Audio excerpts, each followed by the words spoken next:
All right, I am assuming that we are live. This is the first time going live. Yes, I can see it. That's good. I don't want to have my own video open. Epic intro, I know. So, why hello, my fellow apes. Thank you for joining me at this very early time if you're in the UK, or very, I guess, late time if you're in Australia. I'm joined today by Nathan Ormond, who runs the YouTube channel Digital Gnosis, and James Fodor, who runs the YouTube channel James Fodor. And they are the crew behind Bad Apologetics. Bad Apologetics, in a nutshell, from my estimation at least, is a series where Nathan and James delve deeply into various apologetic subjects, and in a very casual and frankly absurdly lengthy way. I think absurd is the word that Craig would use, and so that's fitting. Consequently, this video may end up being short compared to a Bad Apologetic episode, I'm not sure, but it's definitely going to be the longest video that's on my channel, and I'm really pumped for it. I'm excited. Now, I say, of course, that I am joined by James and Nathan, but more accurately, I am joining them. I'm going to hand the reins over to Nathan and James. They're going to explain what's happening, introduce themselves, their wonderful channel, the Bad Apologetics series. It's going to hand that over. But just before doing so, I want to thank the mods who have come in to help make the live chat a more healthy environment. It was such a short amount of time that they were allowed that I gave them in order to come across and help. So just thank you very much. It's really, really helpful. Really appreciate it. And with that, I give you Nathan and James. Yeah, thanks. And also thanks for hosting us, I guess. So yeah, but as Stephen said, Bad Apologetics is a series where James and I and other guests kind of take a look at how religious apologetics sort of overstate the case for their positions, either, philosophically or through historical methods and other means. Today's episode, we're going to be taking a look at Jordan Peterson and some of the claims that he makes. So some of his claims about politics, philosophy, various philosophical movements, religion, psychology, and other areas. We usually sort of start the episodes by talking about our brief impressions of the various clips and things that we've looked at overall. So I don't know if you guys want to start by sharing what some of your impressions were of some of these clips. Go for it. Yeah. Do you want to go first, James? Oh boy. Yeah, I've been watching a fair bit of Jordan Peterson and also reading a few things over the last few days. I've not done that a great deal before. I've been exposed a little bit to his ideas, as I think, everyone has who's been around YouTube for the last 5 years or so. My honest impression, and I guess this will be a bit rude, but I'm going to say it anyway. That's what we do on Bad Apologetics. We don't hold back, although we do try to be fair. But honestly, Jordan Peterson is a different person. Jordan Peterson strikes me as what's sometimes called as a dumb person's idea of a smart person. And by that, what I mean, I don't mean that Jordan Peterson is dumb or that the people who like him are dumb. What I mean is that he is very good at giving the impression that he knows what he's talking about and is conveying something profound and insightful. Whereas, in fact, most of the time, either A, he doesn't know what he's talking about, or B, what he's saying is not really very profound or insightful.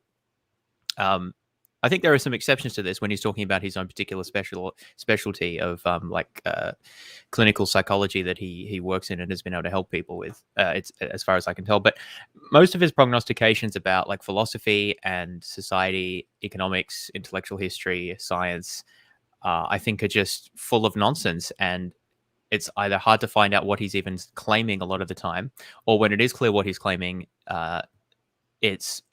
and it doesn't take very much additional reading or background in it to know that what he's saying is wrong or highly oversimplified. So I think we'll see many examples of this over the next however many hours this takes. But I guess you could say it reinforces my bias that I don't really know why he's so popular. I guess he's a good speaker, which adds to it. And I think as I sort of alluded to, the idea that he is able to convey an impression that he's imparting some profound truth to you, when most of the time I don't think he is. So I guess it has something to do with that. But I find his style very annoying. I don't think that he's very intellectually rigorous in the way that he approaches things. I don't think that he is particularly well informed about most of the things that he talks about. So yeah, that's my overall impression. I'm sure that will upset some people, but nonetheless, that's what it is. Over to you, Stephen. Yeah, no, fair enough. So my channel grew in large part by tackling a lot of Jordan Peterson's comments on religion and then giving my own views on what I was thinking about it. And I'm not very much interested in many of the other areas that he's delved. For instance, postmodernism isn't an extreme interest of mine. Neither is Marxism. Neither is, like many of his social comments. And consequently, I haven't really paid attention to a lot of them. And part of the preparation for this is looking at the notes that's been put together and watching the videos is actually changed my perspective on him in quite a fundamental way, and not in a good way, actually. But I'm sure that will be fleshed out as we go through this. I can really see those mistakes that you were saying, and I see that there's quite a lot of harm in what's being said there. When it comes to religion, I think it would be accurate to say that he has made me appreciate religion more. He's made me, I think, understand it better as well, because I'm very sympathetic to the evolutionary approach of saying, look, why do snakes keep popping up in all of these stories, in all of these myths? And the reason, of course, you can give is that snakes have been our predators for a very, very long time. And I think that there's actually there's a lot to be said in those kinds of observations. And so I've come with a greater appreciation for religion in the sense that I can look at it and say, okay, this isn't just bullshit. This isn't just a power dynamic. No, rather there is some sociological elements involved. And what that means is that they're the things that need to be replaced as and when we progress. But Jordan Peterson's, and as you said, I definitely agree with the comment of him being the dumb man's smart guy. That's definitely true. But I know that will annoy some of the people viewing. But yeah, that's my brief overview. Yeah, broadly agree with what both of you have said there. From my point of view, obviously, I'm an ex-Petersonite, so that's sort of his rise to fame sort of got me into religion initially and made me make some quite relatively bad life choices based off his advice. But I think one of the main observations from my point of view is going to sort of be how much of his philosophy and even his views on science and so forth are kind of retrofitted post hoc explanations onto kind of personal prejudices that he holds. So in a lot of these cases, it's going to be that Jordan Peterson sort of has a certain prejudice or sentiment towards a particular position. So maybe it's marriage, or maybe it's like same-sex relationships, maybe it's the place of religion in society. And then he sort of finds all these post hoc reasons and like reifies all of his personal prejudices into like metaphysical entities, even, which really just aren't there. He's going to kind of say there's natures and essences to either different genders and things like that. But the kind of reasons that he's going to provide to try and convince someone that is the case are often historically wrong. Like he's got his actual facts wrong when he's kind of reading that reality is that way. And I think that's a pretty consistent thing. I would want to say I think there are some positives, and we'll talk about this a bit later on, but I think he's helped a lot of people with his kind of personal advice and self-help. But my overarching criticism is, if you're going to find something positive in Peterson, you don't have to take it kind of wholesale with like the Jungian psychology or like the Freudian depth psychology stuff, or his particular views of religion, and especially his like conservative political views. And I think I'd probably consider myself centrist or slightly right. I think James has said he's at least more conservative for his level of education, compared to his peers. And so it's not that we're just sort of prejudiced against Peterson's position here, but I think the way that he sort of reads his conservatism into his metaphysics and his way of looking at reality is perhaps quite unhealthy, and we'll see a few examples of that as we go through as well. Really interesting on that. Sorry, James. What's really interesting on that is that he's upheld as someone that's helped a lot of particularly young men. And so to speak as someone that's like, as you said, an ex-Petersonite, or however you want to call it, and to basically come out and go and actually, no, that was not a good thing for me, that was rather toxic or whatnot, is of course counter to that. But yeah, go ahead, James. Yeah, just sort of commenting on the political aspect up front, because I think that, at least for many people, Peterson is known first and foremost for his political views, or even more his sort of stance politically. And as sort of Nathan was saying, a lot of the things that Peterson talks about, I sort of half agree with him, right? I often am also concerned about many of the things that Peterson talks about, such as free speech, such as an opposition to the extreme influence of identity politics and ideas from that, and other views that he talks about there. But I don't agree with Peterson's often fairly conservative cultural positions on things. I mean, even Peterson, I don't think describes himself as a conservative, but if you look at what he talks about and what he thinks are the problems in society, they're pretty much, with maybe a couple of exceptions, they're pretty much all conservative talking points. So I actually think that if you sort of classify him, he's sort of a fairly, I guess, traditional conservative, except that he has this sort of Jungian veneer of mythology and sort of mysticism that he puts over things, which is a little distinctive, which maybe people find attractive. I don't know. But I mean, I sort of don't agree with that. I think of myself as pretty squarely centrist. So while I agree with some of the concerns that Peterson has, I often don't agree with the way he describes it or the potential solutions that he sometimes purports. And yeah, there's various other things that we'll see. But I also think that Peterson is not... sort of like what Nathan was saying, from what I've seen, and we'll go through some examples here.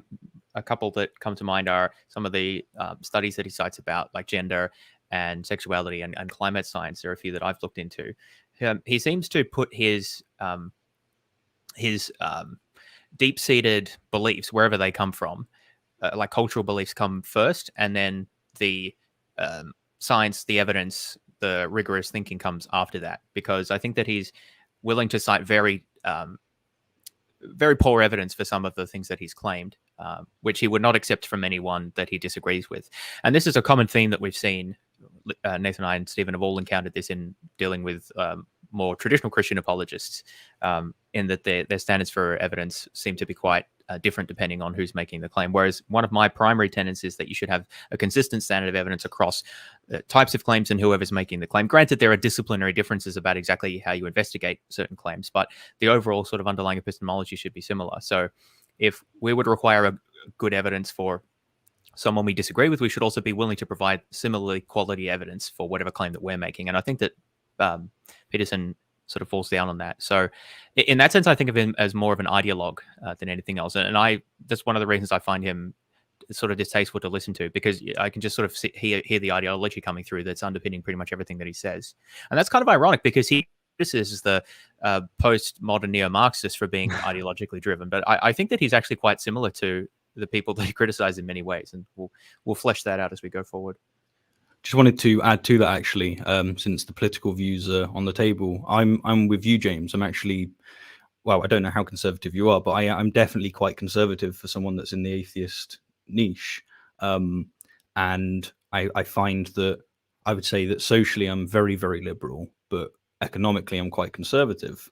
And so there is likewise lots of things that Jordan says that I'm like, no, I see value in that. But for the same reasons that you said, I just, it's the approach, and it's like the way that he says things, and it's messy. As you said, we're going to get into it, but I thought I'd just put that on the table since you've both put yours as well. So basically, Nathan, you're the regressive leftist feminist of this conversation. Okay, let's. and that's quite funny as well, because I am fairly critical of some of, at least some elements of those sorts of movements and things. But yeah, I mean, we can talk about this stuff a bit later as we go through. I was thinking the first video to get us started, if we almost start at the beginning, basically, with the video that, as far as I understand it, made Jordan Peterson famous around 2015, 2016.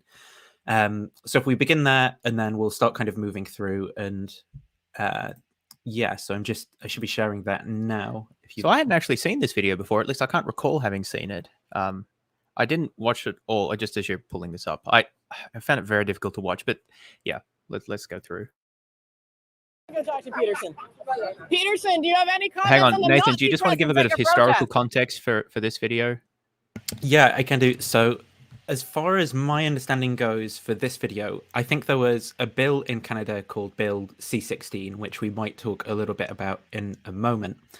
And this bill was basically to do with it's to do with pronoun usage and kind of like protection of trans people and things like that. And Peterson was very frustrated about that bill because he felt that it was compelled speech, and this sort of fit with his study of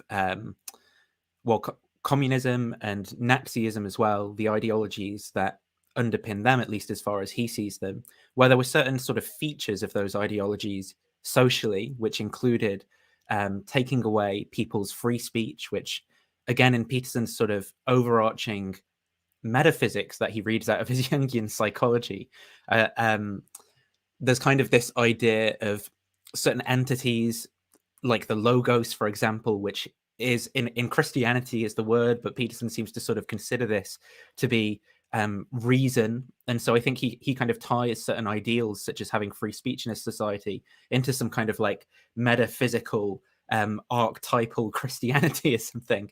And so he thinks, I think, that when there are political ideologies which are suppressing these kind of good archetypes, that they're sort of driven by evil archetypes, so to speak. So there's actually almost an element of, he wouldn't put it in terms of spiritual warfare, but there's a sort of element of spiritual warfare that I think he thinks is sort of cropping up in Bill C16 going through in Canada. So he sees himself as sort of, you know, like being that picture of that guy where everyone's at a Nazi rally doing the Roman salute, and there's that one guy with his arms crossed. I think that Peterson in this scenario sort of views himself as that, kind of standing up for free speech in this situation.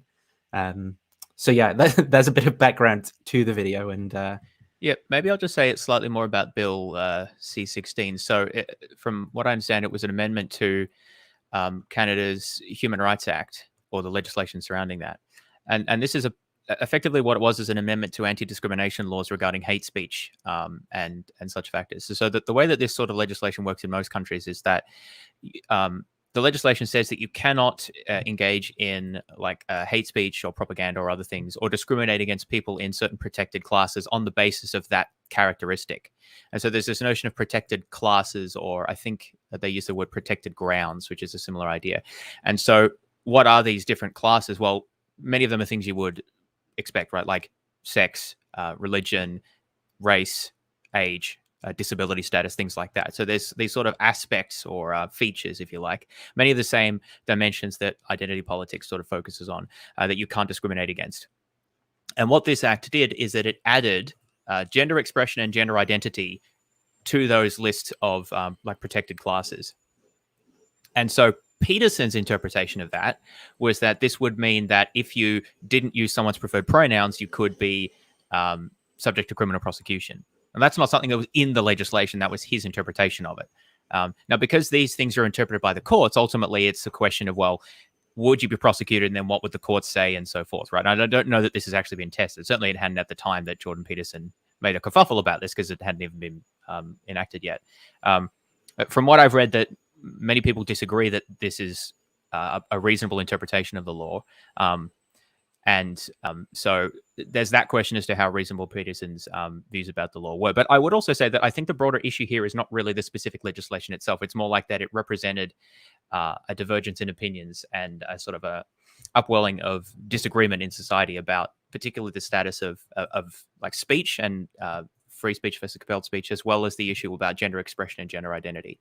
And so there was some sort of protest surrounding something that Peterson had said. And that's the context of what's happening in this clip here. Someone is accosting Peterson on the basis of some protests that had recently happened surrounding Peterson's remark about this bill. The presence of Nazis and white supremacists assaulting people at your protest. Do you have any comment on that? Yeah, I don't like Nazis. Then why were they here? Well, how can I answer Are their views in alignment with yours? At some point, you have to realize. That's a foolish question. Look, do you want to know what my views are? I've watched all of your videos. Yes, including. Yes, I have. Yeah. Then why would you? I just saw that cop. Did you see the cop in the background? Then he saw the camera and he's like, "Ooh!" And then he walks up. I don't want to be. I didn't see that. That guy's smart. I've got to say, I do agree with Jordan calling bull here, which he's like, I've watched all your videos. I don't think so. So. Yeah. I think this is part of why this video kind of resonated with people so much. And similarly with the Kathy Newman interview, which I don't think we actually are going to look at today, but it's where it's kind of apparent that people are being unreasonable in their engagements with Jordan, and they're out to kind of get him and trap him and kind of tell him that he's committed to positions that he himself sort of denies, right? So he's just he comes across as and he is innocent in this scenario. You know, he comes across as very innocent in the sense that there's these people who are accusing him of, you know, being a Nazi or what, you know, why do you? And he's like, look, I'm not responsible for these people turning up. Like, yeah, I don't like Nazis, and so people then get the impression of like, yeah, this guy's obviously completely innocent because of the poor behavior of the people who are basically engaging with him and filming him and so forth. And I think that means that people who are watching can very easily kind of identify with Peterson's plight in these situations. And maybe then he's able to get away with saying some more sort of out there things. And I think that's how the effect kind of snowballed. But I'll let it play out a bit more. Yeah. Rocking those suspenders. Videos. Apparently, All of the people who arranged the protest against you watched all of your videos. do you want to disavow 150 videos on YouTube? No, your lectures, which sparked the debate. Okay. Do you want to disavow the support? Could you let me talk to her for a moment? Don't call me that, please. So, I have 150 lectures on YouTube. There's 500 hours of my views. Do you really think that you're wanna worth find out all what of they that were? time? So look, I will answer your question, okay? Sort of like, you know, like that, where he's answering very reasonable. She's saying, I've watched all of these videos. And then he's like, well, that seems unreasonable because I've got so much out there. And then she's like, do you think you're worth all of that time? You know, these people are clearly sort of... Funnily, Peterson's reaction is almost exactly my reaction when I heard that. I was just like, oh, come on. Like, what are you supposed to say? You really think you're worth that? That's just an insult. I just found that really annoying. Yeah. I think that's one of the issues, actually. And it's what makes this kind of stuff go very viral, especially in conservative circles. And that is that, you know, they have like this archetype of, you know, some leftists that can't actually argue and is just going to screech at you and call you names and, you know, can't handle the facts. And I don't think that's what's happening here, but it feeds into that narrative when they are not really interacting with Peterson in a meaningful way here, like a calm and collective approach, you know, similar to what like Matt Dillahunty did with Jordan Peterson. It works. But this approach is the kind of stuff that they love. It goes viral. It's great. It's like, look, this is, you know, they can't have communication. They can't have conversation. And it's very difficult because this is in the context, of course, of someone like, he just called her she said, they said, don't call me that. So I assume they is probably their preferred pronouns. And it's difficult because they're emotionally invested in this for a good reason, right? This is their life, their experience. And so it's even harder to be able to come at this and be calm and objective and whatnot. And it just feeds like this. It just feeds exactly what that kind of media enjoys. But, you know. And especially if you're kind of watching this as a sort of detached person, right? And you see these people who are very angry, and Peterson sort of seems to be like a detached person. So you kind of resonate with him and you feel like he's being unfairly done to.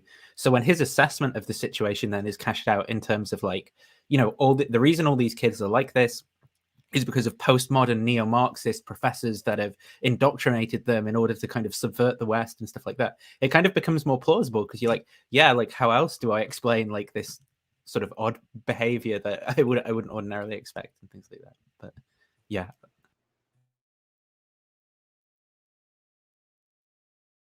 Studied Nazism for a very long time. It's been 4 decades, and I understand it very well. And I can tell you that there's some awful people lurking in the corners, and they're ready to come out. And if the radical left keeps pushing the way that sounds very much like a they're threat. going to come. That sounds very much like a threat. threat. That sounds very much like a threat. Would you like to disavow the physical violence? Trans people were physically assaulted at this rally in your name. Would you like to disavow that violence? Yes. So you wish that didn't happen, and you want to. And I'm going to post this online that you would like people to not to be more accommodating of trans people and people of color at your events in future. I would like there to be no violence. I'm a person of color, and I felt very accommodating. I felt like my voice. Thank you very much. I'm also a Muslim, and I feel like this guy's I'm a the person best. of color. There are many Muslims. You wanted to disavow. You wanted to disavow, and this is the disavowal. I am not an advocate of violence.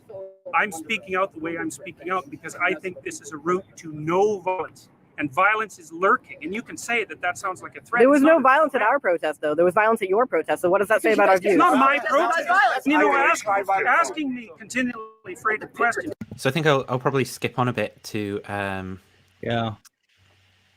where I was it? noticed that, of course, the conversation isn't the bill, and it's not like, hey, here's Yeah. how you've misinterpreted it, and let's discuss this. Rather, it's like, hey, look, there's Nazis at your place, and will you disavow them? And Jordan's saying, yes, I disavow them. And they're going, but will you disavow them? And it's like, this. Yeah, just I not don't know. listening to I each don't other. understand humans sometimes, to be honest with you. Yeah, and but- the weaponization of the term Nazis is really problematic, and we're actually obviously this is several years later, but we're seeing this now with the Ukraine, right? That Putin's calling the opposition, well, really everything that he doesn't like in the Ukraine, he's calling that Nazism, and I mean we've seen this for a long time, and I really disagree with this use of Nazism as just essentially an insult to describe someone that you don't like. It really should be reserved for application to people with specific beliefs and part of specific movements. Obviously, I don't know the specifics. I mean, it's possible there were actual Nazis at this protest. I don't know the details of that, but it sounds like Peterson doesn't know either. So, I mean, the thing is, it doesn't really matter if there were Nazis there. What matters is if they were like abusive or they destroyed property or they were intimidating people. Like, it's the behavior that's really important here. And Peterson was clearly denouncing that, which, I mean, it's good, right? But the point is, as soon as you say, oh, well, there were Nazis there, it's like, we can't have a discussion anymore. It's like, well, no one wants the Nazi level, so we're just sort of passing that around and trying to make sure that we don't get landed with the Nazi at the end of the music. It's really toxic for conversation. I mean, we'll talk about Peterson's understanding of the Nazis a little bit later on. But, Well, that's another issue, right? I don't think he does have a good understanding of Nazis, but we'll get to that later. Yeah. As you said, it's just Nazis being thrown around all the damn time in all sorts of politics. It's the one thing that people know about history, and so it's used everywhere across the board. It just doesn't mean anything when it gets thrown around like this. Exactly. That, I mean, the lecture that we'll look briefly at later on as we kind of assess, whether Nazism is atheist or Christian or whatever. That's a really good lecture where the historian who's giving it sort of talks about, Nazism is this kind of moral example in history that everyone can sort of point to and say, well, we all agree that that's wrong. Like, that's the bad thing. Let's not do that. And that's what I don't see what this is. Insanity. Using trans panic defense Yeah, in almost yeah. all of the United States and get off by claiming temporary insanity because they were freaked out by the trans person. I am not claiming for a moment that people who don't fit into standard and traditional sexual categories or sexual identity categories This is about don't gender. face all sorts of trouble. They do. I just don't think that this is the way to fix it. In fact, I think You do not think that a law that legislates protections from discrimination for trans people not is a this way way. to, you do not think that. That's right. I don't think. Have you read the laws are intentionally worded? Bring as many Most people- laws involving cause human as rights. much trouble to as many people as possible. What would we gain? What would we gain from There that? is a conspiracy of I didn't say it was a conspiracy. There is a concentrated effort behind these bills in order to specifically make the lives of people worse, and that's why we create human rights legislation to make it. I think harder that for people. to I live think their that people lives. often do things to make other people's lives worse. Don't you? Well, clearly, as an example of this rally. So in that case, it seems to me like potentially these people here might have had a chance at having a slightly more productive conversation with Peterson than the person who's holding the camera, presumably. And Peterson's answer there didn't seem particularly adequate because they were sort of asking him, well, do you think that this bill is an attempt to sort of make, an attempt to kind of make people's lives worse in a particular way? And then Peterson sort of, as we'll see again, more examples of as we go on, retreats to, well, I think people try to make people's lives worse all the time, right? And it's like, well, that just wasn't the question. The question was, is this an example of that? Yes or no, right? It's kind of like a classic sort of where when you talk to someone who's got very strong opinions, and it's very difficult to kind of pin them down on anything specific. It's like, let's just keep it really simple and stick to like yes or no answers. And so yeah, maybe he could have had a productive conversation with some of these people.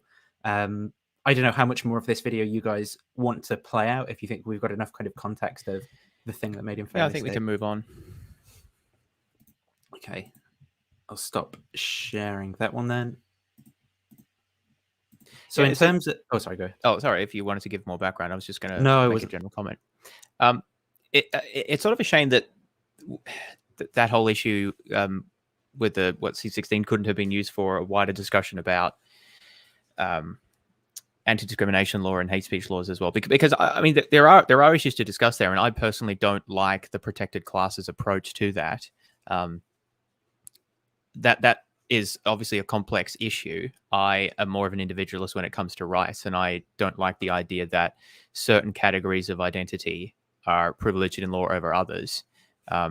This has become an issue in many places, for example, because religion is effectively always a protected class. So if something is counted as a religious belief or practice, then it acquires a legal protection that doesn't otherwise have. And to me, I don't think the state should be in the business of deciding whether something is more or less worthy of protection because it is or is not a religion. That doesn't seem appropriate to me for the state to do. So I would personally prefer that rights are protected at the individual level, that applies to everyone. And there are, of course, issues there because there are entrenched forms of oppression, which are based on like group identities, right? And so we may want to be proactive about doing something about those, which is, I think, what a lot of this anti-discrimination and anti-hate speech law was originally designed to do. Whether it still serves that purpose is another question, but I'm not pretending to have the answers there. I just want to suggest that I think that there is a broader conversation to be had there about the best way to protect people's rights. But I think that, yeah, I mean, it's not clear that was what how most people sort of conceptualized that dispute. So I've got shared, by the way, Stephen, the document, because we'll just talk about some of the headings that we're going to move through then after this. Absolutely. Yep, I can see it. So I've been slightly distracted. I'm trying to get a Nightbot thing to work with the chat. But, yeah, it's all right. Don't worry. Did you want me to share something? Yeah, if you just share. Absolutely, yep, added it to you. There you go. Got it. Hopefully people can see that. Maybe it's a bit small. Maybe if I make it 125%, people can see a bit better. So some of the things that we're going to move through then. So we just talked about some of the origins of the Peterson movement. I don't know. Oh yeah, that's this heading for some reason. That's probably the wrong title to give it. But we're going to talk a little bit about Peterson's politics, so some of his claims on different topics, so LGBT and trans, well, T obviously, but and trans issues, criticisms of COVID policy, his criticisms of environmental policy, and some hot takes on climate change, his criticisms of women in general, and his views on feminism, some of his engagements on issues of race politically. Then we'll talk about Peterson's understanding of intellectual movements, postmodernism, Marxism, socialism, National Socialism, Peterson in academia. So there's some stuff to do with him quitting his professorship and so forth. Then we'll talk about Maps of Meaning, some reviews of Maps of Meaning, which is his academic book and university course. We'll talk about Peterson on philosophy and religion. So some sort of bad philosophical takes that he has, his views on truth. We'll talk about some stuff to do with his biblical criticism and whether that is sort of up to par with scholarship, his engagements with Christian theology, some of the theological narratives that he ties into his psychological views, and the sort of outcroppings of Peterson's views that are seen in Christian communities, so with people like Jonathan Pageau and Paul van der Klee. Talk about some strange sort of streams of income for Peterson, where he just seems to be involved with some sort of bizarre things now. Some of his self-help takes, so some of the positives of those. Then we'll talk about 12 Rules for Life, Beyond Order, some of that outcrops from his philosophical and scientific worldview, the Carnivore Diet, which we'll touch on. And then if we've got time at the end, some other sort of weird things, such as that ancient people knew about DNA, a legal case that got ruled out by Peterson sort of lecturing, which is quite funny, a Quillette article, Why Isn't Jordan Peterson on a list of the West's top intellectuals, and a claim that medicine kills more people than it saves. So, yeah, only a little bit then. Yeah, only a little bit. We're really small stream. We're going to be fine. A couple of comments that came up. Someone was just asking, "Will we go through all of this?" Yeah, if we can. Like, this is Bad Apologetics. This is the gig. And there were some people saying, oh, why are you focusing on transgenderism? Why are you focusing on this and not focusing on the religion stuff?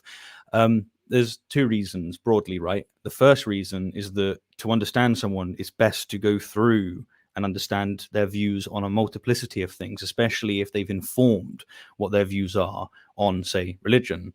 That's the primary thing here. And the second is the whole point of the bad apologetic approach, from what I've seen, is that it is exhaustive. It is to go through and to fully understand and comprehend where apologists or, in this case, I guess it's largely political commentators are coming from. Yeah, I think when people are kind of buying into Peterson's stuff, it tends not to be sort of one or two things. It tends to be kind of wholesale, and everything's a little bit connected together. So I think maybe there's people who might feel hardly done to by like diversity and inclusion in their workplace, and then they come across Peterson and kind of adopt his metaphysical views because they agree with some of his political leanings. Or there might be people who are religious and they feel that their religion is kind of under threat from scientific advancement or secularization of society. And so Peterson seems to kind of be able to marry those things together. So they go, oh, I like this guy. And then all of a sudden they find themselves, concerned about the kind of postmodern neo-Marxist in universe. So I do kind of find that the political views and the philosophical views sort of marry together and tend to influence people. So I think it's useful to comment on a few of those. And I think we'll see some of the same problems in terms of Peterson making generalizations that he perhaps shouldn't, and abusing kind of scientific studies, going beyond the evidence and stuff. Across the board, we'll see that in his political takes and in his religious takes, and it's kind of a consistent theme there. If you could share my... Sorry, I shouldn't have stopped sharing my screen as well. So the first thing to come on to then, in Peterson's Politics. So there's a few sort of funny tweets and stuff as we go through. So here... Twitter clearly brings out the best in Peterson, just like it does in everyone. Right. Gosh, some of these are just so bad. I know. So Zuby, who is a sort of... I mean, he's sort of like a conservative type commentator, but he says, what happened to Canada? And then a kind of brief take of Peterson's views on things: hate speech laws, group rights, DEI, naive economic policy. What DEI is? Diversity and inclusion, I think. Oh, yeah. But not obviously not and, yeah. But I forget what the exact acronym stands for. Compelled environmental utopianism, activist universities, faculties of education, civic disagreement, state/media collusion, vicious feminism, abdicated responsibility, victimhood, HR departments, totalitarian compassion, entitled elites, juvenile leadership, division of the sexes, racism masquerading as tolerance, abandonment of journalistic integrity, accusation of bigotry, purposeful gender identity confusion, pride, month. I mean, I'm not sure why month is this. Demoralization of boys and young men. And I think we don't have to watch this whole video again, but this video is pretty good in terms of getting a sense of some of the vitriol that lies behind. Yeah, can we talk about that list? Unless you think the video would be better first. Yeah, sure. I didn't watch that particular video, but can you bring back the list? Because I thought this was very helpful, actually, as presenting a pretty comprehensive list of the main things that Peterson talks about, except I don't think he mentions sort of religion in here and mythology, which would be one of his other areas. But I guess that's not wrong with Canada, so he didn't put it on the list. And this is why I say that although Peterson claims to be a classical liberal or something similar to that, if you look at most of these talking points, there are a couple of exceptions. So civic disengagement is one that people on the right and left both talk about. State media collusion, although of course each thinks that the other side has the media on this. The media follows the other side. So a few of them are sort of cross-aisle sort of issues, but many of these are sort of conservative talking points, at least in the West. Whereas if you think about the progressive talking points, things like environmental destruction, inequality, like poverty, discrimination, multinational corporations having too much power, things like that. He doesn't really discuss any of those things. Now, so I'm not saying he sort of has to discuss those things, but what I mean is that I feel like the sort of things that someone actually talks about all the time and the perspective they bring tells you more about their views than what they choose to label themselves as. So I just think that it's really interesting that these are the things that he thinks is going wrong with Canada. Or, I mean, I didn't know that Canada was that bad, really, but I guess some people think that it's going pretty badly. But like, so some of these things here, for example, so like hate speech laws, for an example. So I personally don't particularly like hate speech laws, as I was sort of saying. But do we really think that they do that much harm? Like, I just don't know what the evidence for that is. Like, at the margin, I think that maybe they cause some issues, particularly in terms of which classes of groups are protected, and there's certainly discussion to be had about that. But I mean, they do some good as well. So, like, is that really something that's causing this big problem? I don't know. Well, I think it's highly under evidenced, and I think that Peterson what's the evidence basically. I think Peterson basically made predictions, interestingly, based off of his theory, right?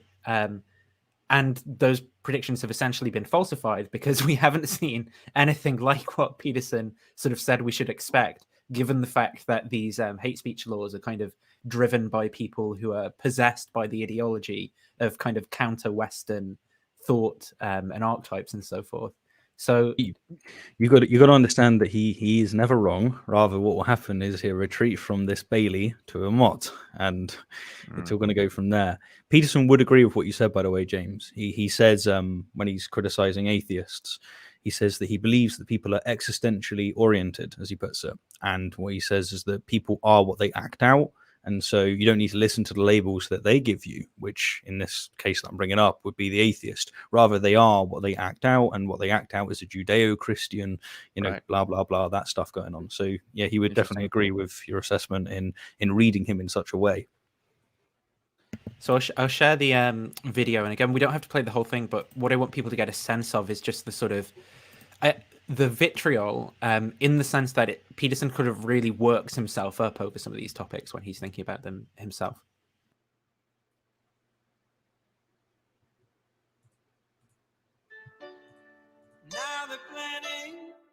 So this is Justin Trudeau, the President of Canada, for those who don't know. Step that's absolutely necessary. The actor. I see an actor.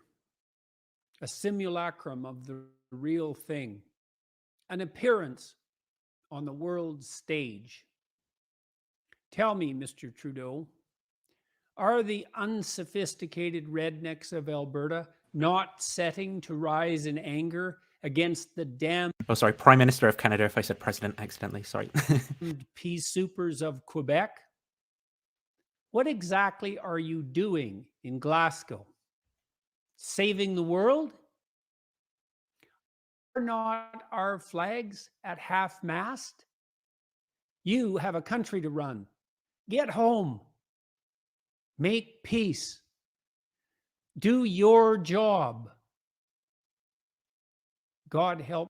So obviously, like his comments there, for example, are about the COP26 summit in Glasgow, where I am now, and he thinks that Trudeau should be doing something else. But at least from my point of view, this seems to show a kind of naivety about what the role and function of the head of a state is. Obviously, doing international politics means going to these sorts of events and talking to the leaders of other states, and just the nature of the kind of scale of government in Canada and other countries means that it's not really feasible for the head of a state to kind of just constantly be amongst the people, as idyllic as it might sound, to just kind of be amongst the people, ignore what's going on in other countries and amongst other heads of states, and just kind of be like, yeah, I'm really with you, working class farmers or whatever. It's like, it sounds kind of good on paper, but it's just not a feasible way of running the country. And that's going to be the same for some of Peterson's criticisms here are nested within some of those other criticisms that he was giving before. So I think he thinks a lot of the climate change stuff, rather than it being driven by a need to kind of act based off of the change to the climate, he thinks that it's more driven by this kind of ideology that seeks to subvert the West by kind of virtue signaling, by talking about moving over to green energy and stuff. So I think his impression is, no, the more important thing is to kind of heat Canadian homes and stuff. And potentially there's some truth to that we'll talk about the way that he assesses the evidence for climate change in a moment. But so I don't understand why Peterson's annoyed that Trudeau is attending a climate summit. Like, I mean, this and meeting other heads of state and so forth. I mean, this is the sort of thing that all that's national what leaders do. I don't get the criticism. There's also this element of a double blind going on, because if you get it so that he turns up to these events, then look, he's virtue signaling. And if he doesn't turn up to these events, then that's just also proof that he's virtue signaling, because he doesn't turn up to these things. Or he's being, he's not doing the right thing that he should be doing. Yeah. Again, it will be the existential oriented coming out again. They go, I judge people by what they do when he's not turning up to these events. And then he does turn up to the events, and it's just like, it's like playing chess with a pigeon. Yeah. So I mean, there's not that much else of substance in there, but I just want people to kind of get the impression. I want people to kind of see the sorts of things that Peterson has been doing more recently, at least, where he's kind of angry about these things, so he's doing these kind of more artsy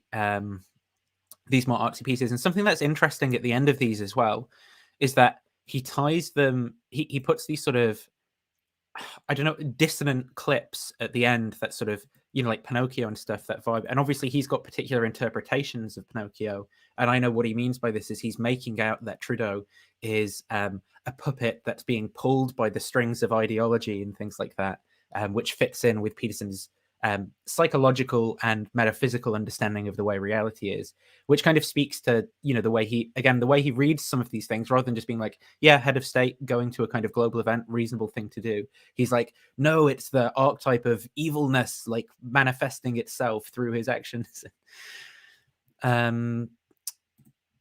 So the next video, then the next section to talk about is going to be some of Peterson's takes on LGBT issues.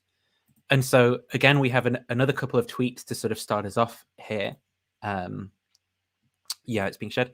So the first one of these is, this was February this year. So Peterson goes, nearly 40% of US Gen Zs, 30% of young Christians identify as LGBTQ, poll shows. And okay, I mean, you could interpret that anyway, but I sort of suspect that that's not being put forward as something positive. And then another tweet here where Peterson says, conversion therapy, more moral grandstanding from our juvenile, I think he meant to put PM rather than OM.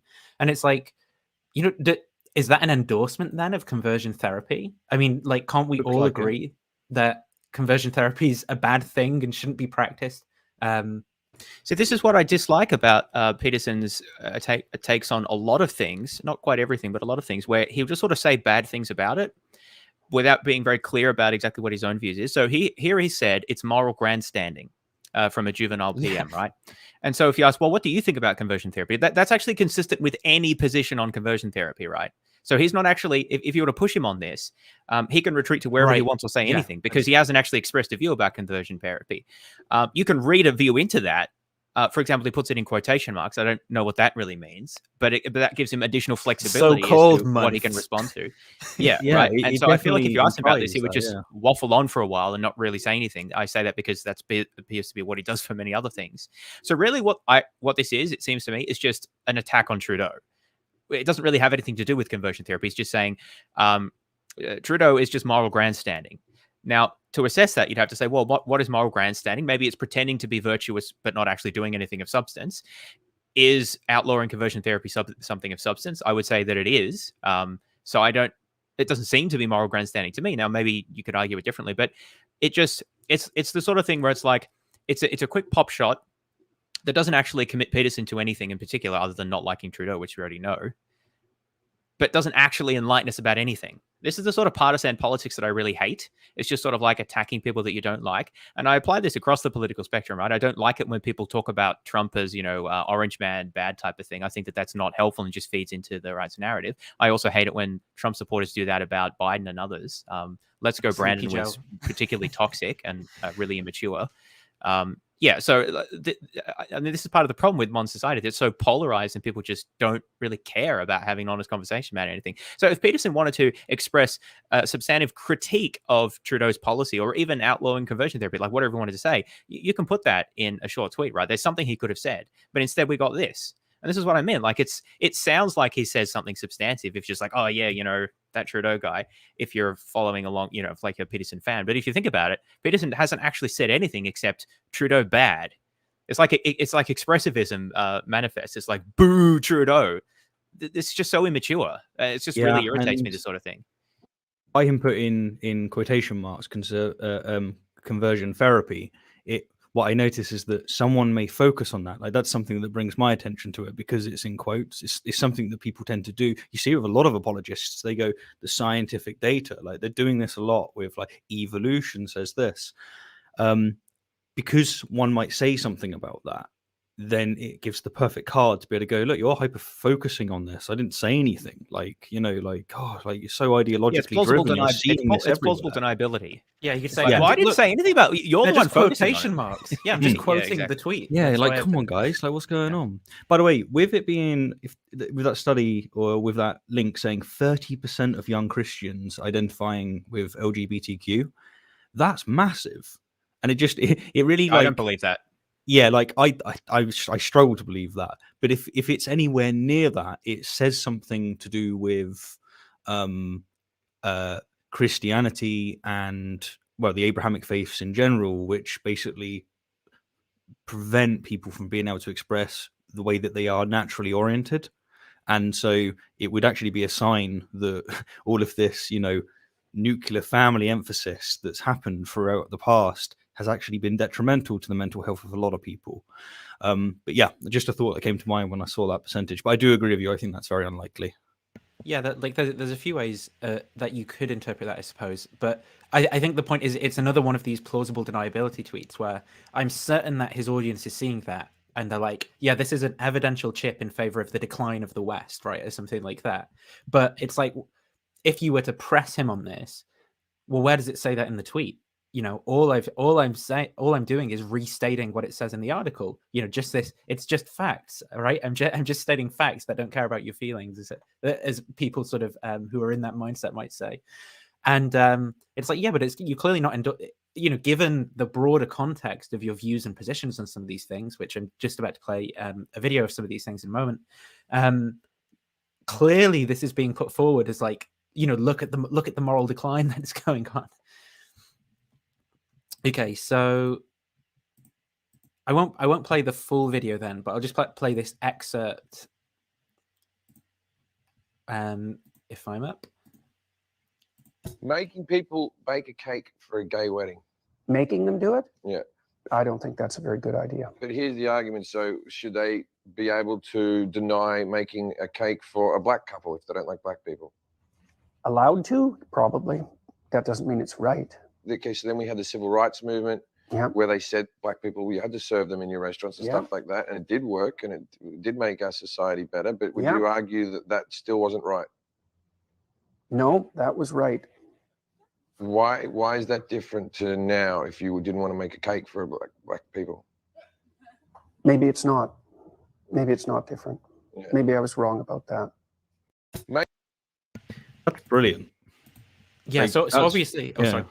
I was just going to say it's one of my favorite clips I've ever seen from Jordan Peterson. I think it's brilliant. I think it's exactly the embodiment of what a lot of people talk about. It's being able to go, oh, okay, that's an idea that's interesting. I remember when that topic came up, I was thinking a lot as I was a graphic designer before being on YouTube. And I was thinking, well, the making a cake thing is similar to graphic design in the sense that I do bespoke work. So someone will come along and say, will you make this website? And I think, like, what if, I don't know, like some Mormons came up and they said, hey, we want you to make a website for us. It feels absolutely correct for me to say, I don't want to. Like, I'm not interested. And yet I'm not sure where the symmetry breaker is between that and going in and getting someone to do something. Well, the symmetry breaker, of course, is to do with human rights, etc. But yeah, it got me thinking on that front. I realized that my views kept switching in different places when I was considering different arguments. It's actually a really peculiar thing. So there's not many things where my minds went all over the place on a topic. And to see that Peterson did it in real time as well, and to someone who's quite frankly a bit of a prick, Jim Jeffries, at least by my estimation, I think is a bit of a knob. That not only impresses me, like, I love that clip. I think that clip's one of my favorite things I've seen, like, period. I think it's great.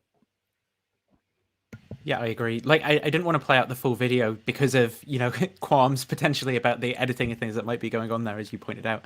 But yeah, I think it's great to see him admitting when he's kind of realized that he's sort of not being consistent in how he thinks about some of these things. It'd be good to see that exemplified more often. And Yeah, I agree. I think that that's just a clear example of seeing where he thinks he's reasoned his way into a position, but really it is actually just the result of kind of personal prejudices that he has, and then he's sort of kind of tricked himself into thinking that he actually holds that position as the result of some wider moral reasoning about like rights and things like that. Whereas instead it's sort of just a vague impression that he's perhaps had initially, and he's not being consistent when it comes to other things like race, for example, if people were to discriminate on those grounds. Was there something you wanted to say about that, James? Or not really. I hadn't seen that clip before. Peterson seemed to be rather disengaged in that discussion, actually, or at least that segment of it that we saw. Quite different to how he presents in many of the other clips that I've seen of him. But yeah, I mean, I think it's always good to admit when you need to sort of rethink about things. I think that anti-discrimination laws of that sort are a difficult topic, as I sort of mentioned before. I don't actually like the idea of a business being compelled to perform service like that. But then there is the argument about the civil rights case. So I think that there's a serious discussion to be had about that. Yeah, that's really all I had to add. Okay, so here's another video then where Peterson's talking about gay marriage, and I think we see a bit more of the conservatism when it comes to institutions like marriage, for example, coming through in this video. If you could share that, Stephen. You're muted, by the way. Australia is holding a plebiscite on whether to legalize gay marriage. I'm against the Yes campaign, but only because it's backed by cultural Marxists. I'm curious to hear your views on gay marriage. Well, sorry. That email or whatever it was. What? The only reason he opposes it is because of the cultural Marxists. What kind of an attitude is that? It's just so bizarre. And it also shows, this is what I was saying about how the views come wholesale, insofar as people who are Jordan Peterson's patrons and sending in these emails for his Q&As are kind of just buying his narratives about what's going on. You know, the West is being subverted by cultural Marxists. And it's like, you know, who else is talking like that outside of people who are watching these videos in these circles? Well, I hate motherhood and apple pie, but only because the cultural Marxists like them. Yeah, that's where I was going to go as well. So I liked it yesterday, but then it turns out that they've added it to their manifesto of likes. So I don't like it anymore. They ruined chocolate ice cream as well. Yeah. Against it too if it was backed by cultural Marxists, because it isn't clear to me that it will satisfy the ever-increasing, what would you call it, demand for an assault on traditional modes of being. Now, with regards to gay marriage specifically... And think about that, you know, so this could be Tucker Carlson or someone saying, you know, nothing will stop their assault on traditional values. The only difference is that Peterson's kind of swapped out perhaps the more ordinary talk of values for modes of being, right? Which is just a part of his broader Jungian psychology here. And this is what I think James was saying when he says they're just essentially conservative talking points. Yeah, that's not a liberal perspective to have. I'm not saying a liberal cannot categorically have that perspective. By the way, when I say liberal, I don't mean the US usage. I mean the usage that the rest of the world has, like someone in the tradition of Locke and Berkeley and people like that. Anyway, so I don't know why I said Berkeley. Anyway, but yeah, he's got confused there. But the point is that to say that it's an assault on tradition, that's just a conservative way of phrasing things. A liberal would tend to focus on individual rights and whether this is more consistent with promoting individual rights and liberties or not. To talk about traditional modes of being, yeah, Mill, Nathan pointed out, yeah, I think that's who I was thinking of. But anyway, I don't know, what is a traditional mode of being? That's just such a pompous way of talking. Also, I mean, the thing is that the progressive, right, who's particularly pushing this is going to say, yes, this is an assault on traditional modes of being. It's an assault on heteronormative modes of being that are outdated and coercive and harmful and need to go. So the mere fact that it's not how we used to do things is not going to be considered a good argument. Now, maybe the conservative would consider that a good argument. That depends on the conservative, right? Usually the idea is that the past should be respected, but not sort of worshipped just for the sake of it being the past or how we're being to do things. It should be sort of cautiously accepted, but it does need to change periodically. So the point is that just saying that it's tradition avoids any actual discussion about the merits of the proposal. And I just think it's this is what I'm saying. When this is the rhetoric, it's hard to really reconcile this with how he personally describes his views. I think it's also easy to imagine when there is this talk of traditional values, that it's talking about getting at, the way our ancestral forefathers always did things and people in the recent past. But I think it's clear that what Peterson means by traditional is basically, 1950s values of the nuclear family or whatever. Because I think someone could quite easily make a kind of parody argument of, I'm just trying to get us back to the way that people viewed relationships in the times of Christ, right? Like that's why that's why I'm pushing for these different forms of relationships to be normalized and stuff, because I just want to make the world more like it was when Christ was around. So, because traditional here is just attaching to a very thin slice of time and the values that those people had, as opposed to like what people haven't just thought this consistently throughout the past 2,000 years or something. What Peterson considers to be traditional modes of being, for example, going to be very different to a lot of the church fathers who, the desert fathers who would sleep together in non-sexual but homosexual relationships and things like that. Of where the idea was to model like the pure love of the Trinity in monasteries and things like that by being, and people like Erasmus who have had sounds pretty gay. Yeah, exactly. People like Erasmus who have had like a big influence on like Western theology and history and so forth, and having experiences in monasteries of like love for other men and things like that. And it's like, is that a traditional mode of being? Because it's Christian, right? And it's in a Christian institution, as it were, as well. But it really is that emphasis on, whenever they talk about, traditional, what they mean is what it was like maybe a generation or maybe 2 generations ago. Just really building on your point. It's never, let's bring back slavery. Even though like that was the norm, traditional mode right? of being. Yeah, that's a traditional mode of being. It's like I brought this up with Jonathan Peugeot, and it's like, no, that's like a misapplication. It's like, who are you to say? Like, you're just picking and choosing arbitrarily these traditional values. And the divine right of kings. Yeah, the divine right of kings, absolutely. Yeah, it's just, it just strikes me as incredibly arbitrary, and it's always just drawn at that comfortable line where it's the prior generation. It's never like much further back, and it's certainly not with like slavery and things. The OG conservatives were the ultramonarchists following the French Revolution. Anything following that is just postmodern neo-Marxism, as far as I'm concerned. Yeah, that's a really tough one for me, because I can imagine I can't do anything really other than spout platitudes about it, I suppose, unfortunately. If the marital vows are taken seriously, then it seems to me that it's a means whereby gay people can be integrated more thoroughly into standard society, and that's probably a good thing. And maybe that would decrease promiscuity, which is a public health problem.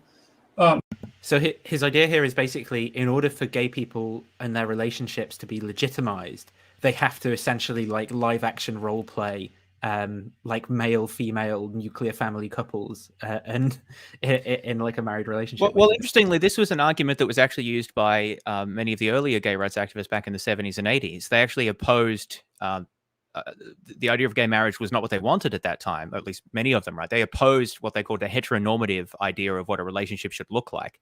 Now, the rhetoric's changed, and the viewpoint has sort of changed since then. But I think the idea that there's sort of one mode for relationships and that we should have a protected status for that mode, I personally disagree with, right?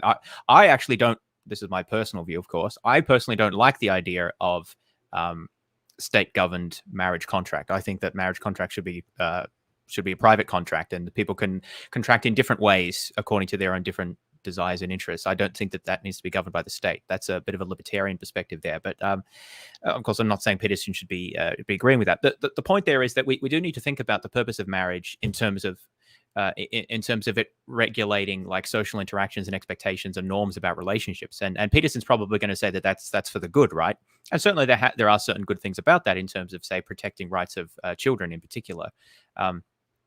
you know, we have certain legal obligations that parents have for their children and so forth that you can't just discharge. So, and marriage also ensures that there's protection for spouses, that you can't just like leave your wife and then she won't have any support. That was one thing in the past that was very important. So there's certainly a social regulative role there.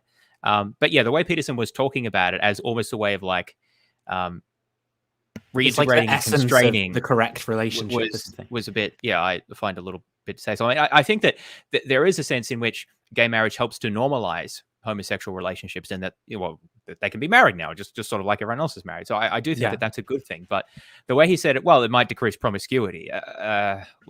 Because gay people are just, you know, okay. So this is the thing, right? What does a liberal say about promiscuity? The liberal would say that it's not the state's role to decide how promiscuous people are. That's individuals, and maybe we as individuals think that people should be less promiscuous, but we would not say that that's a state. That's an activity that the state should have a particular view on.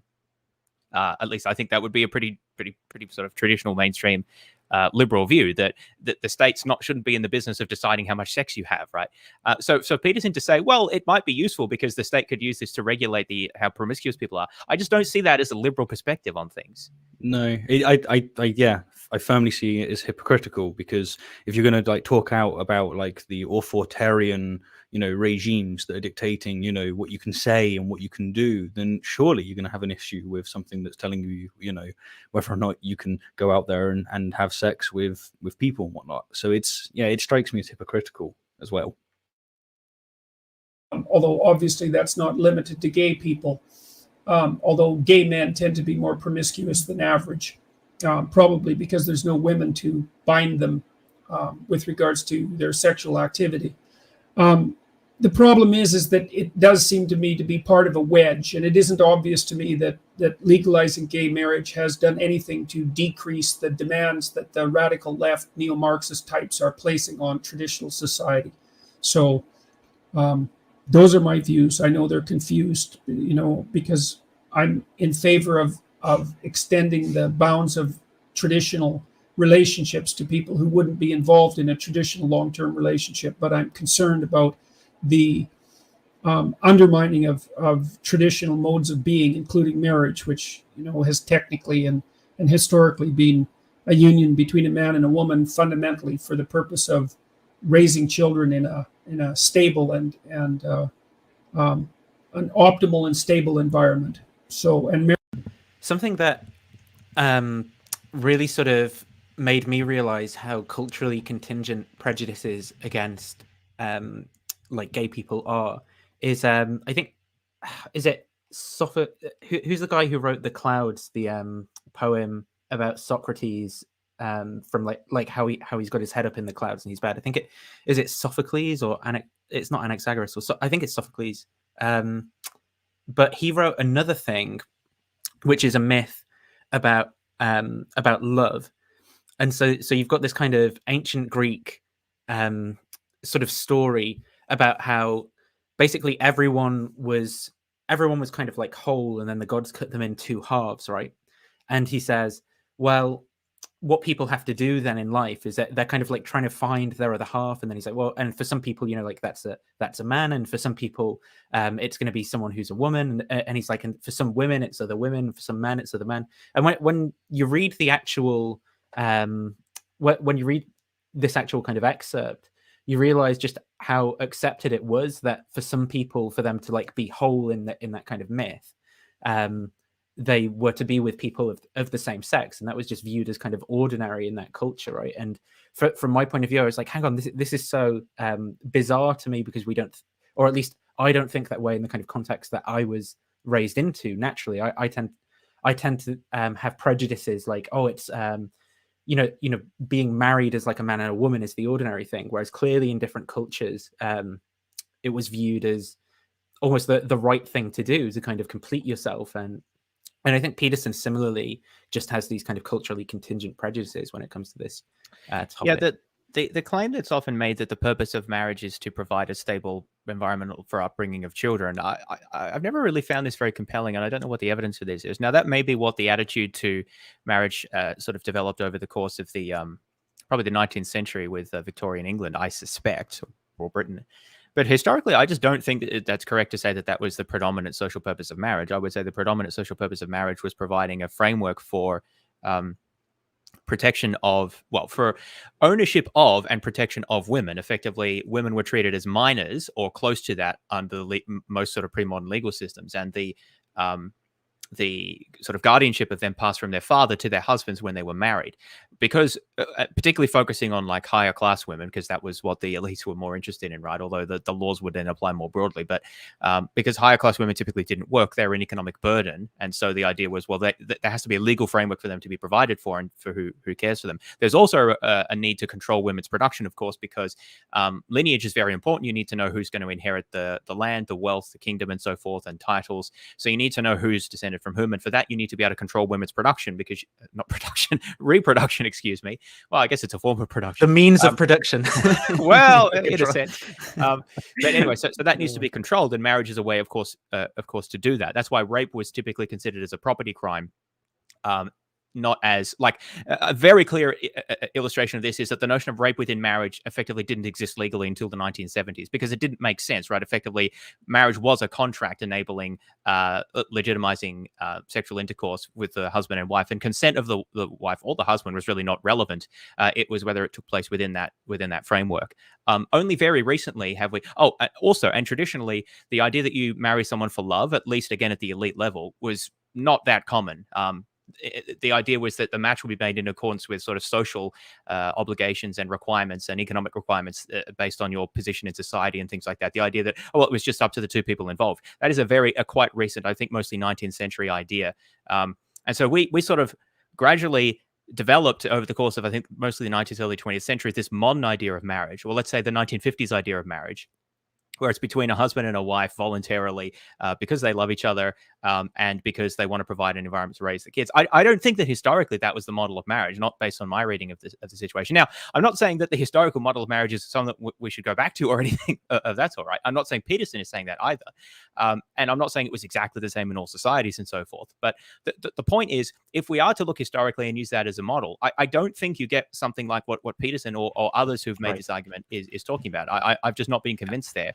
And so the question is, are we looking at history in a sort of a clear way, or anthropology, to get a perspective on what marriage was for? Or are we sort of just using that as a very particular lens to say, well, this is the way that it was at some point in the past, and so we sort of have to stick with that? It's sort of what you were saying, Nathan. It's a very sort of encapsulated, localized, myopic way of thinking about things. So someone said it was Aristophanes, the story I was referencing as well, and it's also worth bearing in mind, if we consider Christian theology as well, that Peterson's views here are also relatively different from what's contained in Christian theology, where the ideal is actually to be single, and the idea is that in heaven people won't be married when they're perfected, right, through theosis, but as Paul writes, it's only if you're burning in the flesh, and it's kind of to basically deal with people who are horny on the main, to get betrothed and married, to deal with the lusts of the flesh in an unsinful way. But the ideal is to actually be single according to Christianity.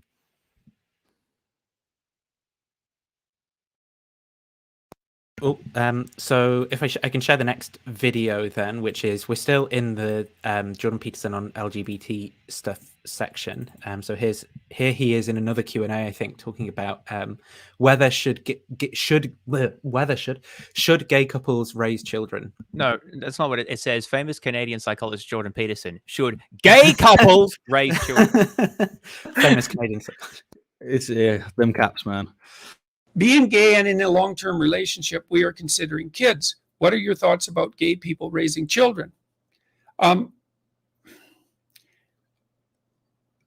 think the devil's in the details, to tell you the truth. If I was ever talking to any individuals about that, the question is, well, how would you raise them? I mean, you have problems, right? If you're both of the same sex, then you're going to have the problem of how to provide the proper model for, let's say you have a boy and a girl. We know this is indisputable, and this is something I've talked to Warren Farrell about. Kids in intact heterosexual families where the father is present do way better on multiple indices than kids who are part of single parent families. Now, that doesn't mean that there are no single parents who do a good job, right? That's not the same bloody claim. Those are different claims. But on average, not only do kids where fathers are present do better, but societies, or even local societies where there are more fathers present, do better, not only for the kids that they're fathering, but the kids in the neighborhood where there are lots of intact families with fathers do better. And so I believe quite firmly that the nuclear family is the smallest viable human unit. Can we pause there? Father, mother. Because this is what I mean by lack of precision. I don't know if you guys noticed this when watching this or if you saw this one. So the question was about, I think it was a gay couple specifically, and they were thinking of raising kids. So, and what did he think about that? That was the question. So Jordan Peterson then began to say, he began to talk about the idea that intact families do better, like their children do better than single parent families or single parent households. And I think that that's correct, as far as I know that the data does support that. But that's not what was asked. The question wasn't, should we have a single parent household or a multi-parent household? The question was, well, we're a gay couple. We're thinking of having children. What do you think about that? And then, so Peterson started talking about single parent households. Then he started talking about whether or not men are present or fathers are present. I forget which of the two he said, but presumably it's the same in this context. And that is also a separate claim, right? About the presence or absence of fathers. I mean, I guess if you're gay, you would have two fathers, right? So maybe that if fathers are good, then two is better. I don't know. I think that's what he's thinking in his head. I think the way that he's approaching the question is to try and think, well, what do I know in terms of evidence that is associated to being a different sex? And then he's like, oh, okay, if the father's present, it's important. And then he's thinking, maybe I'll approach it by, I'll multiply father by 2, sort of thing. But I don't. Well, yeah, because the thing that I'm saying here is that the fact that fatherless households tend to do worse and single parent households tend to do worse doesn't tell you anything directly about whether a gay couple raising a child will do. Well, just multiply father by 2. It's twice as good. Well, this is what I mean by lack of precision, right? It's not that those considerations are. I mean, maybe there's relevant factors there that we could bring to bear on the question, but I don't think he draws those out. And it's almost like if you're not paying attention, you can miss that. And it's almost like he's saying that the evidence supports the idea that a gay couple will tend to do, or the children of a gay couple tend to do worse than a comparative straight couple. And I don't think the evidence does support that. And the thing is, he doesn't claim that it supports that, right? But by referencing other things, you could get the impression that that's what he said. Yeah, so like my first time hearing this, that's the impression I got. I went back and I listened to it again, and as you just pointed out, I realized that in order to make this empirical statement in the context of homosexual couples, he has to have a group where they have, lesbian parents or gay parents, and it shows that they perform worse, or they perform at the same as like having a single parent, in order to be able to extrapolate this conclusion that he's at least implying. That's not what he's working from. He's working from a different set of premises, and it's I don't know. I can definitely, if I watch it and I come away thinking he said that, I imagine if I was had a different disposition, I'd definitely come away like a more conservative disposition. I'd definitely come away with that interpretation. Child, smallest viable unit, and if you fragment it below that, then you end up paying. Now, that doesn't mean that there aren't ways that you can operate in a smaller unit or a different unit. And also, I mean, the way that he's attributing here, okay, it's a difficult question, right? But the way that he's attributing here, the problem of single parenthood to it being single parenthood. Now he's saying, okay, the smallest viable unit is the nuclear family. So perhaps if I said, well, if there's some kind of social welfare in place for single mothers, outcomes might not be so bad. He'd say, well, that's like a larger family unit, or maybe this is the classic, the kind of conservatism. You're making the state, the woman's husband or something, which is sort of a conservative talking point. But my understanding is that part of the reason that single parent better than an abusive husband, but that's another issue. Exactly. Yeah, there's another question, right? But my understanding when it comes to some of those studies is that it's mostly basically to do with the reduced income when the woman's single, or in some cases as well, because the kid's going through the process of divorce and being like psychologically affected by that as well. And so those seem to be two factors. And if you can kind of control for those somehow. It's not that single parenthood in and of itself is bad, but it's like the reduction in income and the division of like well, there's also just less time if the single parent has to work and look after the kids. There's going to be less time available there. So I don't know that there have been any studies that have been able to sort of pass all those variables, and that's why I think that it is fair to say that having two parents is better than one. Other things being equal, like if they're not abusive and so forth. The question is, does the gender or sex of those parents make any difference? Right. And as far as I'm concerned, there's no evidence to indicate that it does. Not that the studies that have been done are not great, I think, because hot take, you can't randomly assign people to be in homosexual or heterosexual couples. Maybe we'll get there one day when some people volunteer for that study, but until that happens, we have to rely on observational evidence, which is highly imperfect. But from what I've seen, there's just no evidence to indicate that there is a significant difference. And the other thing I'll say is that when you're looking at aggregates, you have to be super careful, right? When you're looking at observational studies at an aggregate level, you have to ensure that there are no other differences. So are same-sex couples and heterosexual couples, do they tend to have the same income? Are there differences in race composition? Because we know white families tend to do better than black families, at least in America, right? So if there's a difference in proportions, then that might appear in the aggregate data. Are there different levels of education? Do they tend to live in different areas of the country? Like there's so many factors that can affect how well children do. I mean, even if, I don't know if this is the case, but even if there tend to be different proportions of psychological conditions or personality traits from gay versus straight people, which might be true. I don't know if that's the case, but it could be. Then that could have an effect on parenting outcomes as well. And none of those things are strictly the actual fact of the sexual orientation of the parents. It's other factors that are correlated with that. So this is why this sort of evidence is very hard to look at. And Peterson is not saying that such evidence exists, but again, the question is, what are the implications of what he's saying? And I'd like to play this clip to the end because I think there's some more interesting things that he says.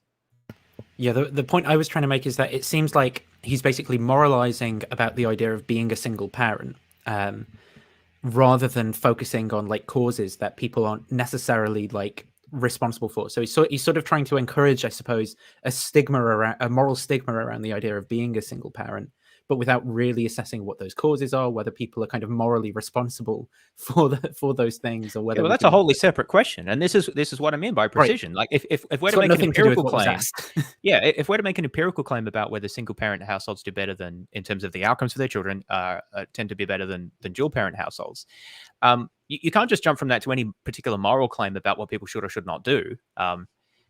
Because you don't know what the alternative is. For example, the question is often, well, should a woman stay in a not great relationship? Not always the woman, but it's often the woman. Should she stay in a not great, from abusive to just like pretty lousy relationship? There's a spectrum obviously there. But maybe have greater financial security. Or should she become a single parent? Now, that's a very difficult decision to have. But the thing is, in order to evaluate that, we have to compare, well, how do women who stay in kind of crappy relationships do compared to those women in similar situations who become single mothers, right? That's actually the relevant sort of criteria. And the thing is that, again, as a liberal, you shouldn't have a position on this, right? You shouldn't say the state should be trying to get people to go one way or the other.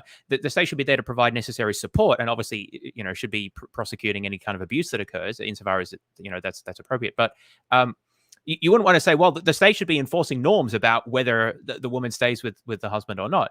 A liberal would say that's not the state's job. It's more of a conservative position to sort of moralize the position of single motherhood and kind of imply that there's some sort of fault there. Right. Whereas, I think that the appropriate approach is to first of all consider the question just on the issue of, well, what are the empirical facts of the matter, and then if you want to advance some sort of normative position, you have to link that to some overarching political philosophy and social philosophy. And I guess Peterson is kind of doing that, but a lot of it's sort of implicit, as you say, and it's not really cashed out exactly how he's connecting those things together. A quick thing, just going back to what you were saying about, you can have this data and then you have to identify what it is. Is it, the economic considerations? And like, we know that has massive impact. And so that's probably where you should be first looking. In relation to that, the more that I've been, looking at things, and like the longer I've been on YouTube, the longer I've been considering philosophy and religion and science, I've become almost paralyzed as to comment on things like this, because I know that not only is it so easy to get it wrong, but it's also so easy to, genuinely hurt people and like really cause problems.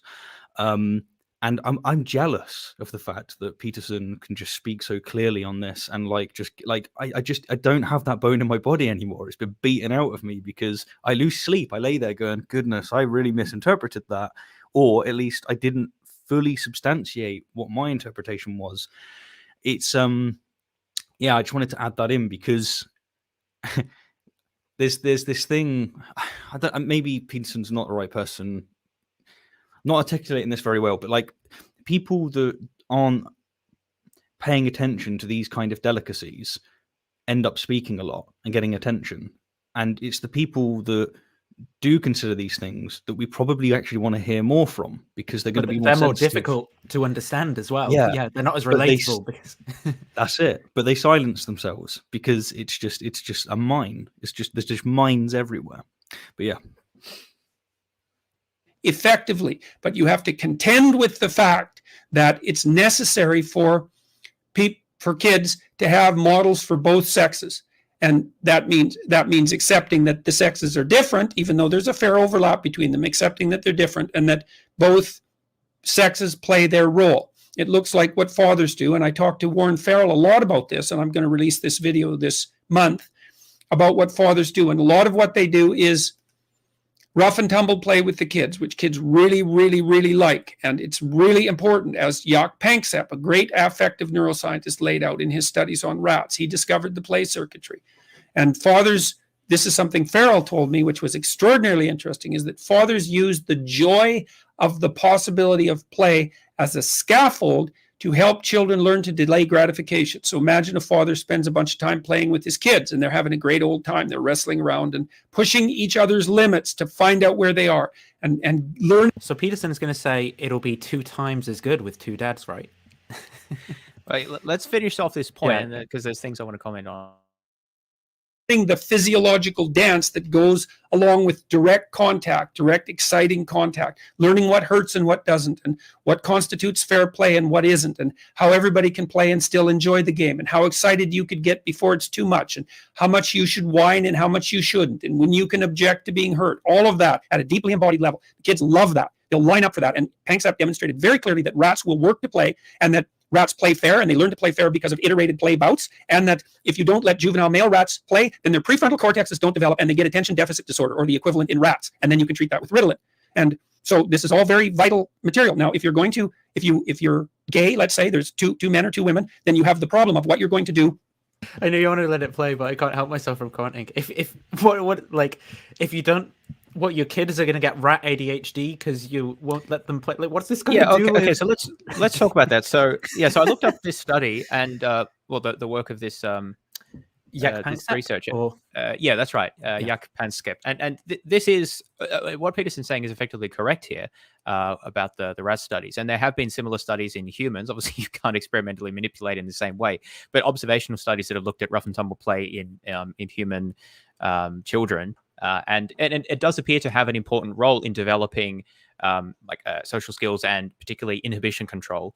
So, I mean, this isn't really surprising, right? That interaction, play-based interaction in mammals is important for social and cognitive development. So that's definitely true. Now, the question is, what relevance does this have for the question about gay couples raising children? I always see this thing. There's another study with rats. The one to do with like drowning rats, where they place them in water or something, and they only tread water for a certain amount of time before they let themselves drown. And then it's like, but if you, I forget what it was they did exactly. Like they take them out and then they tread water for like 24 hours or something. And I always see this shared by motivational speakers like, so, you never know how close you are to victory. You just have to have the right mindset or whatever. It's like, how the hell are you inferring that from like what the hell some rat does? Like, who knows why the hell the rat is like doing that? I mean, does a rat have like these beliefs and desires about like hopes and dreams of what it's going to become? It's always difficult to make inferences from animal studies to from animal models to humans, and that's why you shouldn't. Well, so I don't like the way that Peterson does this. He famously does this with lobsters as well. But so here he's talking about studies in rats. Now, the thing is that studies in animals will be, or should be, part of a broader literature to establish a point. So there are There are animal models of ADHD. There are animal models of autism. There are animal models of Alzheimer's disease. This is a common way of investigating these different neurological or behavioral conditions. And they need to be understood as part of a broader literature, and you have to be careful in the different levels of inference you make. What I would be more liable to talk about or to share to a popular audience is studies in humans, because it's more directly relevant, because these sorts of effects have been seen in humans as well. I guess that the rat studies are a bit more classic and I guess a bit more well known, so maybe that's why he's talking about them. But sort of irrespective of that, the question is, what relevance does this have for adoption or well, regardless of how they do it, gay couples having children, raising children, right? Because first of all, if rough and tumble play is important and you think only fathers can do that, well, gay couples have two, so it's twice as good. But the question, a deeper question, what does rough and tumble play have to do with fathers? So he talked about it as if only fathers can do that. And I'm not aware of any literature which indicates that there's something special. Is it the masculinity of the father, or is it the rough and tumble play? It's definitely the case empirically that fathers do this more often with children in humans, from what I've seen, and that makes sense culturally, right? But it's unclear whether that's a cultural phenomenon or whether there's any biological basis for it. And the thing is, even if there is a biological basis for it, that men tend to more often play in a rough and tumble way, that doesn't mean that women can't do it. It just might mean that there's a tendency for the fathers to do it more often than the mothers. But if you have like a lesbian couple, there's no reason at all why one of the partners couldn't do that. And I actually found an interesting study from talking about lesbian parenting that talked about just this issue, about how in lesbian relationships there tends to be a division of parental responsibilities, where one parent is regarded by the child as sort of the more nurturing parent and the other is more like a father role, or at least that they play the roles that are more traditionally in Western society ascribed to fathers, right? And that this can be an issue of tension in some lesbian couples, apparently, according to this study. But so the point there is that, yes, rough and tumble play is important. There's no clear evidence that you need a father to do it. And that certainly has no implication for gay couples, because they have two fathers. So what relevance does any of this have to the question that was asked? That's my point. And it just seems to be irrelevant. None of this is relevant, other than the general point that you should parent well and ensure that you're responsive to your children's needs and things like that, which, yes, obviously that's a good advice. And you may have already covered it, but the thing that gets me is that if it is the way that he's describing, and you do need this presence, then the solution isn't, oh, okay, let's it's better that gay people do not adopt. Rather, it's like, no, you need to implement this, or we highly recommend you implement this. It's just part. And I've actually sort of seen this in parenting guides when I was googling this, that there is an increasing recommendation to engage in this sort of play and make sure that children have access to that. Yeah. So at most, you would say, look, if there's a lesbian relationship where, maybe you think that you're less likely to engage in that sort of play with children, maybe make it a bit of a priority. That would be like the most you could get out of this result, like in terms of any advice to people.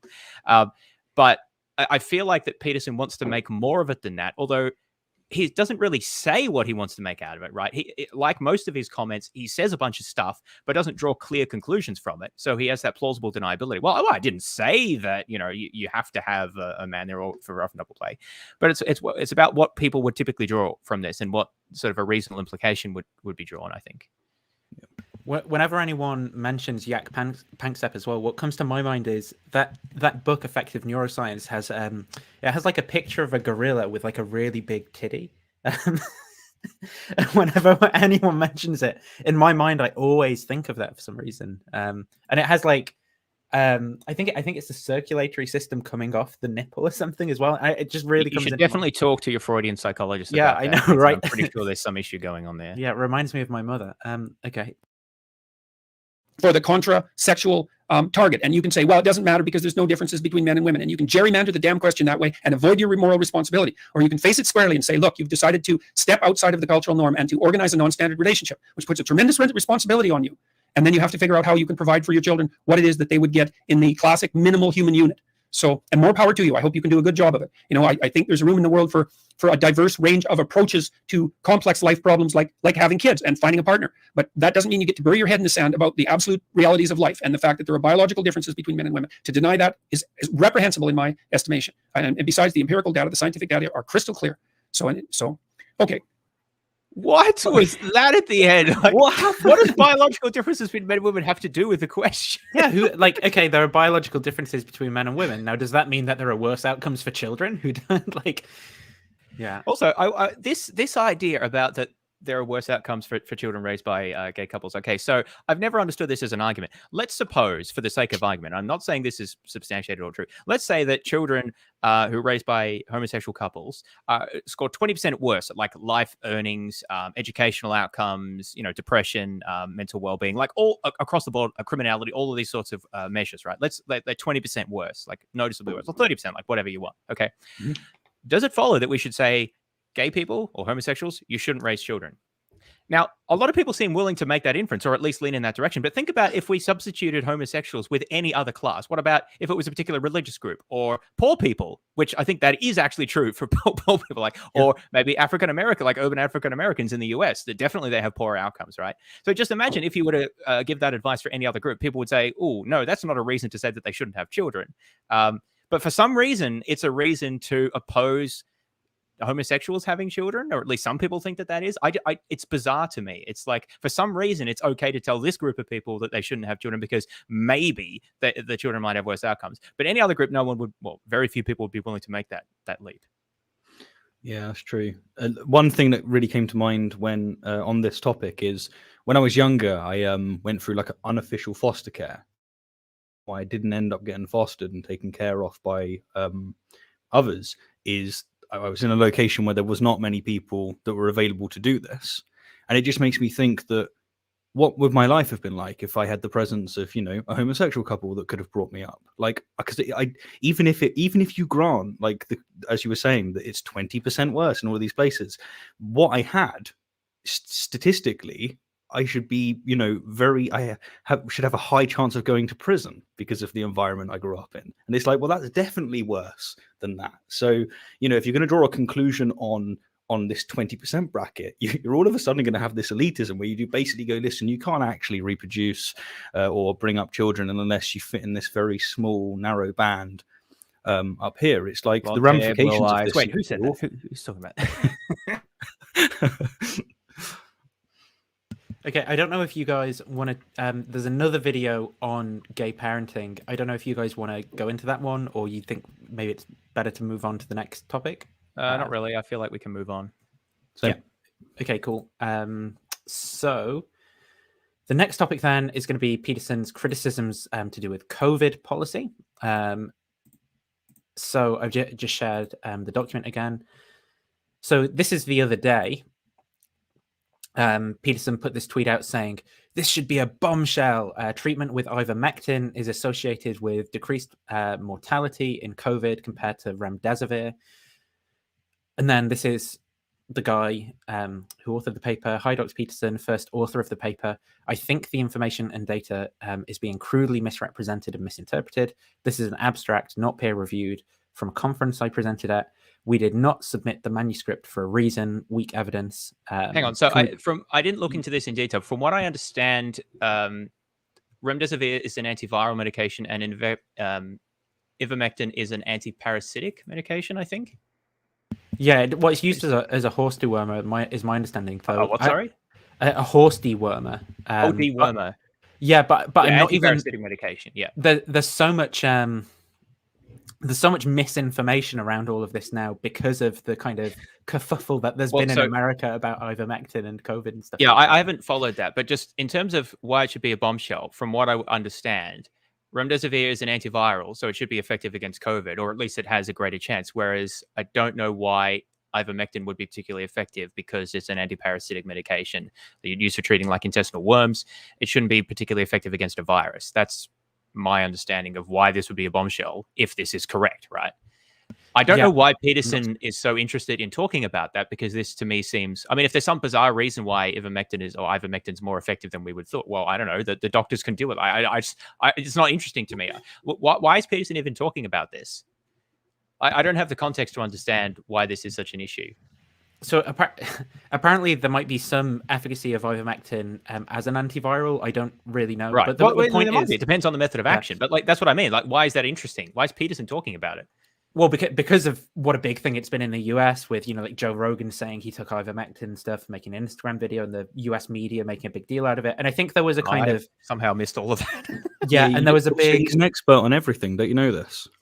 There was a big like I'm forgetting the word, like a mass kind of psychosis type thing where everyone was buying all the ivermectin off the shelves, and like they had to take them off the shelves in US stores because people were thinking it would treat COVID in a particular way. I don't remember if maybe Elon Musk or someone tweeted about it as well, and that got it started.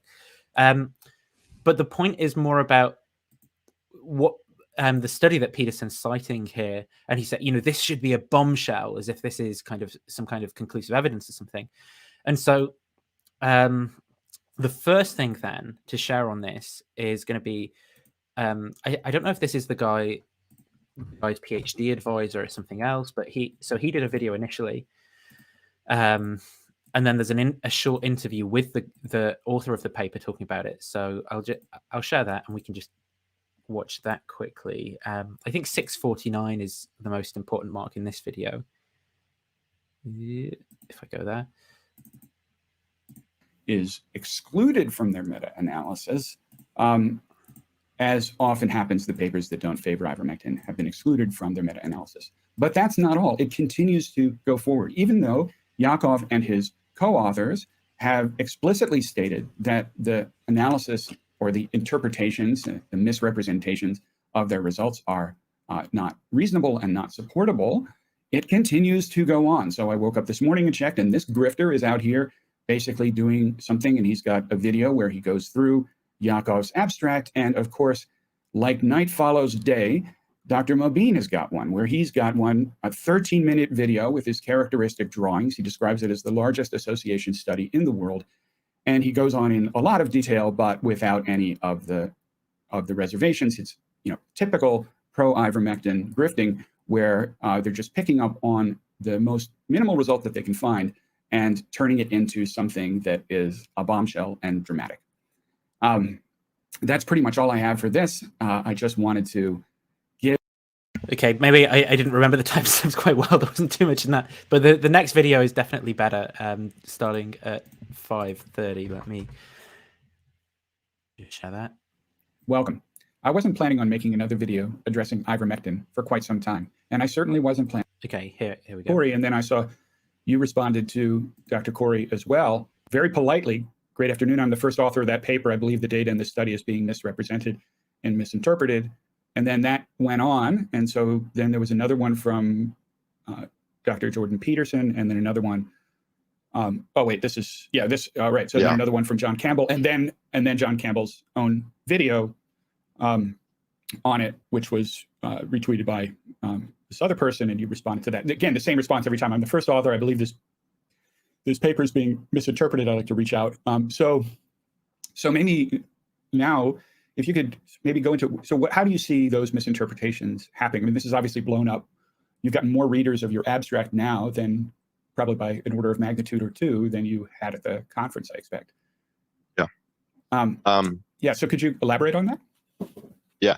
How do I believe it's being misinterpreted? Yeah. I think you have to look at what it actually is, right? So this is an abstract from a conference. This is a retrospective cohort study. In the grand scheme of things, quality of evidence, this is on the lower tier of evidence. Whilst at the time it was appropriate to do this kind of research, and that's what we did. It is not appropriate anymore, really, to do this kind of research, I think, and nonetheless, draw conclusions from. You would never draw conclusions from retrospective cohort studies. Remember, this is just an association study, right? That's what we report. We report in association odds risks. And I've seen tweets and other stuff that are saying 69% probability of reduced mortality, which is just completely incorrect. So people are flipping words around, doing calculations 1 minus OR to get probability or something like that, and completely misrepresenting the data. And then you have Jordan Peterson, which I actually watch his stuff. I've watched his stuff before, but I think it's very irresponsible to make a tweet like that and say it's just a bombshell. I don't think he even read it, or I don't think he even looked at what it is. It's an abstract from a conference by a medical student. As much as I want to be proud of this, this is what I mean. There's not much stuff to be proud of there here. So I really respect. Respect that, right? I mean, that's great from him. I'm not going to try and pronounce his name, but yeah, that's a bold move. And also the fact that he's saying that he likes or he watches Jordan Peterson's stuff. I've noticed this, when Jordan Peterson, when I first started watching his content, I found a lot of what his commentary, what he was expressing to be off use. And yet, because I criticized him in certain areas, I noticed that a lot of his fan base would just basically say, no, you're just saying that. And it's like, no, I do actually like him in many areas. Since then, it's changed, but it just reminds me of what he was saying there, where he said, no, I watch his stuff, but this is very premature to put it at its best. Yeah, it's interesting to see ideological thinking in action. I saw even just earlier in the comments, before I stopped reading them, someone was accusing us of just having made up our minds and of only saying bad things about Peterson. And that was about 5 minutes after we all said that there were some things that Peterson said that we thought were legitimate and agreed with. So you literally can't, people just won't listen to what you say, it seems. But anyway, yeah, I think that it's the guy here, Iakov, does seem very. I think it's Yakov. I'm not really quite sure. It's a J. Oh, okay. No, I think it is an I, but I think it's like pronounced like. Yeah, Yakov. sorry, that's what I meant. Well, Yeah. My inner dyslexic does not like this at all. I'm just Eftimenko. Well, irrespective of how you pronounce his name, I do apologize if I've offended anyone with my mispronunciation. But I still. I was just looking at this on Wikipedia briefly. I still don't get it, right? So, okay, so there's this drug which is typically used to treat parasites. There's been some early, not very good quality evidence that it can be used to treat COVID. And some people, as they always do, have taken that out of context and are misrepresenting the evidence. You know, that's all old hat and standard sort of stuff. It always happens with everything. The question is, what does it have to do with Jordan Peterson? I don't understand why he would care in the slightest about this. What does it have to do with anything that he's interested in? Well, I think in the next video we'll get to see why. But the reason, partially the reason why is because discussion about ivermectin is nested within a discussion about COVID policy, government response to COVID, government overreach into people's lives, which is, according to Peterson, an outcrop of metaphysically what's going on, which is where, you know, this ideology It doesn't have anything to do with government policy about COVID, apart from that it's not recommended. But that the reason it's being suppressed, it's not masks or lockdowns or vaccines or. The reason it's being suppressed is because they want to use governments want to use ineffective treatments in order to keep the COVID pandemic going, so as there can be government overreach and they can control people's lives, as the neo-Marxist postmodernists want. So, I mean, that's just full-on conspiracy theory at this point. Like, that's. But he didn't say any of that, though. I said that. Yeah, I apologize for my naivety. Like, I seriously have not been exposed to this sort of, like, it's, I don't know why, but yeah, I just have no idea. Even mask wearing, and like, do you know how much of a deal there is about like people being uppity? I know about some of that side of it. Yes, the ivermectin stuff I haven't. Maybe I just sort of thought it was all, you know, there's always people touting miracle cures, and I don't associate that with any particular political platform. It's usually just people trying to grift.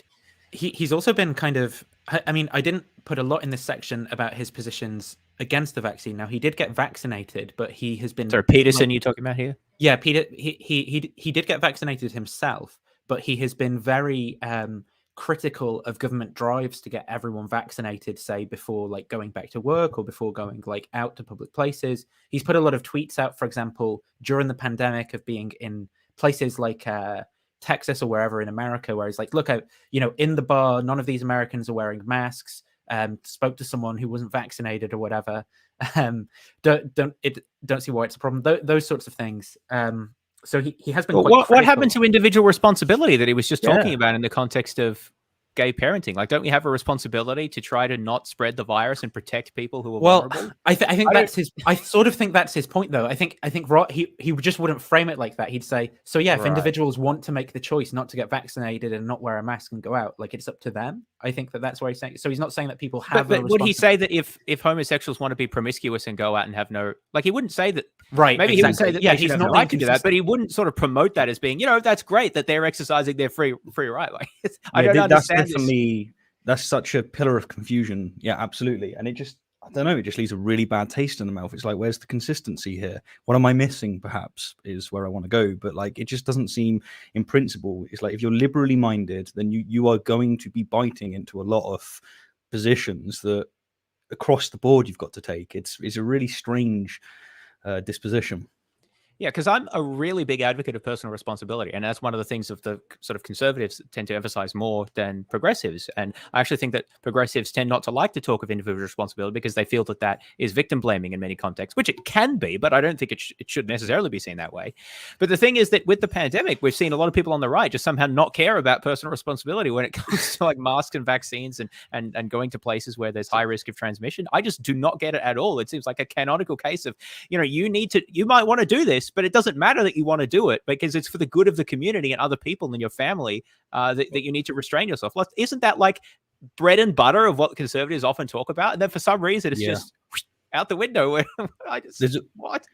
The political dynamic as well is what's really interesting, because a lot of the time when I don't understand commentary that's coming from, say, Jordan Peterson or basically anyone from the US or anywhere else outside of the UK, to be perfectly frank, it's often because there's just like something's been politicized in a way that it hasn't in the UK. So, whether you vote Labour or Conservative, basically everyone in the UK is like, yeah, vaccines work. And you're always going to get Karens, like they exist, and they're going around and doing what they can.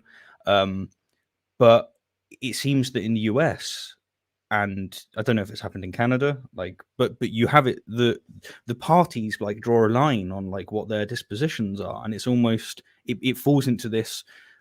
It's actually the issue that's with religion. For me, the real problems with religion is the dogma and the tribalism. It's not actually the propositions that they believe in. Like, frankly, I think that there's some nasty propositions they believe in, but as long as they're not claiming jurisdiction over the experience of others, they're not being dogmatic about it. It's the liberal in me. I'm like, fine, like it's none of my business. You go do what you got to do. Anyway, I'll leave it to it. Well, I think some of this comes down to. Do you remember the question that person asked Peterson in his Patreon Q&A, where he was saying, "Look, I'm not sure that I'm actually against gay marriage, but the bloody cultural Marxists want it." So it's the same sort of thinking that underlies a lot of this COVID stuff, I think, at least for people who are in these Petersonian circles, where it's like, look, I don't know, like, why would I be against like people wearing a bit of cloth in front of their face or whatever? But the bloody cultural postmodern neo-Marxists are in favor of it. So whatever they're against is obviously subversive to society. So the reason that they're against it it's not because they actually would care about the thing if it were dissociated from this broader cultural context. It's just because that's where the battle lines are being drawn, for this like random thing that they've got to fill their time of like battling the cultural Marxists. I mean, obviously they don't view it in those terms because they, when I was in that mindset, right, I thought this was like a real genuine problem with the world and the way that things are playing out politically, but. It's so strange to me that some things like this become politicized. Some things I understand are politicized, but like mask wearing in particular. The idea that many people on the right are fine with the state policing or having coercive policies with respect to, say, reproductive choices or abortion or like gay marriage and, gender identity and things like that. They're fine with the state being quite coercive in those domains. But having mandates to wear masks during a pandemic, oof. Now that's a line too far. That's authoritarianism, and apparently that's what got Nazi Germany going. Even though it wasn't, but it's just I don't get how you get. Christ never wore a mask. Well, I guess it doesn't say that he did. It doesn't say that he got vaccinated either. Just spat in people's eyes. You get the blindness. Okay, let's play a little bit of this one. Hello, everyone. It's mid-January 2022. I wrote a column this week for one of Canada's major newspapers, the National Post, and I thought I'd read it for those of you who want to watch or listen. It's entitled, "Time to Live Again." I spent more than 3 hours on the phone last weekend trying to get through to the online security department of one of Canada's major banks. One of my accounts was shut down because I had the effrontery to sign in from Alberta, an event too unexpected for the bank's security systems. I was placed on hold interminably, subjected all the while to the corporate world's idea of music to soothe me. I was then offered a call back, which I duly received 45 minutes later. Then I was placed on hold again and again and again. This all occurred after my patience had already been exhausted in the aftermath of trying to fly in Canada. Like so many Canadians, I have been unable to see many of the people I love and who are tolerant enough to return the sentiment for nearly 2 years. Lockdowns, restrictions, limits, on personal and social gatherings. So I'm going to just comment on this at this point where, from my point of view, this was kind of like a sort of, it was kind of like a boomer sort of rant, right? Of like, you know, back in my day, we used to go to the post office and we'd see people face to face and you could really talk to someone, not on the phone, subjected to the corporate idea of what music is or whatever. It's like he's had an individually bad experience, but now he's going to like generalize that the decline of the West and the fall of capitalism and everything is happening basically as a result of his one bad experience, and he's going to kind of go on this like this crazy rant from just having, you know, like a bad the bank time put him on hold. Yeah, so we have to be subjected to this. And his flight got cancelled. Yeah, the bank put him bummer. on his flight. It's like those things happen, right? Like I mean, Cultural before Marxism at COVID, its finest. Your flight getting cancelled. Yeah, before COVID, I went somewhere. My flight got cancelled because there was snow, and it was like, you know, I had to fly then like to Germany. Fascists? Why don't they just let the plane take off in the snow? Who is it their right to tell you when you're allowed to take off and when you're allowed to land? Unbelievable. You know that's what they did in the Soviet Union, right? Yeah, and the Holodomor massacre, you know, like it's like it starts there, but where does it bloody end? And there's evil lurking in the metaphysical substrate. What's the metaphysical axiom of the pilot who doesn't want to land in the snow? Oh wait, this goes too close to the bone. I'm feeling it. Like there's a bit more to this than just a giggle. Oh goodness, yeah, it's. I might I need to go on a bio break quickly, but I'll let this play a little bit while it should just be like 30 seconds. Gatherings, precautions.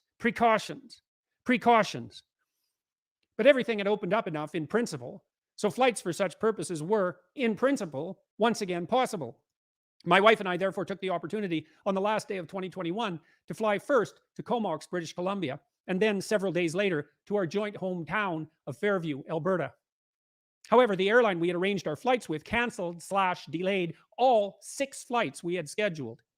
Furthermore, they had no staff available in one entire wing of Edmonton's airport. This made rescheduling prohibitively difficult. We were delayed by 1 full day traveling to British Columbia, and then another day traveling to Alberta. And there were further delays on our way home to Toronto. I've just slightly muted him while he's talking because the way that he's going into so much detail really expresses that he's really, really annoyed by this delay. Yeah, well, I mean, unpleasant experience. I think we can agree with that. I'm wondering what broad implications we're going to get drawn out of these bad experiences. Yeah. Also, I don't. Sorry, just he's looking really bad.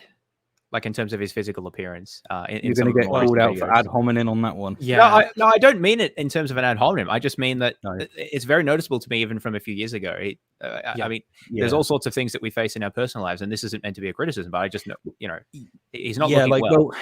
No, I do, like, even if he has like been exposed to a lot of hate, and even if the hate is justified, like that's got to take a toll on somebody. And then he had, you know, his addiction with benzos, and my opinion, his diet is awful. Like he just eats meat. Like, yeah, well, I suspect that may be a part of it. Yeah, like that can't be good. But I don't know. Maybe because I eat a vegetarian diet, I'm a Marxist. So you know, ignore me. So I don't know if you guys as well with this video, if it's worthwhile kind of playing through the whole thing. You've kind of got. Well, I'm kind of interested to where he's going. I haven't seen this one before. If you think it's worth looking at. Because I'm an entitled Westerner accustomed to my privileges, I got whiny about it. I have a banker that takes care of my affairs, and I sent him and his associate a string of complaints about the service I was receiving. They wrote back apologetically and told me that they're barely able to function with the COVID restrictions, the attendant staff shortages, also caused by illness, and their inability to attract new employees, a problem besetting many industries at the moment. Oh yeah, actually, I remember now. The direction he goes with this is actually, I think, towards the Christian end times, like genuinely at the end. And I'm going to have to actually pause it because he starts playing Sympathy for the Devil by the Rolling Stones at the end. So you don't get demonetized. I am not accustomed to feeling particularly sympathetic for the travails of large, successful enterprises, banks, airlines, utilities, and the like. I expect a certain standard of service so that I can conduct my own affairs effectively, and am impatient when delays unnecessary in the normal course of things emerge. The letter from the bank stopped me and made me think, however. It wasn't just the bank. It was also the airline. It was the empty shelves in the grocery store in northern Alberta. It was the daughter of the man I once worked for as a cook back when I was a teenager. It was the shopkeepers and small business people I've spoken with on this trip. We are pushing the complex systems upon which we depend and which are miraculously effective and efficient in their often thankless operation to the breaking point. Can you think of anything more unlike? I wonder if he would have made the same argument in World War II, you know, like when people changed the way that the economy functioned in order to do something else, or you know, like government rollouts of like the polio vaccine and things like that. It'd be like, you know, that changed things up. And as far as I understand it, there was an even higher death rate, right? And I think there was imprisonment for people who elected not to get like polio and smallpox vaccines and things like that. I wonder if he would have made the same arguments then when he was in those circumstances.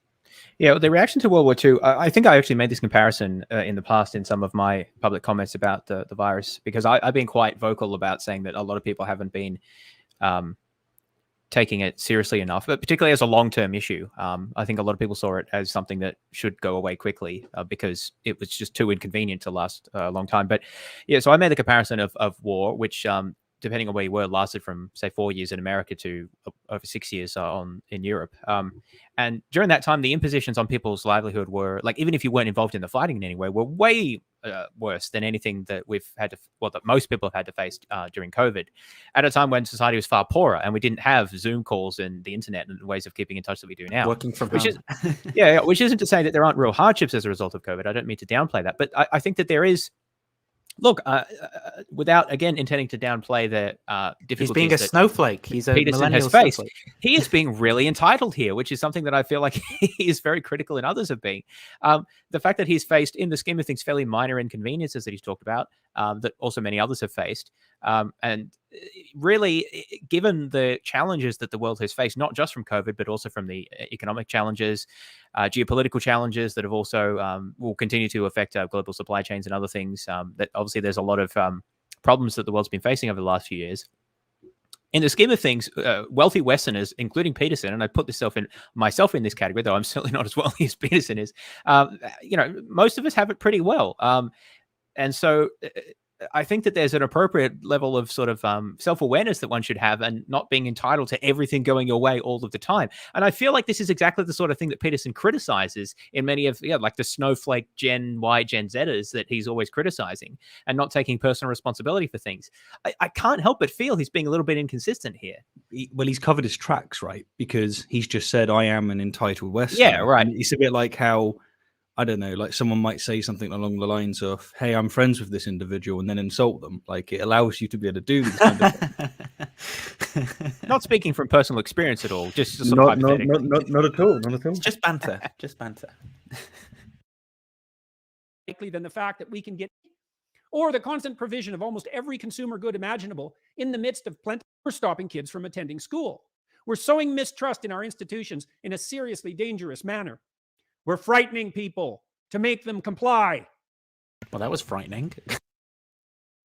We're producing bureaucratic institutions that hypothetically hold public health in the highest regard, but subordinating all our properly political institutions to that end because we lack leadership and rely on ultimately unreliable opinion polls. Again, in the war, or in like a smallpox outbreak, or even think of like medieval societies during the Black Plague and the way, I mean, obviously they didn't have this sophisticated kind of germ theory and things that we do. But would you say, yeah, look, this when they're the ways that they modified how they would operate if someone died of the plague or whatever, well, they're subordinating everything, they're subordinating all of the goods in their society to institutions that are supposed to protect public health, and this is a bad thing for the same reasons that he's just given with regard to COVID. Obviously, the Black Plague has a higher kind of rate of people dying who contract the illness than COVID does, but it's still significant across the population, right? Yes. Well, the other thing is that comments like this, while understandable from someone who's experienced frustrations, are really just unhelpful. I mean, if Peterson here was just a regular sort of Joe Schmo blogger and was complaining about some things that happened, I'd understand that. But he is a very well-esteemed public intellectual. I mean, he's sort of esteemed and also despised in equal measure, right, depending on who you ask. But the point is, he has a lot of influence. And so that gives you, with great power comes great responsibility. That gives him a certain level. By the way, this is also not off the cuff. This is a piece that he's reading that he wrote for a newspaper or journal or something. So there's that aspect of it as well. So the question is, does this add anything to the discourse? He said that we're sowing mistrust in institutions. And I think that maybe not exactly comments that he's made here, but other comments that he's made in the past about, say, Trudeau, for example, or the Canadian government are part of that problem. And instead of saying anything constructive about, say, the trade-off between personal liberty and public health concerns, which is obviously a real issue and something that is a very pertinent thing that we can discuss and reasonably differ on, instead of saying anything constructive about that, about how to make that trade-off or what ways we could be doing better, he's basically just moaning about it. I mean, the fact is that the virus is out there. It has been for 2 years. It's going to be around in some form or other for some time to come. And we need to face that and try to develop effective responses that do protect as much as we can liberties and other aspects of life that are important, whilst also recognizing that we do need to protect people in society, especially the elderly and the sick who are the most vulnerable to the virus. So if Peterson would like to contribute to that discourse, it'd be nice to hear him say something constructive about that instead of just moaning. So one thing that really surprised me with COVID is that if you take, Peterson's talked about this before, when you take the left-right dichotomy, which doesn't really work, but like you get the conservative mindset and a liberal mindset. The liberal mindset tends to be more open to change, and the conservative mindset is not. With COVID, what was required was a massive change in the way that people live. And you would think that the conservative wouldn't want that. But also, you'd think that they would want it because they want to preserve their lives. They want to preserve the way that things are. And so the conservative, if you're going to be conservative about a deadly virus and we don't know the implications and we don't know the long-term things, then the right response is like this complete shutdown and like mandated masks and like across the board, like even more conservative than what even conservatives were hating at the time, which really strikes me as strange because that does strike me as the right approach. Now, fine, as time goes on and we realize that COVID is not quite as deadly as what we thought, and I'm saying this as someone who watched his dad die of COVID, right? Like he died of COVID, but he died of COVID because he had cancer and it put him in a vulnerable state. Most people who die from cancer do so because they're vulnerable. And then all of a sudden, when you start realizing that it's not quite as bad, that's the time where you can start removing some of the, the rules and the regulations. And so broadly, I'm okay with like how the UK is at the moment. I think it's good. There's a healthy relationship. You see people wearing masks and you're like, fair enough. And as many people in the population are vaccinated, which is the case in most countries. Yeah, that was actually one of the things I was most proud of in the UK. I think that the UK's response was broadly excellent to COVID. Broadly, I should say, not perfect by any means. And I do get the frustrations. As far as I understand, Canada has a lot of regulations still in place. And frankly, that would be annoying me if that was in the UK. But here's the thing, the way that I would talk about it is I would just start gently bringing up, I'm not so sure about this, and like, talking in a way like that. But the way that Peterson approaches it is he basically goes from, nope, I've had enough. And he comes on and he expresses it with the same language and cadence that you see in apologists. He's angry. Like we were saying, like, did you watch his face? It's like, yeah, I can't help but feel like that's deliberate. It's like, this is how you get attention. You come on and you're angry and you've got a defined opposition. And Peterson's wicked smart. Like he knows how psychology works and he knows that this is the way that you tap into this. And but the problem is by saying that, I'm kind of suggesting that I think that he's doing it deliberately. But truth be told, I do think that he's doing it because he has like a goal in mind and he thinks that the goal justifies. Yeah, he's not consciously like, how do I manipulate people? But he's just thinking like, how do I convince people of what I think is true? Yeah, exactly. He thinks that this is the best way to go and he justifies the means justify the end, which by the way is something that I don't like about like consequentialist dispositions and some Marxist dispositions. I'm like, no, the means does not justify the end. Like you've got to take consideration of, each sequential step. An interesting thing about some certain conservative responses to this is, as I was sort of saying before, the traditional thing to do is for a really dangerous vaccine that kills like 5% of people to be developed, and then for the government to mandate that people have to get it and put people in prison who don't get it. Like that's what happened, you know, with like polio, smallpox, and other things in the past. That's not me saying that that's a good thing, by the way. I'm just saying in terms of, you know, the way that we've had it relatively good when it comes to COVID and the kind of freedoms that we've had around choosing to get it. Not yeah, it just seems to be a lack of principle here, which is what I'm always a big advocate of, that people should have principled arguments for why the government should do particular things or have particular approaches. And I understand there are different attitudes about the correct role of government. But for example, as I said before, if you have deep issue with the idea that individuals can just have any sort of gender labels, sexual activities, sexual relationships and things that they want, and that there's no real role for government there. If you have that role, then say, but we need all of these restrictions for COVID, well then, you know, you want to have a story about what the relevant difference is there. And for Peterson, it seems to be the other way around, right? The question is, what is the standard for government action or intervention? And then how do we deploy that in different cases? So I feel like I at least try to have a sort of reasonably well thought out view about when the state should do or not do particular things, consistent with respecting individual rights and promoting public welfare. I feel like that Peterson would, in principle, agree with something like that. But the question is that are those principles actually connected to particular like perspectives that you have on specific issues? And when they seem to be relatively disconnected, like they're not actually appealed to, or that there's no apparent principle to why we have a big issue with face mask mandates, but not a big issue with a big issue with face mask mandates because they're restrictive, but also are happy to expostulate on what restrictions should exist on respecting, you know, trans rights or things like that in the law, or gay marriage or things. There seems a tension there. Now, that doesn't mean that there's no way to articulate that, right? But articulation is called for, right? So this is what I feel is lacking for something like Peterson. That would seem to be exactly the sort of thing that he could do well at, right? By saying, look, here's the theory, and here's why we want, or here's why I support this, but not that. But what we get here and in other videos feels like just more of the standard conservative talk show rant, which I just find really it's sort of disappointing. It's like, well, we could have had more than this, especially as a leading intellectual like Peterson. Yeah, that's where, like, back in my day, we used to go to the post office and you'd see someone face to face, and you wouldn't. There were no gays there. Talking of the disappointment, when it comes to the way that he analyzes religions, and a lot of what he taps into, like we'll play it later, I'm sure, where he talks about Harry Potter and like the archetypes that are playing out in that story. I think Peterson's brilliant, like genuinely brilliant, and I think that what he's bringing is just so fruitful and so interesting. And it's like, I am very disappointed with the way that he is in many other areas. And it's strange. There's not many, I don't know, maybe there are intellectuals that do this across the board, where they speak as if they know a hell of a lot about, you know, vast topics that frankly they don't know a lot about. Apparently it's really common among clinical psychologists, and Carol Tavris in her book, Mistakes Were Made But Not By Me, she has a specific chapter on the prevalence of clinical psychologists to assume expertise across different domains that they're not experts in, and cause various problems in the US that she talks about in that chapter. It's also common among Nobel Prize winners, apparently. Right.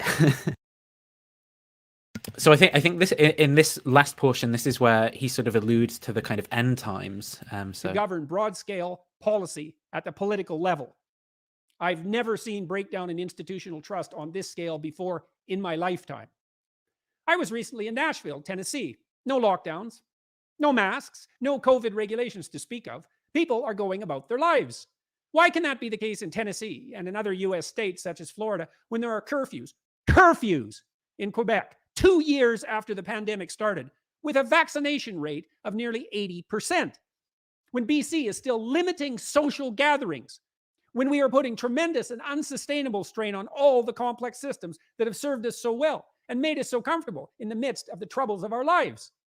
The cure has become worse than the disease. I have recently spoken with senior advisors to provincial governments in Canada. There is no endgame in sight.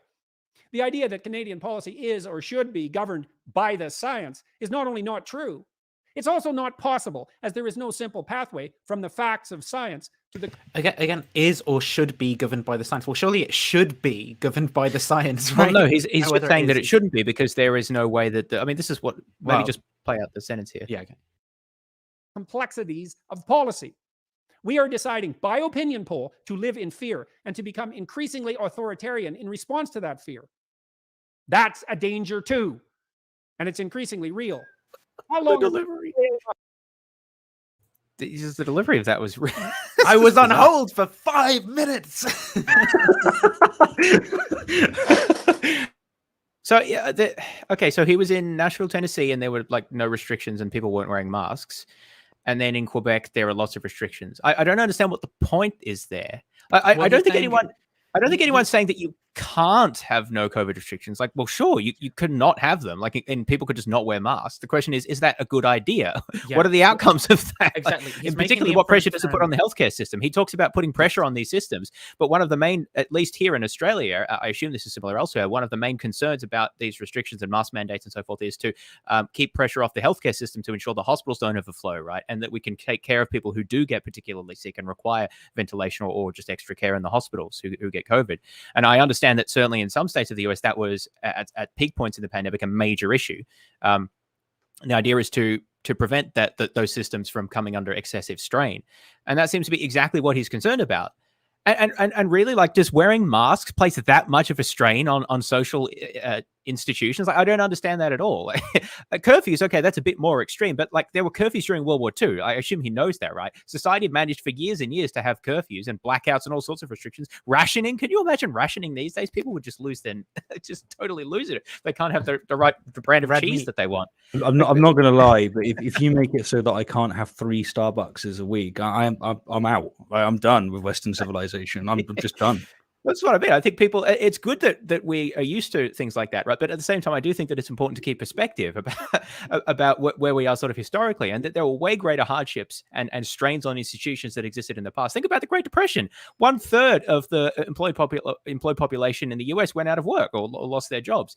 That placed way greater, at the time when society was much poorer than it currently is, that placed so much more strain on civic and political institutions than anything that we've seen under COVID. And what about the Civil War, for goodness sakes? Like, American society has gotten through so much worse than COVID. Granted, COVID was very bad, but continues to be a problem. But again, there seems to be a loss of perspective about what Peterson is saying here. Nor is there a connection between the concern about putting strain on institutions and any of the specific things that he's talking about. Like, why do masks put a big strain on institutions? Why do vaccine mandates in certain professions put a massive strain? Maybe it makes staff a little harder to get, but like, is that such a huge strain? I don't get the logic of anything that he's saying here.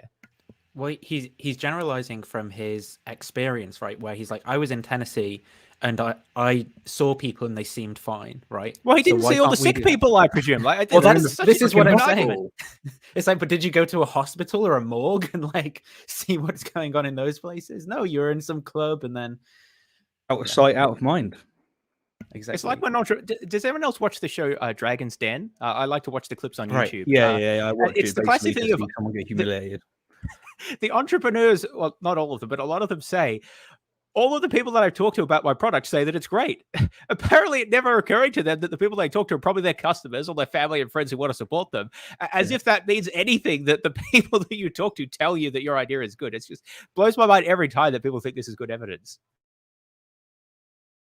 Out, hiding behind our masks, afraid to send our children, who are in no danger more serious than risk of the flu, to school, charging university students full tuition for 10th-rate online education, pitting family member against family member over vaccine policy, and... I sort of agree with some of his points there. Like, but I mean, there's just a broader criticism of universities like scamming 18-year-olds, like nested in there from my point of view.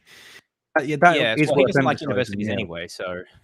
Yeah, like, again, it is like there is sprinkles here that I'm like, yeah, they're fair enough. But it's weird. You'll like criticize one thing or object to one thing, and some of his fan base will just say like you're just not understanding him, or that you're rejecting the totality of it all. And it's like, it's not. Like, I totally get it. Like what he was saying about how lucky Westerners are, which we were speaking about as well. You mentioned like the Spanish flu. The Spanish flu was stupidly deadly. Like, I saw a post recently where someone was getting told off for not wearing a mask. So he was back, you know, in the Spanish flu time and saying, no, I'm not wearing a mask.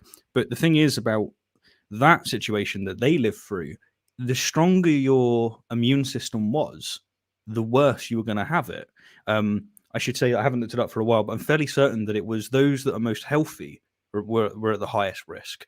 That's not the case with COVID at all. It's those that are weak. And God, imagine it flipped the other way around with people today being entitled to, no, I'm not wearing a mask, I want to go shoot my guns. You know, like, oh, goodness. And most seriously, compromising the great economic engine upon which our health also depends, until we decide not to. There are no risk-free paths forward. There's only one risk or another. Pick your poison. That's the choice life offers. I'm weird. Well, yeah, I think the poison that people are picking is to damage the economy and have people survive. Like, well, pandemics also damage economies as well because of staff shortages and supply chain disruptions. And Peterson mentioned that himself, actually. He mentioned difficulty of staff. Now, part of that could be due to vaccine mandates in some areas, but part of it also, at least if it has any commonality with what's happened around here, I know, is because of so many people are sick and off work because they got COVID. So it's true that lockdowns and other restrictions do have economic effects that we should be wary of. But I think that there are also, you know, there are ways of adapting, right? And there are ways of implementing policies that achieve the best trade-off possible between, you know, public health benefits and with minimal economic impact. And I think that we've gotten better at that over the 2 years of the pandemic. Masks, I keep coming back to as an example of something that does reduce the risk of transmission noticeably and has effectively zero economic impact, at least in most places, as well as maybe sensible social distancing requirements in particularly high risk places, as well as vaccine mandates, again, for particularly for certain occupations. You know, these sorts of, I think, fairly minimally intrusive restrictions don't have a particularly strong economic impact, certainly not compared to like widespread shutdowns or something. And so the question is, like Peterson says, it's a trade-off of risks, and that's fair. But the way he says it, it's almost as if there's no rational analysis to be done about what the optimum balance is. You can talk about an efficiency frontier if you want to look at it in an economic way in terms of the optimum bundles of sort of trade-off of risk versus of freedoms that you could have. But you could be interior to that, and you could have like not a worst, but a bad situation where you're actually, you have restrictions that are not that helpful, but are damaging and other combinations. So the point is, the way that Peterson talked about it, it's as if, look, everything's risky, so let's just sort of not worry about it. And well, I don't know exactly what the implication is because he's not clear. But this is sort of like when you say, look, there's no way to make a car completely safe, right? There's always some risk of accident, right? Even if you put seatbelts and airbags and crumple zones and all anti-lock brakes and all these other safety features on, there's still risks, right? So somehow we just shouldn't worry about all that and drive any old clunker and not pay attention to speed limits or the weather or whether you're drunk driving and things like that. No, it just doesn't follow. Like you take appropriate restrictions and safety measures, right? So yeah, you don't drive everywhere at 20 kilometers an hour, but and it's not like you never drive at night or things like that. You could do that to improve safety, but those are sort of unreasonable restrictions. But there are also reasonable restrictions. And the way that Peterson is talking about it, it's as if there's no rational calculus to be done about what is what's an appropriate balance and trade-off there. And I really don't like that. It seems really sort of anti-intellectual to me. This is as bad as cracking rocks in the Siberian tundra. It's like this is the first step towards gulags. More than the first step. The other thing is with picking your poison, right? The metaphor kind of implies that you drink one and you're done, but it's like, no, you reassess. So you have it so that at first you take the conservative disposition and you say, look, shut everything down. Then as time goes on, you go, okay, we can evaluate how deadly the disease is. And in conjunction with that, we can see the economic and the depressive states it's putting particularly extroverts in. And then you can end up making analysis that way. But those kind of analogies imply that you either have all regulations or you don't. It's, as you were saying, it's like, no, some of them are minor inconvenience. They can be put in place and that's okay, right? So, yeah. Okay, I think let's get Your poison. That's the choice life offers. I am weary of living under the increasingly authoritarian dictates of a polity hyper-concerned with one risk and oblivious to all others. And things are shaking around us. Enough, Canadians. Enough, Canadian politicos. Enough masks. Enough social gathering limitations. Enough restaurant closures. Enough undermining of political and social trust. Make the bloody vaccines available to those who want them. Quit using force to ensure compliance on the part of those who don't. Some of the latter might be crazy, but by and large, they're no crazier than the rest of us. Set a date. Open the damn country back up before we wreck something we can't fix. So we seem to have explicitly condoned vaccine refusal for no real reason there, right? He says they're no crazier than the rest of us, which, I mean, I wouldn't use the word crazy. I would say that most vaccine refusers are ill-informed and sometimes just selfish, right? They don't actually care about the risks of, I mean, sometimes there's a narrative that like it should be personal choice. Well, the issue there is that it's not just a question of you. It's a question of you passing the infection on to other people. And the vaccine is not 100% effective. And so also there are some people who can't get the vaccine because of compromised immune system or other factors. And so I think there is a room for public policy there about promotion of vaccines and maybe mandates in particular professions, such as the medical profession, where there's obviously very high risk of transmission. Now, again, there's reasonable room for disagreement there. I don't want to be dogmatic about that. But Peterson seems to be pretty happy to be dogmatic. It's just like, basically, he was pretty clear. No masks, no lockdowns, no density restrictions, and no vaccine, not even no vaccine mandates of any sort, but no like promotion of vaccine. He just said, make it available and then stop trying to use coercion to get people to get it. Yeah. What's the basis for any of those positions? How do any of those positions follow from what he said about concern about placing pressure on institutions? How do we get that from the idea that we should exercise personal responsibility and take ownership out of our choices? It seems to me that you would want to be say, look, you should get vaccinated. The evidence is overwhelming that it's safe and effective, unless there's a very specific reason that you particularly can't get vaccinated. You should wear masks in appropriate settings, generally indoors if you can't socially distance. I think you should be wearing a mask, at least in most settings. And that you should obey other restrictions insofar as they are, are relevant to your context, like in your country or whatever. I don't see how anything that Peterson has said entails or supports the policy positions that he advocated at the end there. It seemed basically his position was he's tired of this stuff, therefore they should sort of do away with it. Like that was basically the argument. Oh, and also they've done away with it elsewhere. That was the other argument we got. Both of which are terrible arguments. It's like, during World War II, 1943, I'm tired of all of these restrictions. Can we just, get rid of rationing in Ireland and get rid of conscription?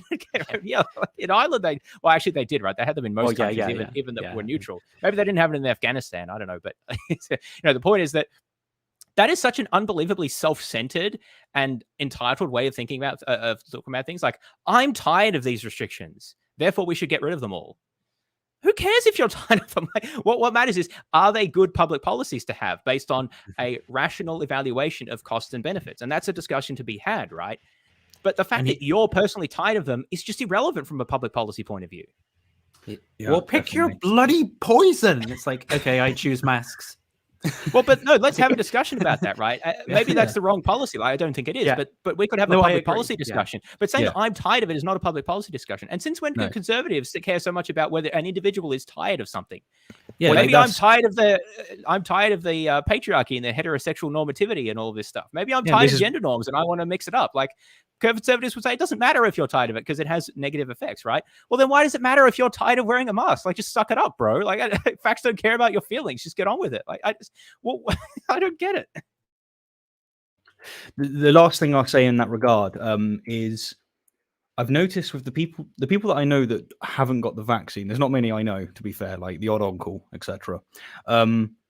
I do think that the right way to possibly get through to those individuals, and this is a empirical argument, is something along the lines of what Peterson just said. So this is not his point, but I do think that there's something to be said in it, and that is that if you just make it available and don't pressure them, I think that's the only way like some of these people are going to bother getting it.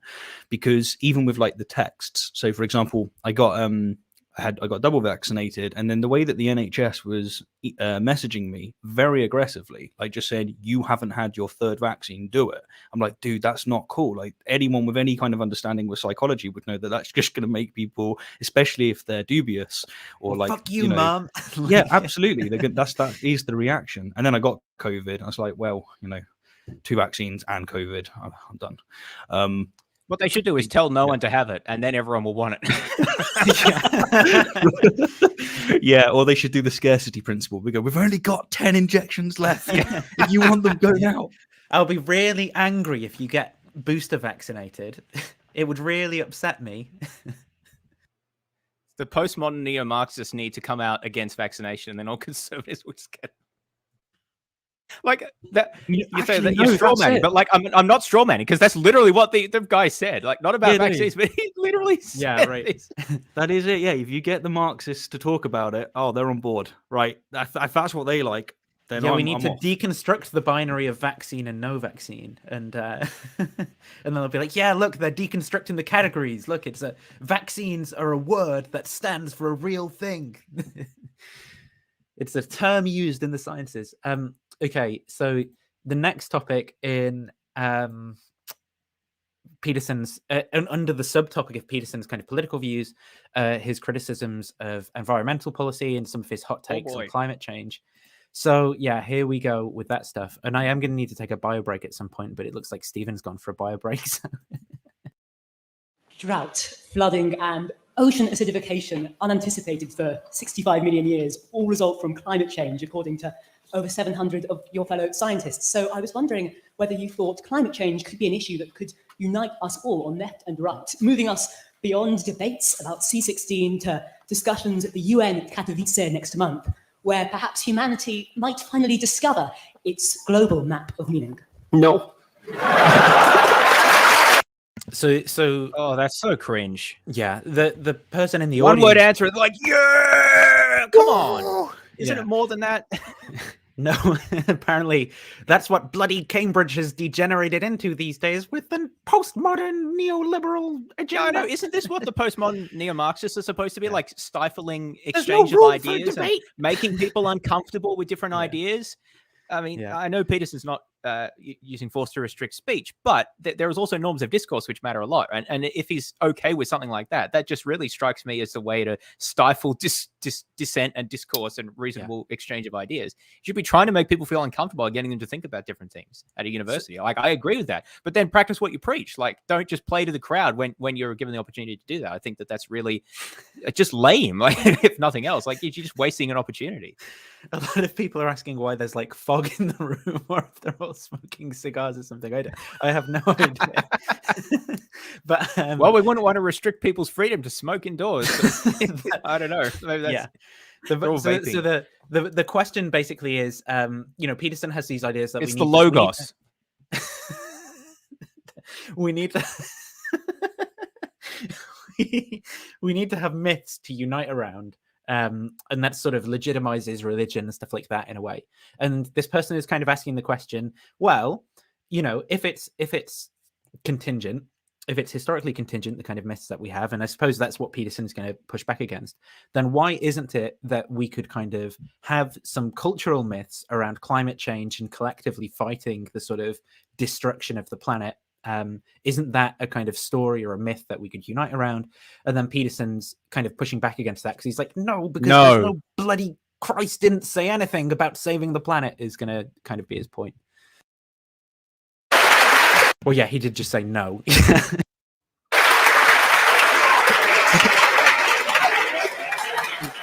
mean, there's a couple of reasons. I mean, the first reason is that I spent a lot of time reading. I worked for a UN committee for 2 years on sustainable economic and ecological development, and read a very large amount. Why was he working on that? Learned That's a lot. A random thing. What does that do with any of his expertise? Okay, I've spent a lot of time putting stuff together, but I think there's a dodgy backstory behind this as well. That if people can be bothered to dig it out, I think he sort of plays this up, and I think there are issues to do with his kind of. That's fine. It just surprised me because it didn't seem a bit random, but yeah, we can move on.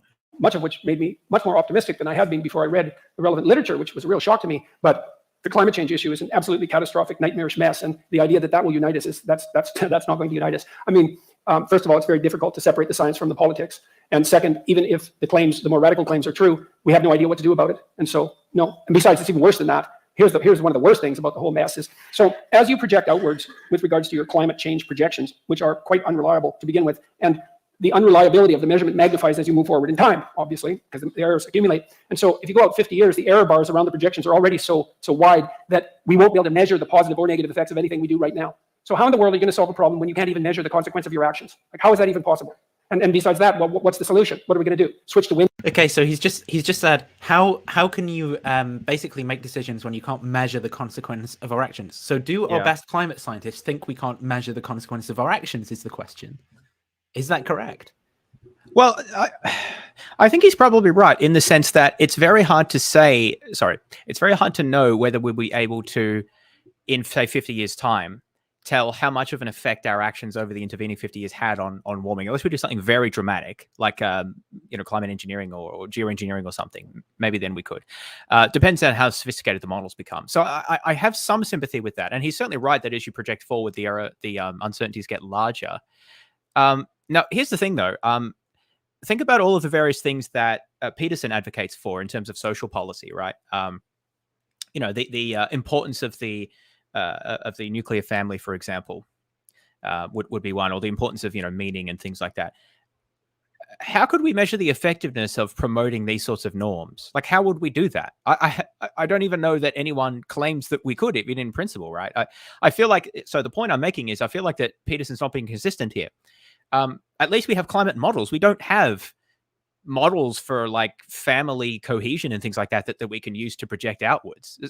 So our epistemic state's even weaker there. The evidence is way worse for anything that Peterson claims about the sociological importance of having a man in the family, or of a nuclear home, or any of those sorts of things. The evidence is way weaker, and our empirical situation is far worse. And yet he is quite happy to make quite confident assertions about what we should do, what path we should take. So why is it then wrong to do the same thing with respect to climate policy, just because it will be difficult to measure the effects of our actions? This seems inconsistent here. Yeah, it's like, so this is, I think, like the 6th time that inconsistency comes up, and it is the main thing that frustrates me as well. It's like, surely if you take that principle, then you're going to have to do this. You're going to have to provide some form of symmetry breaker in order to say why this situation is different to this situation, and it doesn't happen. Or at least Peterson's not very effective at communicating that element. By the way, why is there like smoke everywhere in this room? What's going on? Oh, it's the Logos. Either that or everyone's hotboxing. Those are the two main hypotheses that I've seen. It's climate change. It's the smog in Cambridge. Yeah, well, it's a bit like that meme, when the dog's in the house and everything's on fire, and he's like, "This is fine." I'm just imagining these sort of climate skeptics, and they're in a room where the water just progressively rises. Like, no climate change here. Nope, no siree, nothing we can do. It's coming up to this. Apparently, Cambridge is better now in terms of air pollution. Yeah, apparently in the 50s and stuff. Like all the buildings used to be covered in carbon. Smog was a massive problem around London. Yeah, in that time. Oh yeah, I remember seeing some pictures of that. But okay, so let's talk about this principle that we have to be able to measure the impact. Oh, sorry, Stephen. I was just gonna make a joke saying that's the good old times. Okay, that's the traditional times. Why did we have to change from that? Right. Good point. Yeah, air pollution was a traditional part. Back when they knew boys from girls. Yeah. But so this principle that we shouldn't take any social actions unless we're able to clearly measure the outcomes. Now, I think this is ridiculous. We almost never are able to clearly measure the outcomes of any policy at any scale. What we do is, in my view, what we should have is a theoretical and an empirical basis for taking an action and saying that we think that under this action, we will be better off relative to some other course of action. That doesn't mean we will be readily able to measure the actual effect of the policy. It just means that we have a basis for thinking that it will be better. So, for example, we don't really know what would have happened if different COVID policies had been adopted in different countries. There are ways that we can estimate that, but it's going to be very hard to know. That doesn't mean that we shouldn't do it, right? It just means that we have to be cautious in what we can say about it, especially like a precise measurement. Or think about another example that Peterson likes to talk about the benefits of capitalism for economic development. Well, I do as well. I think that it's really important, right? But can we accurately measure the effect of, say, China adopting a capitalist system, or more capitalist, at least relatively speaking, compared to what they used to have from the late 70s onwards, relative to the alternative? Well, you might be able to estimate that, but it's very, very hard to do. And the models get more uncertain as you go ahead in the future for economic projections, just as they do for climate ones, right? So the same argument we've made there. So the point is, across the board for social or economic policies that Peterson likes, these same criticisms could be levied. In fact, often more so, particularly for social issues where our evidence base is much weaker than for climate science. So I think that they're really weak source arguments to give for not doing something. And think about it in your personal life where you have to make choices. Like, how would you know how your life would be different if you married this person versus didn't, or took this job versus didn't? Like, you're never going to know that.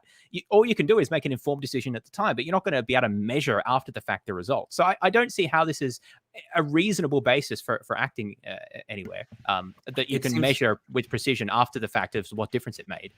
It seems like this is basically going to be another example of the postmodern neo-Marxists are for it, so I'm against it, right? Regardless of the actual... Well, and here's the other issue, right? He says we don't know what to do about climate change. Now, that's a vague claim. We don't know how to fully solve the issue. That's definitely true. But we definitely know some things that would help. One of them is carbon tax or cap and trade or similar measures. But that definitely makes a difference, right? So we could start with that and then move from there. So the idea that we just have no idea what to do is ridiculous. And also, for someone who likes the free market so much, I don't know why he's raising the objection that we don't know exactly what energy sources that we're going to adopt, because I would regard this as a completely wrong way to think about it. It's actually not the job of the government to work out exactly what energy mix we're going to be using now or in 10 years' time. That should be the job of the free market from my point of view. And it seems like Peterson would agree with that. But now somehow we need to have that centrally worked out before we adopt a climate. I don't see that we do. There's a role for the government to play in energy management and aligning incentives and things like that. But the idea that has to be centrally managed and then you should have a position on wind power and hydroelectric and nuclear, I don't get that at all. Like, for free market types of people, why they then adopt particular positions on given sources of energy, I just see that as irrelevant. Well, not irrelevant, but like beyond what we need to even discuss for the question. It's like somehow markets won't work if we increase the price of energy. It's like, well, why? Yeah, with the pattern of not explaining how the positions he's expressing is fundamentally different to ones that he holds. An observation I've made is that if you're just defending the status quo, the tradition, then you effectively are absolving yourself of a burden of proof, because you're basically saying you need to justify why we should change. And in that context, under that what would you call it? Under that dialectical, it's set up in such a way that you don't actually need to justify the traditional positions. And I think that's played in with a lot of the things we've covered so far, and probably going to play into a lot of what we're going to end up covering. Yeah, so just for people in the chat who are a bit kind of tired of the political stuff, I think that this is... Oh no, there's some stuff on women and feminism. You came to a discussion of Jordan Peterson, and you're tired of the political stuff, right? Yeah, really. We haven't even been going 3 hours, people. This is nothing. Yeah, there's some stuff on his views on women and race issues, and then we'll move on. But yeah, maybe we should try and be a bit more. Because we are coming up to 3 hours. Maybe we should try and be a bit more short on our responses. I'm comfortable with the way we're going. We'll see, because there's a lot in the religion section to cover. Oh yeah, wait till you get me started in that one. That's going to be a beast mode. I do get the frustration with some of the people in the comments, but yeah, as you said, like, there's a couple of things to consider. First of all, this is about 1/10 into the episode for a bad apologetic. Or maybe I'm being a little bit, over the top, but they're long. And the second is that the more you understand the way, look, the people that follow Peterson's religious views, they broadly have the same political views. That's not a coincidence. And they inform each other. They are effectively the same entity. It's just different expressions of the pattern of being. And so it is very important to address these things, because it helps you understand what's actually going on in the substrate of his religious views without his having fundamental axiom. Yeah, it's fundamental axioms. That's it. His fundamental axiom is everything I don't like is Marxism. No, I'm kidding. Yeah, for some someone people are who going to talks definitely about click that off at this a lot one. in other contexts, he hasn't appealed to those sorts of things at all in justifying his political positions, which I've just sort of found odd. Because it's so hard to grapple with them then, because I still don't really know why he doesn't like masks. That just seems like really arbitrary, like climate change. I don't see how that follows from any of his other basic tenets. It just sort of, it feels really tribal, which is one thing that really annoys me, because tribalism is one of the things that I dislike most. Yeah. I much prefer someone who has a well thought out, articulated view that's different from mine, because then I can engage with that and we can have an honest exchange of ideas. But if I feel like adopting positions just because the neo-Marxists say the opposite thing, well, then I just lose a lot of respect for that person and feel like we can't really have an honest, or it's much harder to have an honest discussion. Wind and solar? Well, good luck with that. Just try it and see what happens. We can't store the power. Germany tried it. They produced more carbon dioxide than they did when they started because they had to turn on their coal-fired plants again. That wasn't a very good plan, but we don't want... Right, and which country in Europe is doing well now that Putin turned off the gas to Europe? Oh, it's France with the nuclear power plants. Like, can we think about that argument for a second? We can't tackle climate change because we don't know how. And as evidence for that, he says Germany did a thing that didn't work so well. Now, I don't know if that's empirically true, but let's just accept that for the moment. So one country did one thing that didn't work so well. Therefore what? Like, how is this such a basic point? Like, okay, so one thing didn't work, and so we shouldn't try anything? Like, is that... Well, they tried that in the Soviet Union, James, and millions of people starved to death. Like, I don't understand what the logic is. Like, so don't do that thing. Don't try different things. Isn't that the whole point of... I know this isn't exactly the same thing, but in a free market system, you've got to try lots of things. Entrepreneurs are going to try all sorts of things, and many of them will fail, but some of them will succeed, and then you have a system for selecting those out. I mean, so governments are going to try different things and different incentive programs and so forth, and not all of them are going to work. How is that a problem? Like, we learn by doing about what's effective. This is such a stupid argument against doing something about climate. Nuclear. It's like, okay, what happens at night? Oh, the sun goes down. Well, isn't that something we should have taken into account? Oh, we got to flip on the coal-fired plants. Well, so it was as if they're that stupid. Like, what they do is they store up excess during the day. Yeah, they store up excess during the day, so they're able to release it overnight, or they balance it off with other forms of power as well. Complete catastrophe, and all that happened was the price of electricity shot up. There's like zero utility. That's not a solution. So what are we going to do about it? Well, we should cut back. We can't consume. Actually, because of the prevalence of solar power now, I can say this at least in the UK, because people who have solar panels produce excess in the day. There's a new market and a set of businesses and things that's arising out of the idea of trading power. So where you store up power during the day, but if you've got solar panels where you've got excess, and then you can actually pay it. You can release that back to the national grid at night. And they will pay you more money at night. And so there's this whole industry around kind of algorithmic trading. So you get basically the best value for selling back your electricity at different times of the day and stuff, because it's so efficient if you have your own solar panels. There's an industry around it. Much as we are all consuming. It's like, well, maybe, except the data that I've read indicate that if you can get the GDP of people up to about $5,000 a year, then they start caring about the environment, and the environment cleans up. So you can make a perfectly strong case, I think, and a reasonable one, perhaps even a humane one, that the actual idea would be to get everybody in the world who's poor, desperately so, out of poverty as fast as possible, which would increase consumption in the short term, because then they'd start to care about the environment and things would clean up. It's like, okay, well, what are we going to do about global warming? Well, good luck figuring that out. I don't see a solution on the horizon. I look at Bjorn Lomborg's work. I really like Bjorn Lomborg. I think he's a real genius. You can look him up if you want. He took the UN millennial goals. There's 200 of them. That's way too many goals if you're serious about goals, by the way, because 200 goals isn't a plan. It's a wish list. You have to prioritize. I'm serious. You have to prioritize, but they won't prioritize because each of the goals has its constituents. And if you prioritize, then you irritate the constituents. But if you don't prioritize, then you can't implement the plan. So what Lomborg did was gather teams of economists, multiple teams, some of whom were Nobel Prize winning economists. He had them assemble teams. He had them rank order development goals in terms of their return on investment, all of the teams. Then he averaged across the teams and came up with a final list. And addressing global warming wasn't even on the list. The most fundamental, he wrote a book called How to Spend $75 Billion to Make the World a Better Place. And that's not very much money on a global scale. Almost everything that he recommended had to do with increased child nutrition in developing countries. It's like, these things are complicated, man. These are complicated. It's like, well, let's fix global warming. It's like, okay, well, good luck with that. First of all, how are you going to do that? And to think that will unite us, but certainly not uniting us so far. And it's just... I guess he was sort of finishing up. This is an example. Yeah. This is an example of the sort of way that Peterson speaks that I really dislike, because he just sort of seems to go off on streams of consciousness. So someone asked him, he was asked about the global, I mean, we all do this to an extent, right? But I think Peterson is a master at it, at making it sound like he's conveying a lot of information, but actually he's just sort of rambling. But he's really good at it, like eloquent rambling. So he was asked about the question, could global warming maybe, or respond to that, maybe something that unite us? Yeah, exactly. And he said, no. Well, that was concise. But then when he expanded on that, he started talking about, well, we can't measure how effective it's going to be, and we don't know what to do. So those were his 2 points. So those because were on Germany topic, did something.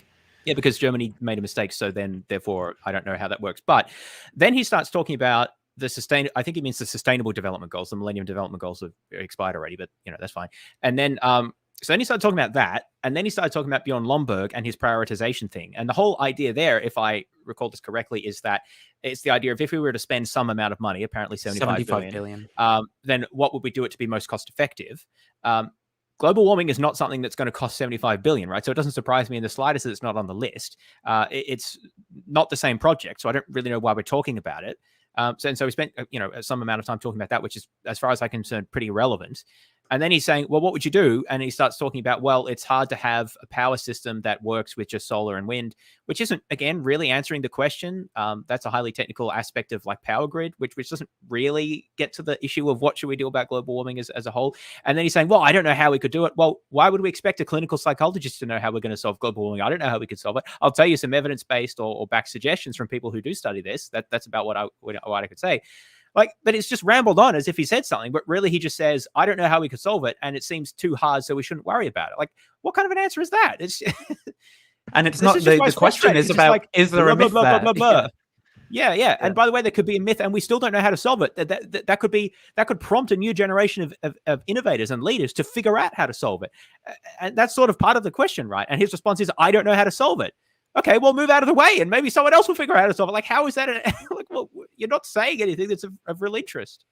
One thing I've noticed from making various comments on Peterson in politics, but particularly in religion, is that because he doesn't answer things succinctly, and like I try to break down and hear what he's saying. It doesn't matter if I play the full context and then break down what the main points are, or if I just focus on the main points. The response you get is people basically saying you're not paying attention to the main thing that's actually being said here. And it's like, that's not the main thing that's being said. He was asked this question and this was his answer.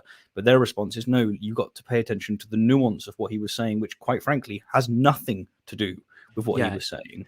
And it's very, very effective. I'm not saying it's deliberate or anything like that. It's just, I'm just saying that because he does this, it is so, so effective at helping those that see value in what he's saying basically completely circumnavigate cogent criticisms or objections to his responses. I agree with that. Look, I recently was interviewed on a channel that's a pro Jordan Peterson about what my issues with him were, and he released like a short clip out of that interview, like the dangers of following Jordan Peterson's advice or something. And all of the comments were like, yeah, this guy just didn't, that's what happens if you don't interpret him right and stuff like that. Like all the comments consistently. It's like, what do you, like, in what sense have I not, like, I'm pretty confident that I can provide very good reasons as to the ways that I acted based on his advice were the correct interpretations, right, of what he said. But the problem is that he just says so much that there's always something, if you say, well, I acted on this thing that he said, and it's like, yeah, but he said this as well. It's like, yeah, because he's just saying like so much stuff. It's like a scattershot, and it's like maybe let's just focus on some of the claims like one by one, rather than just being like, yeah, there's like everything, and you need to engage with everything. Maybe that he's got. Yeah, any Jordan Peterson truthism that you can articulate is not the true Jordan Peterson truthism. You have to really it's more true than true in an experiential sort of holistic way. What it's he's trying to deeper say. than ideas, bro. That's what you can't just you can't just focus on the words. Right? See, what's ironic is this is kind of leaning into sort of deconstruction, right? Which is Derrida did, which is, I mean, I don't right, say exactly. That, it's almost in that direction. Yeah. Sorry, but like with I find that one of the greatest things in favor of Christians today and the religious today is that the Bible can be interpreted in a myriad of ways. Like, I don't know how people read Numbers 31 and come away thinking that this is remotely moral. But they do. I don't know how they read. Like there's so much slavery in it, but they find other ways to justify. Like there's not slavery in it. I don't know how they read. The pro LGBT Christians. I don't know how they read it and get that interpretation. Like it explicitly tells you to stone homosexuals to death, but they managed to do it. And what I've noticed is that the more content that's there, and especially the more metaphorical and loose it is, the better it is for them, because they can maintain their interpretation and basically think that other people haven't, exactly. Yeah. On the one side, they can say they're actually just not paying attention. Yeah, you're not a true Peterson understander. Yeah, and like the way that Peterson speaks reminds me very much of religious literature, in the sense that it permits that vast diversity of takes. And this is why you see Jonathan Page-O will take it in one direction, and it's like I'm almost 100% certain that's not what Jordan Peterson was saying. Right. Yeah, it's frustrating. It's the kind of low resolution thinking that just gets us absolutely nowhere. I like what Lomborg did way better. I think it's way more intelligent. So, maybe if you increase child nutrition enough and you produce another, 10 million geniuses as a consequence of that, and maybe one of them will figure out what to do about global warming. Well, I'm serious. Well, and then the question becomes, why should any of those 10 million geniuses engage with the problems of climate change? Surely they should just be engaging in raising people out of poverty, this stuff, right? When do you start to deal with the... Oh, sorry. Yeah, no, go. It's right. This is of interest. This sort of thing is of interest to me as someone who's very active in effective altruism, which is Bjorn Lomborg is not exactly in that movement, but is sort of adjacent to that. It's sort of asking questions about how we can use evidence and reason to most effectively direct our resources and time to do good in the world and to help people. And so there's a question about trade-offs, right? And so I think that is a good question. The issue though is that do we think that these initiatives to improve nutrition and reduce the disease burden, say, in developing countries, which I absolutely think are important when we should be donating more money to as the West. But do we think that those come at the cost of climate policy? It's not really clear that they do, given that the political issues are not the same, right? So a carbon tax, it's really unclear that there's any trade-off with, say, adopting a carbon tax in a country like Australia. It's probably similar in the US, right? Whether that has any trade-off against, say, people making more donations to the Against Malaria Foundation or Give Directly, which is what I donate to, right? Or even whether there's a trade-off between carbon policy, introducing a carbon tax and increasing the overseas development, the official development assistance, which is like government donations. Now, if there is a real trade-off between those things, like devoting political capital to one or the other, then there's a question to be had there. And many people in the effective altruism movement actually feel like that climate activism is not the most effective thing to go into for this sort of reason, that it's very crowded and there are sort of lower hanging fruit elsewhere. But there's a difference between saying that and saying that when we're just advocating for policy, like when we're talking about as a policy issue, when we're not actually saying you should spend $10 on this or that, there's no real, it's not clear that there's a trade-off there at that overall policy level. There's a trade-off at an individual level if you're deciding what to do, right? You got to think in terms of levels of discourse. So Peterson here seems to be saying that there's a trade-off between adopting a carbon tax in America or Canada or wherever else and doing more to help people in the developing world. Like with nutrition and things like that. It's just not clear that there's a trade-off there, particularly when, Bjorn was specifically talking about $75 billion. That's a drop in the bucket compared to the amount that's already spent on overseas development assistance. A lot of it's just not very effective or used efficiently, right? So we could easily do both of those things, right? At least as a society level, not necessarily as an individual. You can't give your money to everything. But as a society level, we could be doing more across the board here. So what he would need to establish for me to take this argument more seriously is that there is a genuine trade-off at a society level between these two policy options. And he hasn't really established that. So to me, it's coming across more as a whataboutism. It's like, well, what do you think about us tackling climate change? It's like, well, what about nutrition in developing countries? Well, but does that trade off against adopting a carbon tax? Because if it doesn't, it's just irrelevant. And if it does trade off, then I think you should give some reasons for thinking that there is a trade off there, that we couldn't do one and the other at the same time. But it doesn't really show that. And you could always do the same thing, right? With anything that anyone's going to point to is like, exactly. How do you think about tackling this problem, and just point to some other problem and say it's like connected in this way? Postmodern neo-Marxists at the universities? Well, what about the starving children in Africa? Isn't that a bigger problem, Peterson? Why are you spending time talking about this? Shouldn't you be encouraging? And if we have 10 million geniuses, then they'll come up with. They'll figure out the problems of the postmodern neo-Marxists. Exactly. About that, it's not a bad thing to increase the total sum of human brain power. And so we treat these things so lightly. Well, let's fix the planet. Well, we're going to concentrate on global warming. Well, why global warming? I'm sorry, we treat these things so lightly. Well, to someone who just gave a one-word answer to the question about whether climate change could be something that can unite us, and then he's complaining about treating it. Come on, like that strikes me as really hollow. Like, well, come on. Maybe it is, but if you don't have a solution, well, then what about all those other problems? What are you going to do about them? Well, we'll ignore them because we can feel good about being concerned about global warming. It's like, I don't, one of the reasons there's more trees in the Northern Hemisphere than there were 100 years ago. No one knows that, but it's true, and by a substantial margin. You know why? No one knows that, but I do. In part, because people burn coal instead of wood. It's like everyone says, well, we shouldn't burn coal. It's like, okay, fair enough. What do you want to do? Burn trees instead? Because that's what poor people would have done. Like, coal isn't good. Well, it's better than burning wood. So these things are complicated. So they're unbelievably complicated. And so, no, it's not going to unite us. And we're not going to do a damn thing about it either. It's also kind of ignorant of the practice of coppicing, which is very different to just like randomly chopping down like mass forests. Coppicing? So traditionally, people would have basically cut trees up in certain ways. So as seed, like, you know, if you ever seen a tree stump with a bunch of branches and stuff coming down. Oh, right, yeah. Yeah. So people would basically like chop the trees so as they would grow like that annually, and then they take the wood and cause the tree to kind of like split off and grow again in a different way. So as they had that wood in order to make things and burn and things like that. So rather than just cutting down forests, they would coppice the wood. So the tree kind of is like an annual crop or something like that. Yeah, well, I mean, so things like that, right? So there are more trees in the Northern Hemisphere now than there were 100 years ago. And actually, I did know that, or at least in Europe. I assume that's probably extrapolates to all of the Northern Hemisphere. But anyway, okay, so because of that, we shouldn't do anything about climate change. I'm struggling. Exactly. I'm struggling, Jordan. Like, what does that have to do? I think he's trying to say, that have to do with? I think there's a climate problem, but really things are getting better, right? And the point is that, yeah, like the biggest carbon sinks, as someone pointed out in the chat, are the oceans, for example, right? And that's to do with like the temperature of the oceans, the salinity of the water, and things like that are also important to how good of a carbon sink the ocean is.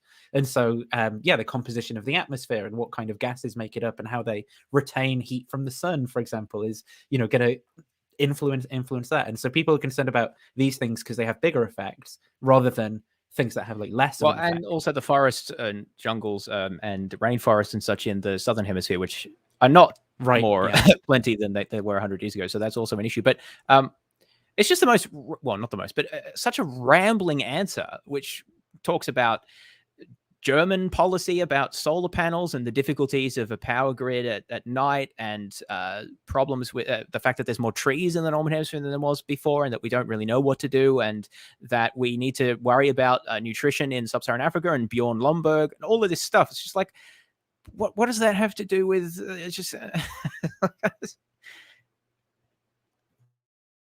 I'm gonna, sorry, just to underline that, this is what I mean by a dumb person's idea of a smart person, right? Because Jordan Peterson just made a whole bunch of references to specific smart sounding things, right? So clearly he has knowledge there, and he's also very articulate, goes on from one thing to another. So it sounds like, oh yeah, you know, he's making lots of good points and he knows his stuff. But actually, if you break it down, he's just rambled on about a whole bunch of tangentially related things without making any cogent point. Yes, that's not what a smart person does, unless they're deliberately doing it for some. And the question was about myths, right? Which should plausibly be in his area of expertise as exactly, which is probably why they asked it that way. I suspect he could have potentially given a good answer about whether this kind of narrative could unify people or not. Sorry, Stephen. So it's like with a lot of the other apologetic stuff that you deal with. So take William Lane Craig. At least the guy is like very effective, well, largely effective in his communication, arguably so effective that he deliberately chooses words that are confusing because he's he tends not to give long rambling answers. I agree. He's much more concise there. Yeah, it's like the analytical approach of just, you know, saying, look, here's me trying to succinctly express, here's the definitions that I'm using. It's just a completely different world to how Peterson talks. And I got to say that, like, I really appreciate that this you can have a conversation without every single time it was resolving with someone saying you just don't understand it. So we have an infamous climate video next, if you're ready.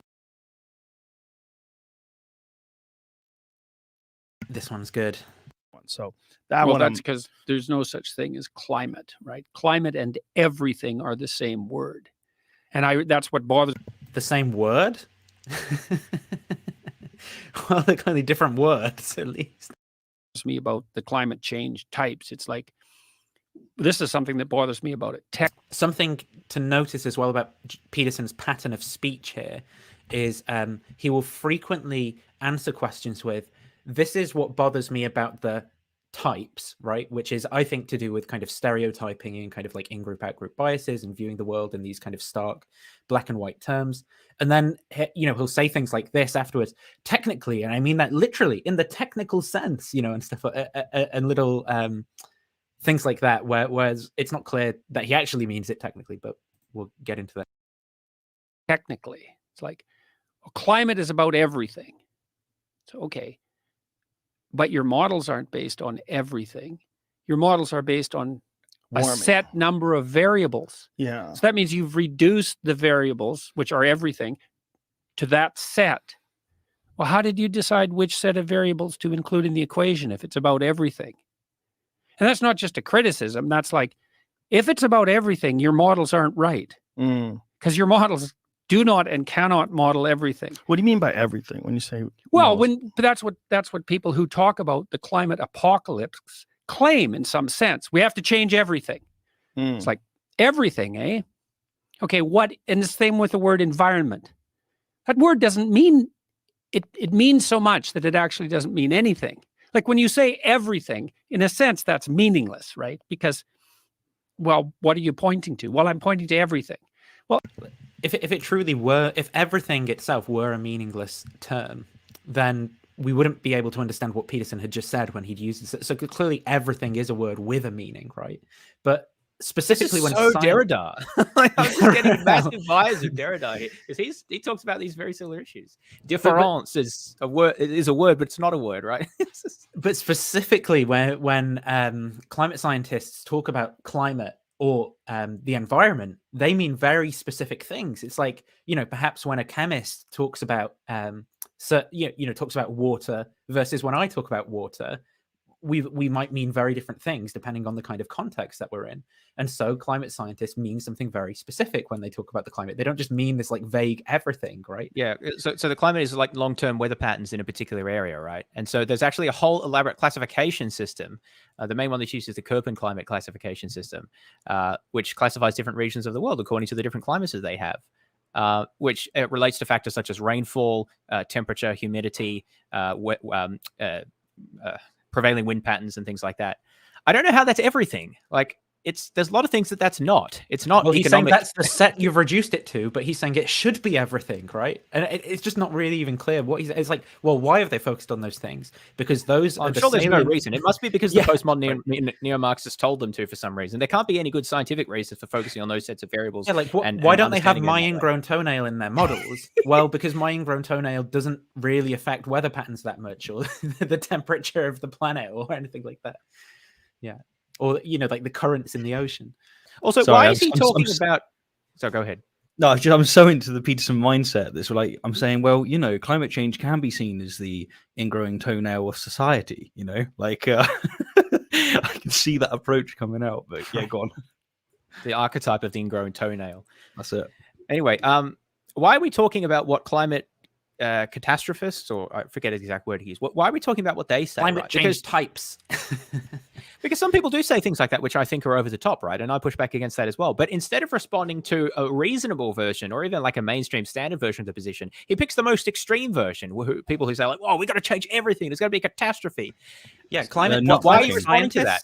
Are different from like the kind of organizations that are doing like climate change activism as well. Like, and they're not all the same either. Like they make different claims, and it depends who you're talking to, right? So why not respond to a more modest, reasonable perspective instead of the most extreme you could imagine? It's the nut picking fallacy. It's a very effective approach, and it's used by everyone, like left, right, everyone uses it. What you do is you pick the person who is the most mental, to use a word that's probably going to trigger someone, but you pick the person who is representative of a certain side, but just bonkers in what they're saying, and then you make out as if like that is the bulk or all of what's being said over there. So an example would be the beginning, the first video that we opened with, like the way that they were interacting with Peterson wasn't exactly conducive to a decent conversation. They're the stuff that gets picked and shown. They go, this is the trans community, and it's like, is it? Right. It's not, like at all, but it's very, very effective. So focusing on the nuts is something that's done. It's across the board. They do it, like left-wing media do it with right-wing stuff as well. It's just a very effective rhetorical device almost. What's the difference between the environment and everything? There's no difference. What's the difference between climate and... There is a very specific difference when it comes to modeling the environment. What people mean by it is going to be like the predominant weather patterns that affect the things around us, right? It's not going to be my ingrown toenail just isn't relevant for a model of, whether or not, like the kind of things you're going to be interested in, for example, are like, is this city going to flood, for example? And there's going to be certain things that are going to have way more of an impact on whether or not this city is going to flood than like what I had for breakfast. I mean, there are very particular ways that these things are conceptualized. There's the biosphere, which is life. There's the lithosphere, which is rocks. There's the there's the cryosphere, which is like frozen ice, I guess. The atmosphere, which is the gases, and the oceans, right? And these different parts of which all together encompass the environment, they interact with each other in particular ways. So you can talk about flows of energy and flows of matter between them, and flows of particular types of compounds, like such water or calcium, I think is another one, and carbon, different flows, which people probably have studied if you've ever looked at this stuff. This is a way that the environment, the natural environment, is conceptualized at a fairly coarse level. And of course, then you can zoom in and look at particular chemical processes and particular ways that the biosphere shapes the geosphere, for example, and the interactions here. It's like, has Jordan Peterson read anything about any environmental science? Like, there are very specific when he ways was on that the this is UN. conceptualized. when It's not just everything. Like, where's he getting that from? I don't get it. And everything. Well, there's no difference. So this is a crisis of everything? It's like, no, it's not. Or if it is, well, if it really is, then we're done. And when Peterson talks about the metaphysical substrate of reality when it comes to religion and stuff, Well, is that's that literally everything? Yeah, Surely. right. Exactly. Is that literally everything? Let's look at the way he talks about God later on and ask, so you're going to is say this there's more or less reasonable than the climate or environment? So you're saying As there's a a problem with everything, Peterson? Well, how can you tell that? You're taking everything into account in your depth psychology models, and it's not consistent. We can't fix everything. Well, but we have specifically- to. The fastest way to make the planet. But we can fix everything by following the archetypes, right? Like sustainably green and ecologically viable is to make poor people as rich as possible, as fast as we possibly can. Because the thing about poor people is that, well, first of all, they're not resource efficient. They use a lot of resources to produce very, very little outcome. And so that's a problem. Slash and burn agriculture, for example. But even more importantly, when you're insecure on a day-to-day basis, you don't know where your next meal is coming from. You're not paying attention to the broader environment, that hated word, around you. Mm-hmm. And you can't even really worry about your children's future. I do sort of agree with the things that Peterson's saying on this point. It's just it doesn't have to be to the exclusion of dealing with anything on So yeah, what's interesting is he made the claim that he's talking about how the environment is defined as everything, and that's the thing that I would go right. I see some issues here. For instance, you say that everyone is religious. Yeah, wrong. No. Woo. Yeah. That's like where he's starting from. With that claim, I would jump on and I would object. And I would say, one, here's the objections, and then two, you do it with religion. So how are you not being a hypocrite? Where's that symmetry breaker again? Like, help me out here. But because he followed it up with something that's, a fair point. He's like, look, you need to make it so that the poorest can actually give a crap about recycling, because if you don't get them to that point, they're not going to care. And it's like, yeah, he's absolutely right on that. But that, if you was to play the clip at the beginning to try and object, because he's followed it up with that statement, you'll be accused, as I have many times before, of quote mining, even though it's not quote mining. Like, he made an objective point and then he made an additional point. Whereas if you put the whole thing in, then they're just going to say you're focusing on the wrong thing. And it's like, it's very frustrating. But yeah, can I say those claims are unrelated to each other? They have no relation to each other whatever, which is another point that I make, that his replies are often rambling. That there's not a logical progression of ideas that terminate into him making a conclusion which has been supported, right? It's not just about the length of the replies. That's part of it, though, but it's also whether they're building to something, right? Or whether there's a progression there that makes sense, whether he pulls in then evidence and develops logically to a conclusion, as opposed to just he talks about this and then he talks about that and then this comes in and there's no obvious connection. Like, these two things, the points that he's just made, have no connection whatever to each other. So you can, that means you can critique the first one completely in isolation from the second one and not be accused of taking out context, because the context is not relevant to anything you've just said. Also, coming back to a point that I made before, I agree that empowering the rich and empowering the poor and trying to help them become rich is a very important endeavor that we should be focused on a lot more. However, the question is, does that in any way trade off with taking action about climate change? If it does, then I think he needs to give an argument as to why it does. If it doesn't, then it seems irrelevant to the question as to what should we do about climate change. Again, it's like saying, well, we can't do something about the postmodern neo-Marxists at the universities because there are poor people that we need to help, right? I assume that Peterson would say that's not a valid connection because they don't trade off against each other. Well, then why is that also true for the case of climate action? I would say that I don't think that there is a need for climate action in the West to really have much of an impact on people in developing countries, because what we can do, if we're worried about economic damage, we can just offset any tax increases via tax cuts in other areas. And this is a point that I've made for years, that the right should not oppose carbon taxes because what they should be able to do, if they're competent as politicians, is to leverage carbon taxes to get tax cuts in other areas like corporate taxes or income taxes. You could make it so that there's an overall tax reduction, which the Conservatives will like, and you also get the carbon tax through, which the progressives will like. So that's actually a win-win policy, and this is the kind of neoliberal economic sort of attitude to things, where it's like you can actually get Pareto improvements here, where everyone's better off, because we already tax a lot in developed countries. You can cut some of those taxes and replace them with a carbon tax, which is better, because instead of taxing hard work and entrepreneurship, you're taxing pollution of the environment, which is, if anything, you want to be taxing bad things, not good things, right? So we don't need to harm our economies. Granted, there'll be certain sectors that are harmed, fossil fuels, but that's sort of the whole point, right? But as a whole, there's no need for overall economic damage through like higher taxes or things like that.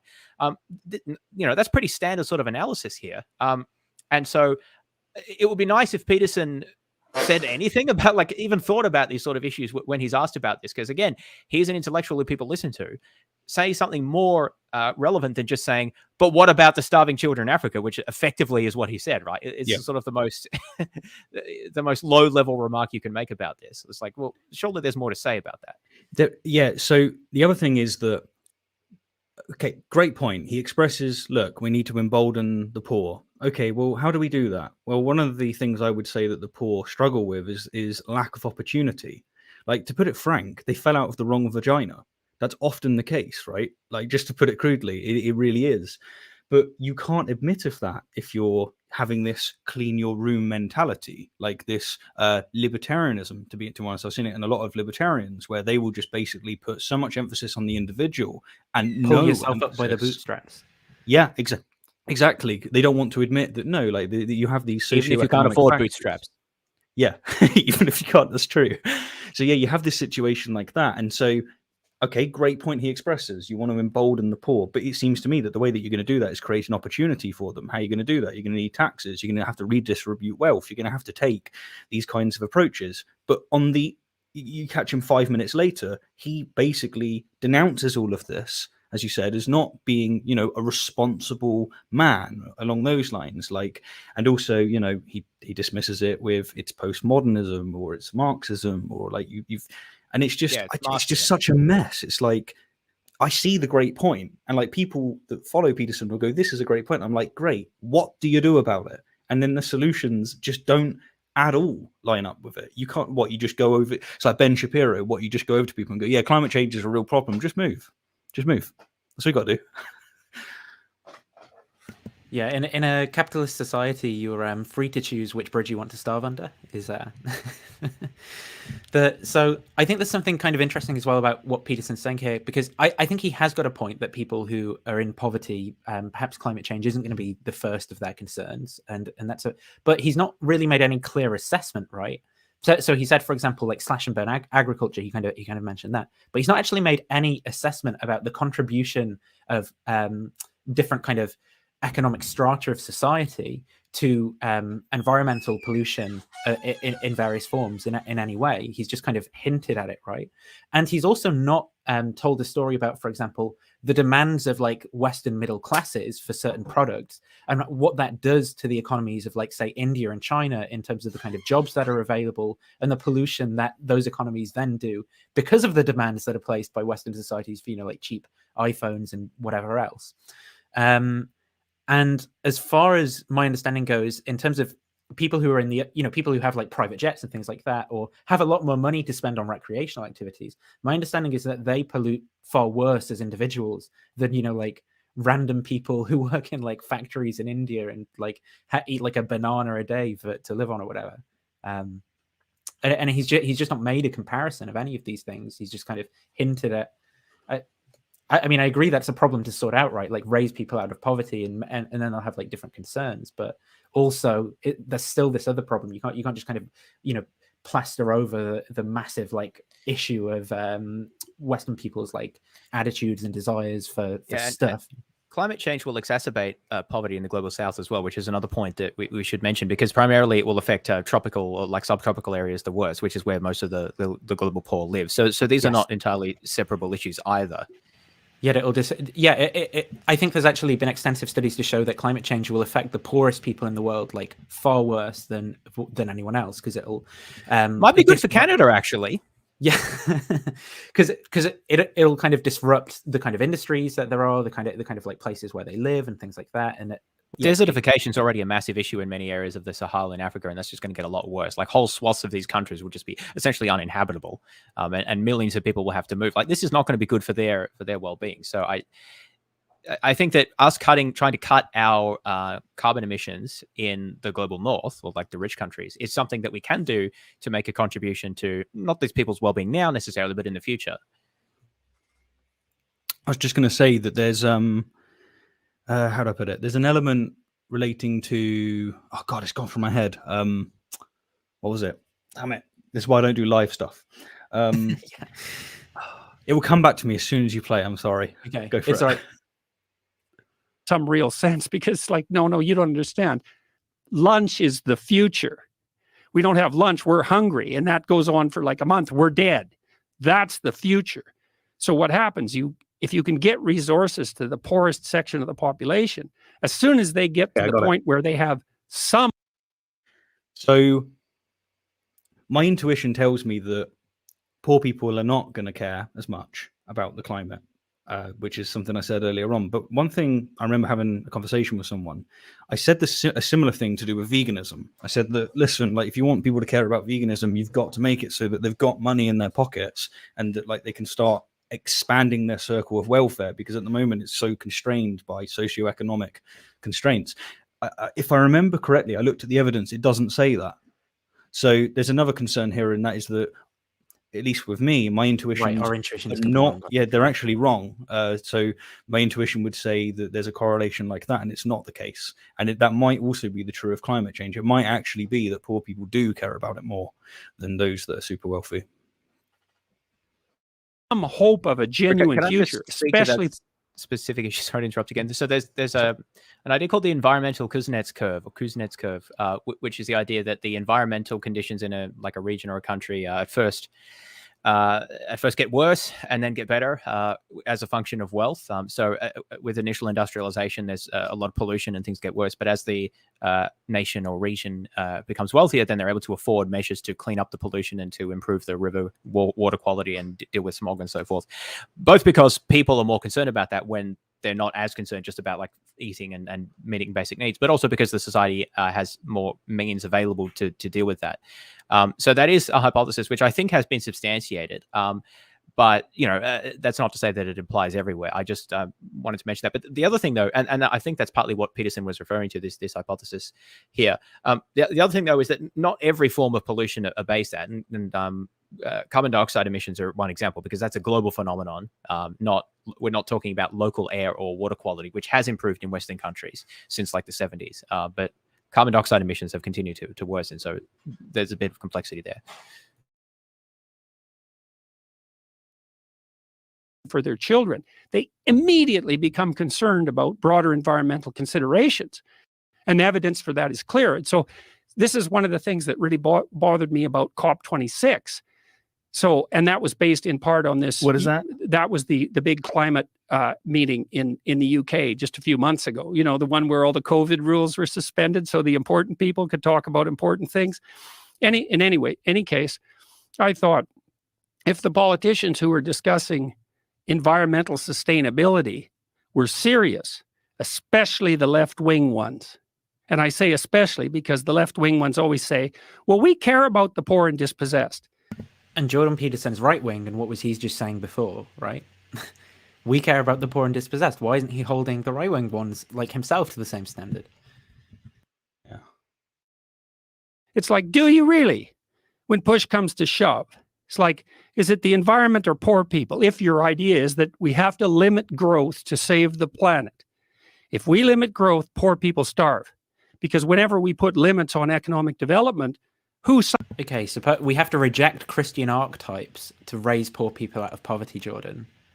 Whose side would you be on? Would you be on us rejecting the Christian archetypes in order to adopt Marxism and raise people out of poverty, or would you be against it if it were the case that it would do that? And Peterson, he talks. How many queer pronouns would he trade off for one line in Sub-Saharan Africa? Yeah. Well, Peterson talks a lot about delayed gratification, and it seems that you could make this argument here where actually, no, it's going to be worse for the poor for, a couple of years, but ultimately it's going to be better. And that all falls into the clean your room philosophy. But there's no nuance here. There's no consideration of that. And it's that has to be taken into account. Suffers. The rich? Are you really? That's what you think? And you're on the left. You think if you put limits on economic development, the rich will suffer.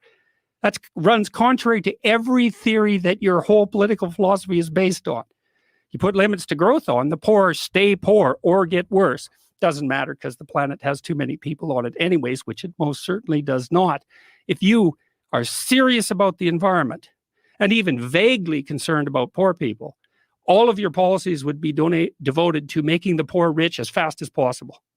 But that would violate the anti-capitalist presumption, let's say, that the reason for environmental degradation in the first place is, say, entrepreneurial and free market development, which it most certainly isn't. That's actually completely backwards. Make poor people rich. So what should a COP26 been about? That's fairly straightforward. It should have been about trying to generate as much energy as we possibly can to be distributed as widely as possible in the cheapest possible manner. And what would that be? Nuclear? No, well, I would say ultimately likely nuclear, and probably not fusion, because it's so, fusion has always been a year away, 10 years away for the last 50 years. We haven't managed it. And likely not fusion. Is that because it's not invented yet, Jordan? Why talk about not invented technology? He's also qualified to comment. Fusion is still an active area of research that is regularly made progress on. But he's right. I mean, it's been promised for a long time. I don't know when it will come, but I don't know why. I mean, Peterson seems to know. But so the issue here is that he's saying people on the left don't really care about the poor because their policies are anti-capitalist and are focused on environmental protection rather than pro-capitalist and promoting economic development and availability of energy. Well, the thing there is that overlooks the fact that many people on the left that he's criticizing have different views about what promotes well-being and what promotes growth, or development at least, and about the relationship between the environment and people's economic well-being.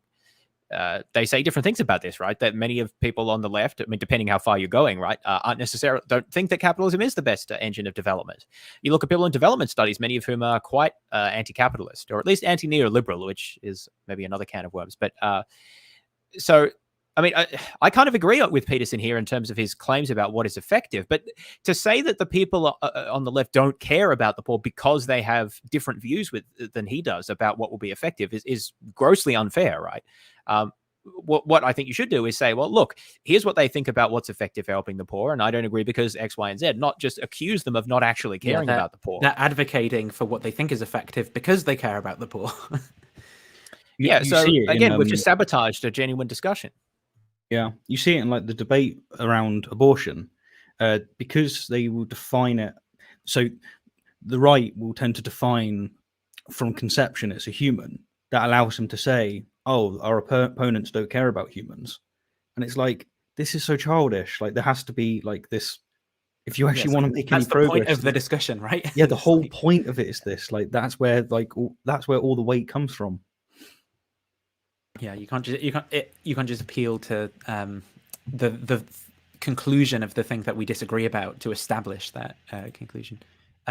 So I think the next thingy to share. Sorry, that whole clip there was just embarrassing, right? Particularly the starting point about this nonsense that there's no such thing as the environment or climate, and it's just everything. And then he starts talking about, well, we just really need to make the global poor richer, without establishing that trades off against environmental protection in any way, and then just having a go at people on the left because they don't agree with him about something, so they must not actually care about the poor. Just a disaster. None of those things have anything to do with each other, and they don't address the core issue about climate change either. Oh, not this paper now. It's a great reaction. Yeah, so Well, this because was... I spent rather too long looking into this. Sorry, you want to go on? Yeah, I was just going to say, so this is the 6th of February this year. Jordan Peterson, you know, he loves his quotation marks, follow the science, and then he retweets this paper. This one paper destroys most of the IPCC's corrupt climate science. Do you know who that guy is who originally tweeted this? Don Keeler? No, I don't know. No. I wonder if he even read the paper. Because I I read a fair bit of it, and that's certainly not the conclusion that I got.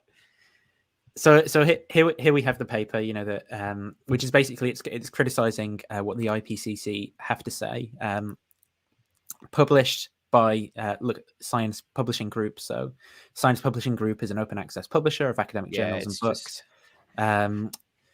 But has been based in Pakistan. Yeah, the company's been criticized for predatory publishing practices as of 2019. It's a crap journal, essentially. Like it's barely a journal. It's probably not peer reviewed either, though they say that it is. But you know, some of these agencies are just like some of these publishers are just not. Nothing they publish is worth the paper that it's printed on. I've read a few of these sorts of things before in different areas. It's just you can get anything published these days if you're willing to just go through a completely non-reputable. I mean, even some reputable publishers publish crap, right? And the non-reputable ones, yeah, just. But anyway, so that's just about the publisher. I mean, I don't know how much we want to talk about this article. Probably not too much. I think Edwin's an engineer and not a climate scientist as well. Yeah, he's some sort of physicist. I think he's not a climate scientist, of course, because almost none of the people who publish these sorts of things are. The sort of short about this paper is that.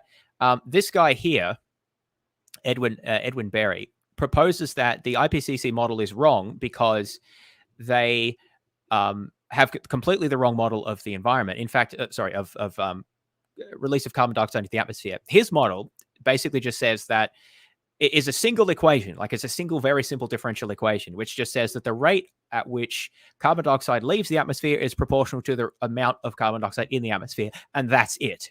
Right, one very simple equation. And from that, he concludes that human carbon dioxide emissions can't be contributing very much to global warming because they're too small a proportion of the overall inputs to the atmosphere, that there's so much more input of carbon dioxide to the atmosphere from the natural environment. So that's his essential claim here. The problem with that claim is that it's just nonsense. It's not true that the rate of carbon dioxide emission from the atmosphere is just proportional to the amount that's there. There's a paper that I had a look at, where maybe I'll just mention the author actually, who they don't respond specifically to this paper, but they respond to another paper by a researcher who makes similar claims. I'm just trying to find it so I can mention the... Yeah, so this is by Peter Koehler, who respond to a similar paper that makes similar claims. And he talks about how this is just a nonsense way of modeling, that you at the very least need to consider the ocean as a massive carbon sink and the role of carbonate reactions there that absorb a lot of carbon. And that alone basically falsifies this guy's approach, which just assumes it's a single equation. But then there's other factors as well, like there's the deep ocean, which has effects over longer periods of time. And then there's basically all sorts of more complicated effects that need to be added into the model. So the long and the short of it is the model proposed by this paper. And by the way, this is just a model, right? This is not actually like new evidence. This is just a model that he says is better, but it isn't, because it's a ridiculously stupid, oversimplified model, which no climate scientist would consider. And the irony of this is that Peterson criticizes, like we saw this, he criticizes climate models for being too simple and only considering some of the variables. Yeah, in this case. But yet he's promoting this model, which is way simpler than any of the models that are actually used by credible climate scientists and is ridiculously oversimplified. The author even uses the analogy of like water going into a bucket, and the rate at which the water comes out is just proportional to the size of the hole. The climate doesn't work like that. It's not that simple. You don't need to know that much to understand that there are, like, the ocean being a massive sink is one of the big factors there, and there are others as well. Another thing is that the climate particularly carbon dioxide in the atmosphere, is not in equilibrium, which this guy seems to think that it is, right? Because he seems to think equilibrium's reached really quickly.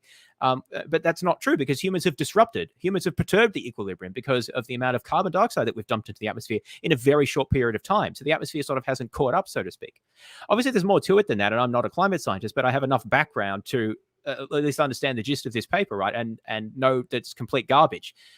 So it doesn't destroy most of the IPCC's corrupt climate science. In fact, this paper is pretty much worthless. It doesn't contribute anything new in terms of like data or anything like that. It just presents a ridiculously oversimplified model that's already been debunked before in the literature and should be completely ignored. Now, the thing is that just to finish here, Peterson's tweet just says, follow the science. So if you critique him on that, he could just say, well, I'm just saying follow the science. Like, I didn't say the paper was right. I'm actually critiquing the paper. Yeah, exactly. I'm saying we should follow the science. So that's what really annoys me, because it's all just plausible deniability. I love that he emphasized complex as well. So we were listening to him saying that, man, the climate's complex, then shares an extremely simple model. It's like, well played. Well, I'm sure he didn't even look at the paper, right? No.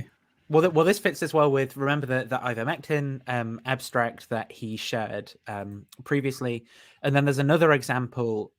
I don't know if you looked into this one, James, where he's saying apparently the science isn't settled with this paper. I don't know if the solar activity and climate. This is another thing. It's published in a garbage journal. It's just basically saying the sun is responsible for global heat warming. Temperature changes rather than It's not. This has been debunked many times. In fact, again, there's nothing really new presented in this paper. It just basically presents the fact that there are associations between. So the sun does change its irradiation intensity, a very small amount. Like we're talking, I think it's parts in 1,000 over the sunspot cycle, which is 11 years.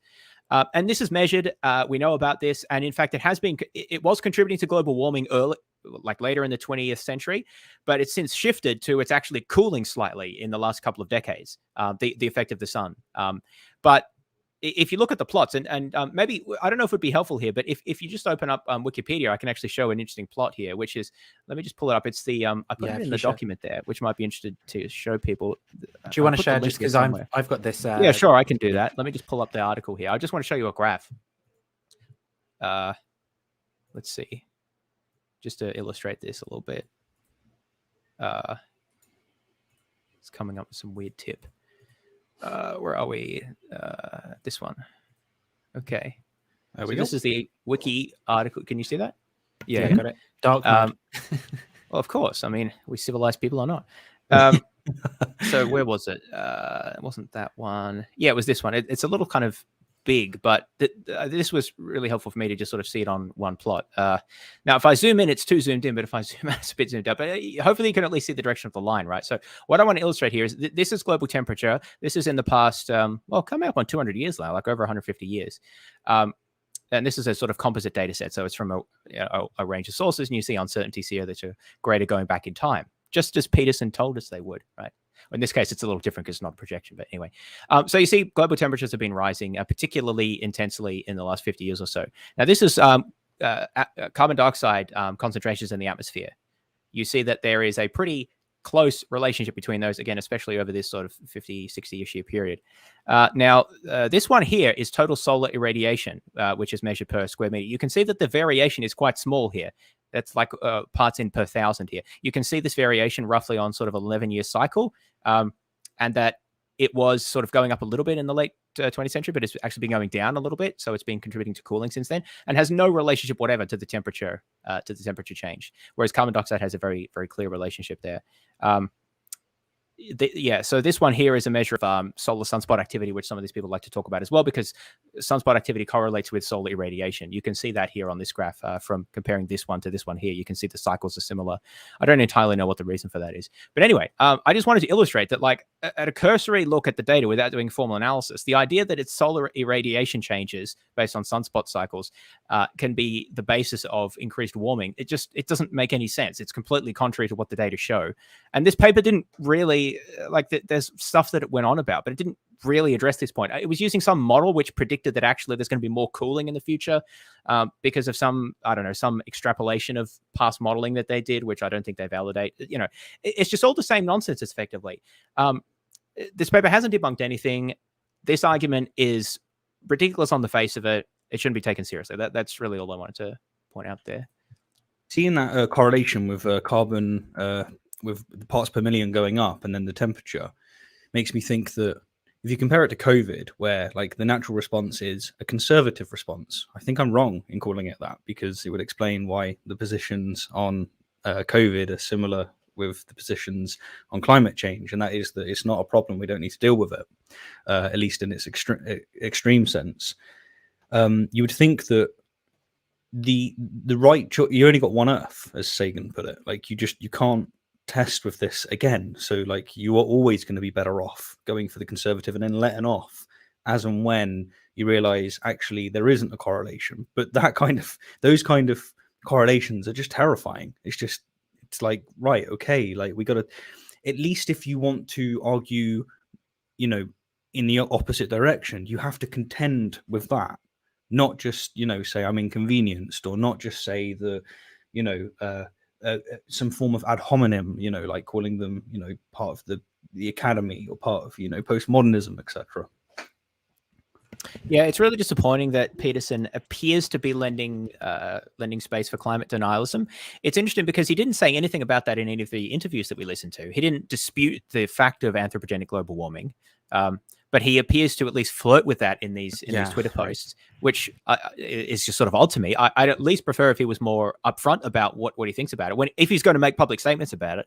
I mean, if he doesn't want to say publicly what his views are, that's fine. He can think whatever he wants in his own head. But he has been public about it, and he is influencing people. So I think that at least he could be clearer about this, because then we could at least more directly critique his views. But at the moment, it's really unclear. Like, he doesn't say it, but he sort of implies it with some of the things that he posts, misleading crap papers in lousy journals that just share old debunked arguments. Which he probably hasn't even read and doesn't even care about. So why is he sharing this anyway? It's just really weird. Like, I just see this as science denialism. Like, it's sort of inconvenient because the postmodern neo-Marxists like to talk about, and I'm of course using that in quotes here, like to talk about, you know, climate change. And so it's sort of convenient politically for Peterson to share these ridiculous papers about it. Again, this is why I said at the outset, it seems that Peterson is a really ideological thinker. And that seems to have come across in his COVID views, in his gay marriage views, as well as now in the climate change stuff. None of it seems to be sort of derived from any sort of first principles or careful analysis of things. It's basically because just, the people that I don't like this, so I should not like it. It seems that he likes to have contrarian sort of hot takes on things, so he can kind of play the expert, you know, and kind of uncovering the way things they're not contrarian hot takes. They're just right-wing talking points. Like, if you really want to have a contrarian hot take, come up with something that's a little bit more novel. Right. Like, something that upsets both sides. I like to do that, actually. I have a few of those hot takes. That's why I'm a vegetarian. I just thought, you know, I'm conservative. I'm in the middle, and when it comes to politics, a lot of the time I've realized that annoys a lot of people. How do I do it with food? You know, yeah, easy. That's what you want to go for. But yeah, that's what I mean. Like, if you're really a contrarian, like, don't just always say the conservative talking points. Like, that doesn't sound like a contrarian. You just sound like a conservative talking point now. This is what I was saying before, when he almost all of his talking points are conservative talking points, but he claims not to be a conservative. It doesn't really make sense. I think he does say sometimes he's a conservative, just not like... Well, maybe he's changed. That's not what I heard in the past, but yeah. Yeah, he says he's a liberal as well, I guess, like a classical liberal. So maybe he's a bit confused in his terms there. But so the next section then is his criticisms of women and his views on feminism. So we've got some more brilliant tweets here to look at. Okay, surely these tweets are just poking people. Like, surely this is just deliberately provocative. Well, we'll see when we get into the videos, I guess. Is it possible that young women are so outraged because they are craving infant contact in a society that makes that very difficult? Number 2 of questions. Just asking questions, man. Just asking questions. Or as they call it, jacking off. Questions to get crucified like Jesus for asking, do feminists avoid criticizing Islam because they unconsciously long for masculine dominance? Mohammed Hijab likes this tweet. Women... That's such a, like, that just, I like that as a dumb edgy joke, right? The sort of stupid things you say just to shit stir, right? Yeah. But like, so if that, I mean, he shouldn't do that in the position that he's on Twitter, right? Like, I don't know, in a chat room somewhere where he's just shooting the breeze. I actually don't have a problem with stupid humor like that, right? But the thing is he just being edgy, or does he actually think that? Like, that's what I mean. Like, women, if you usurp man, they will rebel and fail, and you will have to jail or enslave them. See, that doesn't sound like a joke. Like, that just sounds... Which made V laugh, apparently. And then 91% those who view my videos are male. Why? Why few women? Wait, is that before or after he made those? That's actually before he made those tweets, though. It's before he made those tweets. So, Yeah, that is actually, yeah, it's the set March that year. To be fair, our ratio is this probably one's worse than that, Nathan. This so. one's yeah, okay. So anyway, there's so here's a video to get us started on this topic. And this is actually a YouTube short that I got recommended, I think, because I'm watching so many stupid Jordan Peterson things. So I got to say, that's the worst thing about this collab. The things I've been Googling, and now Jordan's up every single short. And then you look at the comments, and it's just people going, "Oh my goodness, he's been sent from God." I'm like, yeah, I'm hoping my next short doesn't come up because it's going to be some TikTok girl dancing or something. And you'll wake up when you're 35 if you're not careful, if you're female, and you'll think, oh, I don't have any time left to have kids. So many young women, you ask them at 19, well, do you want to have children? They think, oh, well, I don't think so. It's like, you don't know what you're talking about, darling. And why people have decided that you should be some sort of authority about it is nothing but an index of how pathological our culture has become. You don't know anything. You're a child. You haven't read anything. You haven't accomplished anything. Your parents have taken care of you up to this point. And it's... I mean, in terms of so what therefore you should have a baby. Yeah, exactly. I mean, imagine... Where does that conclusion come? It's like comes in like Mary fucking Poppins.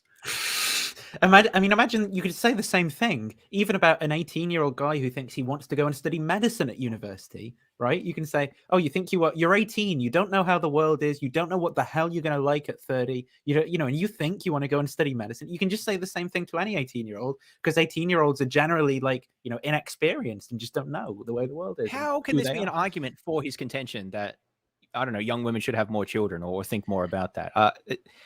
Saying that they're really naive and don't know what they want, so therefore they should bring another human being into the world and be the primary caregiver for them. At 18 as well. Peterson, I'm not following you. I'm following you, buddy.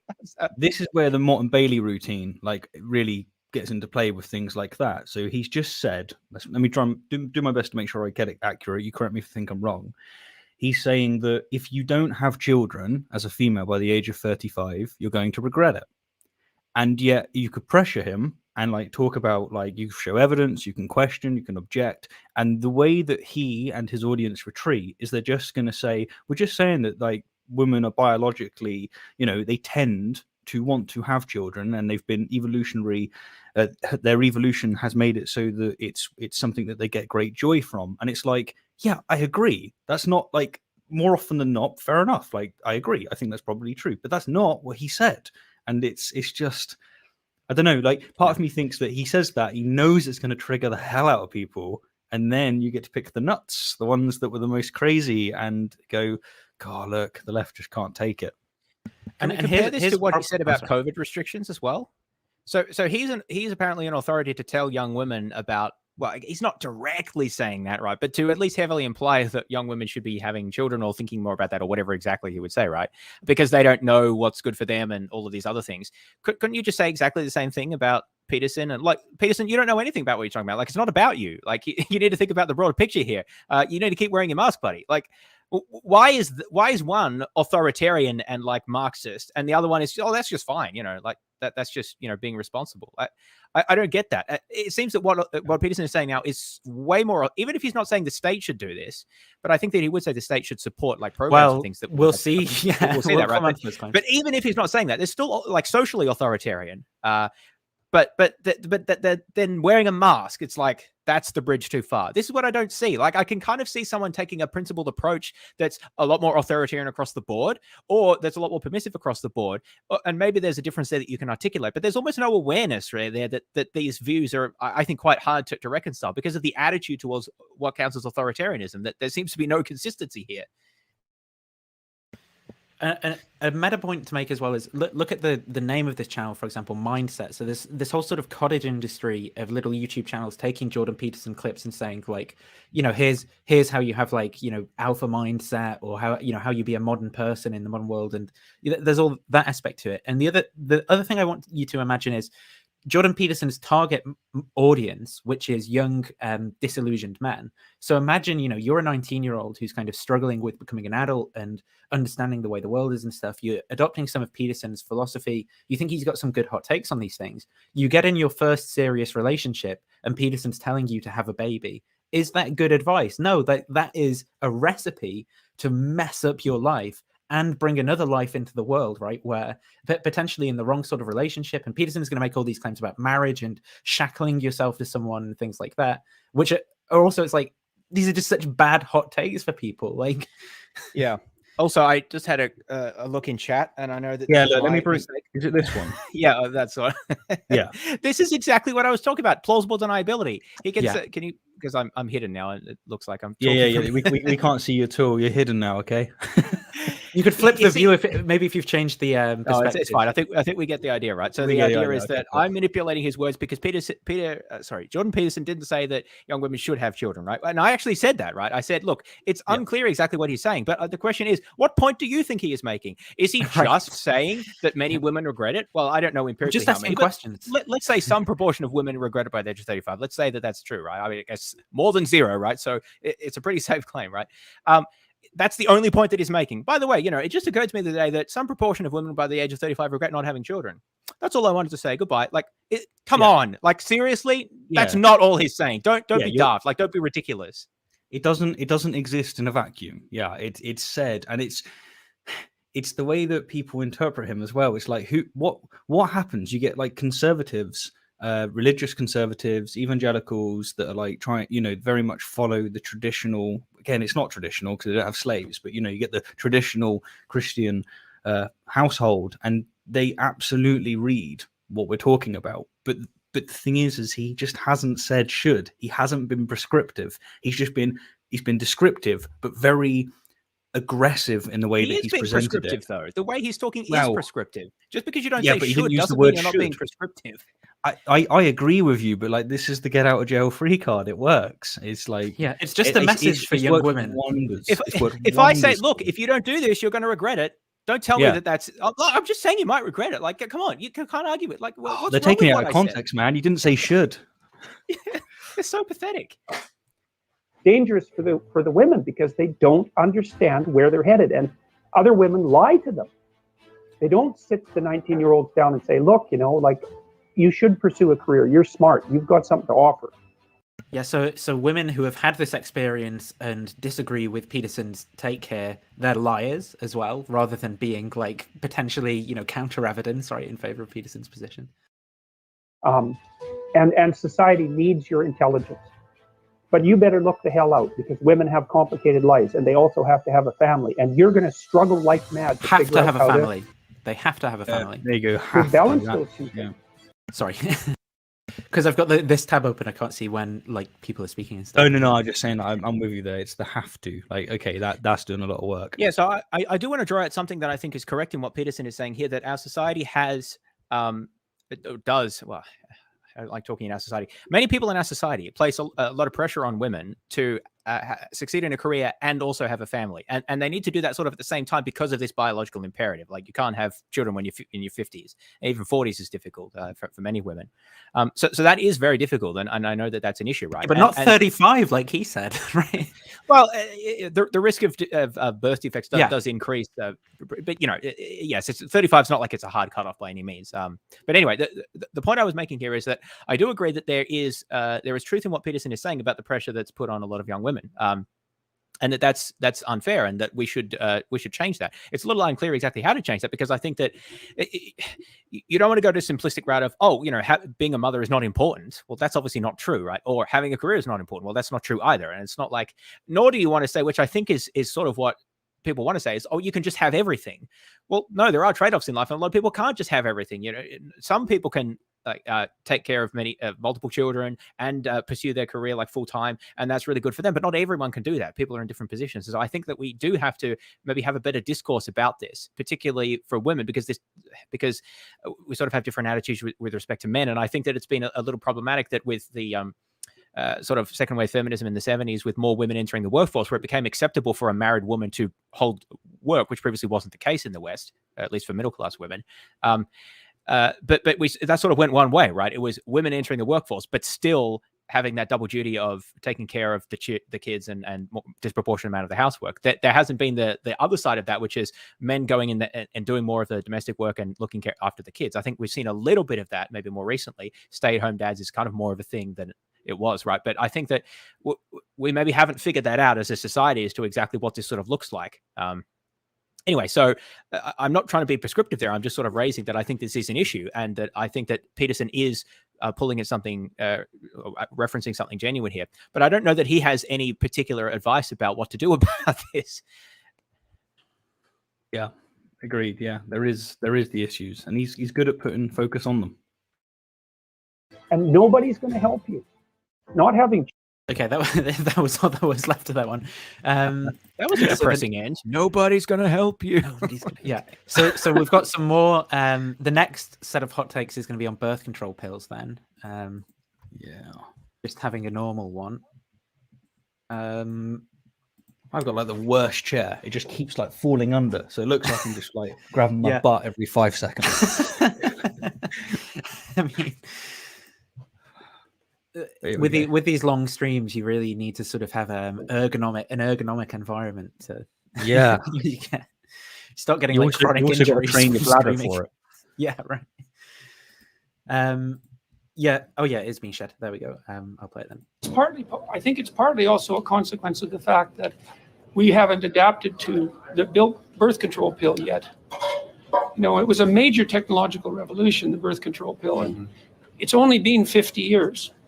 And we haven't figured out what it means for women to have control over the reproductive function, or what the consequences what the consequences of that should be socially. Notice that he considers women having birth control as having control over the reproductive function, which takes away that agency to choose to sleep with people, which is a bit odd. But leftist types, especially in the 60s, thought you could just blow sexual morality apart completely, because now people were free to do what they want. But that isn't working. There's a backlash against that on the left as well. I think it's partly also. Okay, so that's the first one. It's like the backlash. I don't even really know what he's talking about here. Yeah, like I don't. What's the backlash? Like, I know lots of females. Maybe he's talking about consent, because that's. I don't know. I'm just spitballing here. I don't know.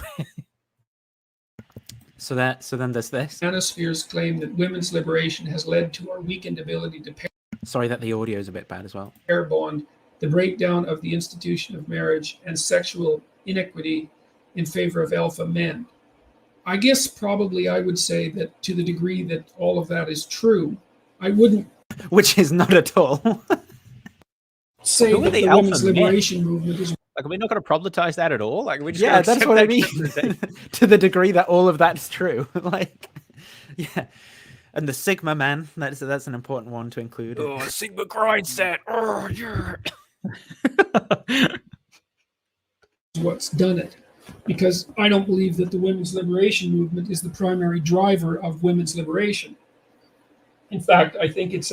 Okay, so the women's liberation movement isn't the primary driver of women's liberation. Sorry, that reminds me of an Onion article from back in the day, which was like, but the idea is they put a man in charge of women's liberation movement, and suddenly everything worked. Like, you know, he just had to talk to the big man upstairs, and suddenly, you know, paid maternity leave and everything was happening. And it's just, if you just put men in charge, then they get things done in the feminist movement. It's a really good article. It was so good. So. A secondary consequence of a far more radical biological revolution, and that's the invention of the birth control pill, right? Because the birth control pill essentially allowed females for the first time in evolutionary history to gain voluntary control over the reproductive function. And which, again, what does that mean? That we just are supposed to rape women to have children, and they're not, like, we shouldn't have a society? I don't think he's talking about that, right? I mean, it depends how you interpret it. But look, right. I don't disagree with this, right? Because the pill was important and embedded within second wave feminism and a change in attitudes towards like married women working and things like that. It has made social changes. And so I think that it's correct in the sense that we haven't fully come to grasp with what that looks like. But the question is sort of what follows from that. I think that it's sort of not clear that anything particular follows. I mean, it's sort of, well, where's it going to go with this? That change happening as we get to a place where we're like fully saturating the world it's like, okay, evolution may have selected so that women don't have control over their reproductive rights. And I'm not making a moral statement at all. I'm just saying that might have been the case in nature. But now we have like this cosmopolitan world, and we have this issue of overpopulation. And arguably one of the best things we have is to give control over reproduction. And it strikes me that consideration is that's got to be contended with. And I don't know, maybe it's because we haven't looked at other clips. I've never seen Peterson deal with that. Like, that's a serious, like, this is one of the serious considerations I have when they're tapping into the religious archetypes. It's like, fine, okay, they evolve, they're beneficial for survival when we're in the forest, when we're on the plains of Africa, not when we have access to nuclear war. Like, this selection for the male hierarchy might be the absolute worst thing we could have in this situation. You're actually better off having people have more feminine traits, actually, when it comes to, because you see this actually with selection in, if there's a lack of resources, there's a selection towards more masculine. I don't know where the paper is. I'll try and find it after the stream. But you see, like, more masculine traits, it tends to be male leaders, get selected for when resources are low. But when resources are abundant, you see the opposite effect. There's a selection for more feminine traits, and it's like, arguably, like the as we said, like, the West has this wonderful world. Like, we don't know how lucky we've got it. We're seriously lucky. And so, yeah. But yeah, anyway, I'm slightly getting off track. But it's I think as well, I mean, this will become more prevalent in some later comments that Peterson makes, but there's a worry here as well about, like, evolutionary just so stories, which get used a lot, particularly in these contexts when it comes to, like, dating, or, like, why are there more men who are like Wall Street bankers and things like that, to sort of just construct these, well, back in our evolutionary history when we were on the plains, the men would go out hunting, and that's why they all become like Wall Street bankers now, or like these sorts of Most things. of that's just crap. Yeah, it's not even true that those were the environments of evolutionary adaptation, and humans lived in many different environments and evolved to find food in many different ways, right? Even if that was true, that we lived in those environments, you can't just draw a connection between those and Wall Street bankers. It's just all, like, I'm not saying all evolutionary psychology is bunk. Those type of pop evolutionary psychology stories, which Peterson does appeal to sometimes, are just bunk. Oh, sorry, my mic wasn't muted. 1 feet. The other thing about so these sorts of things will be said frequently, though, when it comes to, like, dating and stuff like that as well. Like, what's going on when women make certain decisions. Well, here's how, like, here's some just so story about evolution, which explains, like, behaviors and why people's motivations to act in certain ways, and men's motivations to act in certain ways as well. And I think there's just kind of a systematic flaw with Peterson's tendency to do that, because he sort of gives the impression that he's legitimizing his explanation by making it scientific. But realistically, what he's doing is actually no better than what the young earth creationist does, when they sort of go, well, look, it looks like the earth's old, but God has a desire to make it look old to test the faith of the believers.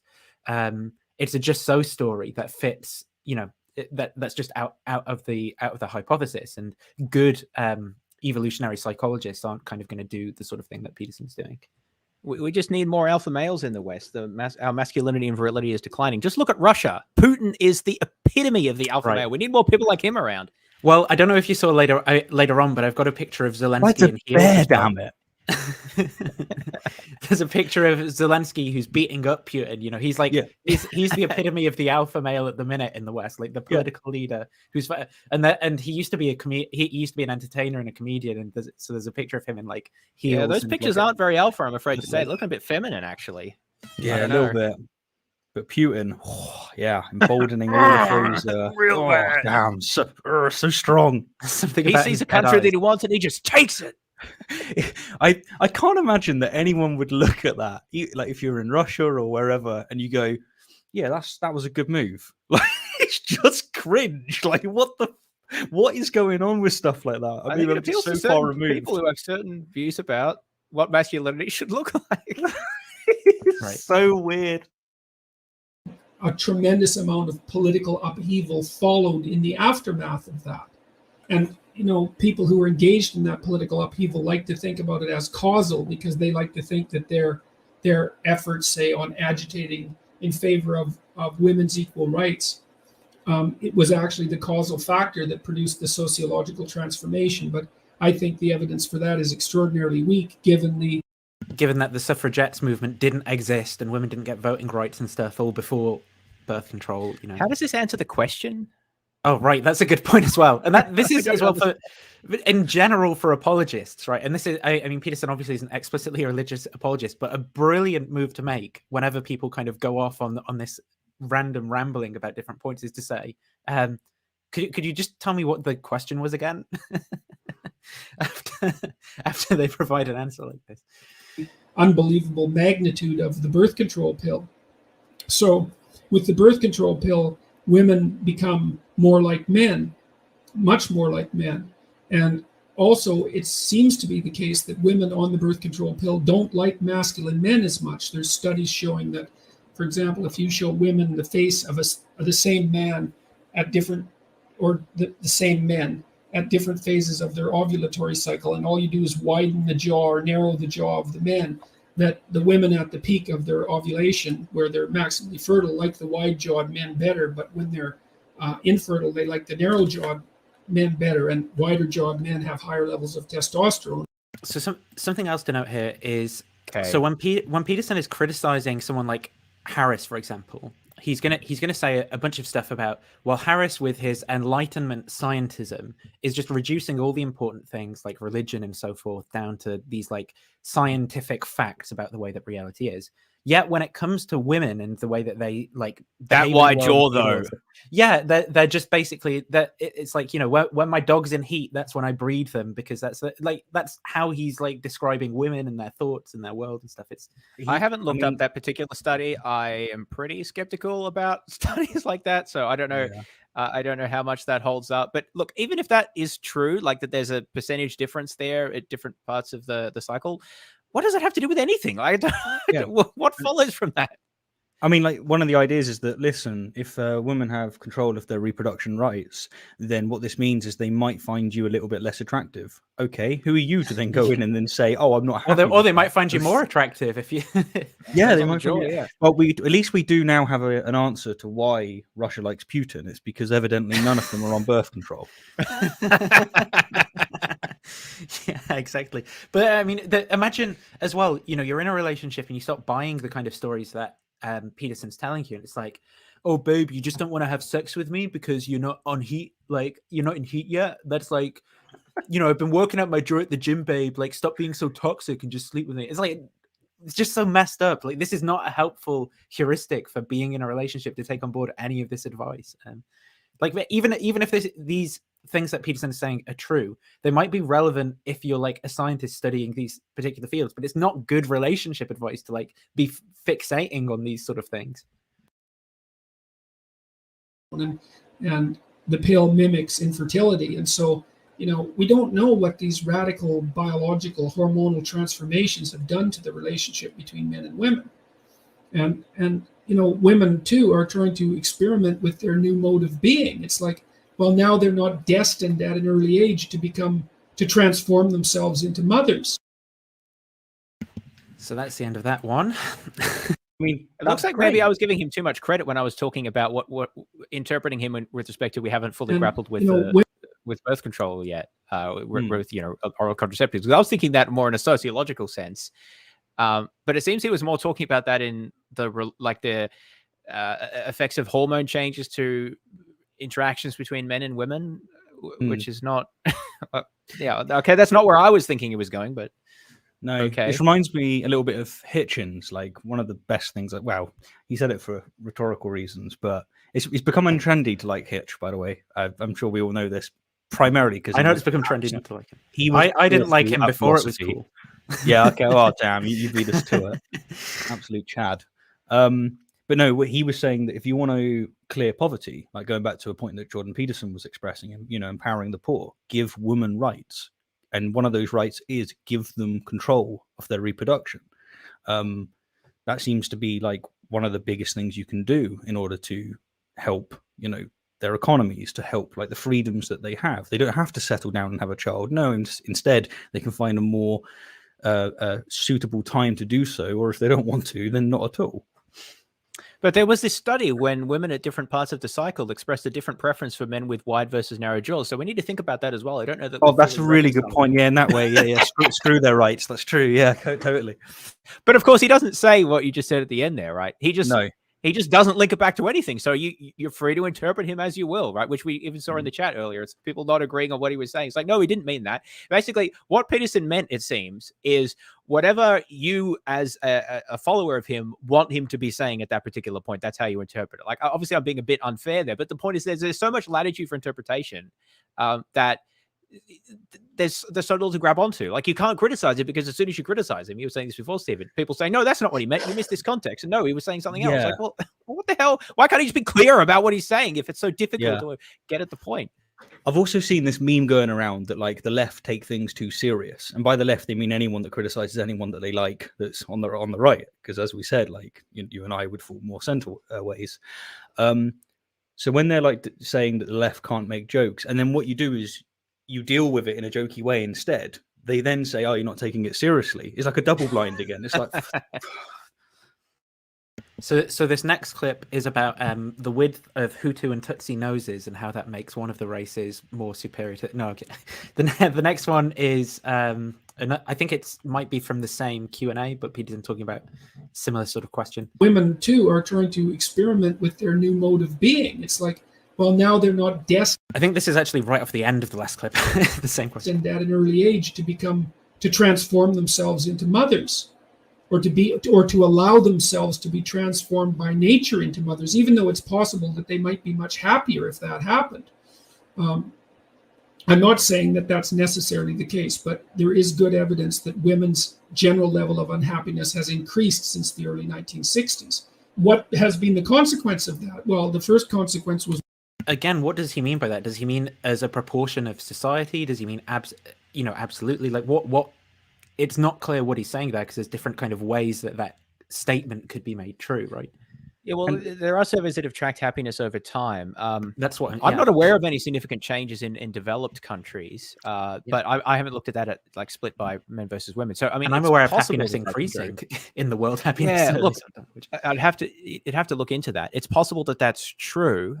To say that that's because of changes in fertility is that's a big leap to draw that to conclusion. But of course, he didn't say that, did he? He just said maybe. So and also the methodology is the thing that would really get my interest, because part of the traditional nuclear structure was to make it so that your job as a woman is to shut up and get on with it, and part of getting on with it is saying I'm happy, right? And also, like, if you're unhappy, what's one of the best ways to deal with an unhappy situation? Convince yourself that you're happy.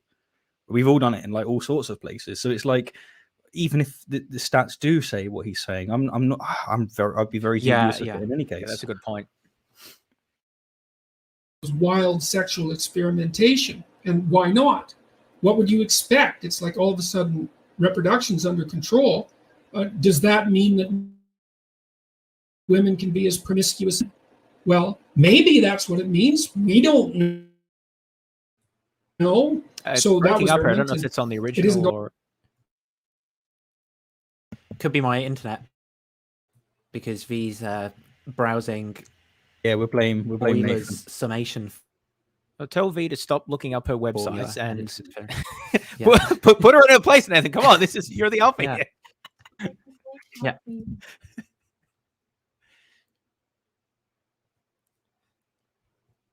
This is just ridiculous. I know, like some places get bad internet anyway, but at least he's frozen in a nice position, right? He's smiling. That's great stuff. True. On this topic, I'll just give this little anecdote while we wait. Anecdote while we're waiting for him. So I wanted to get where I've moved. I wanted to get some decent virgin. What are you doing? Like virgin fiber, and it's great. Oh, is he back? You back? I think so. Yeah. I started playing the video as well, and then I didn't realize that I was just completely cut out. I've managed to convince V to have children instead of doing maths, so that's sorted now. And, well played, well done. Good to hear. Don't you need to be involved? Certainly. Never mind. You just want to jump back a little bit. Went particularly well. it certainly led to the pornographication of our society, which I really think is actually quite dreadful. Maybe that's my innate prudishness, but I don't know. It seems to me that pornography demeans the participants as well as the viewers. There's something second-rate and furtive about it, and I think that everybody who engages in it knows that. It's a substitute for the real adventure of life, and I do think that it leads to the real adventure of life. Is that a euphemism for sex? Well, the real adventure of life is really being involved in a massive gangbang. Like, he's like, I'm against what a weird euphemism, and I'm against you enjoying it via pornography. Like, so he's basically a conservative Catholic at this point. Yeah. But also this opposition to pornography. Now, this has been noted before, but it's starting to sound a little bit like what some of these postmodern neo-Marxists have been saying about pornography. You better be careful, Peterson, right? Because you don't want to enter into strange bedfellow alliances here. You should become pro-pornography because some of the people that you don't like are very against it as well. So Yeah. And notice how he said this could just be my prudishness, right? And it's like in almost every case, it is just his personal prejudice, and then he's retrofitting like explanations onto it. And well, look, there are criticisms of pornography, certainly, but I don't know that he's really made any here. He's just sort of saying things that he thinks about it, like, and he kind of is aware of that, but he's sort of saying them anyway. Like when he says, "I think everyone who's involved in it or watches it knows that it's doing this to," and it's like, that's just clearly not true, right? Like some people just happen to have a healthy narrative where they're able to like watch porn, not feel like guilty and weird or whatever afterwards. And I mean, obviously, like there's some complex moral questions involved in like, are people like coerced into producing that kind of stuff? And like those questions perhaps should be asked, but in general, just not everyone feels this way. This is clearly just like this random idea you've got. Yeah, and could this idea that he has be a product of a society that has unhealthy views about sex?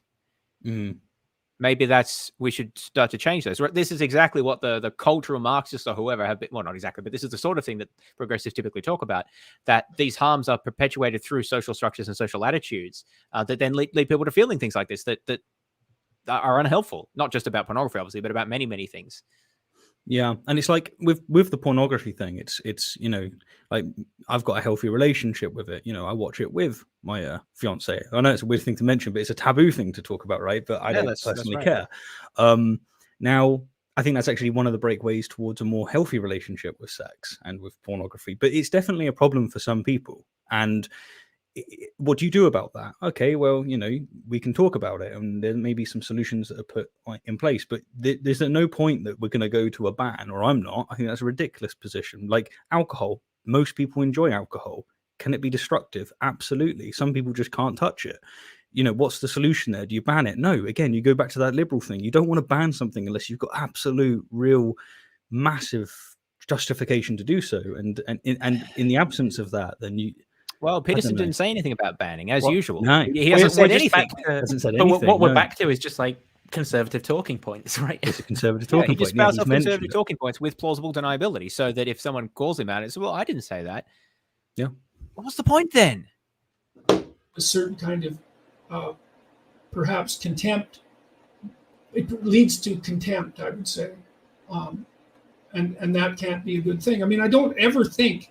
And you guys can ask yourself this question. I mean, have you ever met anybody who finished masturbating and then was proud about it, and who stood up straighter because of it, and who felt that they'd really conquered life as a consequence? I mean, I just don't believe that's the general post-masturbation feeling. I don't believe that. I believe that it's like it's something you do. This is sort of strange for someone who's concerned about low fertility rates in the West and things like that as well, to discourage masturbation, which is a part of maintaining, every sperm is sacred. Well, yeah, but sperm is wasted. Peterson gets quite irate. Regular masturbation in males is really important for that's true, for maintaining high sperm. No, but I mean, you can maintain virility through other means. We just need to promote the right ideals of alpha masculinity. Eating meat all the time, that cures everything, and we'll. Do when you don't have the right thing to do, and it's an admission that you're a second-rate player, essentially, something like that. So the pornographication was a bad thing. What a stupid take. Like, how many things do we do in life that we wouldn't go bragging to the streets about? Yes, I've accomplished something massive. I mean, do you do that after you've been to the toilet, or I don't know, after you've had a cheeseburger or something? I mean, you know, like there's any number of things for which what he's just said is the case, right? That doesn't After mean a there's day anything of wrong with him. working in your job as a man, you know, like you're just doing your job. You get in your car on a cold night and you drive home. You're like, yeah, I'm so proud. Or you're like kind of defeated, and you were defeated. Yeah, exactly. lobster, That's just what a dumb take. If I'm in a mixed gender discussion group, I have to basically remove about 90% of myself. Because if I was who I am, the discussion would be What? What is this, man? The discussion wouldn't even get off the ground. I have to rein myself in and be so polite with the women I've worked with. Politeness trumps truth. Politeness trumps truth. You bet. I've not seen this one. He's such a raging bull. He's going to rein it in. Yeah, like what? So why is he like this? You know, like why is it that he can't even have conversations with women without reining himself in? Like, what is it that they're doing? 90% of himself in. 90%. I mean, most of the women like I talk to in various contexts and stuff, it's just like any other like peer that I would talk to. They have their various points about things, and maybe we agree on certain things, we disagree. I'm not like you've seen that video of Sean Connery where he's like, I'll bring it up actually because it's so funny. I'll bring it up, and this is kind of what it's like. It's just locker room talk. Locker room talk. Oh, that's I don't know. This is make that comment. This is what That's it's so like. strange. Interview in which you said it's not the worst thing to slap a woman now and then. As I remember, you said you don't do it with a clenched fist. It's better to do it with an open hand. Yeah, remember that? Yeah. Yeah. And I didn't love that. I haven't changed my opinion. You haven't? No. Not at all. You think it's good to slap a woman? No, I don't think it's good. You don't think it's bad? I don't think it's that bad. I think that it depends entirely on the circumstances and if it merits it. Yeah. What would merit it?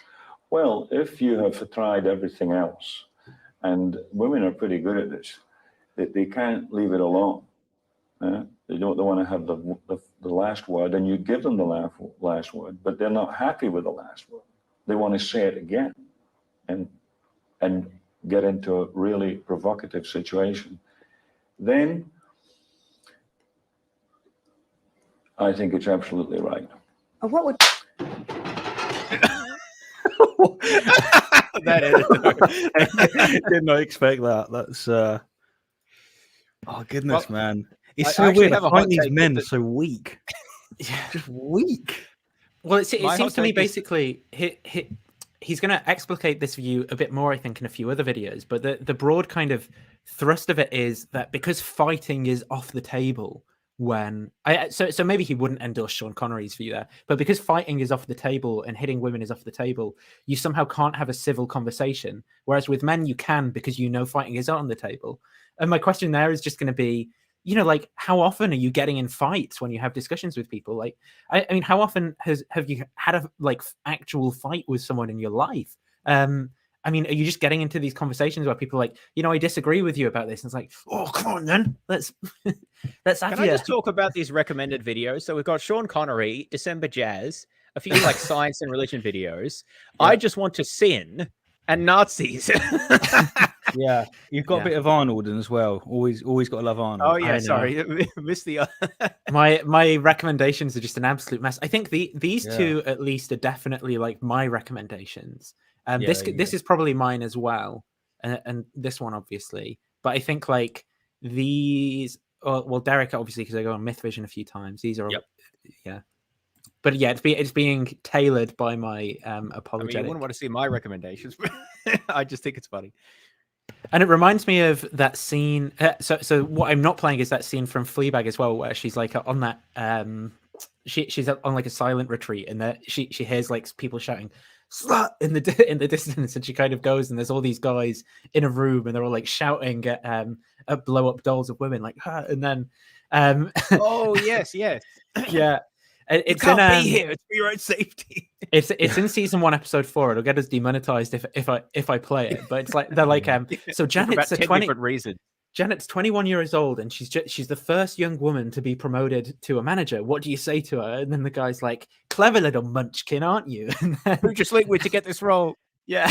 And then the other guy's like, like, fucking slut. And there's like, I guess like okay. this is the 90% that's being repressed from Peterson. Yeah. Well, you have to wonder, what is the 90%? Like, he's not like, what? He seems amicable enough. Like, what? Yeah, what is he repressing? Yeah, in that I can't really sense? imagine him saying things like that, but it's.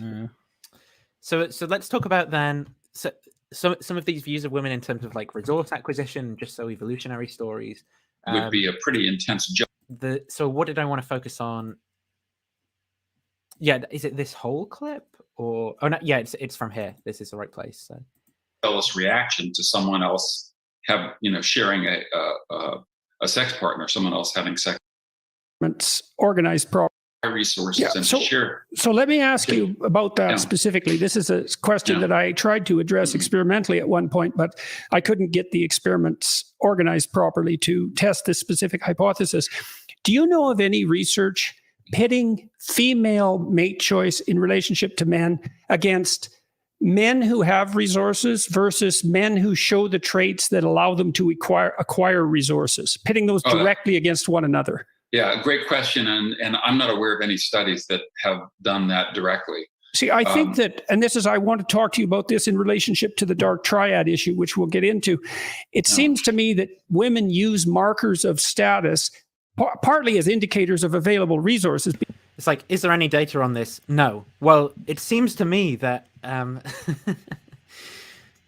yeah, but I mean, the main thing I want to highlight kind of out of this is the way that Peterson is willing to firstly go beyond the data, right?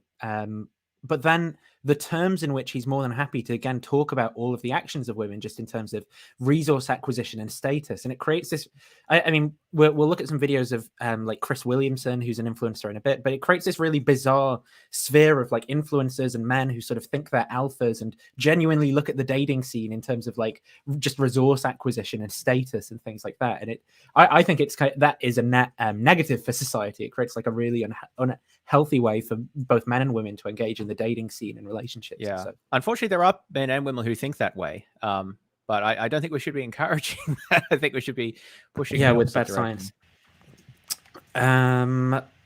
Okay, so the next thing then to talk about after this one is Peterson on the enforced monogamy stuff. So there's a sort of saga around this where, well, yeah, I'll just share this article. Or I don't know. I kind of feel like I need a bio break. Do you think you'd be okay to share the article, James, or Stephen? I can share it. Which one are you referring to? The New York Times one under the enforced monogamy heading, and there's a section where it says go to the why men murder section and maybe just read that, and then we can look at Peterson's response to that piece one, by there. Don't share that again.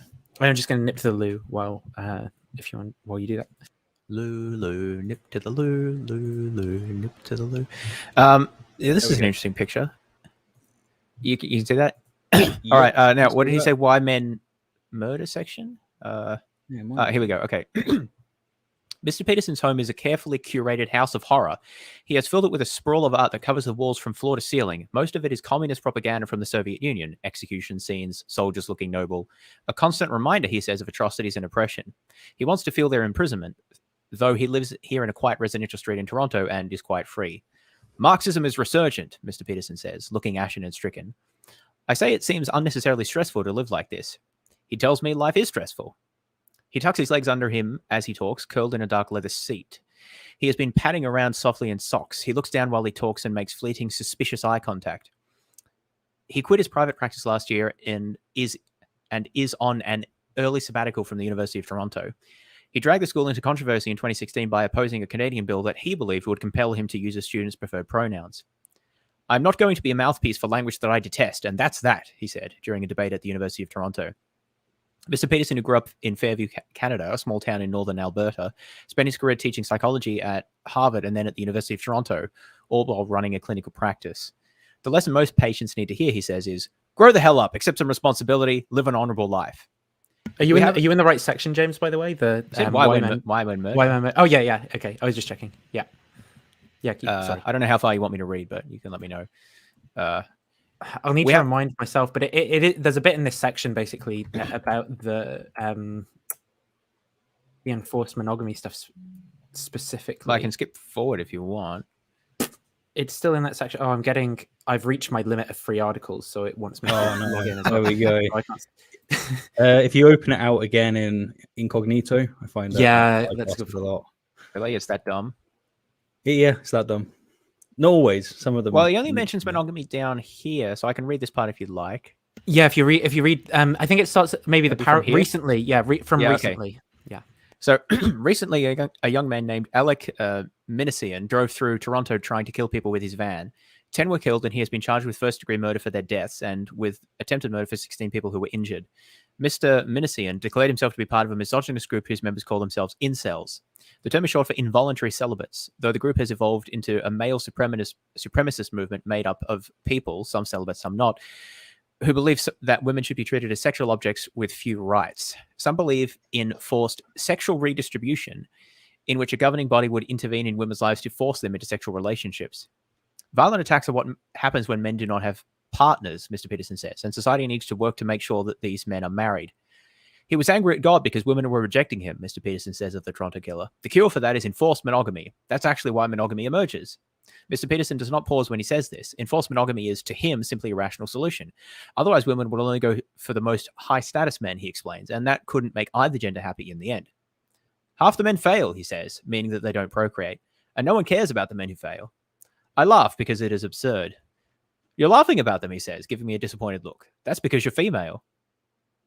But aside from interventions that would redistribute sex, Mr. Peterson is staunchly against what he calls equality of outcomes, or efforts to equalize society. He usually calls them pathological or evil. He agrees that this is inconsistent, but preventing hordes of single young men from violence, he believes, is necessary for the stability of society. Enforced monogamy helps neutralize that. In situations where there is too much mate choice, a small percentage of the guys have hyper access to women, and so they don't form relationships with women, he said. And the women hate that. So this was the article where the enforced monogamy stuff became kind of like a prominent criticism of Peterson. So he did a response blog, which I'm sharing on my screen now, unless there's anything either of you guys want to commentate on that bit. Maybe the response will be helpful to clarify. Yeah, because I read this. So yeah, he says here, my motivated critics couldn't contain their joyful glee this week at discovering my hypothetical support for a Handmaid's Tale type patriarchal social structure, as, let's say, hinted in Nellie Bowles' New York Times article presenting her take on my ideas. It's been a truism among anthropologists and biologically oriented psychologists for decades that all human societies face two primary tasks: regulation of female reproduction, so the babies don't die, you see, and male aggression, so that everyone doesn't die. The social enforcement of monogamy happens to be an effective means of addressing both issues, as most societies have come to realize. Pair-bonded marriages constituting, as they do, a human universal. See the list of human universals here. Actually, I didn't look into this, so what the hell is that? Oh my God, I've got to share this one. So here's a list of human universals, apparently. So I honestly don't know what this is, but apparently magic, magic, abstraction in speech and thought, magic to increase life, magic to sustain life. What? This is something else, man. What do you, I'm not even quite sure what I'm looking at. Why would you link to this? Tools for pounding. Definitely. Toys, playthings. Is it? I don't know what I'm reading. Not even. To be fair, I think many of these are human universals, but I don't quite understand in virtue of which some of these have been included. What does he mean, human universals? I mean, does he mean that found there's in all like human societies, words for these in all human societies? But then there's a further problem of, like when someone goes about translating one language into another, they look to translate one language into another, which it doesn't necessarily mean that, like that word means that word. And so, like beliefs about death, beliefs about disease. Well, right. I think those are probably going to be beliefs about universals. hands, like food, marriage, as far as I know. But then there's some really weird ones. Mother normally has. What is that? Mother normally has. No, I can't find it now. Figurative speech. Interesting. Yeah. Okay. It's just really weird. So there's potentially more that could be said about that and what it's supposed to show, but let's go back to lost for words, to be honest with you. Just why not cite an actual paper instead of this like 90s website with the blue background and this random list of stuff? Here's something intelligent about the issue, written by Antiquark2 on Reddit after the New York Times piece appeared and produced its Tempest in a Teapot. Peterson is using well-established anthropological language here, and forced monogamy does not mean government-enforced monogamy. Enforced monogamy means socially promoted, culturally inculcated monogamy, as opposed to genetic monogamy, evolutionarily dictated monogamy, which does exist in some species, but does not exist in humans. This distinction has been present in anthropological and scientific literature for decades. So I think even if that's the case, right, this is going to be one of your big gripes, James, which is to do with when people communicating science poorly and it leading to misunderstanding against the sorts of people who listen. So when he said enforced, he was using a kind of a technical term in anthropology referring to like socially enforced norms. Instead of just actually explaining what he meant, he didn't explain it and then waited for people to get upset about it, which of course they would when you use a phrase like enforced monogamy, and then quotes some Redditor who apparently is explaining now after the fact what Peterson actually meant when he could have just explained himself more clearly at the outset. Like, really? That was the way you wanted to go about this? Okay, sure. At least this time the Redditor agreed with him, unlike when he, referenced the study and the author goes, "No, bro, you've got that wrong." I don't mean to bring up Craig again, but this reminds me with the language and how it's used in a certain field and then how it's used in colloquial language. It's like you've got a job to be able to clarify this if you're having a conversation with, a lay audience. What Craig does is he says absurd. And by absurd, he really heavily implies that he means contradiction. And then when pressure is put on it, he goes, "No, I'm not saying contradiction. I'm just saying that it's, incredibly unintuitive, that there can be actual infinites or whatnot." And it's, I see that falling in there as well. Because Peterson, he's a smart guy. He could have he knows that enforced monogamy is going to carry a connotation to a lay audience of precisely how it's interpreted. As Antiquark2 points out, for decades, my critics' abject ignorance of the relevant literature does not equate to evidence of my totalitarian or misogynist leanings. I might also add, anyone serious about decreasing violence against women or violence in general might think twice about dismissing the utility of monogamy and social support for the monogamous tendency as a means to attain that end. Okay, so the idea is that basically the option is high status men with harems or monogamous relationships of like one-to-one pair bonding, which isn't having a harem like the super alpha male thing to do, though? I thought we're supposed to promote alpha masculinity. Oh, now I'm confused. Yeah. And also, my sarcasm there is to do with clearly those aren't like the only options, right? But simply put, monogamous pair bonding makes men less violent. Here's some examples of the well-developed body of basic evolutionary, biological, psychological, anthropological evidence and theory supporting the claim. I've not looked at that.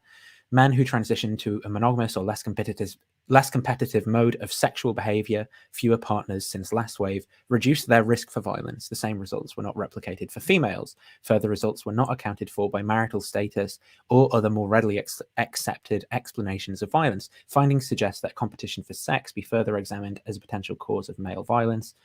Here's some other paper. Here's some thing. Men get frustrated when they're not competitive in the sexual marketplace. Frustrated men tend to become dangerous, particularly if they are young. The dangerousness of frustrated young men, even if that frustration stems from their own incompetence, has to be regulated socially. The manifold social conventions tilting most societies toward monogamy constitute such a regulation. That's all. No recommendation of police state assignation of women to man. No arbitrary dealing out of damsels to incels, nothing scandalous, all innuendo and suggestive editing to the contrary, just the plain, bare, common sense facts. Socially enforced monogamous conventions decrease male violence. In addition, and not trivially, blah, blah, blah, blah. So the next thing then, basically someone saying, well, the reason it's not Peterson being taken out of context, right? That makes his statements here worrying, but it's just given the very context that they're in. So as we were sort of saying before, he's using this kind of scientific way of speaking about things to kind of dress it up and legitimize the kind of points that he's making in a context where there's a lot of disenfranchised sort of incels listening to what he's saying, who have kind of like general kind of totalitarian or right-wing tendencies and things. So let me see where a lot of this is recap of stuff that we already looked at in this article. If you're thinking that Anti-Quark 2 may not be the most effective ally Peterson could call on, think again. Anti-Quark 2 is not only a moderator of the Jordan Peterson subreddit, but he's also a moderator of Jordan Peterson letters. Obviously, there's a bit of snark and stuff in this. Hey man, Jordan Peterson memes sounds like it could have some good stuff. Don't knock it till you've tried it. I'm trying to find where is the relevant part. Yeah, Jordan Peterson is a man who so like some of the stuff that we've talked about before. So given the context of some of Peterson's other claims as well, where he's saying that women have an unconscious wish for brutal male domination, he rails against divorce. To be fair, I think he said that they might. I was going to say that as well. He always says that. He's being misrepresented again. The birth control pill, because women would be happier if they allowed themselves to be transformed by nature into mothers. And things like that. It's like you can get away with saying anything if you just say maybe, or I think that perhaps at the start of it. It's like, I just said maybe kill the Jews. Like I didn't actually say do it. I just said, maybe. This is the joke in, if you watch, Charlie Brooker, he did like Newswipe and Screenwipe, but wrote Black Mirror, and he does like a yearly review thing on Netflix that's fairly popular. And one of the skits that he's got going in that yearly review thing, when he makes fun of US politics and stuff, is he's got this woman who's clearly a play on, what's that woman's name? She was the meme that was like, bomb them, bomb them, bomb them. The Fox that one. reporter. Yeah, I can't remember who was she saying to bomb? I forget. It was like people in the Middle East or something. Because I thought that the conservatives didn't want to bomb anyone now. Like they seem to have shifted on that. Well, this was when, I think this was back when the US embassy got attacked or something, and she was just kind of like, bomb them, bomb them, bomb them. So she became a meme. But one of the skits then that Charlie Brooker has is of this conservative news reporter who's saying all of these ridiculous things, and it's just like, I'm just asking questions. Like every time she says it, look, I'm not saying that this is the case, but I'm just asking questions. Which is how a lot of this stuff gets framed. Have you thought about killing all the poor? I'm not saying we should do it. I'm just saying, yeah, exactly. Have you looked at that? So Peterson talking about the importance of enforced monogamy isn't alarming because it's been taken out of context. It's alarming precisely because of its context. If, as Peterson argues, our dead-end non-monogamous society can be largely blamed on birth control, what is the best way to turn back the clock on days before the pill and whiny feminists who should just get hobbies? Peterson says he never suggested government-enforced monogamy, merely socially promoted, culturally inculcated monogamy. Let's take him at his word. If pulling the pill off the market isn't an option, do you just socially promote women not using it? Do we build a database of all the pharmacies selling it, hoping to drive them out of business? What does that look like? Given the context that is Jordan Peterson, it's hard not to think it looks like shaming women for refusing to conform to their proper archetypal role as mothers, producing what really matters, heroes, and, of course, slaughter-preventing sex providers.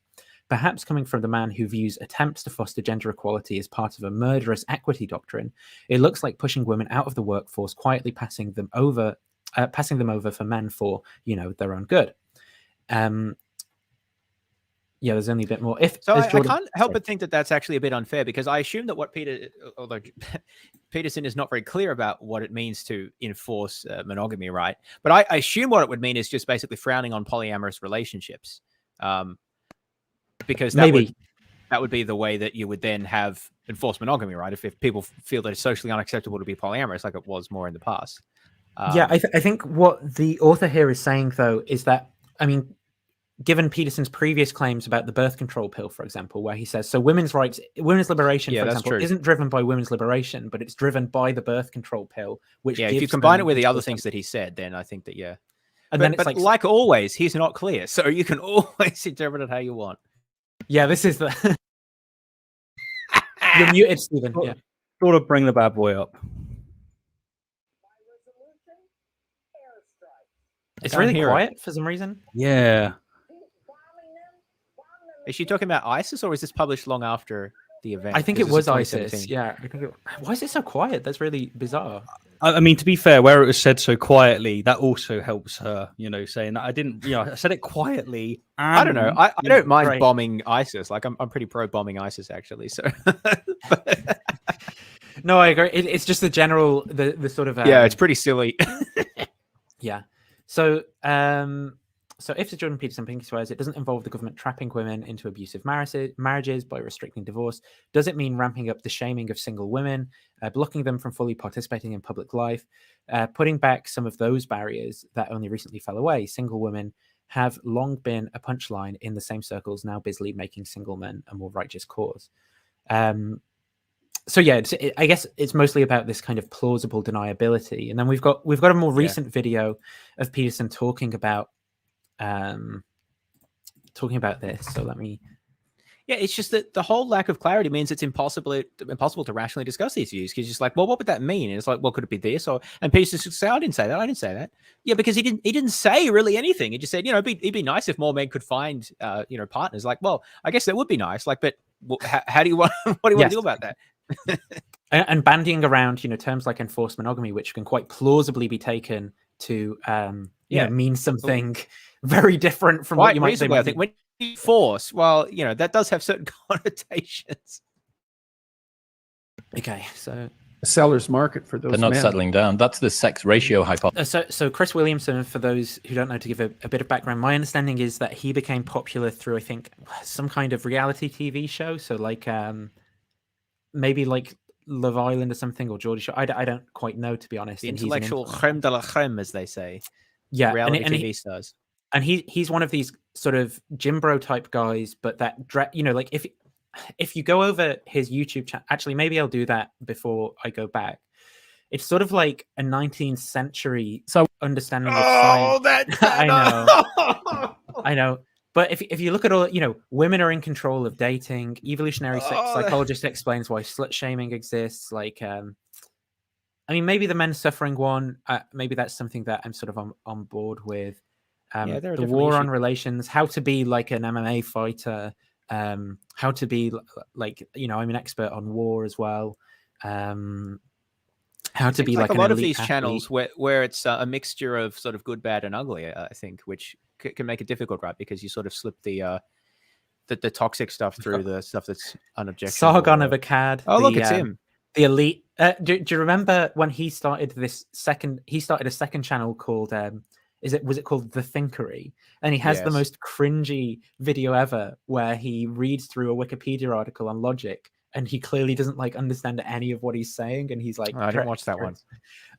I used to like some of his videos because his voice is very soothing, and this is his from 5+ years ago, and he was criticizing some of the stuff that I agree with, like a sort of social justice warrior crazy stuff that I think is a concern. But that was sort of before he went full on pro Brexit, pro Trump, and I think he's really, I mean, I'm not saying I always agree with everything that he said by any means, but I think he's really gone downhill in the last few years. He seems to have been drinking too much of his own Kool-Aid, so I don't really listen to him too much anymore. But yeah, I guess the point is, though, that even though I was never really into that whole space, I can kind of see, because I was listening to his videos when I was going through a very difficult time, and it wasn't so much the content of it was relevant to anything directly that I was experiencing, but I can imagine if it was, right, and I'd sort of bought into that, maybe especially if I was a bit younger, then I could have easily been influenced by that.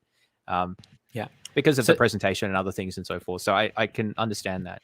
So the point I just wanted... I just basically wanted to poison the well against Chris Williamson, because he made a mean tweet about me once. No. Which was it was actually when I criticized Jordan Peterson or something. But my point is that he's kind of like someone who is dressing up, basically again dressing up their kind of weird prejudices about the world in the auspices of science, which they're clearly kind of not engaging with, and not in a position to really evaluate what the scientists have to say, but looking at the dating scene in terms of evolution, just so evolutionary psychology and stuff like that. And we'll see a bit of that as we go on.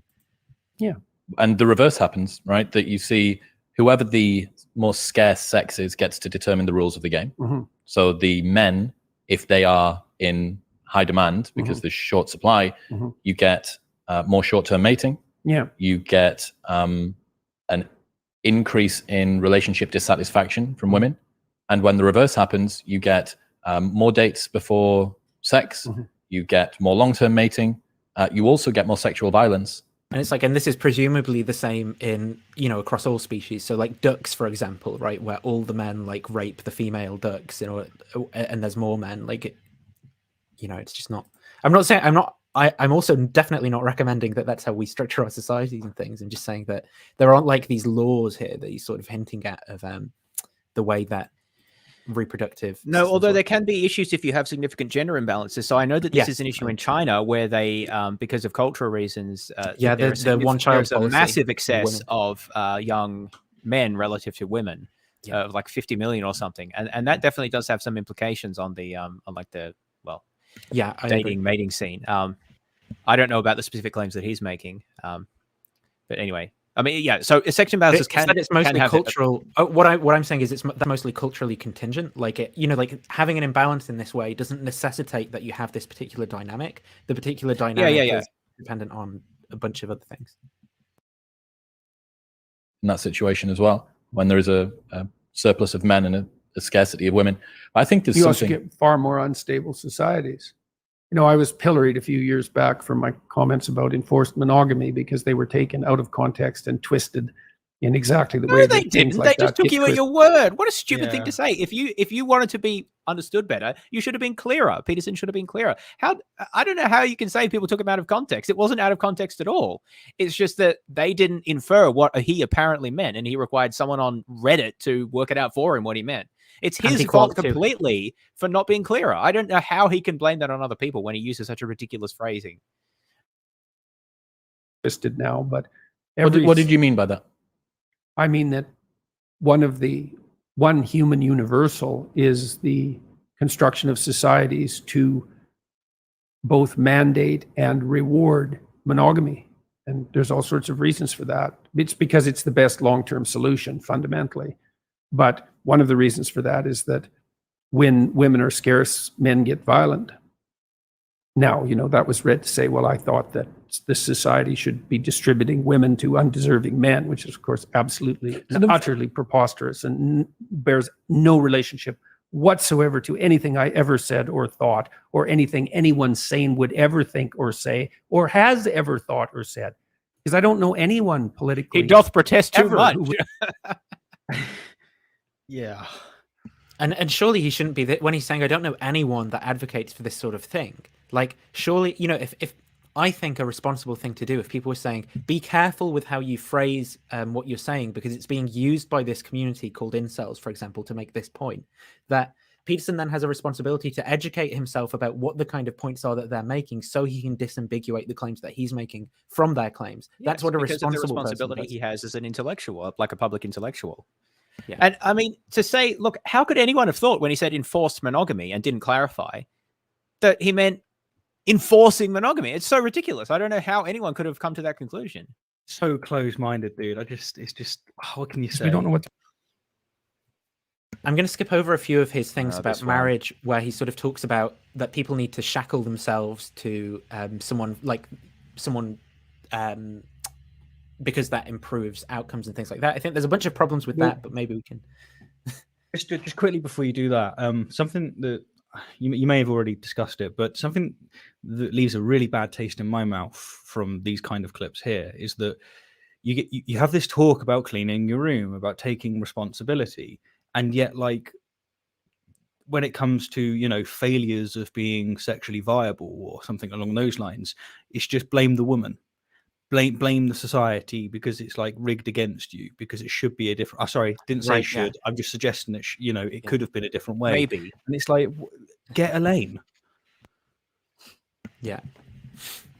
Yes, it's a very interesting take. I mean, so there's definitely a discussion to be had about what sexual mores should we have in society? Like, what norms should we have? I mean, it's hard to say we shouldn't have any norms. Certainly, at least there's norms around consent, for example, and presumably there should be some norms around childbearing. Like, that's kind of important, right, for the future generations. Also, there's got to be something, right? So the question is, what should those look like? And I think that we're still kind of working that out on many fronts. So there's definitely a discussion to be had there. The thing is that it doesn't seem like Peterson really has anything to say about that discussion. He sort of says things like, well, look, men can get violent when they can't find partners. I don't know that that's true, but let's say that that is true. Well, what implications does that have? Well, apparently it means that we should favor monogamy. Well, okay, but what does that actually look like in terms of norms? Like, you haven't actually entered the discussion about what norms look like. You've just sort of said it would be nice if we had a monogamous society, but you don't actually have anything substantive to say about what that looks like in terms of norms and how we should go about enacting those norms, right? Because things like slut shaming is obviously not how we want to go about it, right? I mean, I personally think that Chris Williamson has a video on the science of slut shaming, right? Like, I do think that there can be like toxic forms of like what's what I'm looking for, like casual sex and hookup culture and so forth. I think that there's sort of bad sides to that, but that doesn't mean that you want to go back to the 50s either, right? Surely there's a more nuanced discussion to be had. But the question is Peterson having it? I don't think he is. Sometimes a woman goes too far. But there's the other side of it as well, that how is this not authoritarian, right? When he's making these pronouncements about what other people should do in their private lives and what sort of culture we should have, can't we just say, look, screw you, like, I'm going to do what I want. I'm sick of following your norms, just like Peterson's sick of wearing a mask. I'm sick of following your norms and I'm going to do what I want. Like, why can't they just respond in the same way that he said? Yeah, right. The rules are. Do you think men and women can work in the workplace together? I don't know. Without sexual harassment? We'll see. We'll see. How many years will it take for men and women working in the workplace together? Sorry, more than 40. To get a sense. It's so intense. Like, we'll see. Just chill out. Just ask the question. When you think about some of we'll see. Some of the advice he's given, you know, when he says, for example, if you don't speak your mind, then you're like being forced to lie and you're making the world a better place, and then it's gulags, right? Like, and he genuinely thinks, like, I think what's going through his mind in this sort of scenario is like, I am dealing with like the Satan archetype or something, and like I am like the front line of Western civilization in confronting vice. So he's like, I have to embody the Marduk logos and stare down. So it's like Gandalf with the Balrog. Yeah. It's the same in his like Kathy Newman interview and stuff like that, where I think he's like, I'm very careful about what I say. Just so bad. Yeah, it's intense. And to be fair, like, okay, we're 6 minutes in. I don't know, maybe the guy's been triggering the hell out of Jordan for like 6 minutes. Well, people are complaining in the comments that he was a bad interviewer, so I haven't watched it. And like, let's be honest, there are plenty of bad interviews of Jordan. Well, like Kathy Newman interview was awful. Yeah, goodness, she did a terrible job. Yeah, one of arguably the worst that's been televised ever. We don't know what the rules are. Like, what? Here's a rule. How about no makeup? I'm just thinking, imagine if he touched his shoeless foot with his foot. That's so close. That would be alpha. In a sense. We don't know. Dominance. Like, here's a rule. How about no makeup in the workplace? Why would that? How about no harassment in the workplace? Workplace. Why would you like? Why is it going here? I don't. Well, wait for it, James. Wait. Provocative? Well, yeah. No, it's not. No. Well, what is it then? What's the purpose of makeup? Some people would like to just put on makeup. Why? Wait for it. I don't know why. Why do you make your lips red? Because they turn red during sexual arousal. Oh, Jordan. Why do you put rouge on your cheeks? Same reason. I mean, look. How about high heels? What are they for? About high heels? What about them? They're there to exaggerate sexual attractiveness. That's what high heels do. Now, I'm not saying that people shouldn't use sexual displays. So this is just so absolutely ridiculously wrong as well. So there's a really good, really good podcast episode on high heels here. So let's see, you know, how high heels were actually introduced into human society. Just before you play that, right? It's so he's wearing a suit and he makes all of this like point about dressing yourself up and looking presentable for females or for whoever you know, just in general. And it's like, why can't a woman put on makeup for herself? Do you know why men wear suits? Because of the shoulder padding. It makes you wider. Oh, that's and women are attracted to wide shoulders. Because it shows they have more androgen receptors in the yeah. So we shouldn't let men wear suits in a professional environment. And they're like, wife, slave, bring me my bear. Sorry, let's play this. Well, yeah. So let's see. So Peterson's claim, remember, is that women wear high heels as a sexual display. So let's see if that is true. I think we can probably go a little earlier than that, probably Elizabeth, can't we? We can go back at least as far as 10th century Persia, where I found evidence of heeled footwear being worn for horseback riding. This is the earliest historical evidence of high heels in human society. I think it was connected to the invention of the stirrup, and I wouldn't be surprised if it actually dates even further back. So hang on a minute. What you're saying here is that high heel shoes begin as butch, manly warrior wear, right? This is soldiers. They're wearing them in the saddle. These are cavalry troops in medieval Persia 1,000 years ago, maybe more. And they actually transformed warfare. They allowed men to stabilize themselves in the saddle and carry heavier weaponry and shoot with greater accuracy. See, I would go for my Doc Martens. Sturdy, can run in them, good for kicking. If things get a bit too mental, just take them off and chuck one because they're quite heavy. So skip to this Fat next Souls, step. which obviously sounds like a genre of funk music, but isn't. So there is also a bit of a backlash too in the early 1600s to women wearing what are perceived to be men's shoes. We do have a quote from a Venetian. So this is when women start wearing high heels for the first time. An ambassador in 1618 who says all are wearing men's shoes. And there's a pamphlet called Hic Mulier, or the man-woman being a medicine to cure the cultish disease of staggers and the masculine feminines of our times. And the quote says, these women are swimming in the excess of these vanities and will be man-like, not only from the head to the waist, but to the very foot. So he's very angry. The ladies are wearing men's shoes. And that is how the high heel enters into the female wardrobe. My question about how did European men become interested in heels then led me to the next question, which is, but the high heels so feminized, when did it become something that women wore? And I was very surprised to find out that really what was happening is that women first began to wear the heel in the efforts to make their outfits look more masculine. And so these mannish women. So isn't this interesting? This is a prime example of what I think is Peterson just having kind of prejudices about things and then coming up with just so stories to kind of make his prejudices sound scientifically plausible, which are clearly completely wrong. I mean, he wants to argue that there's some kind of like feminine essence to wearing high heels or something like that, which is when it's actually completely culturally contingent, when throughout history, heels have been seen as a sign of masculinity in most different cultures. And particularly when women started wearing heels, you can see people making the exact same points as Peterson seems to sort of be making in certain other areas where they're saying, you know, this is because he talks about like effeminate men and why women like effeminate men now and things like that. And, you know, people making the exact same points of, well, women are becoming masculine by wearing these heels and things like that. Well, that's something that people said when women started wearing trousers in public as well, but particularly, again, like middle and upper class women. But I mean, it does seem to me that, so Peterson could be just be making a claim about why women today wear high heels, which could be just like a culturally bound. Well, there's some more stuff to be said about that, I think, as well.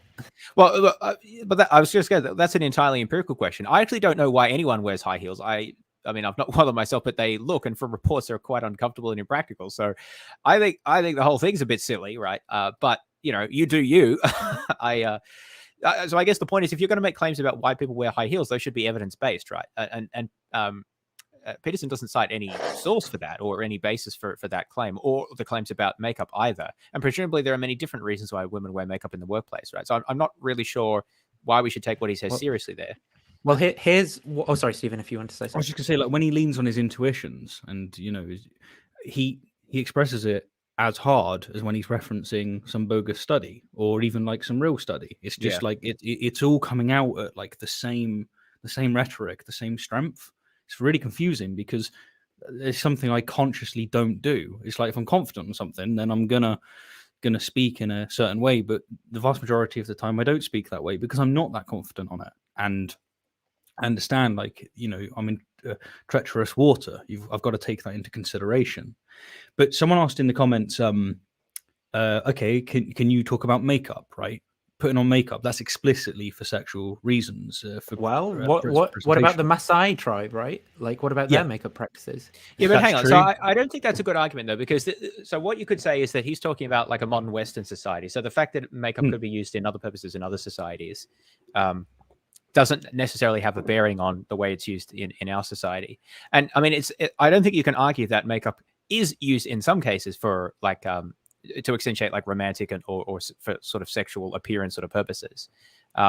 For a long time, it was just, well, for a long time, at some periods of like, I think around the early 20th century, women appearing with much makeup in public was discouraged because it was seen as something that a prostitute would wear. Now that sort of changed over time, but what I would say is I don't know why women or men wear makeup. I assume there are a variety of reasons, and I think that it is reasonable for a workplace to have a dress code, which could include rules against, say, excessive makeup that would be unprofessional, right? I don't actually see a problem with that, just as you would not allow someone to wear like a singlet and thongs to work in many work environments, like a professional work environment at least. So I don't see a sort of a problem with that in general, but that's not what Peterson is arguing. He's not talking about like reasonable dress codes that would be, you know, that would be applied uniformly across the genders, right? He's talking about this idea that women specifically wear makeup, and that's a problem because it has a sexual basis. Like, even if that's true, why is that a problem? As long as it's not like going to unprofessional levels. And also, do men do things that are similar? He doesn't talk about that.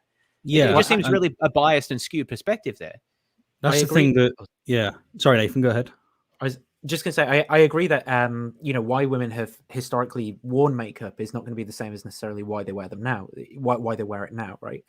So it could be that they're wearing it for sexual provocation. The reason that I bring up those other cultures is because it seems to me that Peterson sort of wants to tie it into an evolutionary story as well. Yeah, that's fair. And that's the reason why I bring up, because he sort of seems to be saying as if women have evolved to make sexual displays by like wearing high heels and certain types of makeup, and it seems to me that that's just not on the plains of true, Africa. because They were picking up these high. Yeah. Yeah, that's nonsense. I mean, that's the thing with some of these arguments, that you can maybe strengthen them if you say, well, look, I'm talking about a culturally bound practice in our society that has these particular implications. The trouble is, if you make that argument, you can't really link it to this evolutionary grand story that Peterson often wants to do, because it's a culturally bound critique. And actually, it leads to then sort of fairly culturally bounded specific recommendations about like, well, what practices should we have and so forth, and norms around this, which again it seems like Peterson wants to be making bigger claims than that, at least a lot of the time. Yeah, but I just find it so bizarre that, sorry, I have to say this, right? We're talking about, okay, what can we do about harassment in the workplace? Big problem, right? And the first thing he mentions, like literally the first thing is, well, what about women wearing makeup though? It's like, do we really think that's the source of this problem? They're asking for it by dressing that way. He didn't say that, Nathan. He didn't say Well, actually, it. I should go back to it, because he does actually say that. Okay. Yeah. Well, I'm sure you just misinterpreted him. He didn't mean it literally. He meant it metaphorically. That's all it was. I'll go back to it, because going to the male thing as well. We don't know when what the he's rules are. encouraging people Do you think men to stand up straight, like part of it is get clothes that you look good in, right? Why are you wearing something that like is tight on your body and shows off like muscle mass or something like that? Well, it's for the exact same reason he would say for why someone's wearing makeup. Or like, why is it that you don't just buy the most practical glasses ever? Why is it that you choose, as you've both chosen, these, you know, super hot, sexy glasses? Like, why mine are actually practical. Like, genuinely, the right. reason they're so big is because I don't like being able to. I'm just gonna ignore you though, because you're not confirming what I'm trying to argue. Okay.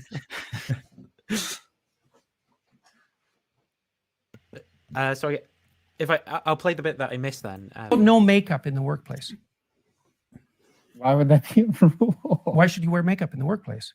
Isn't that sexually provocative? No. It's not? No. Well, what is it then? What's the purpose of makeup? Some people would like to just put on makeup. Why? I don't know why. Why do you make your lips red? Because they turn red during sexual arousal. That's why. Why do you put rouge on your cheeks? Same reason. I mean, look. How about high heels? What are they for? About high heels? What about them? They're there to exaggerate sexual attractiveness. That's what high heels do. Now, I'm not saying that people shouldn't use sexual displays in the workplace. I'm not saying that. But I am saying that that is what they're doing. And that is what they're doing. Do you feel like a serious woman who does not want sexual harassment in the workplace, do you feel like if she wears makeup in the workplace, that she is somewhat being critical? Yeah. Okay. I do think that. One of the things that you've talked about is she's asking for it when she dresses that way. Yeah. Well, I said she's being hypocritical, which Oh, there's plenty. Yeah, of, there's there's wiggle room, so yeah. much interpretive room we can with there. So yeah, you're not going to nail them down on that. But yeah, I mean, the question would be, well, what is he saying then? Like, in what sense are they being hypocritical? Like, how is it hypocritical to wear makeup and say, "Hey, don't want to be harassed today"? I don't see the hypocrisy there, unless you think that you're doing something that would like lead to. Yeah, I don't know. I don't know how you can actually defend that, other than simply say he didn't mean that though. Yeah. Did you notice the way that he was interrupting the other guy as well? Like just consistent interruption, not letting him get his point out. That's exactly the kind of stuff that goes viral when someone's doing it to Jordan. It's just let him like answer. Don't just like stop him off like every 2 seconds. So there is actually an interesting story as it applies to like the Enlightenment and postmodernism and stuff about how heels became sort of stigmatized in the West. So I'll play a little bit of that. And in England in particular, the red French heel becomes used rhetorically as a way of talking about anti-French sentiment, but it also is linked to Enlightenment ideas that men are rational creatures and their dress needs to be toned down and they shouldn't wear silly things like high heels. And so high heels get left to women as a symbol of what makes them desirable, their irrationality. So those concepts are pan-European as well. So women are silly, so they can wear silly shoes, but men are sensible. This is because basically the French kings and stuff is like still wearing high heels, so English people want to sort of like, yeah. So people like Louis XIV, you look up him. The way he's dressed is a lot closer to how a woman would dress today than how a man would dress, and so I think that there is. Yeah, that seems reasonable. I feel like that they're straw manning it a little bit here, the way they're describing it, but I think that, the trends, I think, are there. And then, where was there are a couple of interesting comments as well, which I'll just try and get through these quickly. Licentious, perhaps? I think that the more that it gets associated with erotica, the more naughty it gets, right? But it's also used as a weapon against women who are members of the female suffrage movement. You can't trust a lady to have the vote if she's wearing heels, right, Lauren? Absolutely. I mean, what ideas must she have? With her head way up in the clouds, literally. These are ludicrous ideas to us now, but this genuinely is an argument that was made in the New York Times, right? So women who wear heels are evidence that women are irrational and therefore should not be given political suffrage. If that's the argument you're making, I feel like you've already lost the argument. If that's the best reason you can find. But the weird thing, I suppose, Lauren, is that there is one quite iconic example, and Elizabeth's already mentioned it, of a manly heel at this point in history that is practical. Do you know what it is? Think Western. Is it? Yeah, I can't remember if. I mean, there's probably not anything else that important. Disco stew.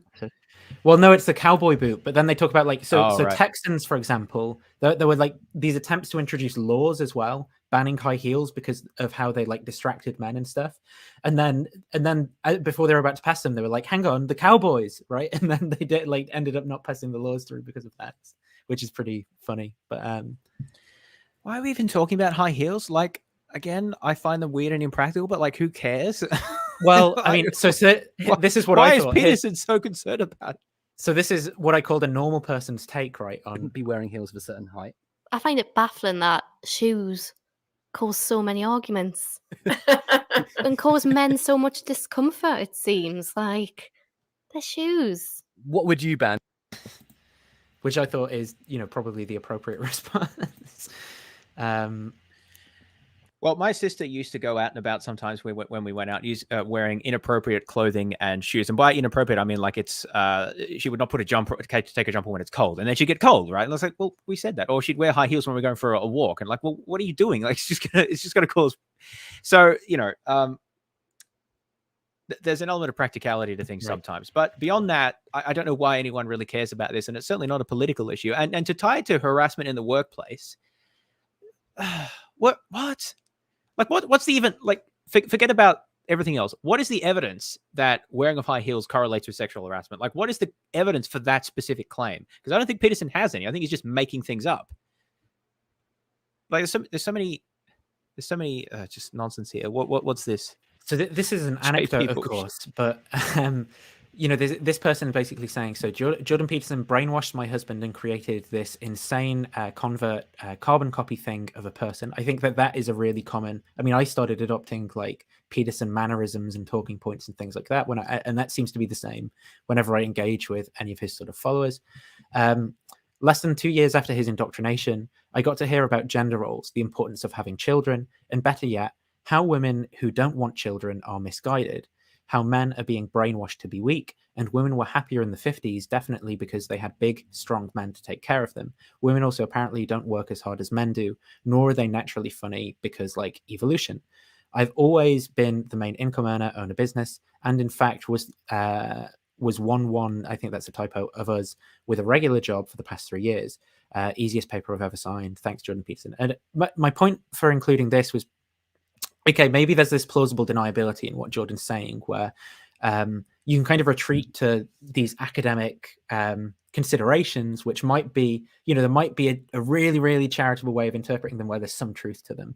But the problem is that the vast majority of the time, when Peterson's talking at a popular level, it's influencing people in this way, causing them to have like really toxic hot takes in their relationships. And there's a lot of like anecdotes in the comments and things. I mean, my anecdote in my own life, where it causes you to just be like really horrible towards people in relationships and behave in bad ways at work or like to romantic partners and stuff. And that's why it's a bad thing to start thinking through this lens. Could you say that Jordan Peterson is not taking enough responsibility for the consequences of his speech and the ideas that he promotes, maybe? Or blaming it on other people?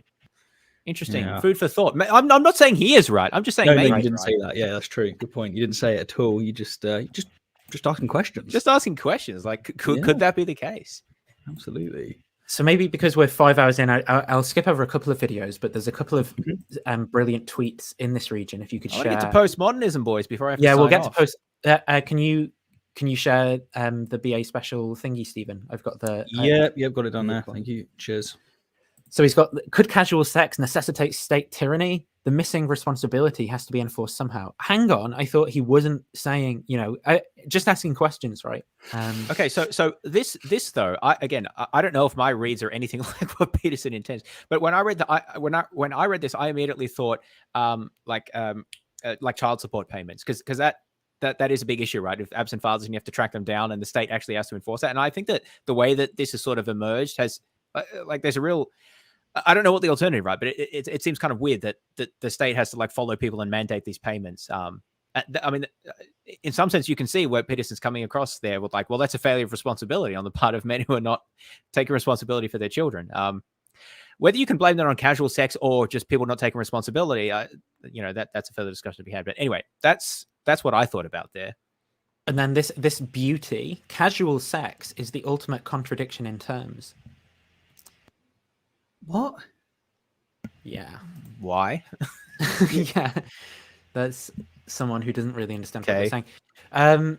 I mean, this is, I won't go into it, but this is a good, I think this is from 2016, a blog post by someone who I think was studying psychology at the time, who takes apart some of Peterson's abuse on statistics when he talks about differences between men and women.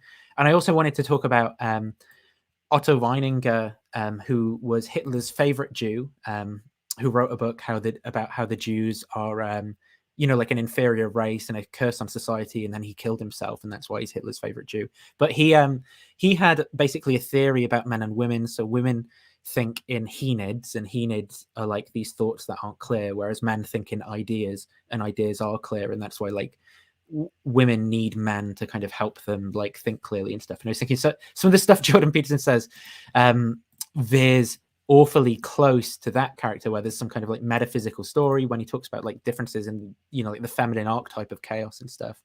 And that's where this joke comes in. The hello, Mr. Peterson, I'm a young man, I feel very angry and lost. I can help you. You just need to watch my 400 hours of lectures. You're a system builder, right? A male system builder. Well, you see, you're confused about the axiomatic basis of Jungian archetype for the dead father of order and so on. Whereas, hello, Mr. Peterson, I'm a young woman, I feel very angry and lost. Maybe you wouldn't be so mad if you had a baby sucking on your tits. Is that even like a straw man though? Because this is basically what he says. Like I don't. It's like, where's the joke? This is just what he says. it's even not saying that you should. It's asking a question. So yeah, it's done the right move. maybe. So then, and maybe I'll skip over this section, but the engagements with race issues. So, like, he puts tweets out like this. So, people were suggesting for perhaps that Idris Elba could be the next James Bond. He's like, the free market will have its revenge on all forced woke narratives. Well, if you look at a YouGov poll comparing the popularity of Idris Elba to Daniel Craig, who's the current James Bond, Idris Elba is clearly more popular amongst UK, which is the target audience. So, under free market capitalism, presumably, Idris Elba should be selected, right, by the free market to be the next James Bond because he's more popular than Daniel Craig. He's a male actor. Lies about being inducted into a tribe. The short of the story is that Jordan Peterson has claimed that he's a member of this indigenous Native American tribe. It actually turns out he's not a member of the tribe. He's just Canadian friends or with someone. American. Sorry, what? A Canadian Native American tribe. What? You serious? Yeah, seriously. What? He's talked about how, and so he's got, in the interview we just watched before, how there was some Native American art in the background. So he procured that art from someone who is an indigenous Native American, Right. or Native. Did you say Native Canadian? I don't know. And he said that he's been inducted into that tribe, but he hasn't actually been inducted into that tribe. He's just friends with the person that he bought the art off. So I mean, I see. He's redefined inducted in a way that's very favorite. Like how he calls atheists murderers. Is that trick? I mean, if it's of interest, I guess I can open the article and go into it. Not really. Yeah, the Coastal Pacific. When he used the word inducted, right? What he was actually using it in this sense that he was actually talking about electromagnetic induction, right? Archetypal induction. Okay, so we've got that. And then, Justin Trudeau, the Prime Minister of Canada, says, let's celebrate Black History Month. And Peterson's like, fiddling while Rome burns, you virtue signaling coward. It's like, come on, bro. So hang on. So he criticizes Trudeau for being virtue signaling. What is Peterson doing in this tweet? Right. Yeah. It seems to be virtue signaling just to the other side, right? Yeah. There was this stuff. I don't know if you looked into this paper at all about universal sex. Yes, differences. I did. That paper was just. I mean, it lists all of these allegedly universal differences between men and women. Some of which I've looked into in the past, others that I haven't. Right, but I mean, I don't know if you can make that a bit bigger to just give some examples. The thing is, the paper doesn't give any indication of. Well, no, I should say there are citations, right? But you'd have to look through all the citations to figure out the basis of this evidence. You can see if you just scroll up a little bit to the top of this table, so I can read the headers. Yeah. Like it says the difference, number of studies, number of countries it was conducted in, and then the publishing time range. The real issue here is not so much that these differences exist or not. Like most of these differences, I think, do certainly exist in Western countries. The question is whether they're universal from my point of view. And for that, you'd have to have a very good sample across a wide range of different cultures, particularly non-Westernized cultures. So particularly you'd want to look at like indigenous cultures or cultures that are more isolated from Western society, because most cultures throughout the world have been heavily contaminated, if I dare use that word, by Western society. Chinese not as much, right? But even the countries in like Latin America have a significant Western heritage, and even a lot of African countries through colonization. So it's actually a bit difficult to isolate these things these days. So when it just says number of countries, I mean, that could be Canada, Australia, the US, France, and Germany. Like that's not universal, right? So I don't know. And that's my main criticism for this. Number of countries is really not relevant. What you'd want to look at is how broad a sample of humanity has been looked at there. And the number of countries here really doesn't seem very sufficient. Like that has 2 countries there. Well, how can you say that that's universal if you've looked at it in 2 countries? Surely you'd need at least, I don't know, a dozen or something to call it universal, and not just countries, but like very different types of like cultural backgrounds. So I don't know. I mean, some of these might be universal, right? There's a lot of things that are listed here, not just the ones shown in this table.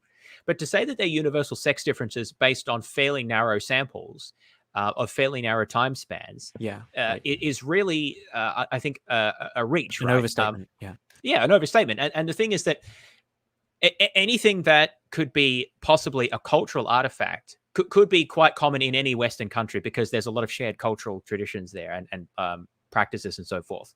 So many of these things, I think that the only way to isolate that variable would be to ensure that you have a good representation of like highly non-Westernized cultures, and they just don't really talk about that in this study. This particular you just study hate is by, facts, James. Sorry, no, these are hate facts. Right.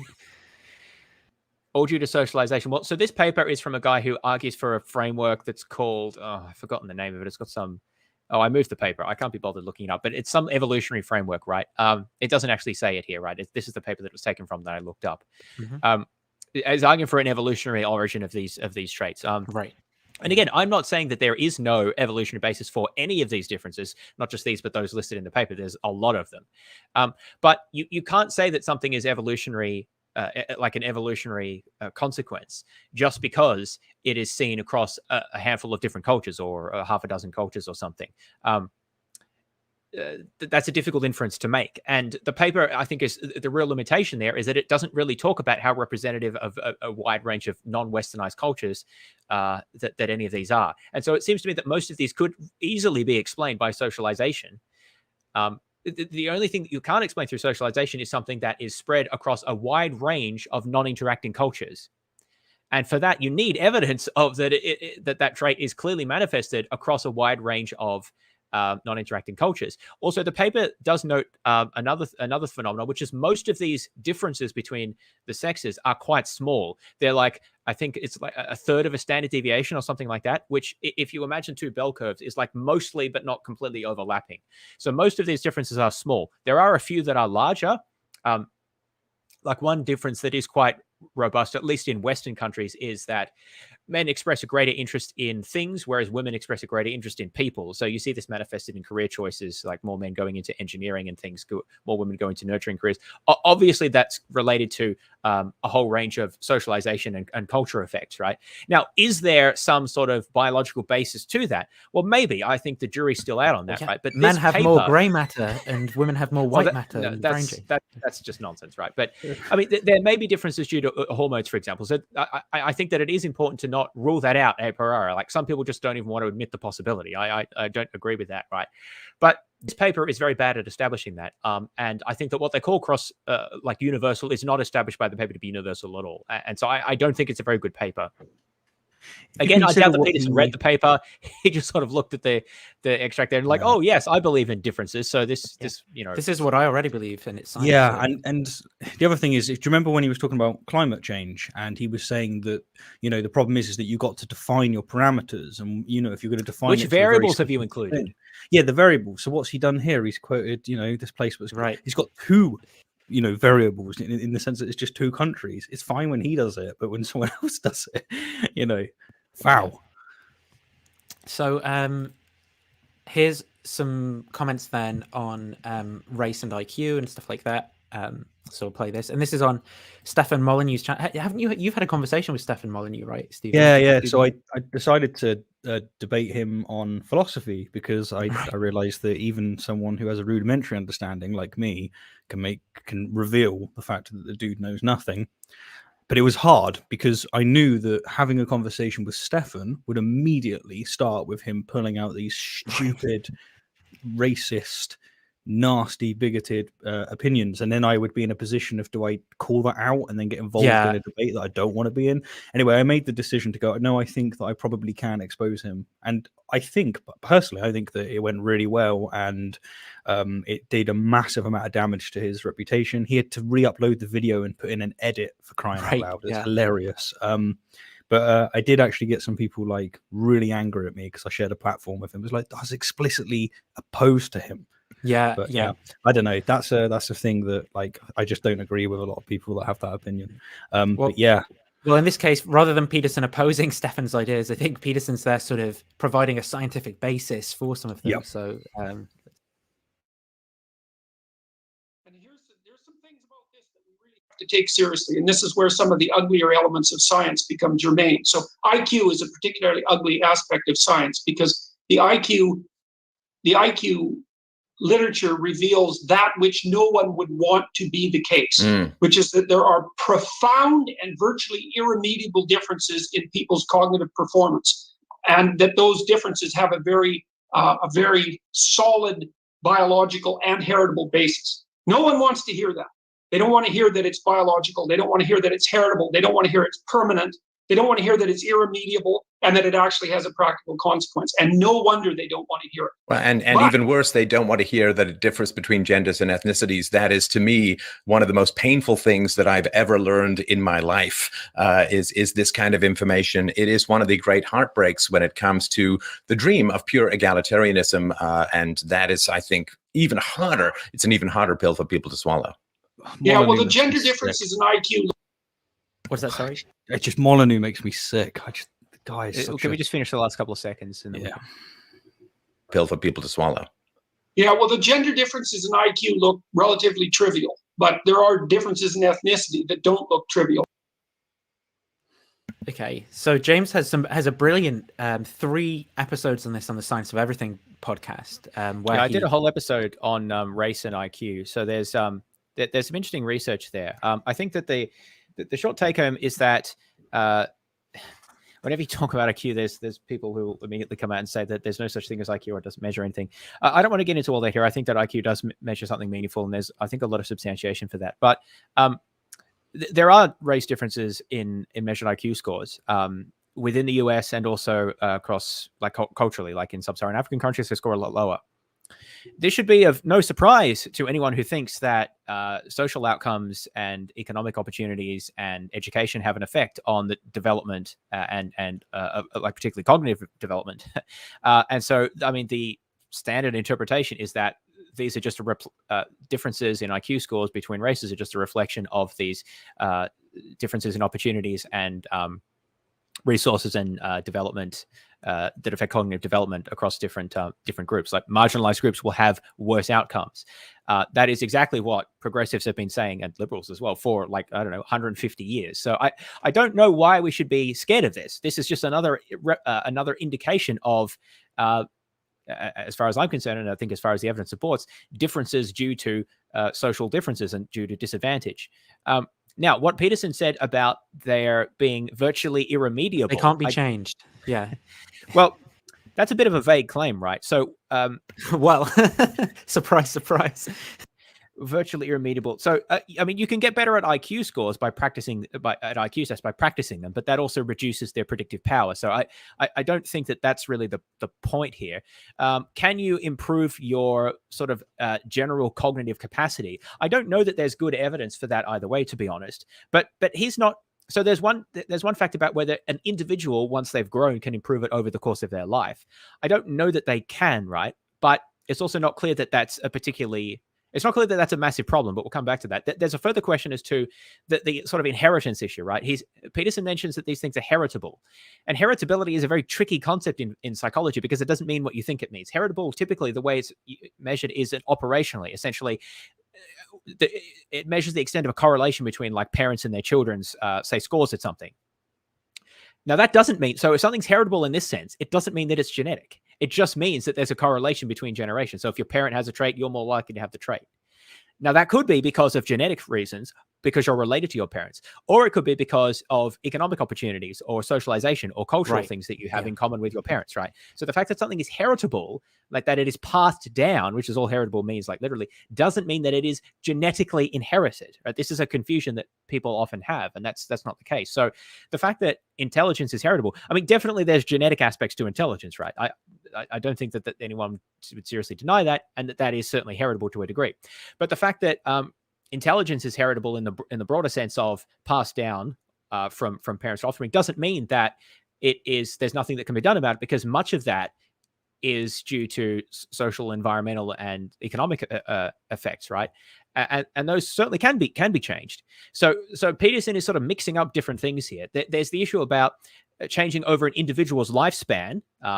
There's the issue of heritability in terms of just to the extent that it's passed down from parents to offspring. There's the degree to which it's genetically determined, and there's the degree to which intelligence of sort of groups and individuals in them is affected by social and political and cultural effects. So all of those are separate questions that need to be addressed sort of distinctly. So I don't think that we got a very clear presentation of that here. And the final thing that I want to say, which I think is more important than any of this really, is that what implications does any of this have for an egalitarian vision of society? And my contention is that it has no implications, or at best, extremely minimal implications for an egalitarian society. Look, we know that some people are disadvantaged in society. Some people have intellectual disabilities. Some people have physical disabilities, which make it more difficult for them in certain contexts. Some people have rough upbringings, which means that they're never going to have the same capabilities because they were abused as children or whatever else, right? There's all sorts of different reasons why some people have a harder time in society. Does that mean we should give up the egalitarian goal? No, it means that some people need extra help.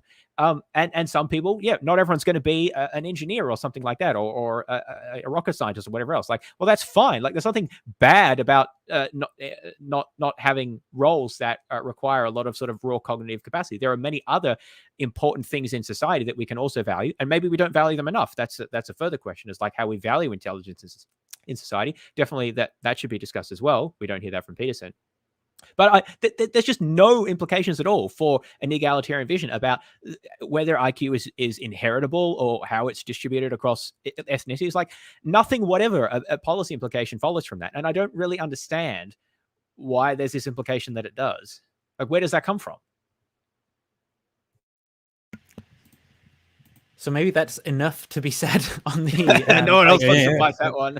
Yeah. No, fair play. Fair play. So let me scroll down to where we are in all the stuff we've gone through so far. Zelensky in heels, which we... something I'm loving, by the way, is I'm seeing the odd comment of people coming in and going, 5 hours? Like, what the hell? Doesn't Peterson have like 400 hours of lectures? So why aren't we allowed 5 or 6 or however many hours? But you can tell who's here from normal Bad Apologetic episodes, because they're like, come on, boys, you should be double that by now. Sigma mindset, man. So we finally made it through Peterson's political takes, though I guess there's still an element of political stuff in the various sections that are to come. So the first of Peterson on intellectual movements, which is this next section, is going to be postmodernism. So here's, again, a tweet which can kind of perhaps summarize some of Peterson's views here. Wow, how did we get to this point in civilization? Blame Marx and Derrida for starters, then the universities. Such a weird choice. Well, I guess we'll talk about this. His postmodern neo-Marxism, which, as far as I can tell, he invented himself. Like, the founder of postmodern neo-Marxism is Peterson. He's the one who came up with this intellectual tradition, because it didn't exist until Peterson started talking about it, as far as I could tell. So here's all right, definition where he explains this. Postmodernism is essentially the claim that, 1, since there are an innumerable number of ways in which the world can be interpreted and perceived, and those are tightly associated, then 2, no canonical manner of interpretation can be reliably derived. I'm honestly not quite sure what this even means. Derived from what? Like, I don't know, but this whole sentence here is just wrong, right? So it's not what the first 3 words are wrong. Postmodernism is essentially. Okay, so one of the core tenets of postmodernism... Well, there are no essences. Right? There are no essences, right? Opposition to essences, right? So to say that postmodernism is essentially anything is pretty much wrong out of the gate, right? Also, postmodernism is definitely not a claim or any set of claims. Like, no one... You look up anywhere, no one says that it's any particular set of claims. It's more a way of thinking about things, a way of doing inquiry. Even that's not adequate, but that's better than saying it's any set of claims. Postmodernism is absolutely not a set of claims. It's not a doctrinaire anything. Marxism could be described that way. I think that that's fair for Marxism, but postmodernism, no. Postmodernism is, I think the best way to say it is, it's a hostility to meta-narratives, which is like broad frameworks. And so that's kind of what Peterson's getting at here when he says that there are many different ways of viewing and interpreting the world, and that there's like no one right one. That's kind of something that postmodern scholars are getting at, but that's a very crude way to put it, and that's not really the point of postmodernism. That's more like a departure point, I would say. And then what they do is they have different ways of sort of exploring that way to grapple with grand narratives and how they sort of fail us, I guess. But to say that in the next sentence there, that's the fundamental claim. No, there's no fundamental claim of postmodernism. To think of it that way, it shows that you don't understand what it is. It's not a set of claims. It's not a doctrine. And so there's a problem here, firstly, with terms like modernism or postmodernism, where it's not, that when he says the essence, there's no sort of essential thing. So from a brief especially not postmodernism, which explicitly rejects essentialism. So a brief history of analytic philosophy by Stephen P. Schwartz. He says, modernism, so this is what is apparently getting posed, is a point of contact between analytic philosophy and continental philosophy. Among continental philosophers, Nietzsche and Kierkegaard can be seen as anticipating or inspiring modernist forms, blah, blah, blah. Maybe that's the wrong bit that I didn't want to talk about. Yeah, modernism is reflected both in extreme Fordonism, ardent expressionism. The point that he basically makes in that book is that, in that chapter of that book, is that modernism isn't like this clear-cut thing, right? It's like that. It's a term that people use that broadly attaches to various kind of movements in like art, in thinking, in philosophy, in literature, and there are kind of like themes that encompass that.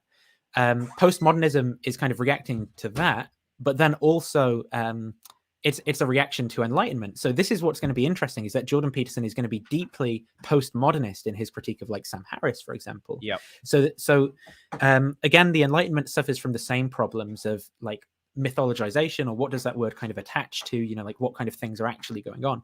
But the point is that the Enlightenment is generally used to refer to a time that kind of got beyond religious thinking about the way that reality is, and this idea that there's kind of like a true way that reality is that's discoverable through the sciences, for example, and not through kind of religious, superstitious type thinking.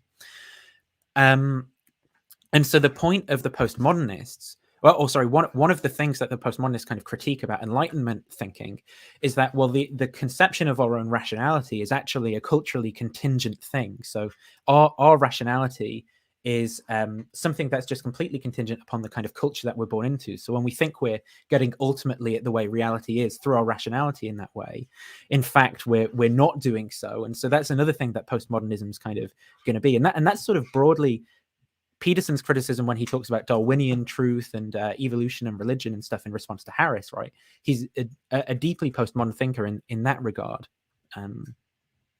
So yeah, shall I go on with some of the stuff in here? Yeah, just one thing I wanted to add here. So you can think of, Marxism, if you were to classify it, would be classified as a modernist doctrine. That is, it's sort of rationalistic, and it's attempting to provide a framework that provides a science of history, which is what Marx took himself to be doing, right? Exactly. And so and postmodernism, which is grounded in Hegel's philosophy of so Hegel has a philosophy of the idea working itself out through time. There's like oppositional forces, which are like spirit working itself out, and culminating in 18th century Prussia or whatever it was, with the and then so this was very influential. This is very influential in German philosophy, and then essentially Marx's idea is to kind of take that idea, but instead of making it about like ideological forces and Geist or whatever the hell Hegel's going on about. I mean, I don't really understand what Hegel's going on about, and it's sort of a meme that does anyone know what Geist is? Difficult to interpret. Marx takes that and turns it into a kind of materialistic doctrine, right?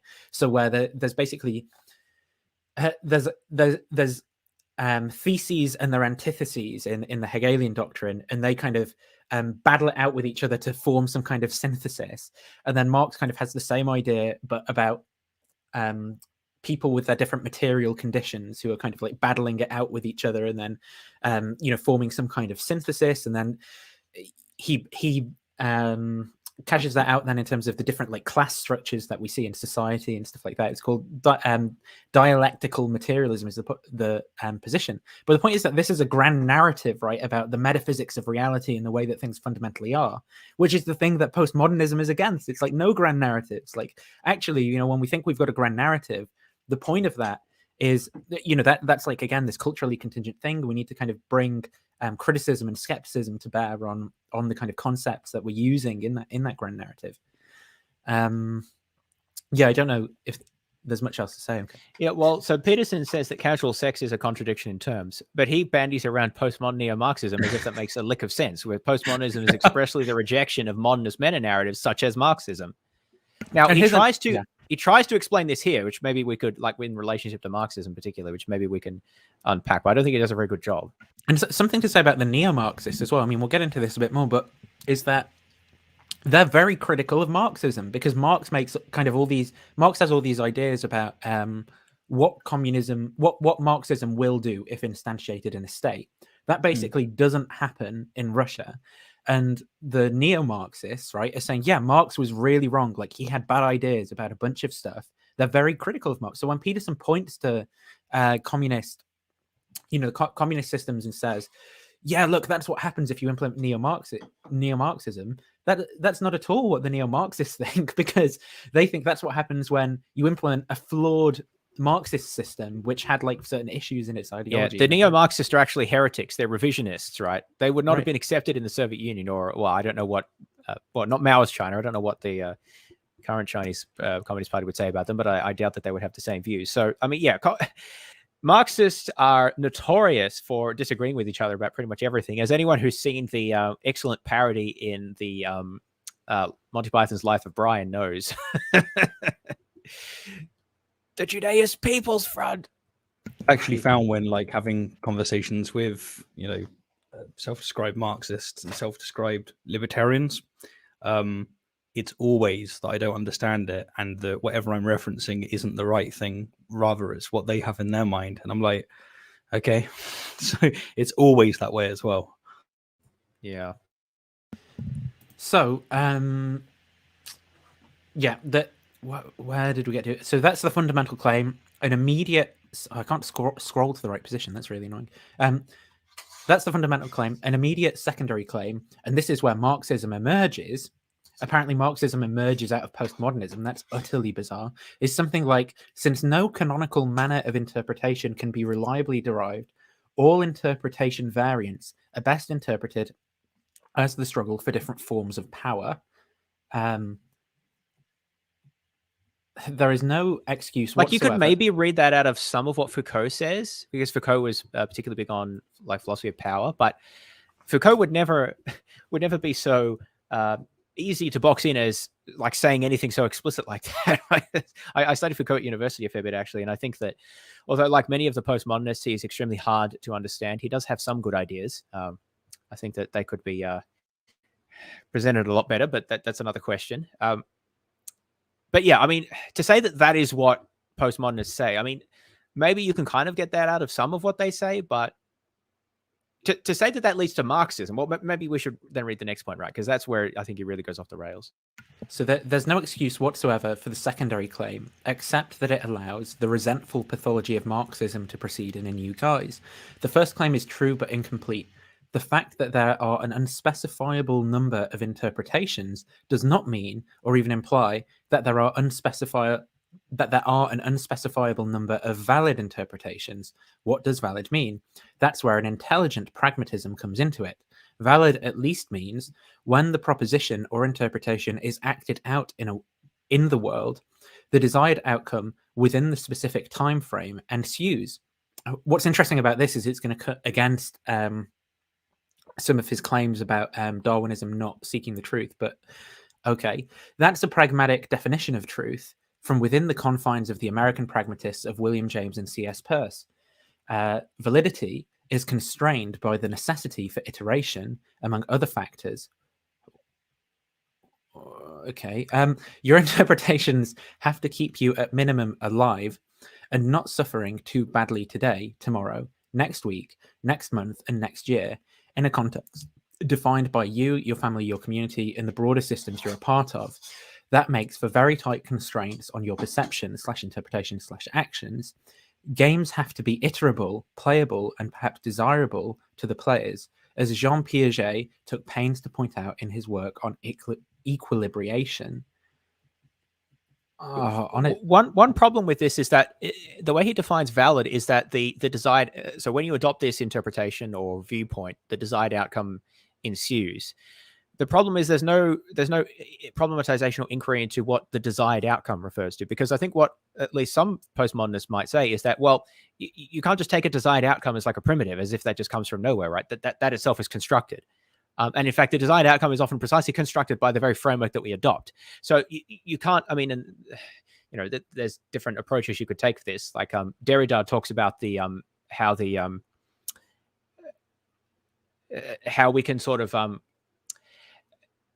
it's very hard to articulate this notion of difference, right, which he talks about. Try say it in a French accent. It makes it sound exactly that it immediately becomes clearer. The idea there is that you can't just present the meaning of a word, right? Because if you try to say, well, here's what the word means, then you give other words, and so this is what do like those mean? You give further words. They So have it's all sort of meaning tangled in together. relation to Yes, they have meaning in relation to each other, and so you can't simply just give the meaning of anything because it's all defined in relation to other things, and so they kind of acquire their meaning sort of together, and it's very difficult to unpick that. That's kind of part It's of synchronic what meaning. Derrida's thinking about. Yeah, so the idea there is if you ought to say, oh well, an interpretation is valid if my desired outcome follows from following it. Well, then you say, well, what's your desired outcome? You can't just take that as separate from the interpretation that you're using to pursue it, because the interpretation that you're using to pursue it shapes the desired outcome. And Foucault maybe would analyze this through power relations, right? Well, the desires you have are shaped by the power relations in the society that you live, and then you can tell the genealogical story of where that comes from, right? And maybe that's bad history. Diachronic meaning. Yes. So the point is, it seems that Peterson has completely missed the point of a lot of, not that I'm an expert, but from what I have understood from reading it and studying it, of what many of these thinkers are saying, in that you can't just take a relation between your desires and the outcomes of your interpretation and assess that in some sort of theory neutral or objective or unproblematic way, because there is no such place, right? It's all embedded in an interpretive framework, in a power structure, in the context of like words having relational meanings. Like, I think the postmodernists would just be completely unimpressed by what Peterson has said here. So I just think, regardless of whether the postmodernists are right about this, I don't think what Peterson said it's not a reflection of what they believe. A reflection of what they believe. Yeah, exactly. And it doesn't and address and to say that, well, the problem with what they say is that it has to be valid. And by valid, I mean this, which wouldn't at all make sense in a postmodernist framework. Like, you can't just help yourself to these sort of pre-theoretic, unproblematized desires and compare them to outcomes. Like, how do you even assess outcomes? Well, you assess outcomes through an interpretive framework. So how do you know that your desires have been met with the corresponding outcome? Like, you have to have a framework for looking at that. So it's all embedded there. It seems to completely miss the point of what the postmodernists are saying, which is that there's no view from nowhere that you can kind of just see all this unproblematically. Do we know what the response is from Peterson when he's told, look, you fundamentally misunderstood this? Because I assume we'll see some of that.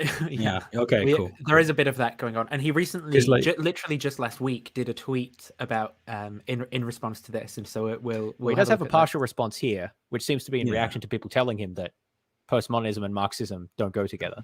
So he talks about, the relationship to Marxism. Let's go. It's not as if I personally think that postmodernism and Marxism are commensurate. It's obvious to me that much vaunted skepticism toward grand narratives, that is part and parcel of the postmodern viewpoint, makes any such allegiance logically impossible. I mean, logically impossible.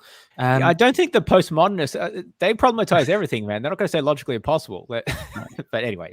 Well, what's the contradiction? Postmodernists should be... But words gain their meaning through the contradictions. Sorry. That's a different level of discourse that Peterson's not ready for. Postmodernists should be as skeptical towards Marxism as toward any other canonical belief system. Yeah, that's correct. So the formal they have been. Yeah. So the formal postmodern claim, such as it is radical skepticism. Well, no. Radical skepticism is a different. It's not thing. a radical skepticism. But because radical skeptic will be saying that we can't know anything, or we can't be justified in any beliefs, and that's not what the postmodernists say. Yeah, they're not saying that. They're just saying we have to be honest about our position in history and culture that we occupy when we make these judgments, right? Yeah, exactly. And they seem to be more interested, like people like Foucault and Derrida, about promoting their particular way of looking at things. So Foucault used a sort of a genealogical approach to power structures. Derrida is all about deconstruction. So they often don't make claims about whether we're justified in believing. They just use their tools essentially to look at things. And they're sort of encourage you to go along with that. And they talk a lot about what it is that they think that they're doing. They think that it's part like philosophy, it's part like history, it's part literature. They don't like being boxed in by these things. But to just say it's the same as radical skepticism, that they're not going to accept that. And I don't think it's accurate. And a point to remember as well is going to be Peterson's responses here. Like the pragmatic response that he gave is going to directly cut across the stuff that he's got to say about evolution and his radical skepticism as a result of evolution later. But okay, Derrida and Foucault were, for example, barely repentant Marxists, if repentant at all. They parlayed their 1960s bourgeoisie versus proletariat rhetoric into the identity politics that has plagued us since the 1970s. Foucault's fundamental implicit and often explicit claim is that power relations govern society. That's a rehashing of the Marxist claim of external and primary class warfare. Derrida's hypothetical concern for the marginalized is a version of the same thing. I don't really care if either of them made the odd statement about disagreeing with the Marxist doctrines. The odd statement, their fundamental claims are still soaked in those patterns of thought. You can see this playing out in practical terms in fields such as gender studies and social work, as well as literary criticism, anthropology, law, education, etc. So there are deep. sorry. I mean, I don't know that we need to read the rest of it. I think that that gets the point and across, some of the videos will cover some of these points as well. But what I want to say there is that there are. I mean, and I saw this as well when I was at university. There are a lot of practitioners these days who utilize theories and frameworks from a mixture of different theorists. That seems to be quite common. So they'll draw upon Foucault, and they'll also draw upon various Marxist scholars, right? And so there is an interplay between these ideas because people can borrow from a wide range of perspectives in doing work, like in these sorts of fields that he mentioned, like gender studies and social work and sociology and so forth. But that doesn't mean the thinkers themselves are Marxist. It just means that there are many people who've combined ideas in different ways or taken different aspects of different thinkers. Also, to say that Foucault's claim about power, society being dominated by power structures is equivalent to Marx's claim that society is dominated by the mode of production and the class tension that engenders is ridiculous. Like Marx had a very specific take on power relations in society, which is very different to Foucault and how he analyzed power relations. And to say that one specific instance of a power relations story is basically just the same as any other analysis of power relations is ridiculous. I don't understand how Peterson can say that and think that that's like a legitimate thing to say. It's like, well, it's all power relations. It's all basically the same thing. Like, come on. Imagine if someone interpreted Peterson's work with such haphazardness and lack of care. Would he think that that's appropriate? No. So why is it all right to treat other people's work that way? So I think what I'm going to play then is this video from Peterson, Postmodernism and Why It Must Be Fought. We'll talk about the first bit, and we'll compare it to a lecturer who's introducing postmodernism as well to see how they differ. So I want to recommend a book. What's first. with this? Like, what's with that? In here. The body language. It's like, it's so weird. It's the charisma of Peterson. It's like the hyper accentuated concern and like almost existential angst that he's sort of got the burden of. I don't know. It's just bizarre. It's got a feel of a perfume advert, hasn't it? Yes, that's a good way to put it. Eau de lobster for men. Explaining postmodernism, and it's by a gentleman named Stephen Hicks. And you need to understand postmodernism because that's what you're up against, and you're up against it far more than you know or think. And it's a much more well-developed. Why does Peterson have his top two buttons undone? Well, could that be to show a bit of masculine hair as a way of sort of, because women like to show off, because more hair on the chest is an indication of a greater display of androgens, right, which women find attractive. So could he not be persuaded? I mean, I'm not saying that he's doing that, right, but no. I'm just asking questions. Like, is that the reason he's doing it? Yeah, good question, especially with the pose. Yeah, that's right. So what was it he said though? He said, so you're up against it more than you know, or something like that. And I feel like, that is the first line from a sales pitch, right? There's a problem that you don't know that you've got, and I'm going to sell you the solution, right? Yeah. Here, let's talk about the enemy within, right, that you haven't really figured out. And pervasive, pernicious, nihilistic, intellectually attractive doctrine then has yet come to public realization. It absolutely dominates the humanities and increasingly the social sciences in universities. And what's happening, you see, someone once said, who unfortunately I can't remember, it might have been Friedrich Nietzsche, said that everybody is the unconscious exponent of a dead philosopher. And fortunately, the postmodern philosophers, most of them are dead, so that's a good thing. But that doesn't mean that their words aren't continually being spoken by people who are following it. And he makes these off-the-cuff comments, right? And it's like, imagine if like the sort of trans people in the first video that he was arguing against. Imagine if they said something like, you know, unfortunately, Freud and Jung are dead or something. He'd be like, what a reprehensible thing to say. But it's fine when he does it. A specter is haunting Western civilization. The specter of postmodern neo-Marxism. In their wake, let's say. And it's not like any given person is absolutely possessed, say, by the spirit of postmodernism, because often they're not educated enough to know all the details about what it is that has them in their grip. But if you get 20 of them together and they're all 5% influenced by the postmodernist ethos, you basically have the spirit of the mob that's a mouthpiece for that particular philosophical doctrine. And it's like, you know, what if they all have the same 5%, right? Like, I mean, what the hell are you saying? But, I mean, let's not think about it too much. And if you understand the doctrine, then you understand why things are progressing the way that they're progressing. And so well, I suppose that, ironically, amongst the Petersonians, you know, they do all have the same 5%. And so they don't actually... Well, because postmodern neo-Marxism doesn't exist outside of Petersonian space and the groups that he's discussed, right? It seems that, I mean, this is my take, right? It seems that this is a lazy catch-all phrase that is used by these people to refer to a set people of... I don't like. Well, people and teachings that they dislike that is particularly prominent in the humanities. Now, a lot of it is influenced by Marxist and postmodern scholars, and broadly Frankfurt School, which I think we might talk about a bit later, right? But the fact that there's a very loose family resemblance between these different sort of critical theories, that's another term that's used to sometimes describe these theories, because they're often critical of different aspects of like Enlightenment and Western thought, doesn't mean that you can then coin a label for it and then slap it as this movement that has this sort of apparently a doctrine, and he's talked about it this way, that has a specific goal, because many of them disagree with each other about all sorts of things, right? This sort of homogenization, simplification, and declaration that this is an enemy to Western society, when it's basically just a group of people with vaguely similar and associated ideas who all disagree with each other, but also disagree with Peterson. So that's what I mean by I say that, yeah, there's some truth to what he's talking about. There's something out there, but the way that he's essentialized it, ironically, that's unique to him, right? So he's essentially invented it. He's invented the very dragon that then he set himself up as being the savior to destroy. Slayer of, yeah. Tell you a little bit about the doctrine, because it's not optional to understand this. It's absolutely crucial to understand this. You can't underestimate the power of ideas and also the power of words, of course, because ideas are expressed in words. But you see, the postmodernists completely reject the structure of Western civilization. And I mean completely. So I can give you an example in one term. Jacques Derrida, who's head trickster for the postmodernist movement. And it's like, this is just completely wrong. I mean, people like Marcuse or whatever, they say, yeah, what Marx got wrong is saying that there have to be like revolutions like that. No, that's not what can happen. You just kind of need to educate yourself to the way that capitalism has influenced your thinking, and you need to kind of like then make personal decisions in the kind of structures you're a part of. So, you know, if you've got your own business or whatever, to structure it differently yourself. But don't, you know, revolution is the wrong way of going about it. Don't do that. People get hurt. It's a bad thing. I mean, yeah, it's you can't just lump some. This is what the postmodernists, they hate the West. There's also a very famous dialogue which I watched back in the day at uni between Michel Foucault and Noam Chomsky. Noam Chomsky, yes.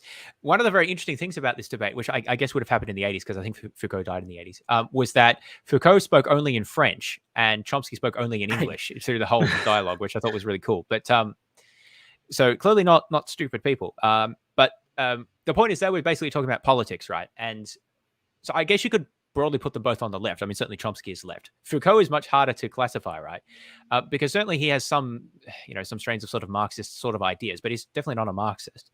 And the thing is, though, that throughout the discussion, Chomsky was sort of pushing Foucault to be a bit more specific about, well, like, what do you think we should do, or what platforms should we support, that sort of thing, right?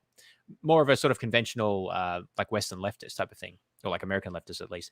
And Foucault was just really dismissive of all that. He's like, you know, I don't know, and I mean, this is not how he phrased it, but he's basically like, I don't know and I don't care, because what we need to do first is break down all of these like thought structures we have about how we think about, well, everything pretty much, right? because we're looking at things through a confused lens about in a way with a set of interpreted structures, structures of interpretation that we've inherited, which bias the way that we think about things. And what we need to do is sort of pull those all down first before we could have a hope of working out what a better society would look like, or like concretely. Now, I think Foucault goes too far there, but I do think that he has, I think he has some point, but the point I was trying to make there was that Foucault is not in the business, as are pretty much all postmodernists. They're not in the business of any particular political platform. Most of them are not interested in that. They're interested in their sort of deconstruction and sort of genealogical analysis, and trying to sort of critique and pick apart these ideas that they see as not necessarily wrong exactly, but just like highly limiting in the way that we think about things, and that we need to sort of surpass them.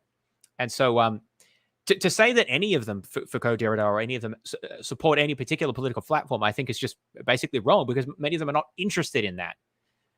Now, there may be people who are influenced by them that espouse particular political platforms today, but that's different from what the thinkers themselves said. And you could say that about pretty much anything, that there's people, their disciples who then, I mean, think about the Randians, right? They're just as crazy as some of the postmodernist disciples, right? So like you can talk about, there's people from all over the spectrum that have crazy ideas. So, but to blame the thinkers themselves on that is... So like when it comes to this post-modern stuff, part of the reason I'm being quiet is that I'm out of my depth and I haven't done enough research into it, right? My lecturer loved postmodernism. He showed me like the works of Jean Baudrillard, I want to say, and he was basically going on about how he said that Disneyland is the only place in the world that's real, because it's the only place that's not trying to pretend to be something other than what it is. I think that's related to an idea called hyper-reality. Yes, that's it. Yeah, hyperreality, because he was talking about it when talking about his theory of commodification and whatnot. But one thing that gets me is that when, say, I had a debate with Sargon of Akkad, we were talking about various things, and what we wasn't talking about is the mode of production. And yet his audience is saturated with people going, "Oh, what a communist." And I'm like, what the hell? Like, this is really strange. I'm being dismissed as a communist. I'm not. I'm a capitalist, right? I think the mode of production shouldn't be owned. But then I realized that the definition's been massively changed. And I wonder, like with Peterson, it's where communist used to be thrown around as a word to be able to just dismiss people. And it's not working as well now, because people have become like, well, no, like they know about it enough to be able to go, no, right, this is my views on the mode of production.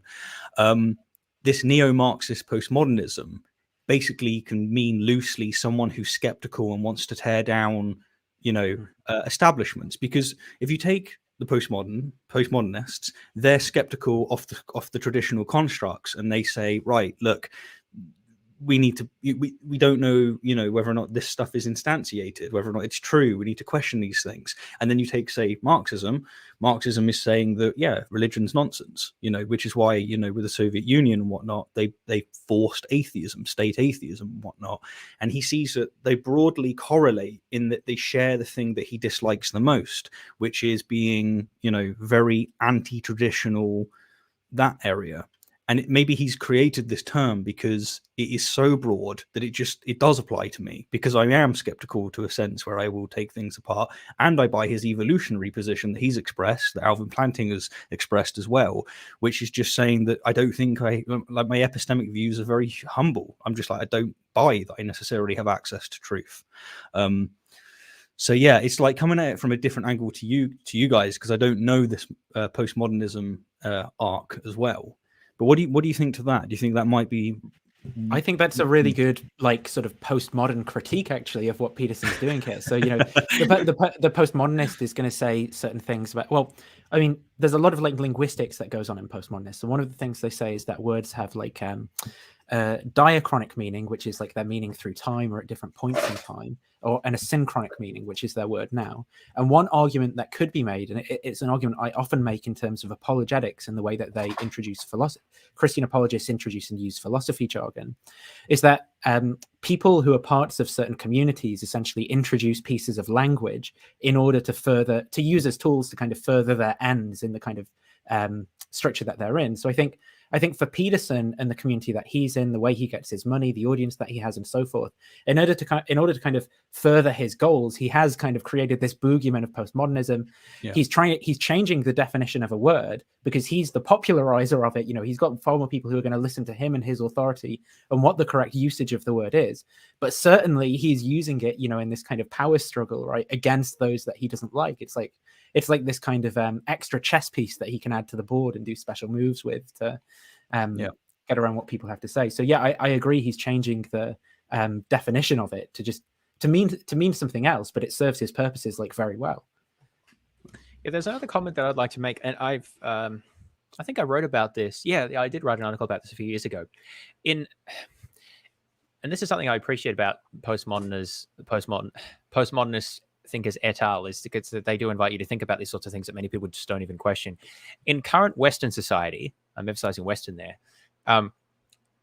there is sort of an ideological hegemony. It's been eroded a little bit in the last 10 years or so, but I'd still say it's hegemonic. And hegemonic essentially means that it sort of dominates, and there may be others around, but they don't even come close to like competing with it. So some people say that the United States was a global hegemon following the collapse of the Soviet Union because it was the only big boy around, essentially.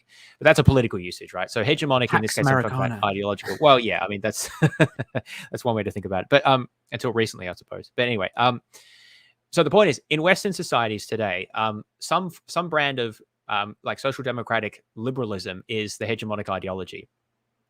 And by that, I mean that effectively, not everyone, but a very large majority of the population assents to that broad way of thinking about politics and running the state. And so that basically means the means of production are privately owned, and there is a broadly market economy, but there is significant state intervention as well.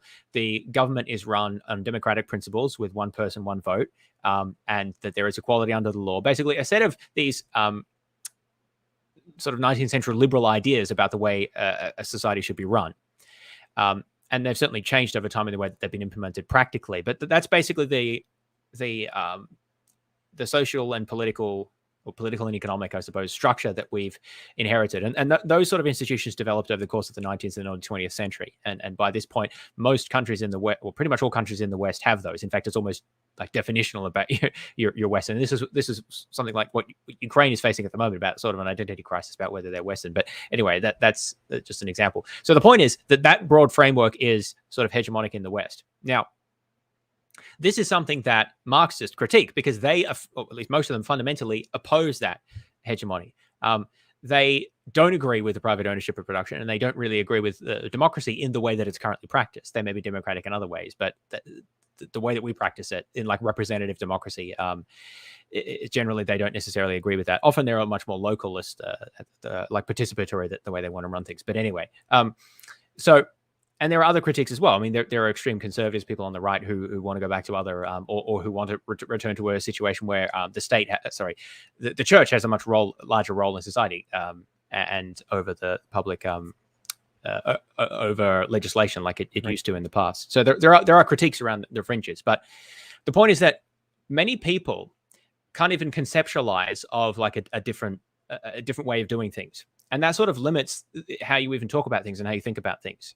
So having a historical perspective of that, liberalism, the current way we sort of operate, was once very radical. And here I'm talking like French Revolution and the aftermath of that. These are once extremely radical ideas, like one man, one vote. Like, what are you talking about? That's ridiculous. Like, because people thought of divine right of kings, and people thought about people didn't even have an idea of nationality in the way that we do. Like the nation state is a relatively recent invention. So many of these things that we just take for granted are relatively recent developments. And there's a historical development there about how they came about and why we think about them the way that they do. And they became hegemonic. So one of the things that postmodernists often want to do is critique that and open us up to thinking about things in different ways, which we often sort of miss if we don't see that. But sort of at the same time, to say that, I'm trying to articulate this point, to say that the postmodernists are so radical they want to tear down everything and that therefore that's a threat, there's some truth to that. They want to sort of tear down a lot, or at the very least intellectually, whether they it's only a threat if you use the current way that our concepts are arranged, so to speak, to further your kind of power, to exploit others and things like that. If being able to assess and analyze the way that our concepts are arranged would somehow, pull the rug out from underneath some kind of well, because Peterson thinks it does, right? Because he says ideas matter, and I do think they matter, right? And I think the French Revolution is an example of that. I'm not saying we're headed for another French Revolution, but I'm saying that these things manifest themselves concretely. But the point being that liberalism was once extremely radical, It's no longer radical. It's now hegemonic. Maybe at some point we'll have some different hegemony, and hopefully it will be something better if it does replace liberalism. But what I don't think we can do is say that we've sort of reached the end of history now, to borrow a phrase, and that like, well, this is just the right set of things that we've sort of worked out, like forever and all time. Yeah, we've and got everything language. like this or a 50s version of this or whatever must be preserved at all costs, and anything else is like, you know, dangerous subversion, because what we have now was once dangerous subversion. And so I think that we need to realize that this wasn't like given from time immemorial. This is actually quite recent, the way we've structured things, and be open to revisions of the way we think about it and alternatives. Now, I think that we shouldn't be too ready to embrace radical alternatives without experimentation first. That's why one of the reasons I'm not a Marxist, right? I don't think that they have plausible programs for anything that's better, but in principle I'm open to those, right? And so that's one of the reasons why I don't think that we should think of postmodernism as this boogeyman, even though I don't agree with a bunch of things that they say. The idea of this sort of deconstruction and taking a sort of genealogical approach and thinking about power structures and thinking about being open to other alternatives, I think that that's really important and really valuable. And so the fundamental scaremongering that Peterson is doing, like, oh, you know, this stuff is so subversive, it's like, well, subversion could be good, like, and you should always be open, I think, to different ideas and then critique them on their merits. So I know that was a little long, but I just wanted to sort of articulate there that I think he's almost kind of playing into what postmodernists say about anyway, I think I already said that. Well, the thing knows his audience. And Peterson as well, for each of those things that are, you know, culturally contingent, and again, kind of only really makes sense in our thin kind of time slice, right, in terms of our thought world. He's going to provide some sort of evolutionary just so story to make out as if science tells us that, you know, the essences of these words that I tell you, they mean this and that. It's actually borne out by what science says as well, which is generally done by a butchering of what the science actually has to say, as we've looked into a bunch of times already. Yeah, so just another way to articulate that if people are interested. So Peterson seems to buy into something that's sometimes called the Whiggish view of history. So that's spelled Whiggish, the Whiggish view of history, which is basically viewing particularly Western history as some sort of road down to modern Enlightenment capitalism values, depending on exactly how you cash that out. These days, they tend to like using the term Judeo-Christian, along with capitalism and other things as well. I think that this view is wrong, or at least in substance, it's wrong. But the thing is, it views the present as some sort of culmination and endpoint, as opposed to, well, part of a dialectic, dare I say. well, it's sort of like the Hegelian view, right? It's like, yeah, in 19th century Prussia, right? That's where all of history is headed towards. Wow. Yeah, but the point I wanted to make there is that people can look that up if you're interested. But I just, Peterson just seems to be really not very, the impression I get at least, that he's not very self-reflective about where he gets his intuitions and viewpoints about things. And if he actually read some of the postmodernists that he critiques, the post-structuralists and so on, it might open him up to new ways of thinking about things. Well, this is my point about the, he kind of just has a prejudice or an intuition or whatever about something, and then he kind of like retrofits all this metaphysics and stuff onto it. The same with like the high heels and things, where he's just not aware of the broader context that actually make the claims that he's making false. Okay, let's play. Well, so I get a little bit conflicted on this, right? Because some of the things he says does strike me as very insightful and very intelligent. And because he lives in a narrative, like he buys the narrative approach to everything, I can see him absolutely having a utilitarian framework where he goes, I'm okay, not dealing with the critics and actually just doing what he's doing here, coming on, leaning over with his good pose, his buttons undone, delivering it, in a conspiratorial way, is how I got that beginning part, particularly where he goes, it's coming for you, you better look out for it. It could just be that he's kind of decided, right, I know what the Leviathan is, and I know what I want to fight, and now it's a part of acting in such a way as to deliver it. And it's like, on the one side, that's more intelligent, and it would make sense of his intelligence, but on the other side, it's incredibly dishonest, and it's just a bad approach. And I actually feel conflicted on where I stand. Like, is this just someone that doesn't reflect at all, or is this someone who he knows what he's doing? I think the point is that so I think he's intelligent but kind of misguided, right? That seems to be sort of what's gone on. So he it clearly makes sense from the beliefs that he has about the world for him to act in the way that he's acting. You know, he actually thinks that reality is structured in some particular way, such that people who are espousing this idea is kind of like subverting a culture that's a manifestation of like good metaphysical entities, and that the people who are resisting it have like are possessed by bad metaphysical entities and things like that. So for him to act in the way he does makes sense.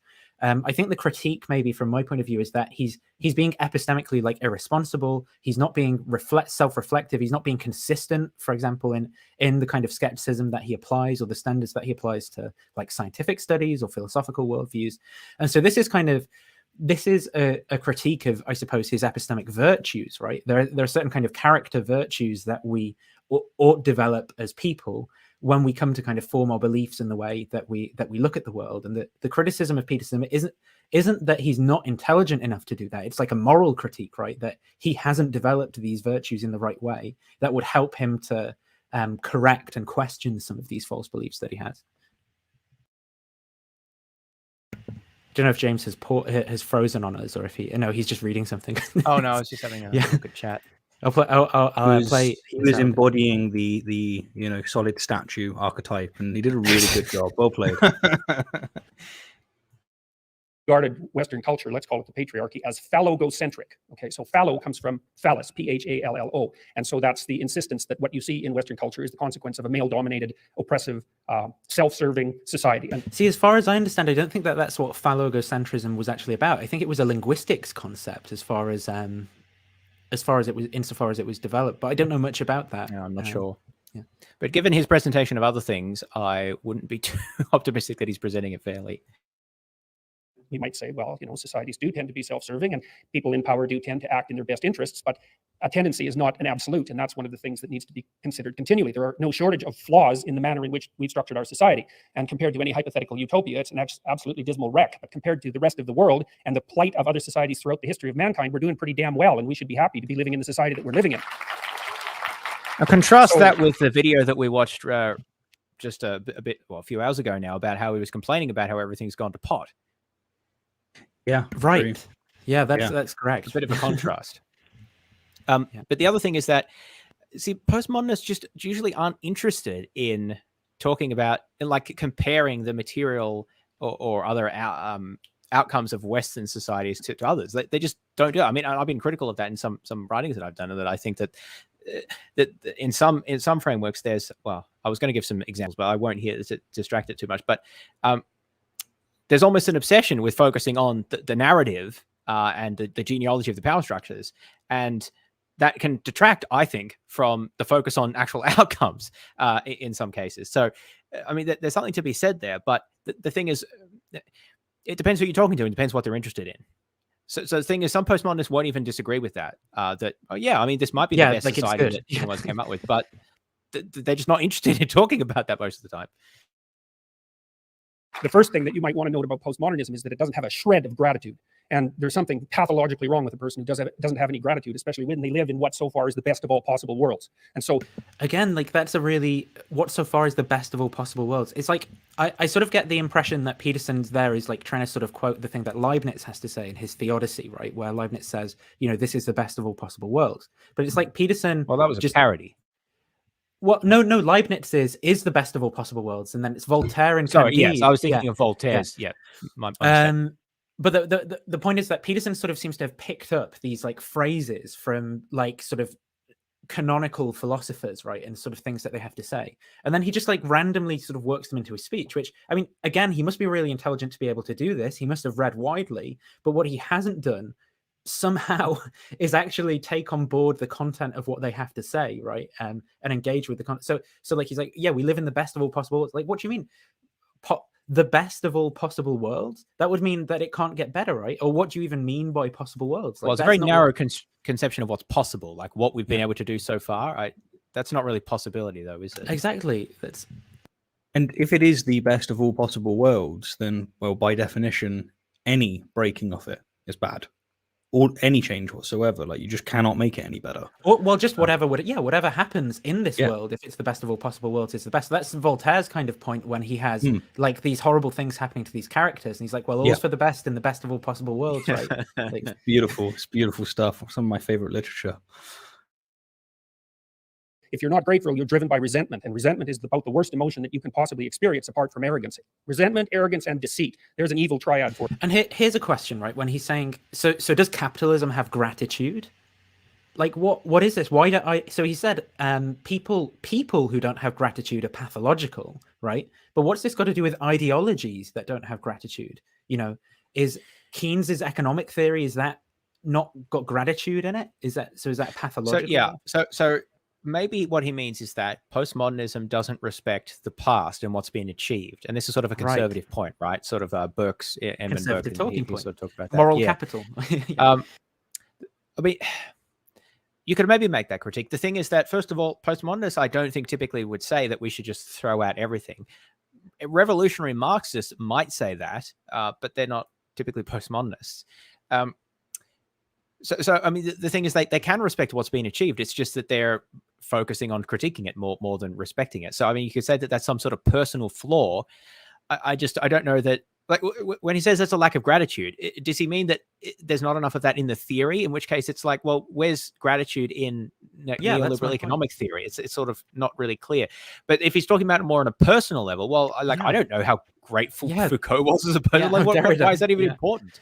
It seems really strange, and so it's hard to, like, again, it sounds kind of nice when you just listen to it, like, you know. Well, he's trying to turn them into personalities that he can then demonize and then easily stereotype against. It's just a fluff point. Like, postmodernism makes people not grateful, or postmodernist scholars are not grateful. Like, what's the evidence for that? Like, what's that? If you believe that you're a bad person, that's all. And I can't help but compare this to that angry rant that his flight was cancelled, and say, like, this seems to be like someone should cut this together with that and show the contrast. It's like, you're really not practicing what you're preaching here.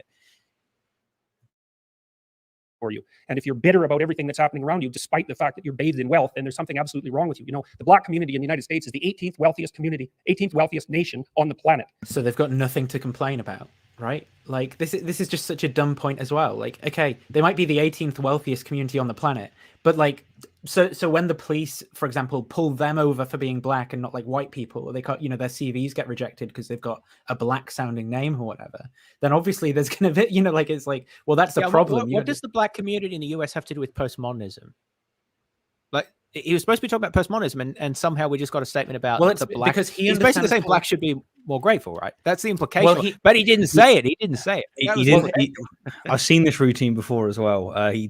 He's going to say something along the lines. He'll save himself by saying, like, relative poverty afterwards. That's what I've seen him do twice before. I haven't seen this clip. I haven't got through it, but he will do that. I'm certain. So his understanding of postmodernism versus postmodernism, we've got to remember as well. And his understanding of postmodernism is that the postmodernists want everyone to see things through the lens of which collective group that you belong to.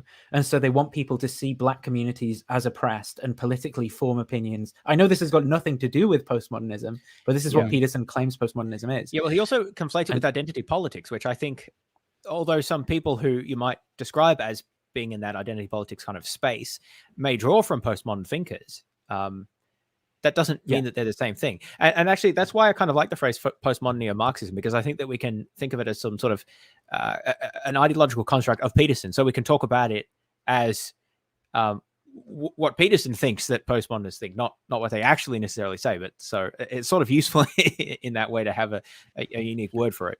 So the reason it's kind of silly to say that's what postmodernists believe is because postmodernism would be about questioning, like those categories of race and stuff. Or yes, of course.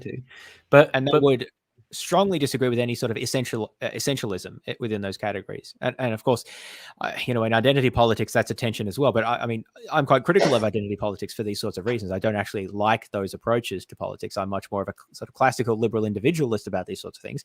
But that's another issue for another day. So Peterson's point here then is, so postmodernists are about saying that black people are more oppressed, and now I'm going to tell you they're actually relatively to other people like very, very wealthy, right? So they don't have any complaints to make about being oppressed in the US. Now, that doesn't mean there isn't such a thing as relative poverty, and relative poverty matters. It's an important political economic issue, and it's very, very difficult to deal with. But absolute wealth matters too, and Western societies have been absolutely remarkable in their ability to generate and distribute wealth, as you can tell by just looking around and taking a brief bit of consideration for the absolute miracle that even a building like this represents. So you have to educate yourself about postmodernism. Okay, so here's what the postmodernists believe. But none of what he just said has anything to do with postmodernism. He just went on this tangent about relative poverty and blacks being actually pretty rich in absolute terms, which has nothing to do with anything that postmodernists think. But I know his audience would be like, they're going, look, he's just like showing this appreciation for the state that we live in, and like that's really important. It's like, sure, but it's got nothing to do with what he's meant to be talking about. Yeah. And one of the tenets of I think they're called neo-Marxists or some post-Marxist or something, is this idea of false consciousness, which is the idea that the revolution didn't happen that Marx was predicting because the elites were able to effectively co-opt like the workers' movements and workers more generally through social welfare programs and keeping wages high enough and things like that, right? So that the workers were sort of fat and happy and were content with their lot, and they were kept in a subservient position. False consciousness is this idea, right? So the point is that Marxists of that variety maybe agree with this idea that, well, yeah, actually America is one of the most prosperous societies that we've ever seen. And that's actually a problem because it's one of the things that's used to keep the working class in their oppressed state, right? So they could even agree with this. Like the postmodernists could agree, the Marxists could agree. Who's he arguing against?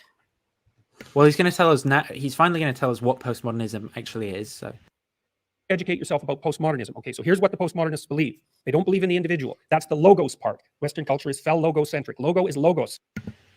So firstly, he says they don't believe in the individual. There's a later video we'll watch where clearly they do believe in the individual, right? But when he says the individual, that's the logos part. Well, what? Firstly, that isn't what logos has meant, even in in ancient Greek cultures where logos was a word that was a part of that actual language. Logos meant many things. Generally, it kind of means reason, right? And like a reason for doing something or something like that in the way we might. But there's no like one-to-one translation between languages. I thought logos was a gaseous substance that was emitted by large crowds of Peterson followers. Nous is what is the word for mind, right? It's just not clear. So logos doesn't mean person. It doesn't mean that if you actually like start learning ancient Greek. Maybe he was talking about rationality in that context of individual rationality, or maybe he's just throwing in a Greek word to sound smart. But again, but if he's talking about rationality, then you would say nous, right? That's my point. In the Greek, I don't know. Yeah, I'm just asking questions, man. Yeah.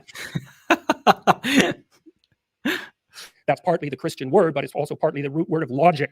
Okay, they don't believe in logic. They believe that logic is part of the process. They don't believe in logic. What does that mean? They believe in logic, like it exists, or it's something. They're just going to say that logic, like what we call logic, is like a word in our language at our current point in time, right? And so we have. They're going to say logic is a social construct and there's power structures, which is sort of true, by the way. I hate it when people talk about logic, and generally what they mean is like Frege 19th century logic, which is just over 100 years old, as if this somehow dropped out of the heavens and we've been using this exact form for all of human history. No, I think modern logic, in the way that like propositional logic, represents a very substantial advance in our intellectual powers. But to talk about it in this sort of, I don't know, transcendental way, I don't know exactly how you'd describe the way that Peterson is talking about, but I think that this is just ridiculous and ahistorical. It depends. Like, what do you mean the objectivity of logic? Okay, Jordan, do you believe in existential import like the Aristotelians? Do you or don't you? Do you believe in the inclusive disjunction or exclusive disjunction? What's the correct way of interpreting disjunction? What to do with non-classical logics as well? Yeah. I always like to bring this point up whenever people talk about logic like this. It's just very like these are clearly frameworks that people have developed, and if you when you look into the way that people develop them, I mean, oftentimes, right, they bottom out in our natural linguistic processes. So people are going to define the logical language in terms of natural language, and that's the problem. Like P and then some symbol that's going to represent or Q is true, just in case P is true or Q is true. You're ignoring the archetype of the material conditional, which is clearly part of the logos that is inherited from our. But this is a massive problem, right? Because like there's massive debates in philosophy about how do you interpret the conditional. How should it be interpreted? Because otherwise you get like these really what might seem counterintuitive you get like counterintuitive examples where you've got like a false antecedent, right? And then so that means that so for example, that means it's true that if the moon is made of green cheese, then I'm a pink fairy or something, right? Like that's actually a true conditional on certain interpretations of yes. Well, the standard material conditional that would be true, right? If the antecedent is Exactly. false, then the material conditional is true. So that's very counterintuitive, but that's what classical logic will tell you. Exactly. So what do we do with that? Or if on Aristotelian logic, if all unicorns have horns, that means there's some unicorns exist, right? That's a genuine inference that you can make from classical Aristotelian logic, right? And that's a big problem. By which the patriarchal institutions of the West continue to dominate and to justify their dominance. They don't believe in dialogue. The root word of dialogue is logos again. They don't believe that people of good... They don't believe in dialogue. They don't believe it exists. They don't believe in doing it. Well, I think they don't believe in doing it, clearly. But I mean, the fact that people like Derrida and Foucault engage in dialogue, made a living doing dialogue, I don't know what he's talking. Okay, I think what he's probably talking about here are some of the campus crusaders that like to not the Christian ones, but like the ones who like to shut down discourse and boo at his rallies. And yeah, some of those people don't believe in dialogue. I those agree people with that, don't, but they're not postmodernists. They're like, exactly. They're kids, like. And it's not even, I don't even want to say they're not 100% justified in what they're doing, because they've probably, like been hurt for their gender or sexual identity or whatever. Yeah, well, they see obviously what there's a story behind that, reacting. right? So it's never going to be so simple. I mean, I don't agree with shutting down discourse, even if you strongly disagree with someone. But to develop a label for that and call it postmodernism is, it's just wrong. Goodwill can come to consensus through the exchange of ideas. They believe that notion is part of the philosophical substructure and practices of the dominant culture. So the reason they don't let people who they don't agree with speak on campus is because they don't agree with letting people speak. You see, it's so I don't think that is completely true. I think that they would say that they've come to a recognition, right, of the. So who's they? I think you're buying into is they. Well, yeah, that's true. What we're talking about here. Perhaps what a postmodernist might say, right, is that okay, I've recognized that the kind of concepts that I have serve the power structures of my society, but now if I want to convince someone else of that, I've got to talk to them in their language. I can't just talk to them in like some language that they don't understand in order to try and convince them of the truth of my position. They're not kind of committed to that. Okay. It's not part of the ethos. Okay, so what else do they believe and not believe? They believe that since you don't have an individual identity, your fundamental identity is group fostered. And that means that you're basically an exemplar of your race, hence white privilege, or you're an exemplar of your gender or your sex or your ethnicity, or you're an exemplar of however you can be classified so that you are placed in the position of victim against the oppressor. You're an exemplar of however you can be classified, when postmodernism is all about questioning systems of classification. I think what he's talking about here is more intersectional feminism and intersectionality more generally. Now, that's the focus of that sort of approach, which I also studied a bit at university. And I have problems with that approach as well, because I don't typically like sort of collectivist ways of sort of classifying people, and particularly in a sort of a like in a social political framework, because I'm pretty strong classical liberal. I like to look at people as individuals and think about individual rights and so forth. Sorry, what's this? Well, this is just so remember how Peterson just introduces postmodernism. So here's an actual philosophy lecture, just in it's only like a minute or whatever, but introducing postmodernism, and just compare and contrast the two, right? To people, but for several decades was something that has a great deal of influence. How do we define what postmodernism is? It's actually really difficult. One of its advocates, Gary Aylesworth, defines it this way: a set of critical, strategic, and rhetorical practices employing concepts such as difference, repetition, the trace, the simulacrum, and hyperreality to destabilize other concepts such as presence, identity, historical progress, epistemic certainty, and the univoicity of meaning. Now, don't write that down. That's unintelligible, right? Does anybody understand that?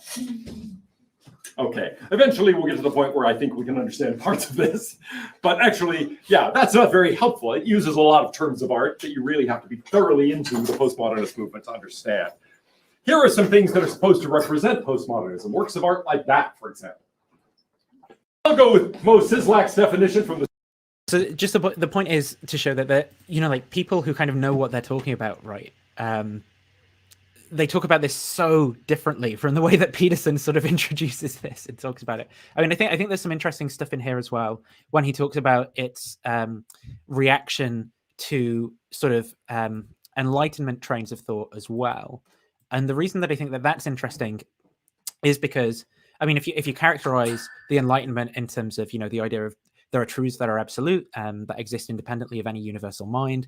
It's possible to have objective knowledge of them. Reason is the best way to achieve and justify them.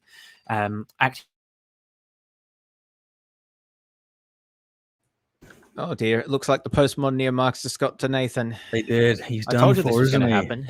Yeah. And rationally is how we achieve more knowledge. He escaped. I'm back, I think. Sorry. Did they get you? So if you consider, they got me. If you consider these to be Enlightenment values, right, which postmodernism's reacting to, and then you go and watch Jordan Peterson engaging with Sam Harris, he's a postmodernist, right? Yeah, exactly. I think one pithy way to characterize Jordan Peterson is a conservative postmodernist, because that seems to encapsulate actually a lot of, by conservative I mean sort of socially conservative, a lot of the way he approaches things. He's basically using a lot of postmodern approaches, but he's just sort of socially conservative.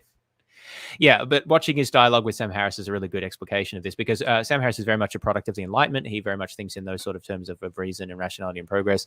And Peterson is just wants to problematize the hell out of all of those things. Like he just can't answer a straight question whether he believes in God, for example, because the concept is so problematic. Well, it would take 40 hours, dude. It would take 40 hours. That's the sort of thing a postmodernist would say. I know. I've got to say, by the way, I really like the previous guy. I've watched plenty of his content. Is it Daniel Bonavac? Yeah, and I'm not sure if he's a Christian as well. I'm not sure. Yeah. He might be. He might not be. I think he's at. I think he's at the same university as Rob Koons, though. So he's at least around Christian philosophers. He's around the Kalam boy. Yeah. In brief, I think what they did. Pretty much it. In brief, I think what they did was, in the late 60s and early 70s, they were avowed Marxists. Way after anyone with any shred of ethical decency had stopped being a Marxist. By that time, even Jean-Paul Sartre had woken up enough to figure out that the Soviets hadn't ushered in the kingdom of heaven. He had. I will get this one out of the way first, since it's just a matter of empirical observation. Peterson makes this claim a few times. When no one could defend Marxism in academia anymore, to continue it, academics had to disguise it by inventing postmodernism. This is demonstrably false. In this video, Peterson calls Derrida and Foucault the architects of postmodern philosophy, the work of their philosophies, such as A Critique of Historical Method and Analysis of 1968, in which many leading protesters were self-avowed Marxists. These strikes, protests, and riots had 22% of the French population involved. In 1969, the French Communist Party received 4.8 million votes. It was the third largest party in all of France. At the same time, Italy's second largest party was the Italian Communist Party, receiving 8.5 million votes, remaining the second largest party in the next election of 1972 as well. And here, I am only going by parliamentary statistics. Many Marxist parties are non-parliamentary out of principle. What I'm saying is the communist movement in Europe was alive during the birth of postmodern philosophy, including many prominent Marxist academics. There was absolutely no reason for academics to disavow Marxism while secretly still believing in it. And even today, Slavoj Žižek, for Christ's sake, arguably the most popular. So that's in response to Peterson's claim, that anyone who's self-respecting could abandon, communism at that time. Yeah, he's just making stuff up. There's no basis for that at all. If it's that conspiratorial idea, right? So if you want to be able to say, no, they're here, you're going to have to face this. Don't worry, they're working in the shadows. That fills the narrative. It's like they is used this to not basically work in commies under the bed? Yeah. Yeah, right. They transformed the Marxist dialogue of rich versus poor into oppressed versus oppressor. And the postmodernist types they're nested inside Marxism. So what they did instead, being highly intelligent individuals, was play a game of sleight of hand and transformed these Marxist presuppositions into postmodernism in the 1970s. The sleight of hand was, oh, well, fine, we'll just play a different oppressor versus. Has certain necessary tenets. First of all, Marxism posits a grand historical narrative, that is, historical materialism, something postmodernist philosophers deny. Marxism typically sees history as a succession of economic stages, which many postmodern philosophers deny. Marxism sees each economic stage as more advanced than the past one, which many postmodern philosophers, again, deny. Marxists typically see their goal as the establishment of a worker state, which would then gradually wither away, which again, many postmodern philosophers disagree with. In fact, the postmodern philosopher Baudrillard, who unlike Foucault and Derrida actually frequently used the word postmodernism, did not even see class conflict as today's fundamental conflict. Marxism emerged from Hegel, that is, modern philosophy. Differences between postmodern what he's philosophers saying is that and they're Marxist basically the same thing. That's what I got out of that. Yeah. philosophers. But here's the point. Peterson, by claiming that Marxism is disguised under postmodernism just because of its oppressor versus oppressed dynamic, necessarily loses all precision and theoretical rigor. To use Marxism in such a loose way to the point where it becomes indistinguishable from many other ideologies is to make the term meaningless. There is a reason why many postmodernists made explicit criticisms of Marxism. So I think maybe the next point in this video, just in the interest of time, if I go to 1640 where he's got his conclusion, always remains open and ahead of us, the video must eventually end. So let's conclude. Peterson has a misunderstanding of postmodern philosophers at a very basic level, the kind that could be fixed by reading an introductory book or two. Clearly, he is not stupid. If he really wanted to, he could develop an actual understanding of Derrida and Foucault. Certainly so if I could.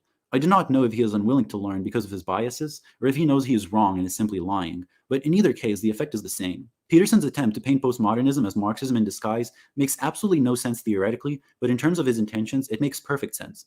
It functions similarly to a term like cultural Marxism, because it throws together a whole bunch of different ideas into one big pile, from Marxism-Leninism to critical theory, to post-structuralism, to intersectional feminism, and labels all of it bad in a single motion. By pretending that all of these very different movements have the same origin and the same intent, one avoids the hard work of actually engaging with a theory, and simplifies the world to the point where it can identify a single main enemy that prevents the status quo from being as good as it otherwise would be. In other words, pure ideology. Hey, that's what I say. I think you've already mentioned this as well, but the way that Peterson is misrepresenting the postmodernists and doing so like extremely aggressively in his rhetoric and style is exactly the kind of thing that people really hate others doing to Jordan Peterson, even when they're correctly assessing what he's saying. And I don't know, like hypocrisy just seems to come up a lot. There's no like there's no charitability or anything in terms of their attempts to interpret the people that they're criticizing, and it's all very like full of bombast and stuff. Yeah, and just a point at the end there, I think that a lot of what Peterson actually really doesn't like would better be described as intersectional feminism and post-colonialism as well is a related idea. They're also critical theories, but they're really not postmodernism. They're not as critical of themselves as they ought to be, according to a postmodern sort of. Well, yeah, and I kind of agree with that. And I think that there are issues with those frameworks that I have. But the thing is, Peterson just isn't interested, it seems, in really developing any substantive criticisms of these ideologies or even distinguishing between them and talking about what maybe merits they have, but also what problems and how maybe we should think about fixing social problems. Well, again, when Peterson critiques, like critical race theory and things like that, he's going to say, well, you say that all of these structures and stuff just serve like the power of white people, but you're just serving, like the power of your own race or whatever when you put forward this critical race theory. It's like, well, that's a postmodern critique, right? Of they're not kind of being critical of the concepts and tools. Yeah. Okay, so this tweet then was very recent this week. So I guess he's been getting some pushback against postmodernism. So he's reading about it on Wikipedia after all these years. So he says, anybody who's a fan or whatever, an admirer of postmodernism should be called, want to suggest a better capsule summation of the set of doctrines. This is from Wikipedia and seems about right. Well, let's hope it's right if it's Wikipedia. People always say don't use Wikipedia to get your information. Don't cite Wikipedia. Well, you shouldn't. It's the general encyclopedia. What you should do is look to its sources. It's nothing to do with the fact that it's open edit. It's the fact that it's a general encyclopedia and you shouldn't be citing them. But it's pretty accurate as far as things go. Generally, yes. It's a great source. Yeah. Okay, so he does the same thing for. Don't just copy it. So he does the same thing for Marxism here, and then he goes, and postmodern neo-Marxism is the claim that the only truth and grand ethic / narrative is the fact and motivated perpetration of power relations between classes, blah, blah, blah, and the inevitable and motivated exploitation that results. I'm sorry, why didn't we get the Wikipedia page for postmodern neo-Marxism? Because he gave them separately, right? But it would be nice to get that. Oh, wait, is that because it's something that Peterson made up, maybe? It doesn't actually exist. Or because maybe, I've not had a look. I mean, maybe I should, but I bet it says something like a made-up conspiracy theory, like, see also cultural Bolshevism. I don't think it's a page, but I'll just double check now. Okay. And the inevitable and motivated exploitation that results. and the insistence that the resultant Yeah, there's just a inequality redirect to Jordan Peterson. of groups must be resisted by all means possible, including revolution in the service of the oppressed groups. I mean, again, a lot of neo-Marxists are against revolution. They think that's something that was wrong with Marxism. Exactly. That's why they're neo. There's an element of postmodern thought I believe to be true, although I think that the New England pragmatists following C.S. Peirce formulated it better, that what fundamentally motivates is what is believed to be true. I'm not sure that that's what the New England postmodernists say at all, or what the American pragmatists yeah. say that either. I think that's a definition of truth. What motivates? I don't know. I mean, beliefs and motivations are different, right? Isn't there a bit more that we have later on Peterson? Yeah. We'll get into that. So then he says, the same line of thought runs through Jung's work. Apparently, Mircea Eliade, Eric Neumann, John. I don't know much about Joseph Jungianism, Campbell. so I can't speak to that. Yeah, those thinkers concluded that the hero myth is the foundational narrative. The foundational narrative of what? I think when he says "the," he kind of means universally. Like when he says "the," like the foundational narrative. Oh, so what's the basis of that? So this is what I was looking for. So in this line of tweets, another thing that Peterson did was he tweeted a list of examples, because people were kind of pushing back on him, and asked him for some examples of people he thought were postmodern neo-Marxists. And so this person obviously looked into, whether that's the case. Yeah, it's a list of people Peterson doesn't like. Earlier this week, in a characteristically bizarre series of tweets, Jordan Peterson published a list of writers he considers postmodern neo-Marxists, which ran as follows: Ibram X. Kendi, Ta-Nehisi Coates, I'm pronouncing these names wrong probably, Robin DiAngelo, Kimberly Crenshaw, Bell Hooks, I'm not sure why that one isn't capitalized, but oh well, Andrea Dworkin, Michelle Foucault, Naomi Klein, Catherine McKinnon, Judith Butler, Jacques Derrida, and perhaps above all, Michelle Foucault. This list is not complete. Anyone possessed of an even passing familiarity with a few of these names is liable to find Peterson's list quite disparate. Naomi Klein, for example, is probably best known for her work on disaster capitalism. Robin DiAngelo, meanwhile, has worked as a consultant for some of corporate capitalism's biggest firms. Ta-Nehisi Coates rose to prominent writing about racism in America and making the case for reparations. Michelle Foucault, who amusingly appears twice, was a historian and philosopher broadly associated with post-structuralism. As some have been quick to point out, a few of the figures mentioned are observedly not postmodernists. Catherine McKinnon, who Peterson includes, once authored an essay quite literally titled Points Against Postmodernism, and it's debatable how many are even remotely associated with anything resembling Marxism. By way of justification, the author offered the following. As if revealing some buried truths to readers, I made this list public because I'm frequently criticized for being unable to name a single thinker whose thoughts exist at the nexus of postmodernism and Marxism.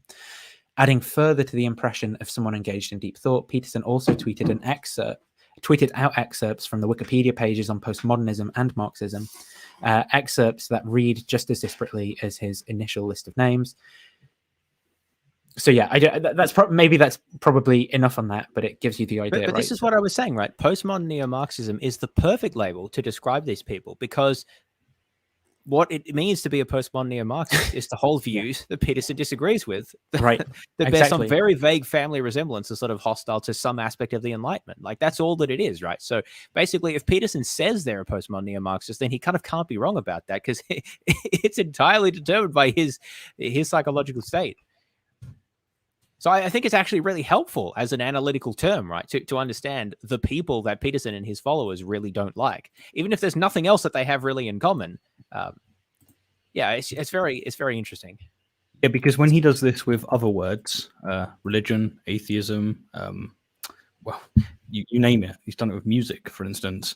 It's really difficult because you have to like juggle both definitions at once. But because he's given us this term, beautiful. So here's what Peterson thinks of communism. People could always excuse that by saying, well, that's not real communism, which is the sort of statement that should immediately get you punched in the nose hard enough to knock you out, as far as I'm concerned. So if you disagree with Peterson's interpretations of whether Stalinist Russia as an example, truly embodied communist theory or whatever, well then you should just get punched on the nose. There's a good Metaphorically. Yeah, Well, of course, right. Or it could just be banter between mates, maybe. Yeah, it's banter. It's Canadian Canadian humor. Oh, that's going to be a new meme. Do we have to watch this? Prager, like seriously, You don't like Prager? Is Prager use self-parody? Like That's where I the got my videos- degree from, James. What's your issue with? Their videos are so cringe and ridiculous. I mean, maybe there's a good one buried in there somewhere, but I haven't seen it yet. It's like, Yeah, so let's talk about cultural Marxism, and also notice how it's branded. Who is teaching your kids as well? Like, Would somebody think of the children? You may not realize it, but you are currently funding some dangerous people. They are indoctrinating young minds throughout the West with their resentment-ridden ideology. They have made it their life's mission to undermine Western civilization itself, which they regard as corrupt, oppressive, and patriarchal. If you're a taxpayer or paying for your kid's liberal arts degree, you're underwriting this gang of nihilists.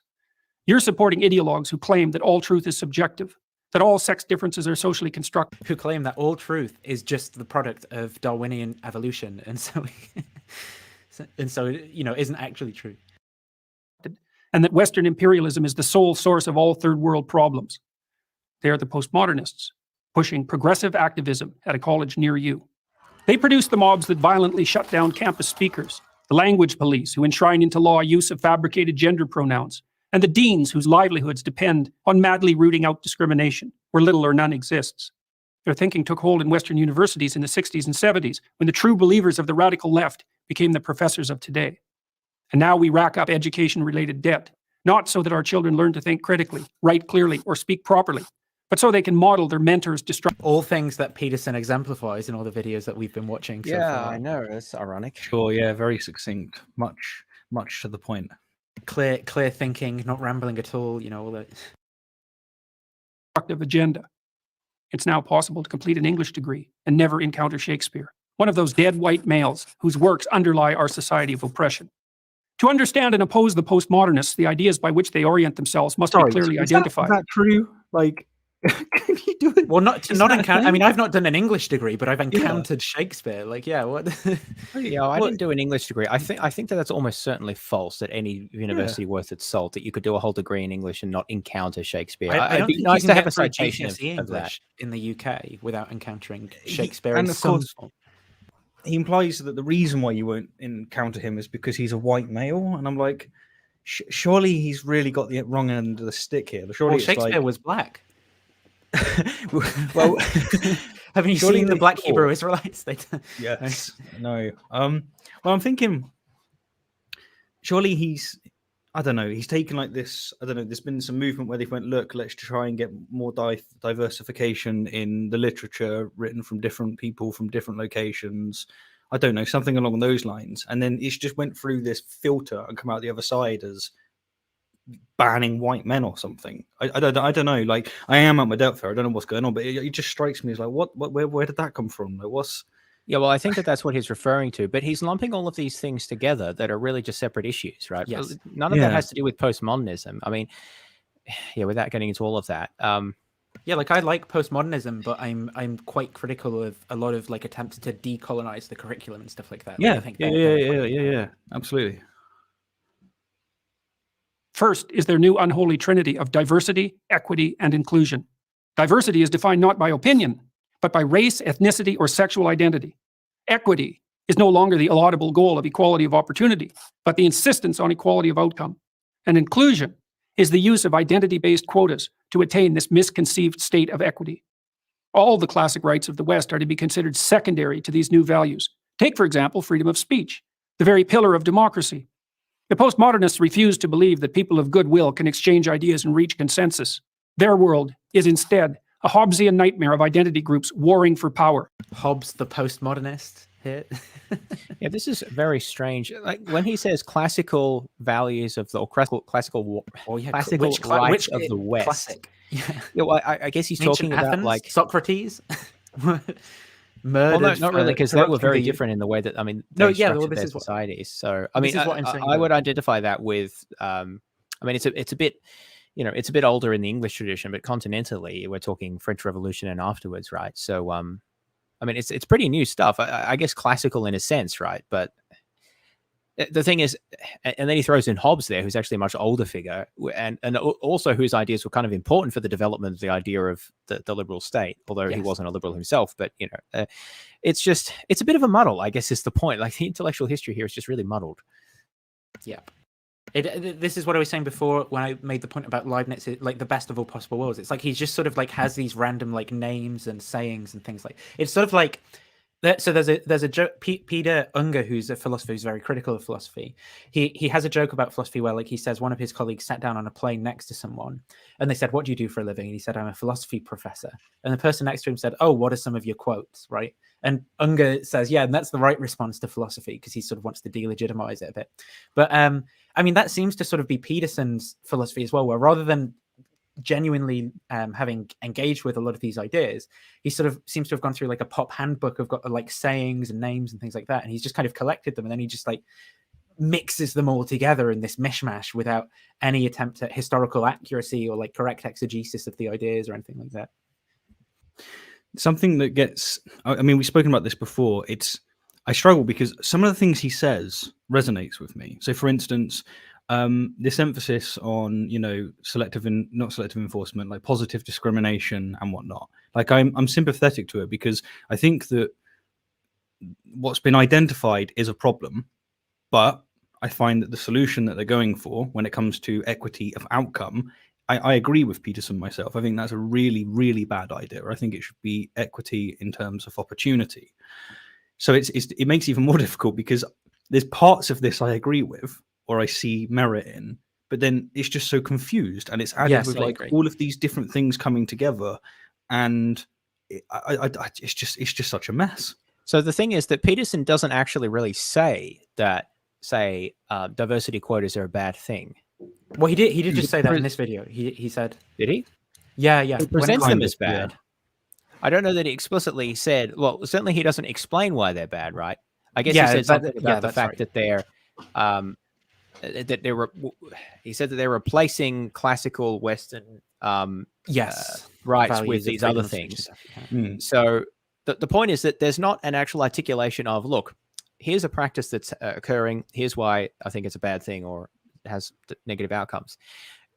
If that was what he was saying, I could say, yeah, you know, I can get behind some of that and we could talk about it.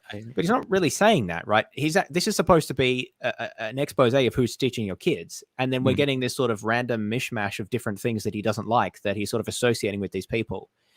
And at that point, I'm really not on board, because even if some of the talking points that he's mentioning are kind of like, oh, maybe I sympathize with that, he's not really saying anything about them. He's just mentioning them. And this is what I mean, right? And this is typically what he does. He just mentions a whole bunch of things, but doesn't really say anything much about them other than the very vaguest things, and makes a few references. And he's kind of leaving it a lot of up to his audience about what they take away from it. It's almost like he knows the connotations that his audience has. And so if he just mentions the name, he can do all the work without having to worry about anything else. It's probably the most strategic and succinct way of reaching out to that audience. They don't see ideas that run contrary to their ideology as simply incorrect.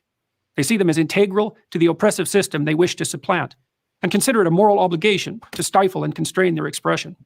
Second is rejection of the free market, of the very idea that free voluntary trading benefits everyone.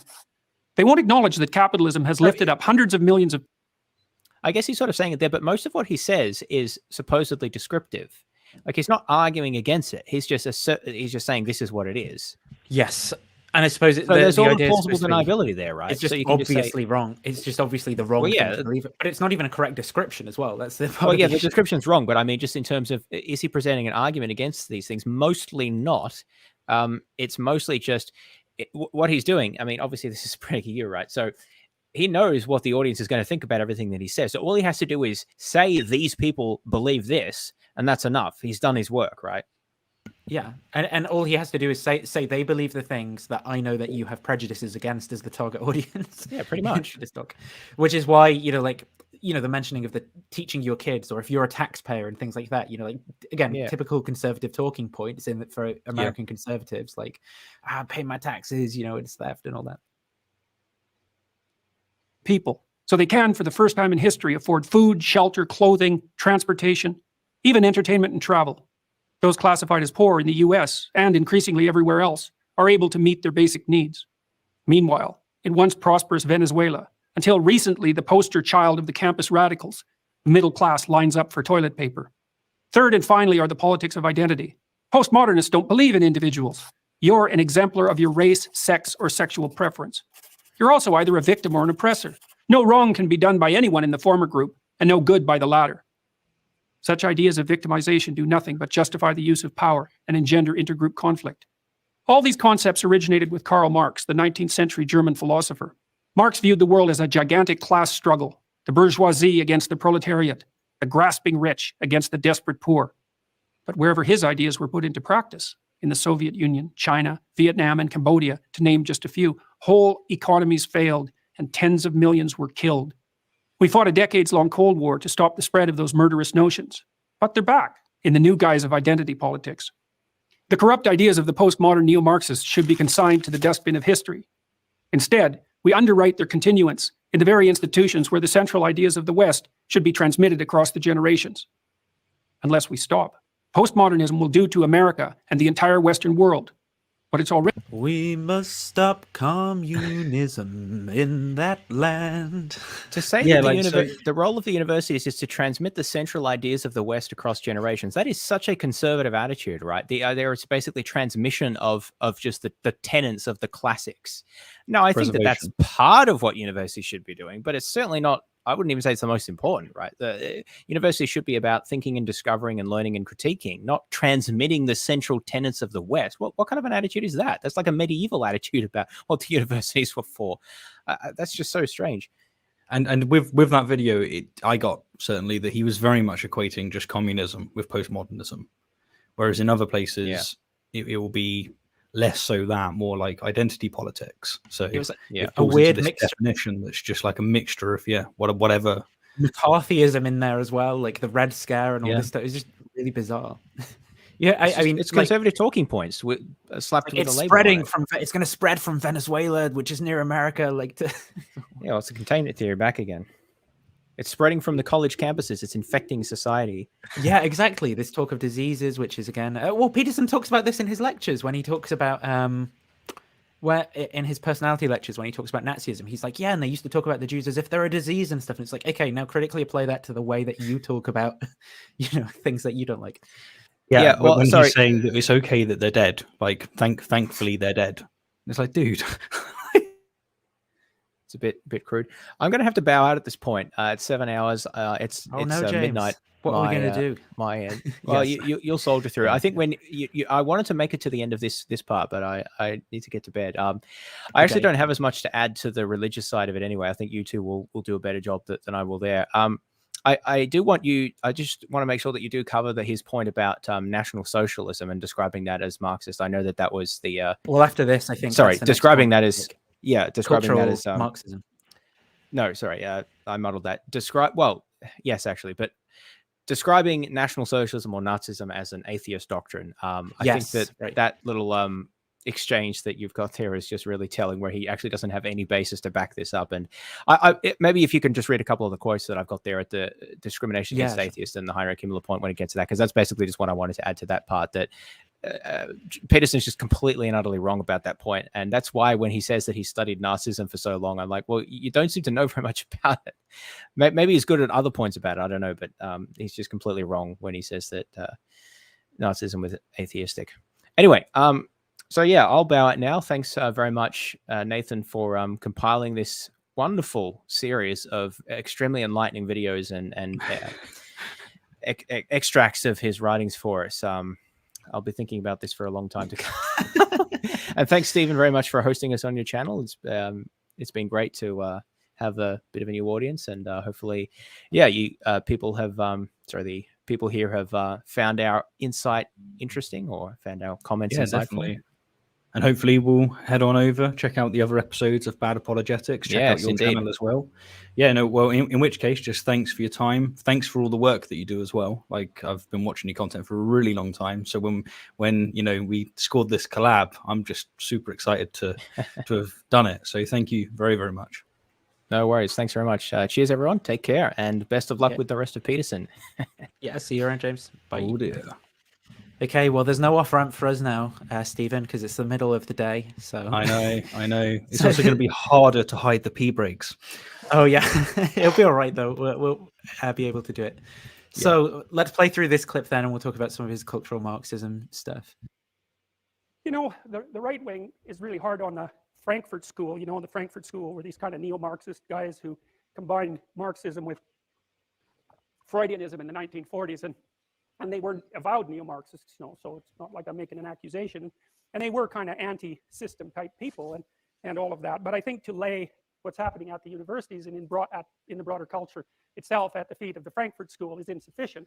I really think that it's primarily a consequence of the French intellectuals who, and this is obviously an oversimplification, who emerged out of Marxism in the early 1970s and produced postmodernism. Now, the thing about the postmodernist types is they're nested inside Marxism. They say that straight out. I'm not inventing this. You read Derrida, who's like the joker at the head of the postmodernist movement, and I mean joker because he's an intellectual clown, and that doesn't mean he's stupid, because he is not stupid, not at all. These people are not stupid. They know exactly what they're doing. They know precisely what they're doing. They're a hell of a lot more educated about what they're doing than you are, unless you happen to be one of them. And they mean exactly what they say, just like people always do when they tell you what they're going to do, or they write it down. And they say straight out on their websites, say the women's studies websites, we think the patriarchy is an oppressive structure that should be broken down to its core. And they mean core conceptions. It's not just social, it's linguistic, philosophical, and attitudinal. It should be broken down, wiped out, and restructured from the bottom up, and they mean that. So when it's not accidental, any of this, and I know it sounds like a bloody paranoid conspiracy theory, but you know, I've always been of the idea. That's quite quite telling. Back onto the conspiratorial stuff.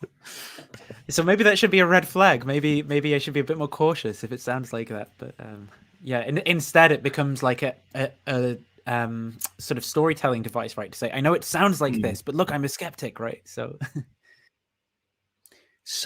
yeah, this whole his whole expressions on postmodernism is just so bizarre to me.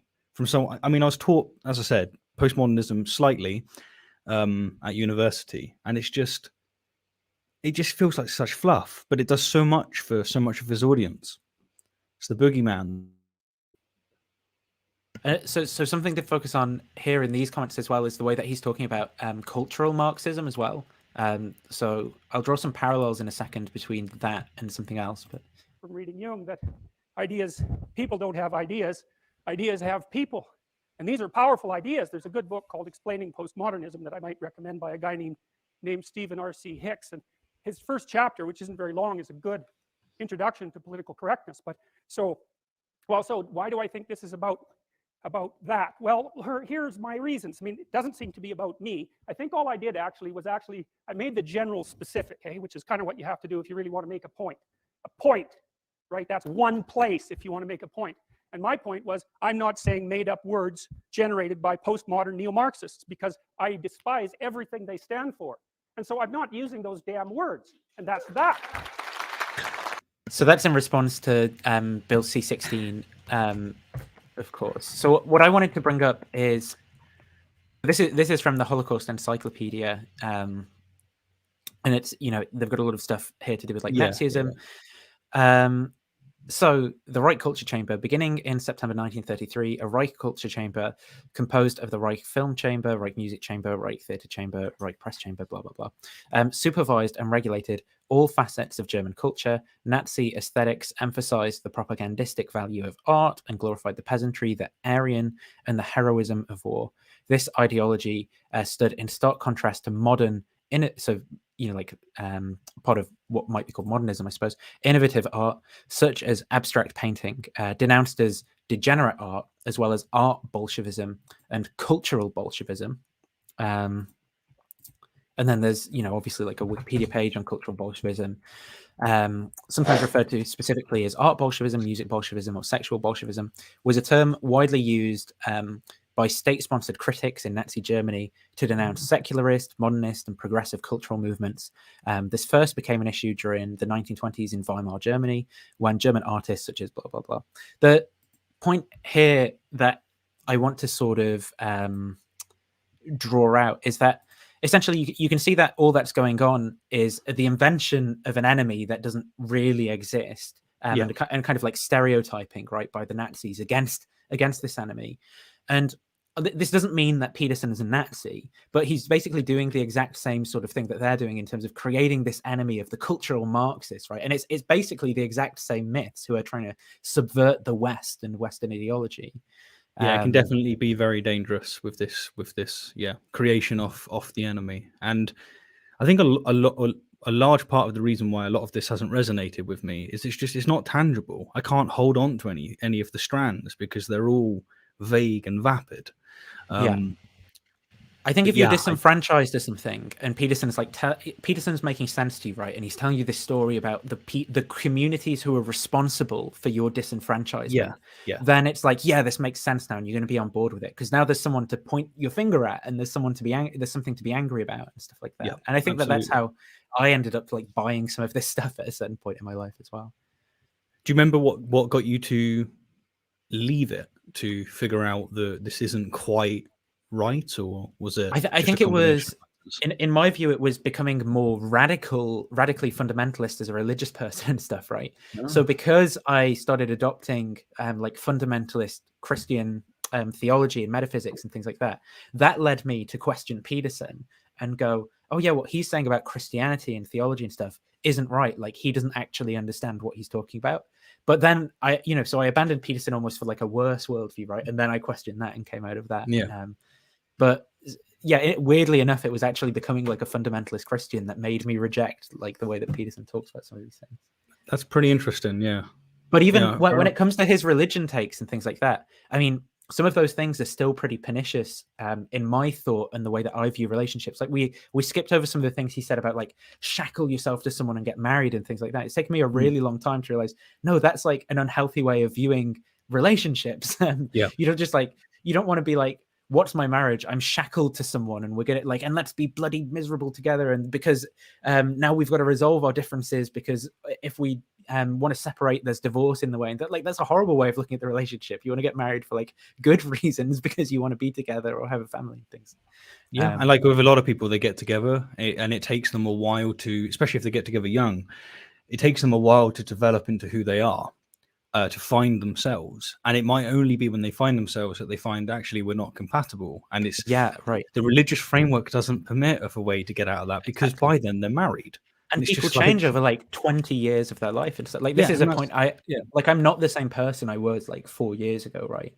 And so if I was in a relationship with someone over that period of time, I mean, maybe we'd be completely incompatible after that time, and we shouldn't be like limited by I'm shackled to you like reason to not separate if we were wrong. And something I actually linked at that point was in the World Happiness Report. It does say actually. If I go up to it, in sum, a good marriage is a source of life satisfaction, and conversely, the equality of happiness between spouses is a guarantee of marital stability. So less happy people are more likely to get divorced. But once they do, divorcees reach higher levels of happiness in the long run than they used to experience before divorce. So there's some empirical data from the World Happiness Report that actually, societies which permit divorces are better for people, right? So marriage is a good thing when it's good, but if it's a bad marriage, you want to get out of it and move on. Yeah, I've seen. I know a couple of people who are Irish, and they are, unfortunately, the women in the relationships are just deeply unhappy. Like, this isn't, of course, true across the board. It's just the two couples that I know. But the reason they won't break up is because of explicitly the religion, and it's just sad. Right. And it just makes me think that if they were to take a poll, like, what would they say their happiness is? I'm almost certain they'd say that they're happy, and they're just not. It's just so obviously not the case. Yeah. So the next thing, I mean, I don't want to labor the point on the Marxism stuff, but so Peterson has debated one person who is outwardly Marxist, and that's Slavoj Zizek, right? Yeah. And so this is just a kind of funny clip about Peterson's preparation for that debate. So this is like a comedy break. How have I prepared for my debate with Zizek? What are your goals for the conversation to be productive? Well, I haven't prepared enough. But I've got tomorrow. and you can do a lot with one day. I want to review some more of Zizek's YouTube videos. I want to go through a couple of his books. How have I prepared? So probably, yeah. It almost implies that I don't need the time, like a couple of YouTube videos, and that's all I need. And then it's also, of course, got the I don't know what's happening tomorrow, but let's go for it. And the thing that's funny about that is, Peterson so clearly doesn't really understand these ideas of like postmodernism or neo-Marxism or any of these things. And Zizek's like a philosopher who's written extensively on these things, and it's this idea of just in like a day, just going through some books. I'm going to come to terms completely with his philosophy, sufficiently enough that I should be on a stage rebutting his ideas as well. It's just so. Yeah, I guess like the most charitable way you could look at it is you could say that he needs a day to re-prepare himself because he's already got this all in his head. Yeah, But yeah, it's so the next point then in the document is so we're still in the sort of subsection of Peterson's understanding of like historical movements, philosophical movements, and so forth. So the next one is National Socialism. So this is gold from an Ask Me Anything on Reddit that Peterson did a while ago. So, I'm Jordan B. Peterson, U of T professor, clinical psychologist, author of 12 Rules for Life, Maps of Meaning, and so forth. Ask me anything.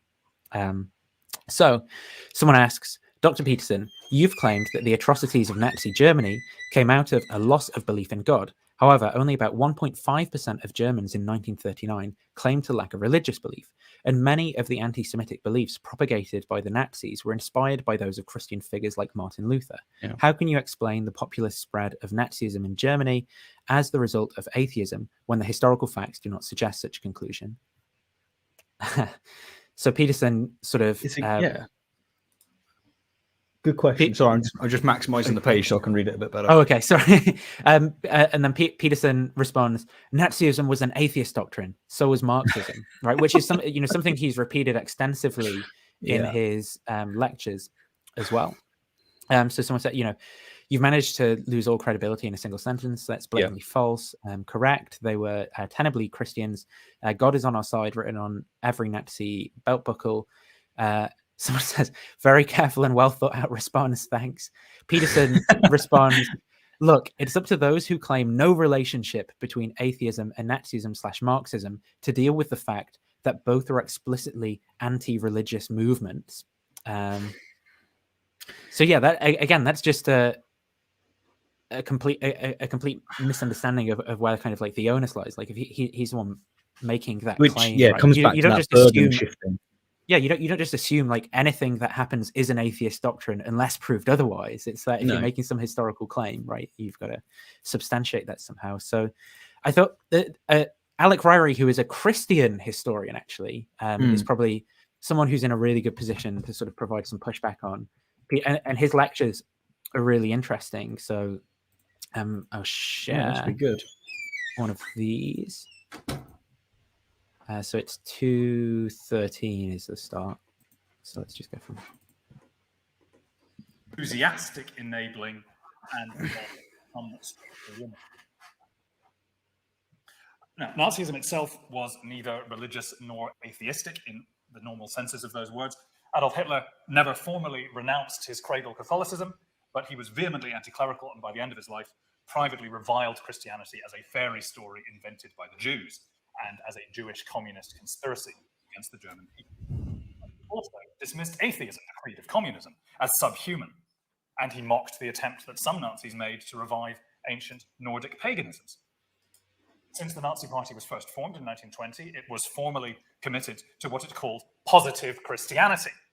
But that slippery concept was defined, insofar as it was defined, by its opposition to the Jewish materialistic spirit and also to individualism.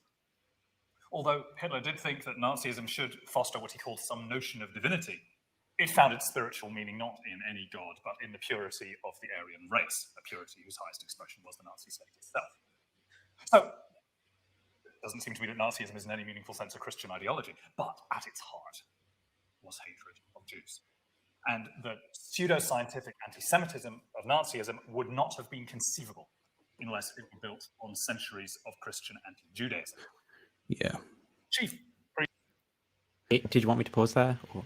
No, I was just thinking that's absolutely true. Like I've spent probably way too much time, maybe not enough time, laying in bed thinking, how the hell did the Holocaust happen? Like just how did this happen? And you know, like you look at the context of how it happened, and very much the role that Christianity plays in it.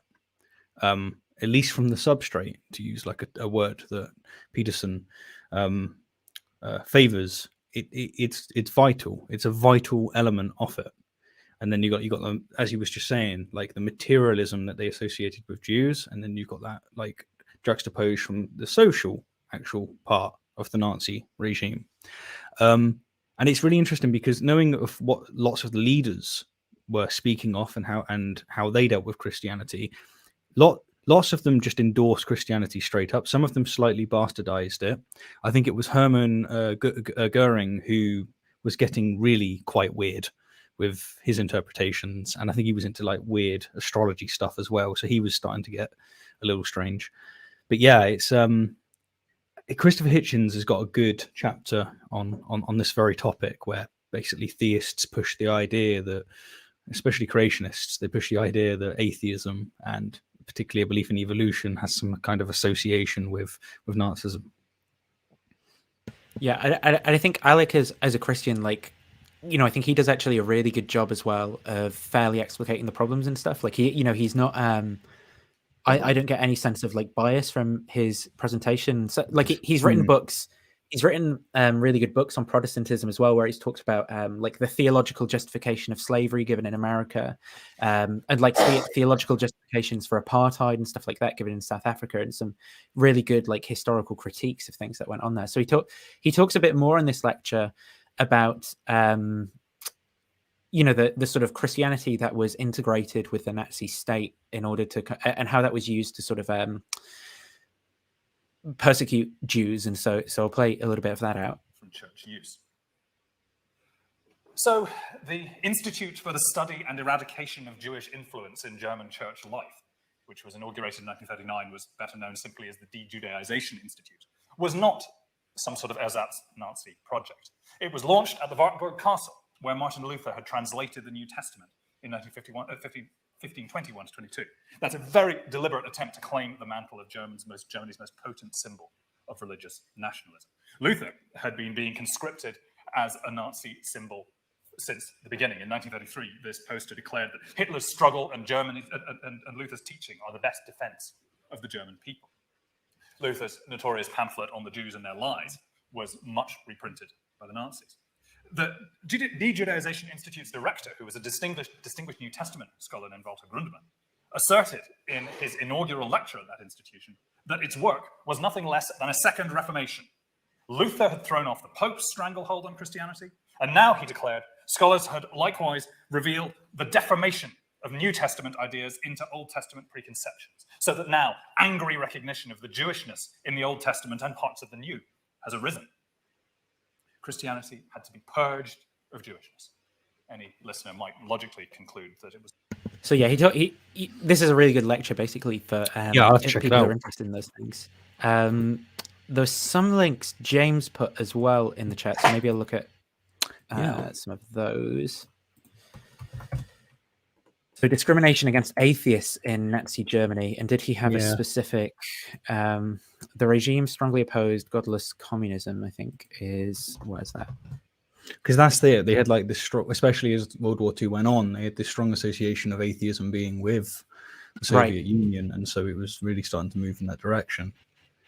So it says here the regime strongly opposed godless. This is Nazism. The regime strongly opposed godless communism, and all of Germany's atheist and largely left-wing free thought organizations, such as the German Free Thinkers League, 500,000 members, were banned the same year. Some right-wing groups were tolerated by the Nazis until the mid-1930s. In a speech made in 1933, which is obviously before the war, Hitler claimed to have stamped out the atheistic movement. Yeah, it's. I wish I got this far in the notes actually, because there was a couple of things I could have brought to the table on this one. But Yeah, there was a lot in the notes though. So. There was. I mean, like the main thing to take away, of course, is that the way that Peterson is just like straight up saying, look, no, you know, atheism, Nazism is atheism. And it's like, it's just any kind of nuance, any kind of attention to this whatsoever will tell you that's not the case. But he is feeding that demographic of his. I think he gets them, he might not, but that demographic that really do have that view and they don't know anything about history. Exactly. Yeah, he just outright says, yeah, Nazism was atheistic, and this is going to tie into, you know, some of his religious claims, right? When he says, for example, atheists are murderers. Like, if you really were an atheist, like you'd be a Nazi, you'd be doing this, you'd be doing that, and it's like the only reason he says. Part of the reason he says these sorts of things, not the only reason, is just because he doesn't understand the kind of ideologies that he's criticizing very well, and the sort of motivating thoughts that were a part of their belief system. Because oftentimes it's religious beliefs and commitments that are, or at least, you know, it doesn't have to be Christianity, of course, right? But it's this kind of like Nazi type Christianity and how it gets used and branched off, right? There's at least a big motivating factor for a lot of people. So. Yeah, we can move on from that section then into the Peterson in academia section. Go for it. Let me find it. So, I know we're 7.5 hours in, so we'll try and move through these things, but there's still a fair bit to cover. Okay, so the appalling ideology of diversity and inclusion and equity. So you know, this ties into some of the things we've already covered and how Peterson views them. And he says that they're kind of ruining university and his capacity to be a professor. So I recently resigned from my position as a full tenured professor at the University of Toronto. I am now Professor Emeritus, and before I turned 60. Emeritus is generally a designation reserved for superannuated faculty, albeit those who had served their term with some distinction. I had envisioned teaching and researching at the U of T full-time until they had to haul my skeleton out of my office. Well, they've had to haul your skeleton out of your office, but it's 60. I loved my job. That I shouldn't have said that. That's a low blow. I love my job, and my students, undergraduates and graduates alike, were positively predisposed towards me. But that career path was not meant to be. I also, personally, I think he's being investigated by the American Psychological Association for misconduct as well. And now I don't know anything about those allegations. There could be something there. There might not be something there. But I'd be surprised if Peterson's kind of like fame, controversy, and this stuff going on might have been a reason for them to think, yeah, maybe it's not worth the hassle to kind of, because my understanding is that they've been sort of protecting Peterson as well from certain maybe like legal people trying to legally do stuff against him as a professor. And you know, I think maybe from a business point of view as a university, they might be sort of thinking that, you know, they might have said, look, here's some kind of a golden handshake. Is that what it's called? Where it's like, you know, some good terms to sort of leave on, and we like the most convenient way to get out of like a foreseeable situation or a situation that's turned up. I don't know that that's what's happened, but it seems I can understand it. I mean, like he got a lot of attention around him, and like most of it was negative attention. So I could see something like that happening. But yeah, I gotta say I'm well out my depth when it comes to that kind of stuff. It would fall into the drama area where right. So I suppose the thrust of this article, like his justification for why he's no longer a tenured professor, is essentially going to be because of the postmodern neo-Marxist ideology in the university. That means that you know, he's being oppressed as a heterosexual white male. His heterosexual white male graduate students aren't going to get jobs, so there's no point in him training them, is one reason. He doesn't like Black, Indigenous, and people of color like getting jobs, woke stuff. Is he like really pushing heavy on the positive discrimination element? Yeah, that's it. And like, you know, it's not that this stuff doesn't take place in universities, and it's not that I don't think that there's a place for pushback against some of the things that go on in universities where it's unfair. But there's also a nuanced conversation to be had, you know, like where also people who are a part of, you know, some of these groups have been kind of like prejudiced against in certain ways historically. So There's also like, you know how he's not providing alternative solutions to a lot of things. Rather, he's just going, nope, don't agree with that. That disturbs the status quo. It's like, okay, well, you know, if we recognize the status quo has problems, you know, you need to elevate it so that you have equal opportunity, and you want to make it so that you fix these systemic problems. Then we need a solution. Now, it might be that you disagree with the solutions that are currently being implemented. Okay, well, be productive and try and offer something else. Don't just say no, because to just say no and to shut it down is effectively to say keep the status quo. And it's like, well, no, like we don't want to do that either. Like there's got to be something that will work. And if there isn't, we've got to do our best to get to the closest approximation of that.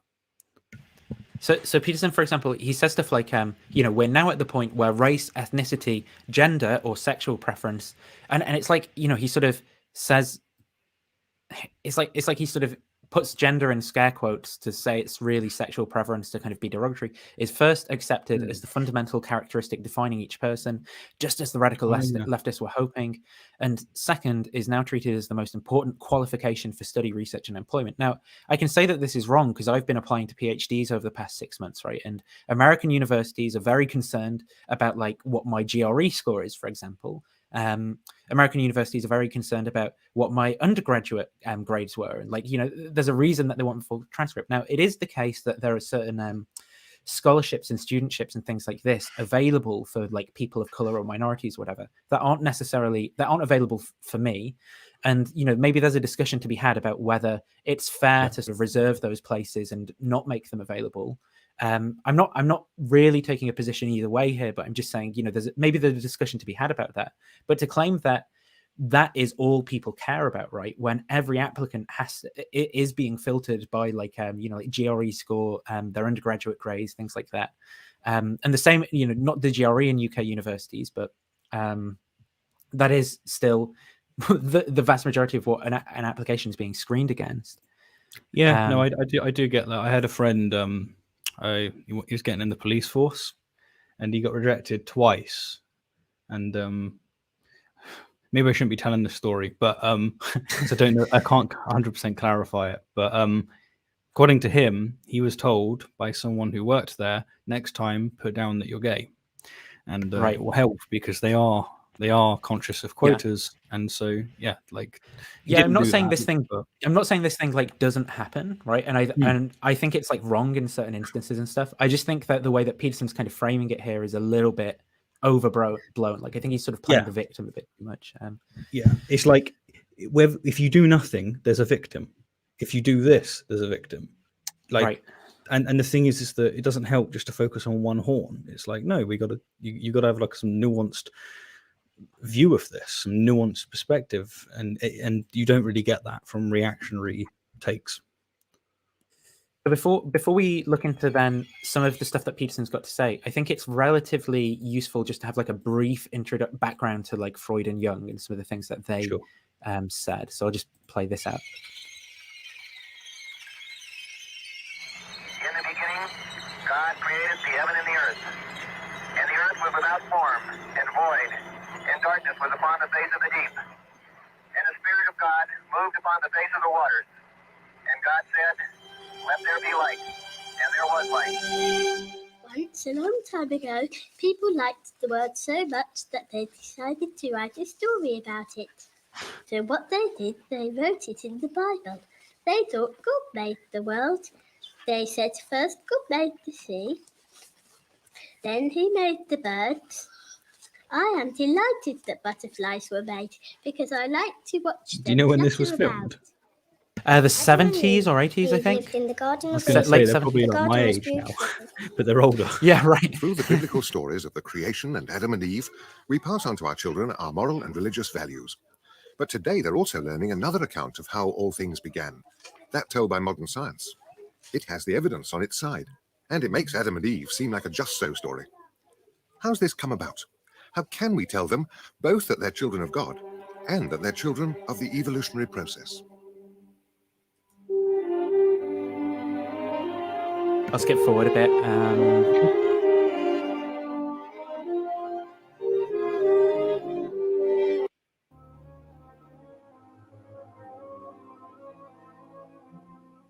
During the 19th century, people began to look at everything in a historical way.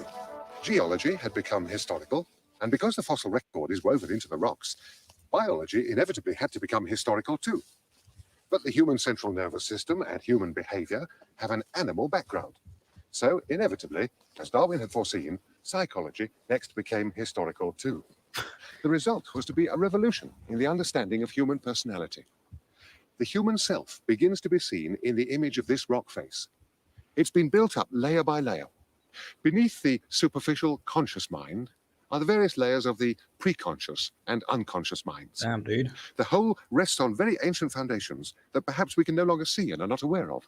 Nevertheless, they're still there, supporting it. In the traditional European culture, the basic experts on human nature had been the preacher, the moralist, the philosopher. Man was understood in terms of his relation to God. The basic concepts were reason, conscience, the will. And the philosophers had gone along with this. Only a few of them had so far attempted to set man firmly in nature.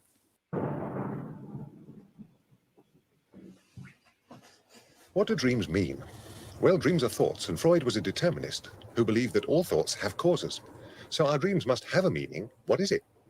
4 years before, Freud had already come to the conclusion that our dreams fulfill wishes. You may yourself remember before a visit to the dentist, dreaming that the event has already taken place, so you've got it over. But many of our dreams are chaotic, frightening. We ourselves don't know what they mean or what wish they could possibly be fulfilling. Well, Freud had urgent personal as well as intellectual reasons for wanting to understand his own dreams. So for years, he systematically recorded and analyzed them. He came to the conclusion that even in sleep, a system of censorship operates. Our forbidden wishes can't come too openly to consciousness. They have to be encoded, disguised. So, writing on this veranda in this house in 1899, Freud set out to discover the logic of dreams. I told my patient. Parent of the same sex, identification with her, but also a wish to see her dead, and then anxiety and guilt about this same wish, where the trouble was rooted. In psychoanalytic therapy, we require the patient to put himself into a condition of calm self-observation, and then to communicate everything which he becomes inwardly aware of, feelings, thoughts, memories. The physician listens, forces the patient's attention in certain directions, and observes the reactions. By means of such analysis, he can always discover the purpose behind the neurotic symptom. In fairy tales, there are evil spirits whose power is broken when you can tell them their names that they've been hiding from you. So with the neuroses, their existence depends on... It's always interesting with the dream aspect, because if you come into it thinking that it has to mean something, then you're going to find something. Whereas there's lots of things that our subconscious does and what things happen in real life, which are relatively arbitrary. And it's why not think that that's also true of dreams? And then how do you distinguish between which of them are arbitrary and which of them have some kind of meaning, some kind of conscious representation?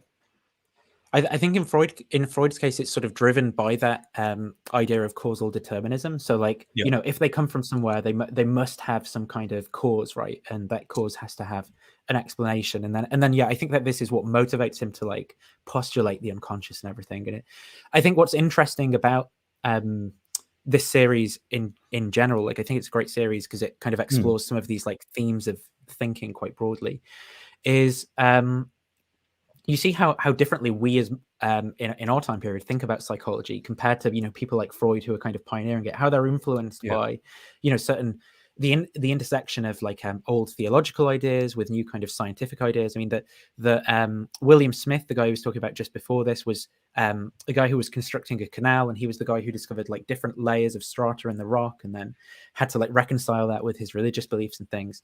And I do think it's really interesting because it almost as well, when Peterson talks about someone like Freud and Jung as well, he's going to sort of talk about them as if they're sort of mystic visionaries who grasp some kind of truth that perhaps we've lost today. And look, I think they're incredibly intelligent people, but when you actually come to understand the kind of theories that they're putting on their own terms, you can see that they're very much a product of the kind of thought world that they're nested in as well. And we just know so much more now that we wouldn't sort of think in the same ways. And that you see there's good reasons for sort of like rejecting those theories. Yeah, definitely. I remember like hearing Peterson talking about like these archetypes that are within us, you know, like why you have the snake within. and thinking this is some great stuff. Like, I'm interested in this. Of course, the thing about the evolutionary psychology is that I don't have a way to determine what's bunk, right? It's just I'm almost intuiting whether or not I find some of it to be plausible or not. Plausible or not, I know, and that's like a really big problem, especially if you want to start saying that we should keep certain, structures in society. Now you got to have a better reason than to do that. But yeah, when you look into Jung and you look at what he means by a collective conscience, it's almost like you go into like Platonic form kind of places, and it's like, whoa, what happened? This has just got off the deep end real quick, or synchronicity. Like, the dude's nuts. Like, what the hell? We'll see in a moment about some of Jung's thought, but I think something that's interesting as well is when you take Jung on his own terms versus Peterson's Jung, right? As well, like they're two very different things. So this is just going to be like Freud's views of religion, and then a brief bit on Jung and Jung's views on religion, and then we'll move on.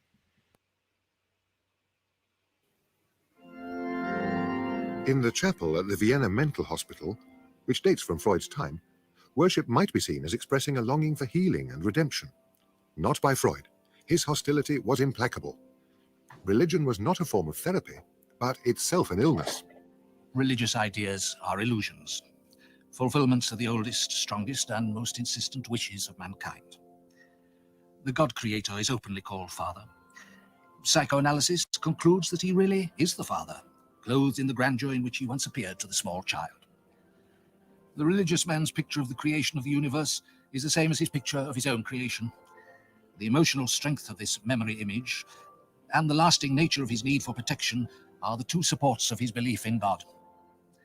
This is what constitutes the root of every form of religion, a longing for the Father. But the world is not a nursery.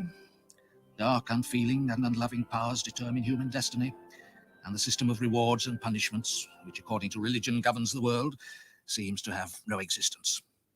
From it, but in reality, we need it. Here, perhaps, is the germ of a new understanding of religion. And Freud had a follower whose thought went along these lines. He was Carl Gustav Jung. Almost 20 years Freud's junior, Jung was the son of a Swiss pastor. He had already successfully applied and developed some of Freud's ideas when the two men met in 1907 and became close friends. But can break the spell that binds us to the cycle of biological events. different thinkers draw the line between science and religion in different ways. Jung draws it along the frontier between the conscious and the unconscious minds. He always accepted that natural science gives us our only knowledge of the external physical world.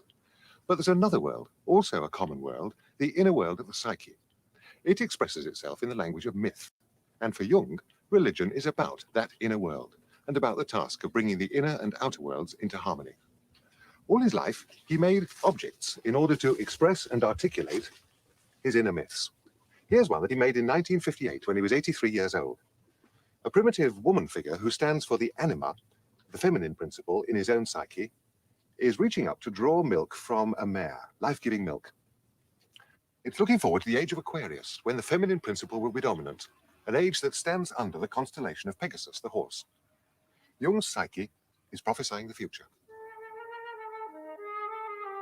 Not that Jung himself ever took such Prophesying ideas the literally. future bit that's of intrigue. It's like there's a very big difference between saying that it's saying something to do with, you know, our evolved psyche, and it's actually predicting the future. It's like, right, okay, you know, that's a hell of a different claim. Well, I think the detachment between the outer and inner world as well is something that's very, you know, I think that's a philosophical assumption that is kind of really guiding, you know, like Jung's philosophy here, and I think that that's influenced, you know, by philosophical thinkers and stuff. That I think that's still kind of a sort of myth in philosophy that guides a lot of unhelpful thinking around consciousness and so forth.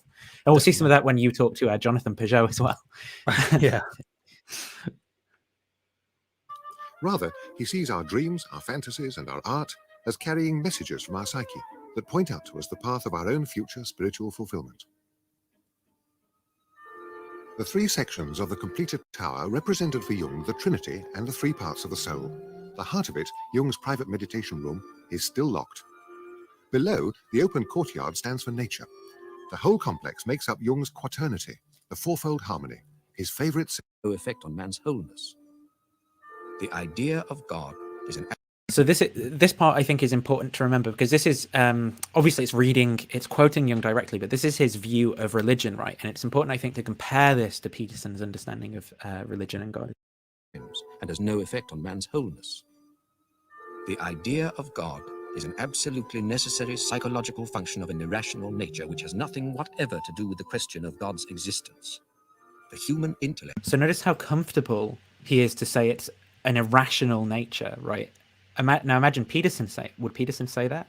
No, I do not think so. Yeah, no. Can never answer this question, still less give any proof of God. Moreover, such proof is superfluous, for the idea of an all-powerful divine being is present everywhere, unconsciously if not consciously, because it is an archetype. I therefore consider it wiser to acknowledge the idea of God consciously, for if we do not, something else is made God, usually something quite inappropriate and stupid, such as only an enlightened intellect could hatch forth. And did you believe in God?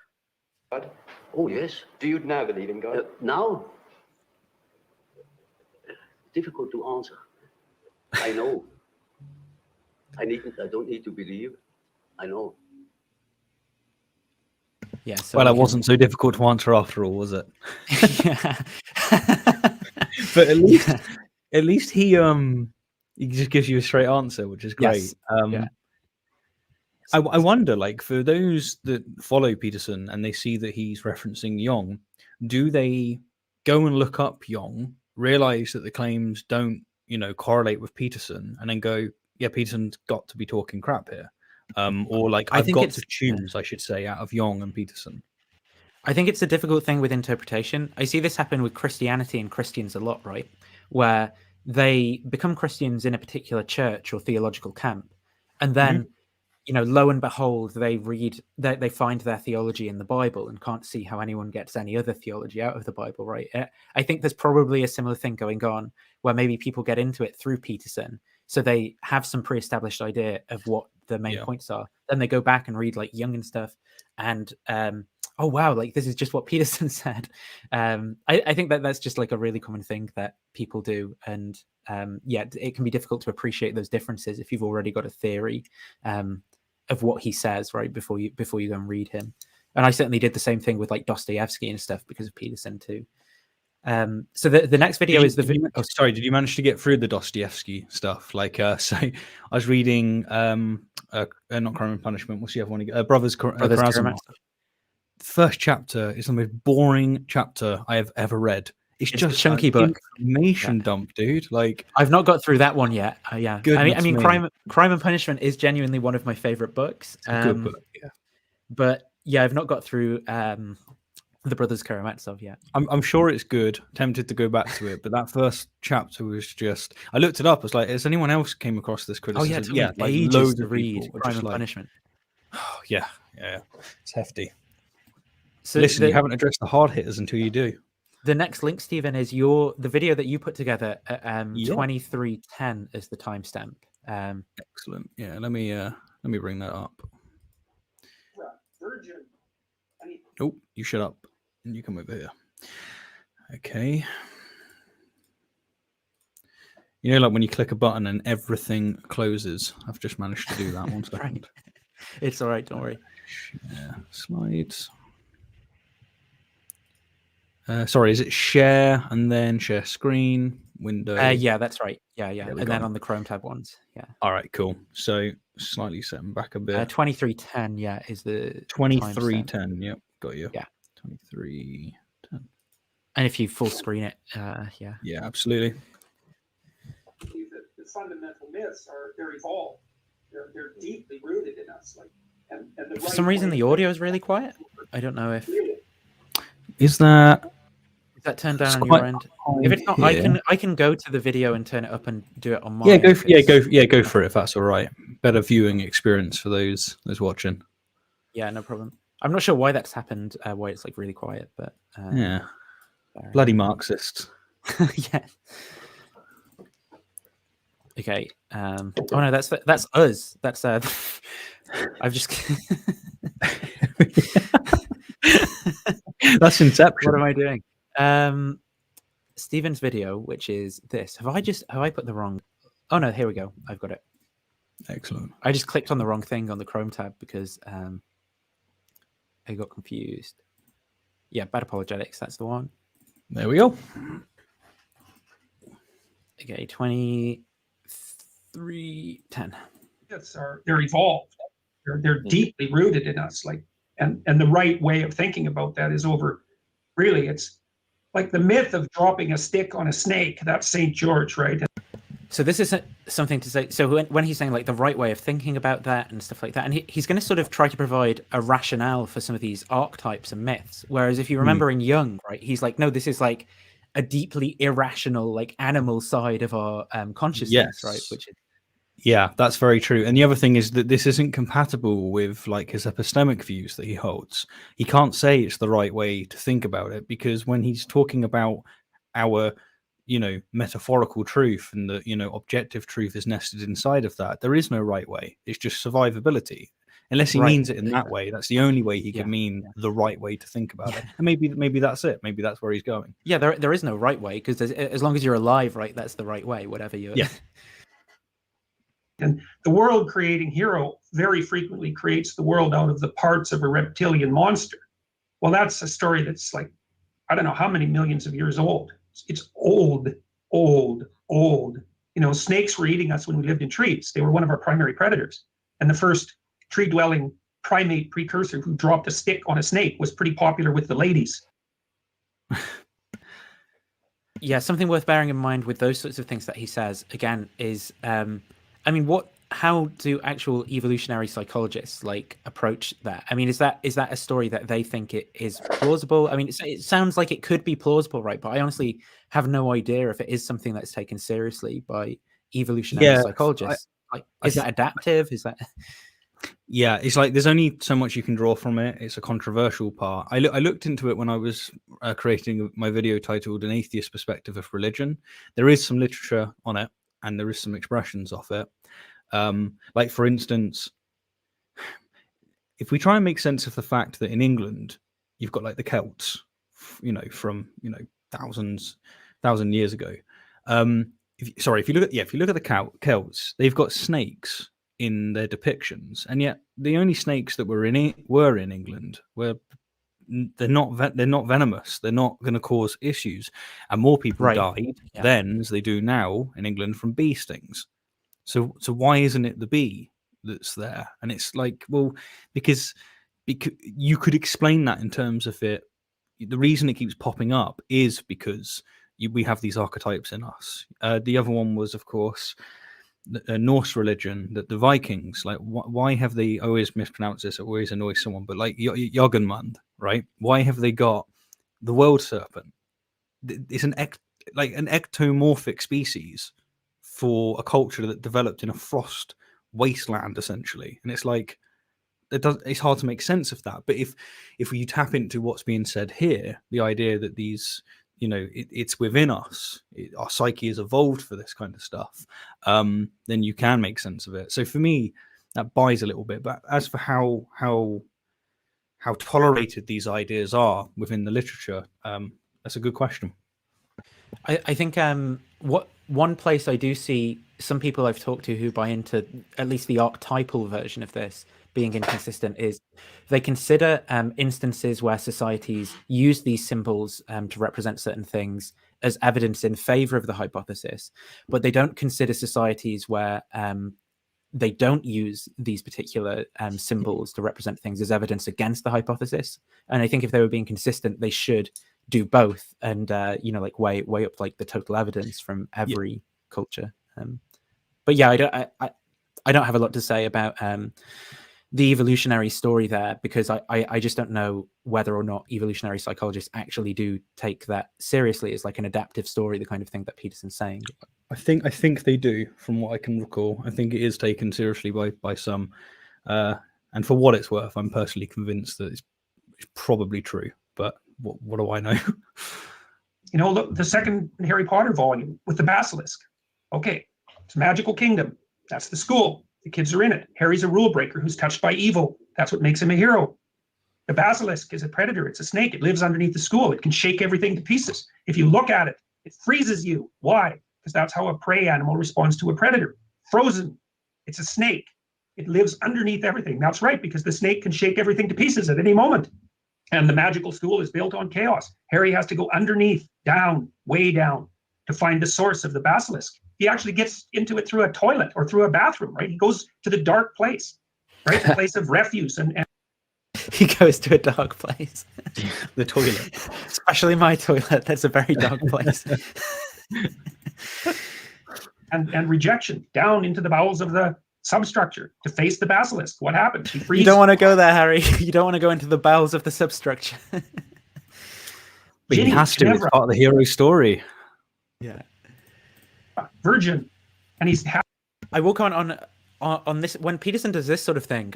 I actually really like it. Like I really like his analysis of Lion King, right? But I guess from my point of view, I like it as, you know, either something bridging maybe literature and psychology. So like in terms of literature, it's a really fun way to interpret it as something, or something I really like. And then maybe a bit more ambitiously bridging the gap to psychology, you might be able to say, well, the reason this story is so compelling is because it taps into something about human psychology that's structured this way, right? The problem then is getting from human psychology to like necessary truths about the way reality is fundamentally structured. Which I think that is a big gap that Peterson's not going to be able to kind of, to kind of cross. I think he has to reject it. He has to go full postmodernism, because when he talks about, we've evolved for survivability and that's that, the price of that is that you're giving up that we have epistemic access to the actual ontological state of things. Like, right. Yeah, you flipped a king over. That snakes, so on Peterson's view, right, that snakes play this compelling narrative role in human stories, right, is a product of a contingent evolutionary history where we've evolved amongst like snakes being things that like predate on us. But that doesn't bear any relation to the fundamental nature of like the cosmos or something. It doesn't mean that there is a snake at the bottom of the cosmos. It means that there's a snake at the bottom of our psychology, perhaps. Right? And that's like the way as he put it, that's as far as you can go. That's the bedrock. That's all you've got. Exactly. I'm actually personally comfortable with that. It doesn't bother me to not have access to, quote, the truth, but it bothers a lot of people. It doesn't bother me to say that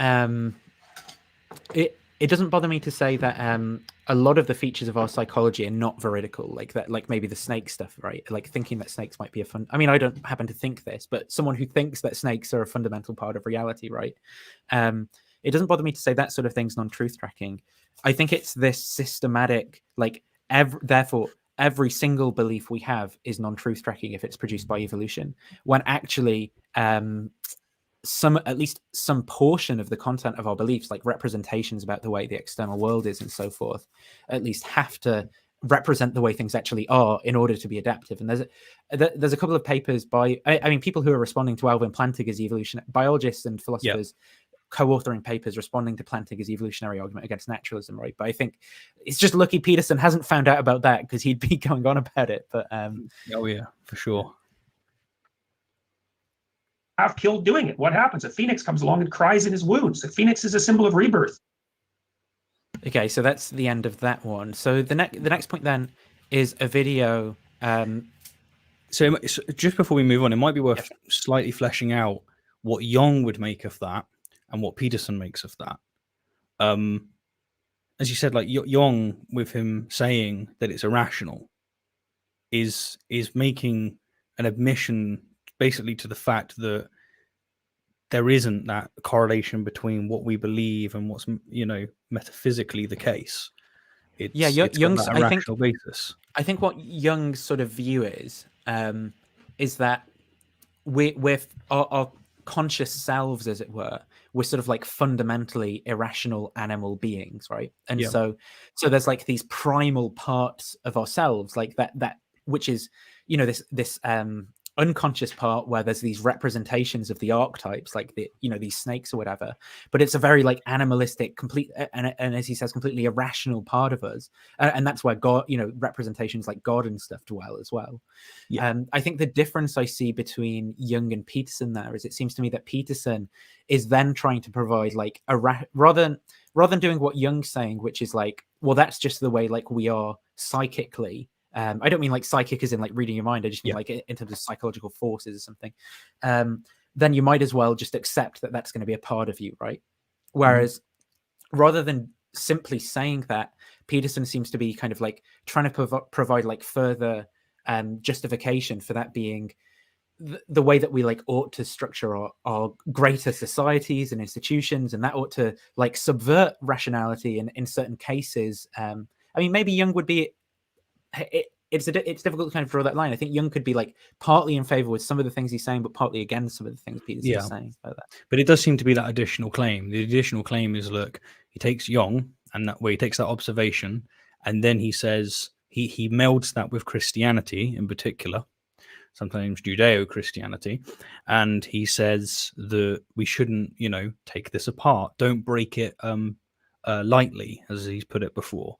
And that's where the additional aspects coming through. I think we're about to go into a video where the cognitive psychologist sort of looks at some of the stuff that Peterson has to say about like these Jungian archetypes and the psychology and so forth. But I think by and large, modern psychology, I mean, it's not to say that there's no value in anything Jung said or anything like that, but the vast majority of Jung's theory there is just not accepted by modern psychologists anymore. So the part that's going to be difficult for a Petersonian is convincing you that that is actually the way that reality is. It's clearer to see why someone like Jung would be motivated to believe that in the kind of thought world that he's a part of, but more difficult to see why like I ought to with all the things that I believe about the brain and stuff. It'll be. This is, let me see what the first timestamp was for this. 46.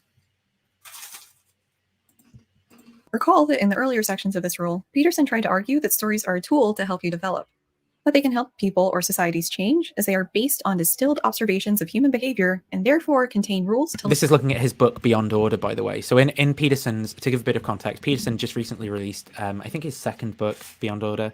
His third book, because his first book is Maps of Meaning, of course. Then 12 Rules for Life. And then is Beyond Order the third one, or was there another one? I can't remember. I think 3. I think 3 is correct. Okay, maybe that's right. Maybe it's wrong. The point being that he makes some claims then about like alchemy and Jung and stuff like that, and they're just kind of a bit all over the place. So that's what's being talked about here. Live by. But these rules are not directly accessible, so we need to glean them from popular stories. And I think I may have just inadvertently illustrated one of the aspects of Peterson's writing style. That big picture summary I just did sounds totally fine. That you can find inspiration to live your life better through stories. Sure, makes sense. But when you get into the specifics is where it gets less reasonable. Like his bringing in anamnesis, which is the idea that you don't really learn anything, you instead are remembering things you knew before you were born. While important for the historical context of how we think memory works, it isn't anything close to the modern understanding of how memory works. But contextualization for this concept doesn't occur in this book. If anything, he moves forward like it's currently a valid explanation. And maybe it is in Jungian circles, but not for people who actually study memory. But that's enough of the recap. Let's get the... So yeah, and then the next observation I think is at 350 something. 302. Sorry, I'll go back a little bit. Book, Maps of Meaning. Now, I'm not saying that there isn't sometimes overlap in myths or stories that may be indicating we may have a propensity towards describing things in certain ways, which possibly indicates something about how we think. But that is different from ascribing those seeming regularities to our collective unconscious revealing itself to us through these creative works.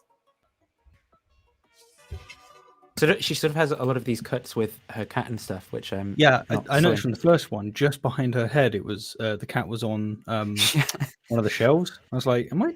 No, the cat. Is the 8-hour stream getting to me? What the? Yeah, I mean, it definitely does get to you. Like he's getting to me, but she has these sort of like cuts where the cat's doing funny things and stuff. But I'm just jealous of her gaming chair there because I've got this piece of crap. This is actually, I think she's got the same chair as me actually in like a different jelly. I know. But mine smells of like butt, I'm sure. Well, hers will probably smell of cat. Yeah, right. It's on an ancient alchemical. So this is him talking about like a particular alchemical drawing. I would like to try my hand at explaining the meaning of the illustration based on an ancient The illustration is the thing in the background of the video, by the way. That's in the book. alchemical woodcut that opens this chapter. Describing what it signifies reveals how much information can be contained within an image without the viewer possessing any explicit understanding of its contents. Such a picture is in fact better considered an early stage in the process by which such explicit understanding develops. The ancient alchemist who produced the picture was dreaming, in a very real sense, while doing so. Dreaming about what a person could be and how that might come about. This is what I mean by the cat. Like, Before getting to that Cat- footnote cat's a and legend. alchemy, because that is going to be a whole thing onto itself, let me just quickly say that a lot of information can be contained in an image. That's part of why Christian churches historically have all the art they do, to represent the stories that most of the attendees couldn't read for themselves. Saying to find out more about this image is only a little aside, and not something I will be corrected on in the comments until the behind the original of this image would be. Thankfully, searching for the one word in this image gets results. The wiki for Ruis has an image similar to the one Peterson commissioned for this book. If I'm putting things together correctly, the version of Ruis in the wiki page is a different artist version of the original that appeared in Basil Valentine's Azoth of the Philosophers in 1613. 17th century? Hardly seems ancient to me. Repeatedly calling him that doesn't manifest the timeline to make it so. And we'll get to what the heck the Ruis thing is in a second, but just the sound of it sounds like something you would challenge your friends to say in a public space with increasing volume. Ruis. Of the implicit meaning of this image, mine and Dr. Mr. the husband's. Peterson is deep into Jung and symbology, which will almost certainly color his analysis. I read about tropes for fun during lunch, have a joke with me when he's golden. Don't get me wrong, understand the meaning baked into the image. How is it supposed to kickstart explicit? The point is that Peterson is claiming that within the image, there's like a meaning that's implicitly understood by people. Because I wonder if any, I just saw a comment in the chat. I wonder if any of these dudes have the brains and balls to debate Jay Dyer. I have been blocked from Jay Dyer's Discord because he doesn't want to talk to me about how he doesn't understand philosophy of language. So if you can get me unblocked, I'm more than happy to talk to him. Yeah, get him on. Yeah, and I'm also I mean let's not completely derail it by getting Nordic comments in the chat. But so yeah, basically Peterson's claim is that within this image, there's an expression of certain archetypes and so forth that are sort of like a feature of the way reality is. So, like for every human, their psychic reality is constructed like such that they implicitly understand the meaning of an image like this when they look at it. And the thing is like that's just clearly implausible because it's not clear at all what the image means when, for each individual person who looks at it. Understanding. Yeah. Don't get me wrong, images can. Sorry, it's a. No, I'm with you on that one. Okay, so 907, I think is the next. Super quick and dirty version. Pearson's description of alchemy basically meshes with what various reference sites have on this topic. The basic theme behind alchemy is transformation of matter, of yourself. Its sister topic, astrology, is focused on the celestial bodies above, while alchemy is focused on the grounded stuff around us. Historically, there were several regional versions of alchemy, but Peterson's only talking about the Western. The Western version has some names we also encounter when talking about the history of science, like Roger Bacon or Newton. Given the chemistry involved, this isn't entirely surprising. In the late Middle Ages, alchemy was mostly centered on translating Old Greek, Roman, and Arabic texts. During the Renaissance, alchemy started its shift into the more occult focus while still working that free gold angle. The 1700s is where chemistry branched off from alchemy, given the growth of science and wooish reputation of alchemy. There was an alchemical revival in the 1800s, which focused on the spiritual nature of the practice. A little later, this was adapted by Jung. I'm going to make an adaptation choice here. In the text, Peterson talks for a little bit about the image, has a sidebar into Harry Potter, and then talks about all the symbols in earnest. There is a lot of style-mad wordage about everything in the image and the deep meanings they have against the universally understood meaning, and we haven't even really started, but that's about it. Most of the primal material. Oh yeah, so I mean, she talked to this bit about Peterson talks about how something in the image represents prime matter, right? And maybe this is where knowing a bit of pointless philosophy could have helped. So in like Aristotle's philosophy, for example, prime matter is this very specific thing. Aristotle's philosophy is what was like dominant in the West for in a very particular time period when alchemy kind of became popular, and so notions like prime matter sort of made their way into the metaphysics of people who were doing alchemy and trying to figure out the way that the world is through that. But it's, I guess that there's some people who are serious thinkers who are Aristotelians and stuff as well. So perhaps I'm like struggling to follow along, but I'm thinking, what precisely is the relevance between the alchemy here and Peterson's use of Jungian archetypes? Is he saying that there is something out there that we're accessing, or like? Yeah, I think so. I think he's saying so the archetypes he's saying really exist, almost like maybe a way of thinking of them is something like Platonic forms or something, but they're elements that our psychology somehow grasps or is structured around, that are actually a feature of the way reality is and interact with it somehow. So when I think of women, maybe I've got maybe I've got a notion of the chaotic Oedipal mother or something, and Peterson wants to say, that this is like an archetype that lives in the human subconscious, and it actually tells us something informative about the way reality is, namely that women represent chaos and stuff, and if you engage with them you'll get them pregnant and that can ruin your life. I don't know what the hell I'll say about that, but something along those lines. And it's as we said, there's a difference between it tells us something about the fundamentals of nature or the world around us, and it tells us about fundamentals of ourselves, right? That they're very different claims. One's nested within the individual and their psyche, and one is, an objective claim about the way in which the universe is. But when it comes to alchemy and stuff and those motifs, it's hard for me not to just think, look, we know that resources are important, and it just turns out that if you can convert one resource into another, which in many ways you can do in nature. You can take, plants and turn it into sugars. You have those kind of translations or changes, and so you can see why you would have this idea that you might be able to change rock into gold, and it's well no, so the they didn't have the same theory.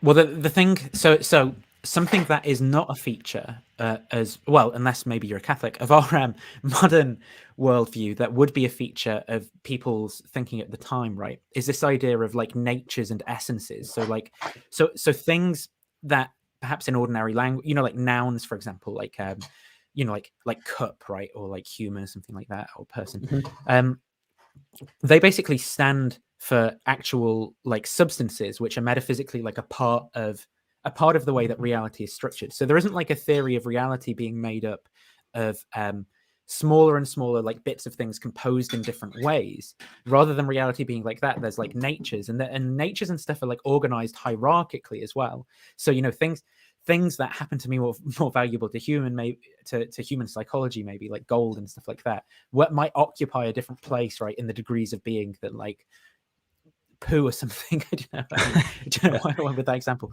but you get the point. So the idea of the turning lead into gold, right? Some of the alchemical ideas that underpin that sort of thing are just going to be completely alien to us, because we sort of tend to think of lead, gold, aren't these elements on the periodic table or whatever? Or we're going to think in terms of atoms and chemical structure. Yeah. They just don't have these. There aren't atoms, right? There's what there are natures and essences of things that inhere in the substance. The world's made of different substances. It's not made of different elements composed in different ways. Okay. Okay, where's the next timestamp in this one then? 13:55. I'm just kind of cognizant of time, because I know I'm happy to skip a bit of this if you like, because we've got quite a bit on. Yeah, that's true. Okay, so the point is, we'll skip some of that, but that's a really good video engaging with some of his stuff. Yeah, very cool. We can move on through that and maybe get on to some of his philosophy of religion claims then. Yeah, I reckon that's probably a good bet. So I'm just sharing the Google Doc. Got you. There you go. So Peterson on philosophy and religion. So here's some more weird tweets from Peterson. God is the mode of being you value the most, as demonstrated or manifested in your presumption, perception, and action. God is that in which you manifest necessary faith, necessary because you have to start somewhere. And this necessary axiom is not a fact, but a way or mode of being, which is to say a personality. I'm honestly just not exactly sure what any of that means. There was this sort of funny There's another funny Reddit post from someone where they're saying, sorry about like sharing That's so many all right. screens and things. Yep, bring it up. Where they say, I'm a college professor and Jordan Peterson is making my job impossible. So I've been teaching philosophy at the university and college level for a decade. I was trained in the analytic school, the tradition of Frege and Russell, which prizes logical clarity, precision in argument, and respect of science. Hopefully these not going to be opening and closing the door with that squeakiness. My survey courses are biased toward that tradition, but any history of philosophy course has to cover Marx, existentialism, postmodernism, and feminist philosophy. This has never been a problem. The students are interested and engaged, critical but incisive. They don't dismiss ideas they don't like, but grapple with the underlying problems. My short section on, say, Simone de Beauvoir's The Second Sex elicited roughly the same kind of discussion that Hume on causation would. But in the past few months, internet outrage merchants have made my job much harder. The very idea that someone could even propose the idea that there's a conceptual difference between sex and gender leads to angry denunciations, entirely based on irresponsible misrepresentations of these online angermongers. Some students in their exams write that these ideas are entitled deliberate bullshit, actual quote, rather than simply describing an idea they disagree with in neutral terms. And it's not like I'm out there defending every dumb thing ever posted on Tumblr. It's Simone de fucking Beauvoir. It's not the disagreement that I'm used to dealing with. It's the bread and butter of philosophy. No, it's the anger, hostility, and complete fabrications. They come in with the most bizarre idea of what postmodernism is. We've kind of covered that. And to even get to a real discussion of actual text, it takes half the time to just deprogram some of them. It's a minority of students, but it's affected my teaching style because now I feel defensive about presenting ideas, blah, blah. Peterson is on the record saying women's studies departments and neo-Marxists are out to literally destroy Western civilization. And I have to patiently explain to them, no, these people are my friends and colleagues. Their research is generally very boring and unobjectionable, and you need to stop feeding yourself this virtual reality of and so on. So it's it's the outrage economy. Like it's really effective. It sells, and I imagine, yes, as a university lecturer, it must be a royal pain in the butt. So the first claim of Peterson then on is this one. Mm-hmm. So you should have it. Yeah, got it. Okay. For years, I had this thing going where people would say, "Oh," and this is kind of what we're getting at from a different angle. I would say they would be afraid of what we would lose if we lost religion, and I basically said, "Demonstrate to me any benefit." Oh, you'd lose art and poetry and drama and narrative and story. Are there no godless artists and poets? There are artists and poets who think they're godless. Yeah. So just in case the audience didn't hear that, because it was very quiet for me. I don't know if it was for you as well, Nathan. Yeah, it was a bit quiet. Yeah. Yeah. That was Peterson saying that there are no atheists who are poets and artists. There is rather poets and artists that think they're atheists. So if you think God exists, right, and this is where Peterson kind of muddies the waters, right? Because if you think that it's true God exists in reality, then when people say that they believe that God doesn't exist, then, okay, you're just saying that it's true they believe that. Like, I don't know what the hell they're the ones to tell me what they believe, not me. Like, I don't have access to their mental states. But actually, they have a false belief, right? So that's one claim, and that's sort of what Christians in general are saying. But Peterson rather is making the claim here that that's not even what they believe, right? And it's just like you're not in the position to tell them what they believe, frankly. Yeah, precisely. I mean, Matt Dillahunty did a really good job of responding to Peterson, just saying, like, for ages, you've just got people denying that atheists exist, and you're just feeding the same crap, but just from a different orifice. And that is what's going on there on that front. But you're right, it's worse than that, because he's saying what they actually believe. And the way that he does it, of course, is that he redefines what an atheist is. And it returns to another clip that we're going to be looking at, where he says, a real atheist would be someone who is like Raskolnikov in Crime and Punishment. So he's defined it in such a way that only like a tiny amount of people can be an atheist. It's also quite an effective rhetoric of a move, because you can define it so that your opposition doesn't exist, because your opposition is on your side. They just don't know it. Yeah. And to me, I mean, this just I think that this is just a completely inappropriate use of the word belief. I mean, imagine you're teaching a child, how to use the word belief, right? And you're like, yeah, like, I believe that you're in front of me or something. And then the child's like, no, you don't. You don't believe I'm here. And you'd be like, no, that's not how you use the word. Like, people. Yep. I mean, that obviously there are circumstances where, like, if you think someone's manipulating you or something like that, you might question their beliefs and you might have good grounds to do so. But in most ordinary contexts, obviously, like, a person is the best. They're the person to tell you what they believe, not you to them. And if you thought that they did believe different, you would say, let's flesh out these concepts, because I think that you might be confused. No, what Peterson does, he goes, no, there are no atheists. There are no poets and artists that are atheist. Just he straight thinks up. he thinks he has good grounds to reject that. But this is the difference, right?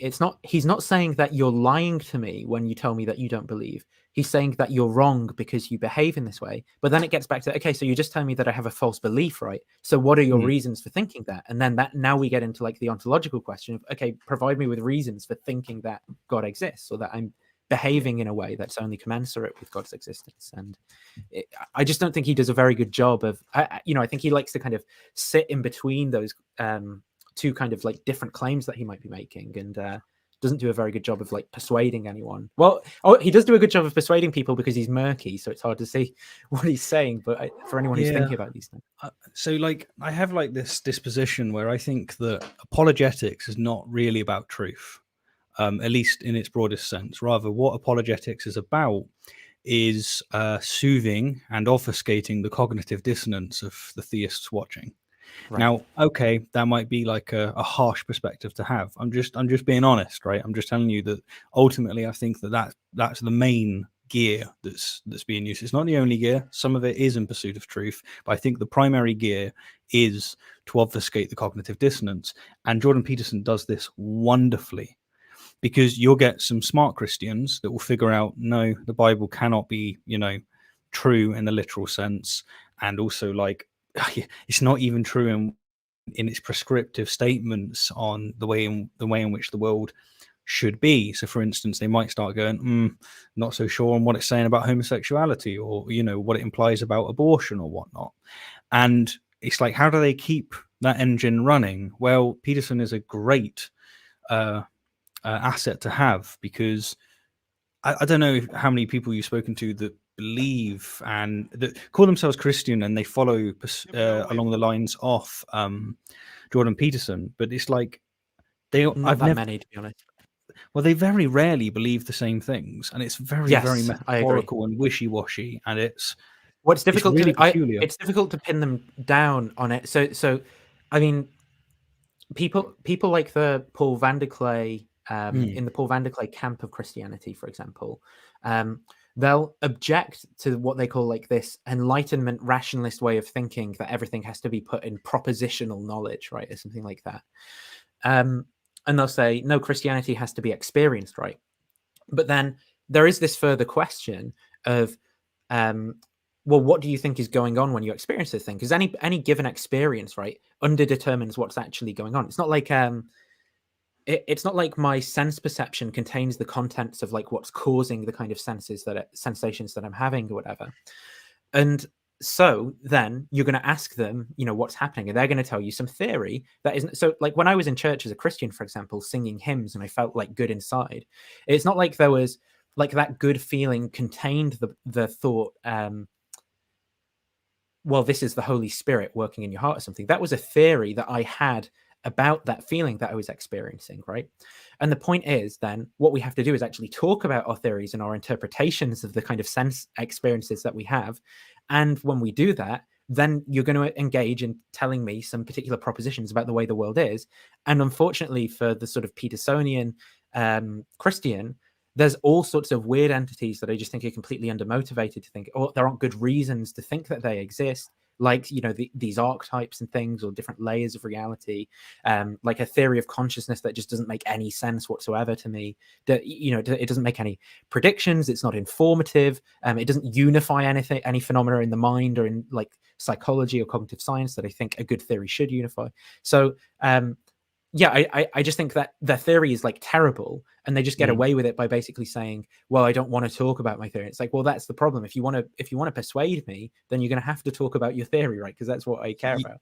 Of course. And another way to avoid that cognitive dissonance, the way to avoid what your theories is to just always pay attention only to the opposition and pointing out a problem in their perception, in their view, that you actually also have.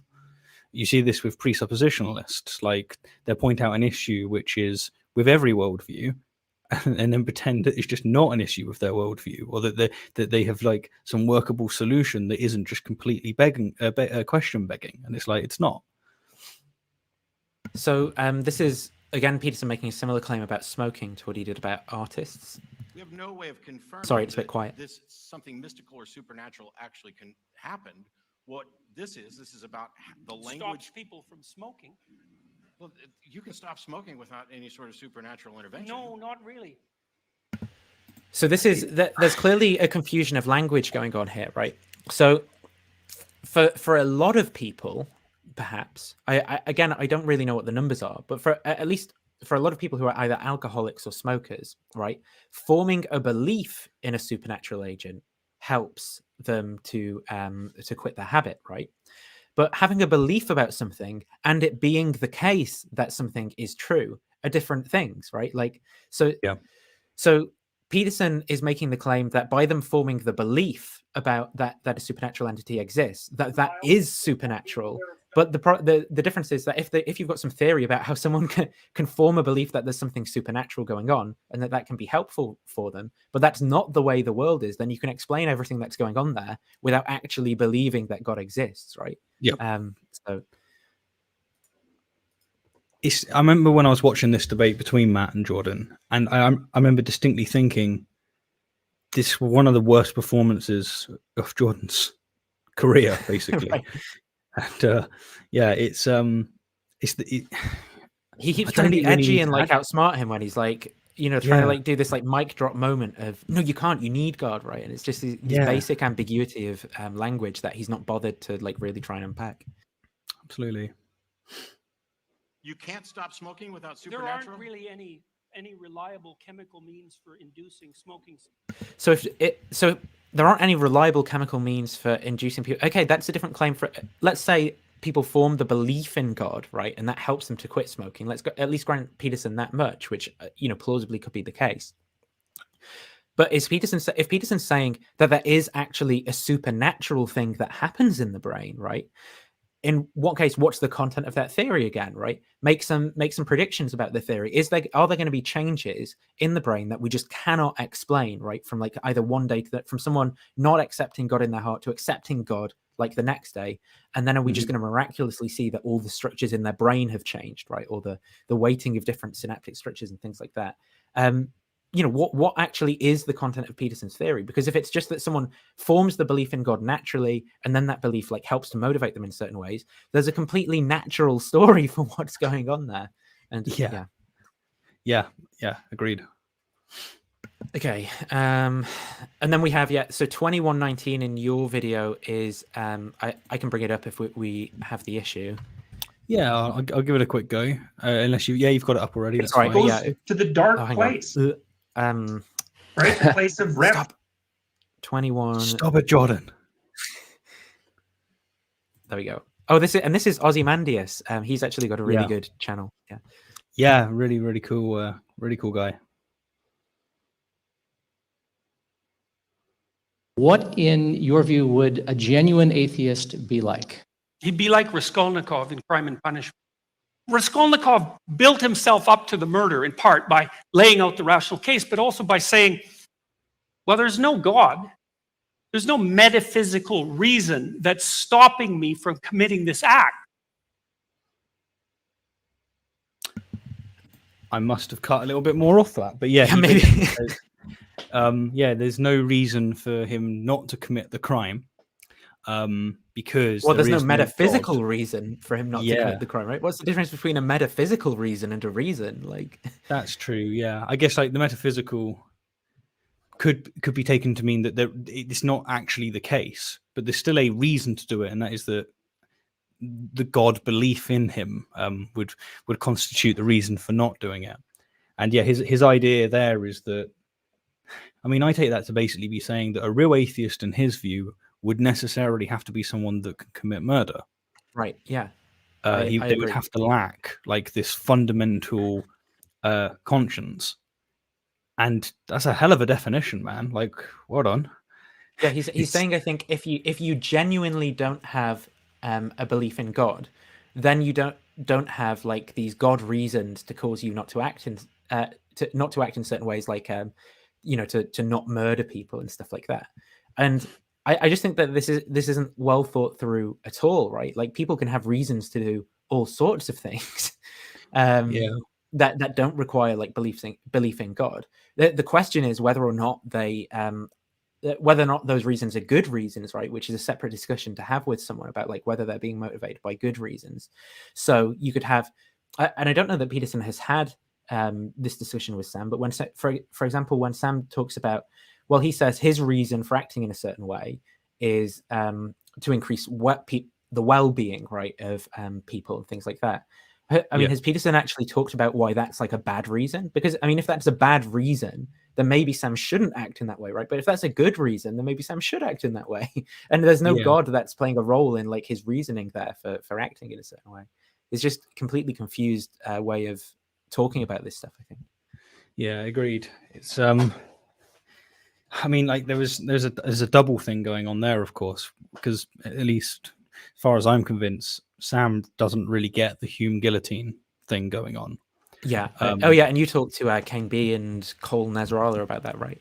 I did, yeah. That was a very useful conversation for me, at least. But yeah, Sam Harris just doesn't seem to get that, and so when you're watching Jordan Peterson come at it from one angle and Harris from another, for me, it's like I'm out.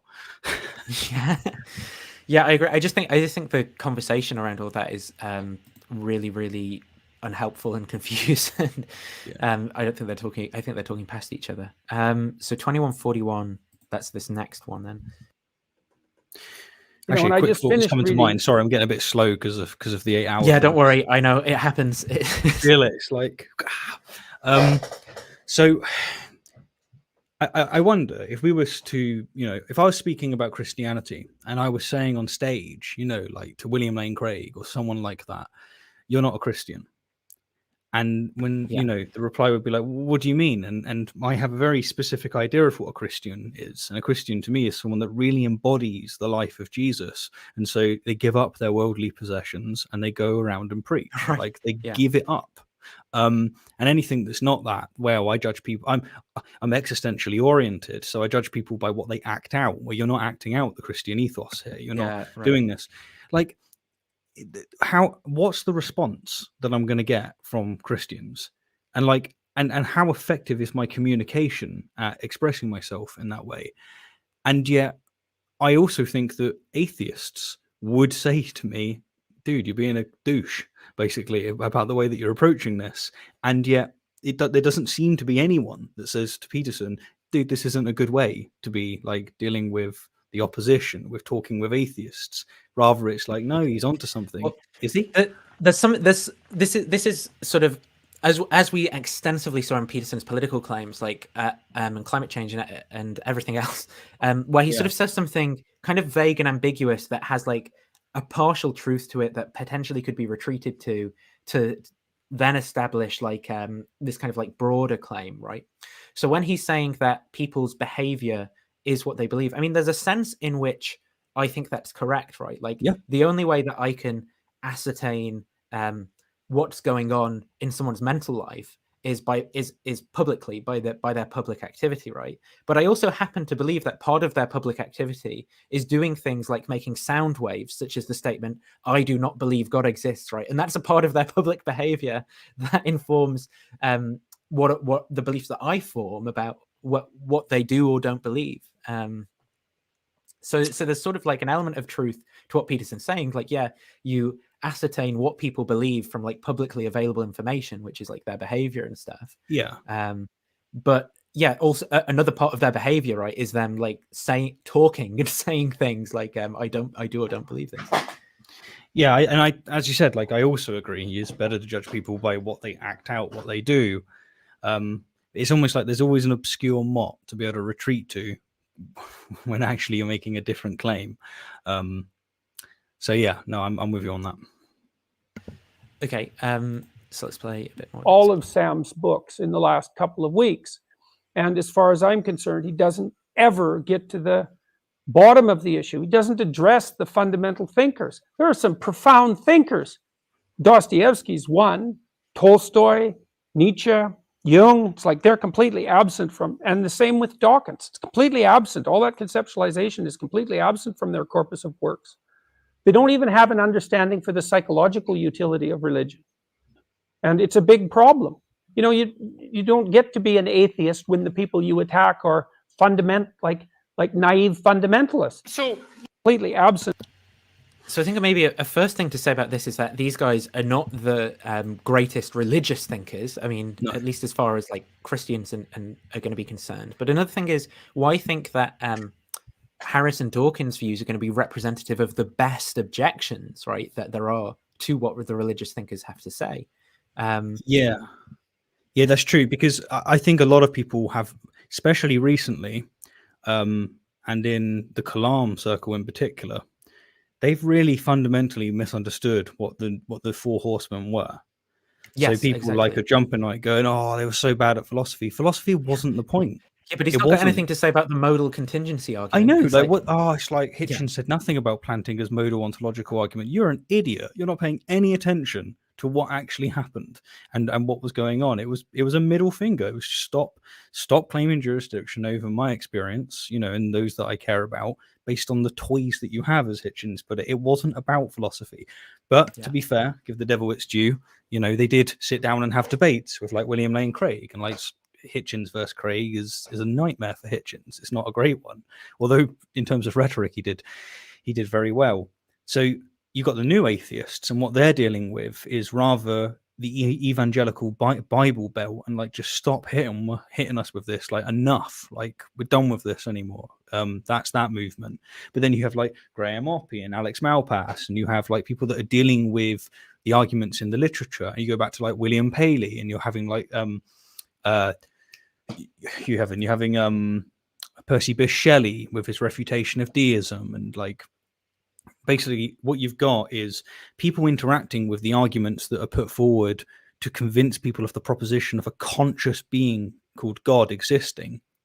And here comes Peterson redefining and using his own definitions to define the ground in such a way as to say that these people here are the heavy hitters, and then has the audacity to complain that Harris and Dawkins haven't dealt with these individuals. These individuals, as you were saying, like, they're not the people that are quoted by the Bible Belt. These are not the people that directly make it so that people are, you know, being homophobic or whatnot. It's just not what's happening. So why people would deal with these individuals is it's obvious why they wouldn't.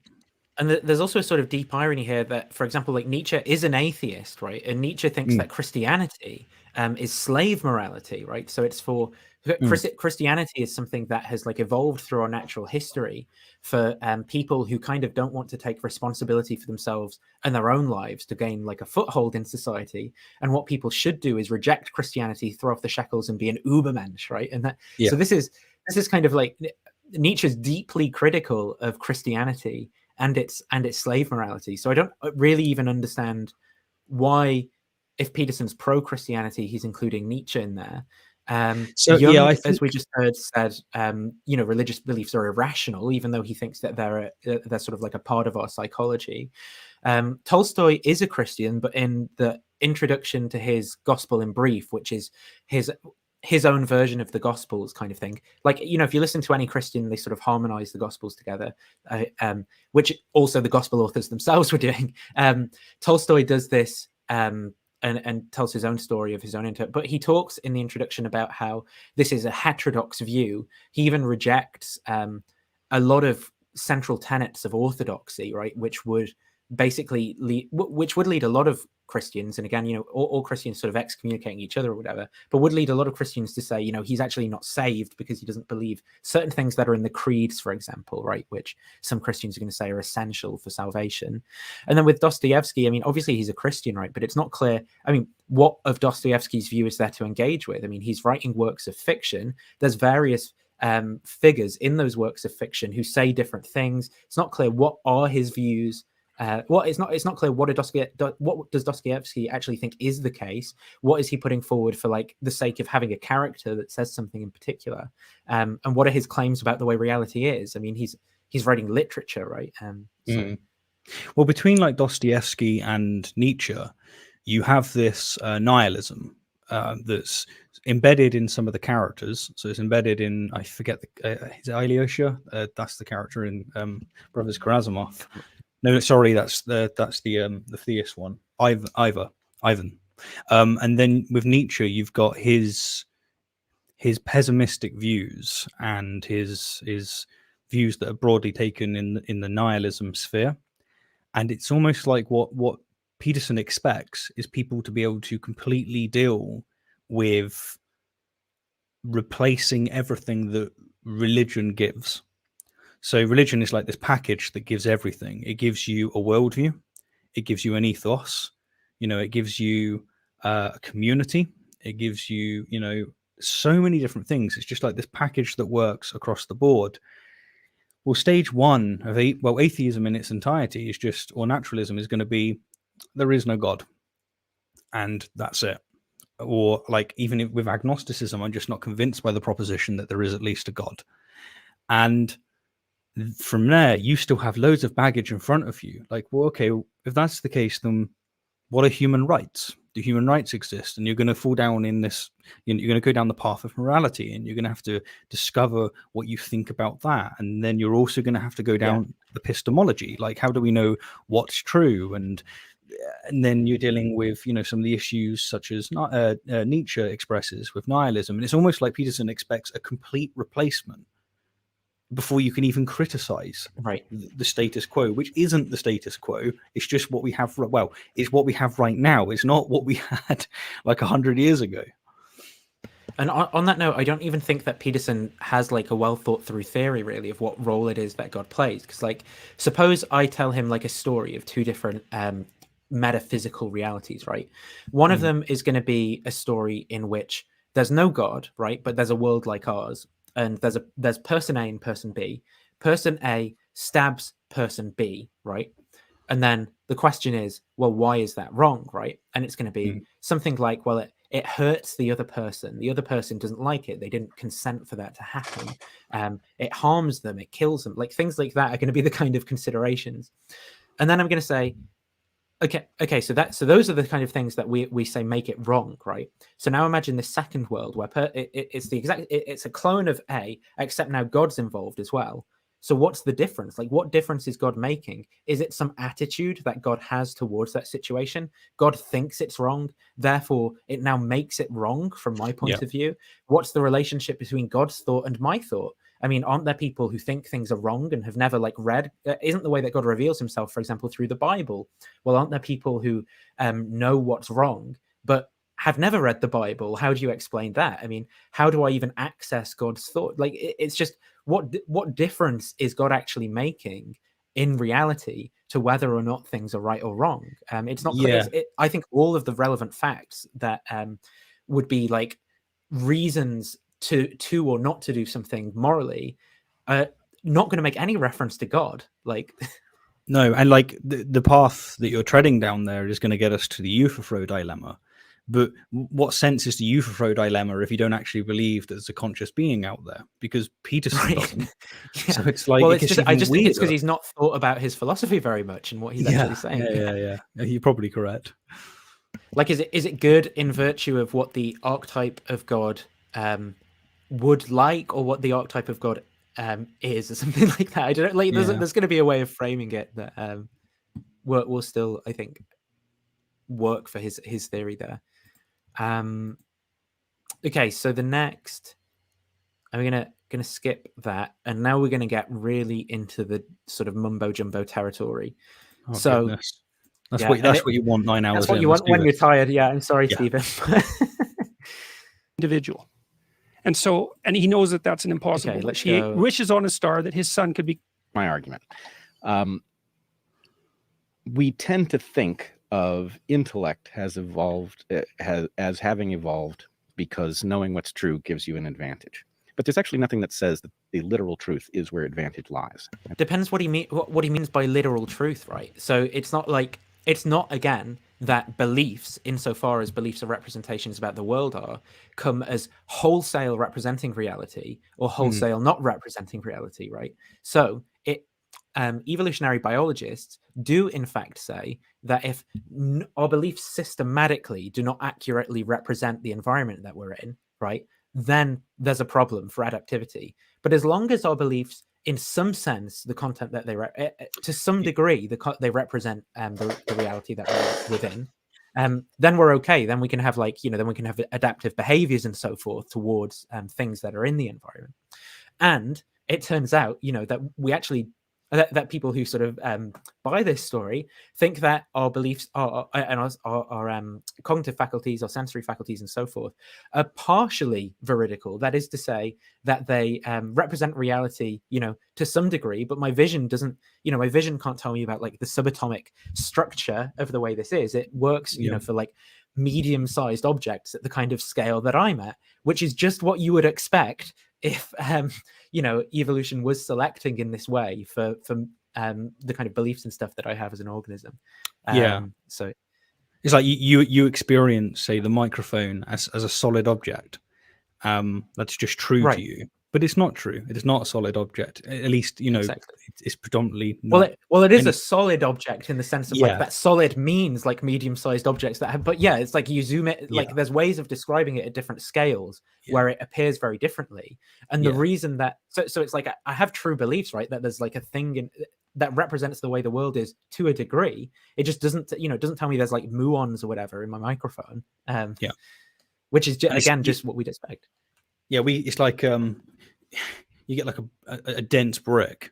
It's like you've evolved for your intuition to say that it is entirely comprised of this item.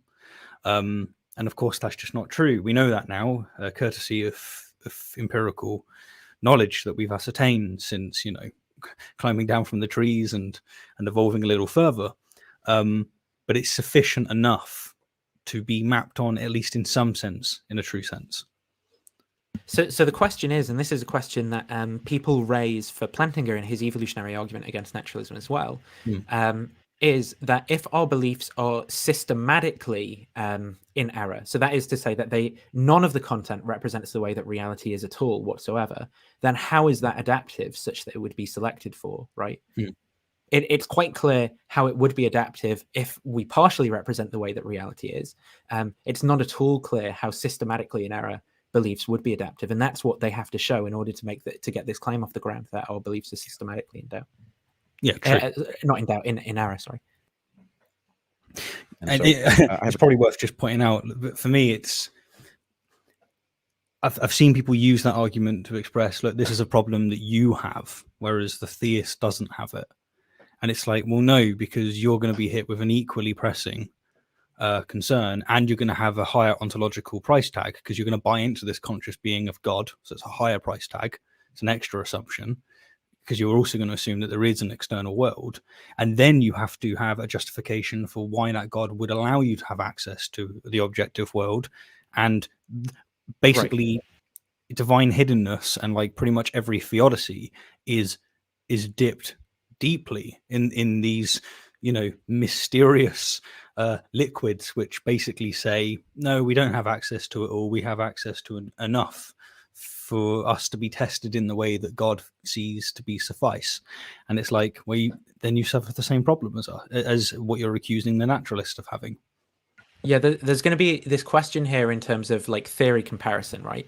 So evolution here is going to be informative in a sense that it's actually going to tell us why certain features of our perceptual apparatus are the way they are, like why they're not, like why we see like certain parts of the color spectrum, for example, like the ones that are in like fruits that we eat and things like that, as opposed to not seeing the whole spectrum of color.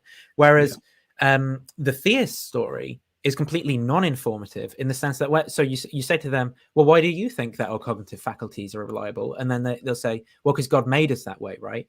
And it's like, well, what does that mean? Like that God made us that way? How does that make the explanation any deeper, in the sense that it can make some prediction, right, about something that I can find out that I didn't know before about human cognitive apparatus?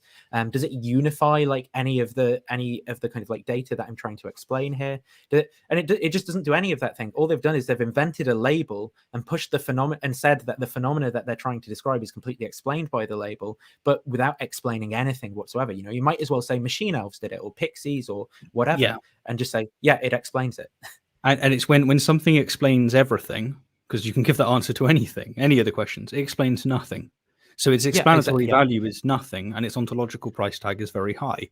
And it's and you also have this in the context of, you know, most Christians accepting evolution by natural selection. So it's like, why the Occam's razor is just here to go, why are you making the extra assumptions? Like, is it because you want it to be true? So let's play a bit of this. A category that I call literally false, metaphorically true. These are ideas that aren't true in the factual sense, but they are true enough that if you behave as if they were true, you come out ahead of where you would be if you behaved according to the fact that they're not true. So let me give you a couple of trivial examples that won't be controversial. Porcupines can throw their quills. Not true. However, if you live near porcupines and you imagine that porcupines can throw their quills, you'll give them some space. If you don't, you may, realizing that they can't throw their quills, get really close to one, and it may wheel around and nail you with a porcupine quill, which can be extremely dangerous because they are.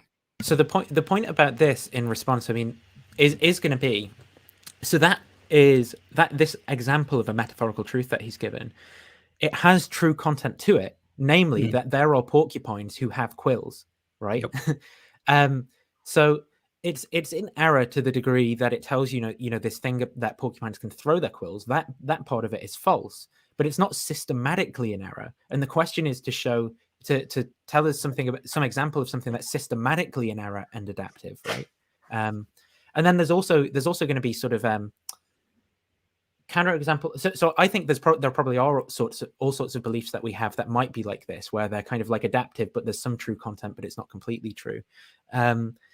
But when it comes to religion, there's going to be this question of like, well, should we just say like the types of things that religion tells us, they're all going to be metaphorical truths, and therefore we should preserve them because they are adaptive or something like that, right?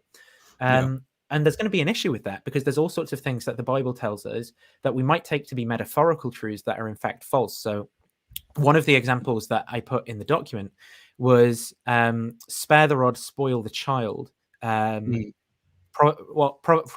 13:24, and there's like obviously there's different Christian denominations going to interpret that in different ways, but this has classically been used by a lot of Christians in order to justify like corporal punishment in raising children.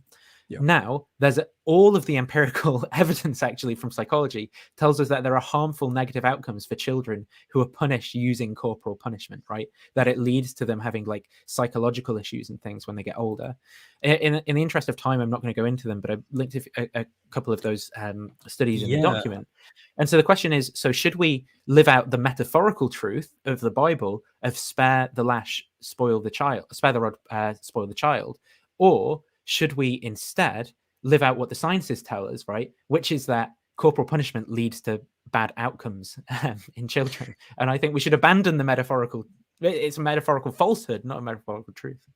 Yeah, well, so two of my favorite examples of the metaphorical truth, I'll just put them on the table quickly, is, you know, Black Plague. You had this miasma theory going around, and people thought, you know what, people are getting ill because there's bad air. And because they believed that there was bad air, they didn't go out and associate. So they didn't get near people that had the germs, and they didn't get the diseases, and so they survived. So to act out the miasma theory is true resulted in them having a higher survivability. So there's one example. Another example, of course, is worm teeth, teeth worm. So there's not worms in your teeth, but if you if you act as if it is, then you're going to brush it. You're going to try and displace, what would be the worms. And so acting it out does net the result that you're looking for. And I'm happy to say that a lot of the beliefs in religion probably have the same kind of basis. So Hitchens has a chapter titled "Why Heaven Hates Ham," and this is something that comes up in quite a lot of religions. It's like, don't eat pig. Why? Well, you can get ill quite quickly if you don't cook it properly, and that would explain why that's there. So is it true that if you eat pig, then it's like the worst thing ever? Well, probably not. But if you act out that it is a sin of a sort, then you're going to avoid potentially putting yourself out of the survival pool. So you've got these elements working, or these metaphorical truths in action.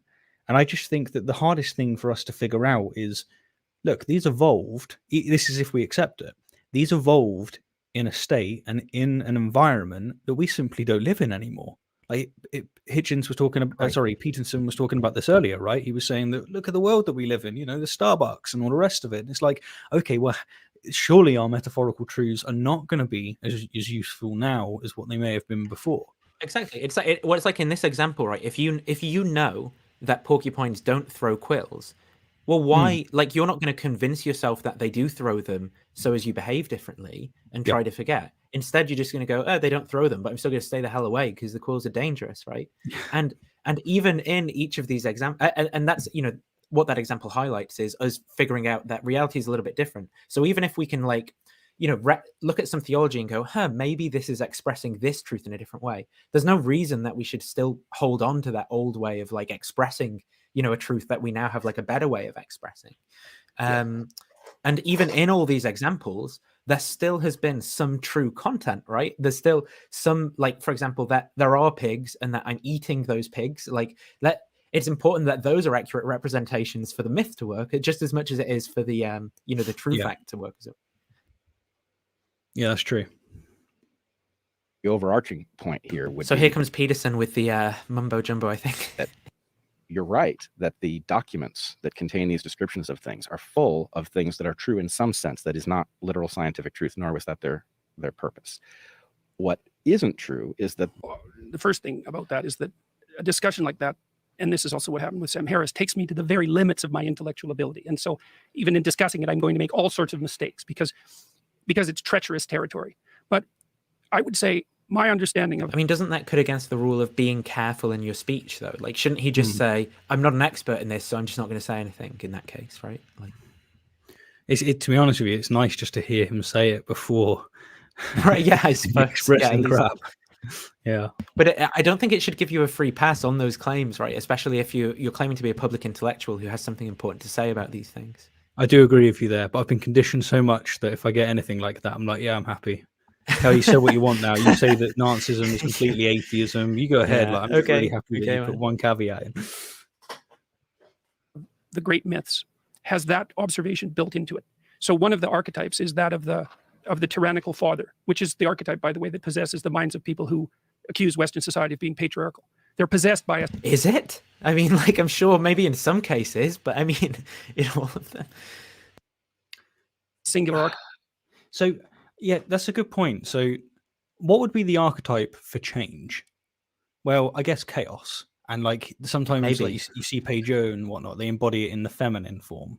They say chaos and... Yeah, why is it feminine as well? I don't know. It's really weird. A bit sexist. I did say it to him when I had a live conversation with him. And I don't know. It's really strange.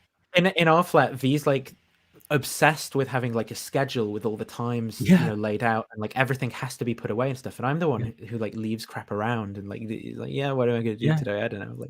It's the same with Hannah. For me, it's she's the one that's ordered. I'm chaos. But no, they tend to describe the feminine. It's because we've abandoned our father in the belly of a whale. Yeah. Yeah. Okay. And it's just, I don't know. I'd think that these differences would be personified as chaos rather than. But he probably knows more about the archetypes than me, put it that way. Archetype, and that's the archetype of the tyrannical father. They don't see that there's a tyrannical father and a wise king, because there is. That's you can't even point that out. But anyways, in some of our oldest stories, there's a representation of the dead past. So let me give you an example that everyone knows about. The story of Pinocchio is the story of the individualization of Pinocchio. He starts out as a puppet. He's a marionette. He's a wooden head. He's a liar. And he's pulled by forces that he does not understand. Right. Okay. So, but he has a good father. That's Geppetto. And so he's got a good, and Geppetto wishes that he becomes. And I'm going to say, I actually do, again, still really like Jordan Peterson's interpretations of these things as literature. And maybe in some cases, like there's some psychological basis for like some of the interpretations. Becomes a real individual. And so, and he knows that that's an impossible wish. He wishes on a star that his son could become an actual individual, knowing full well that that's unlikely and impossible. So Geppetto is a good king. So, but the story is also about Geppetto, because what happens is that when Geppetto loses Pinocchio, loses his son, which what you could think about as the active, dynamic, attentive force of youth, then he ends up stultified in the belly of a whale, which is a symbol of chaos at the bottom of the ocean. And then Pinocchio has to rescue him. So I would say there is an instantiation of evolutionarily accumulated wisdom in the great stories of the past, but they're still dead.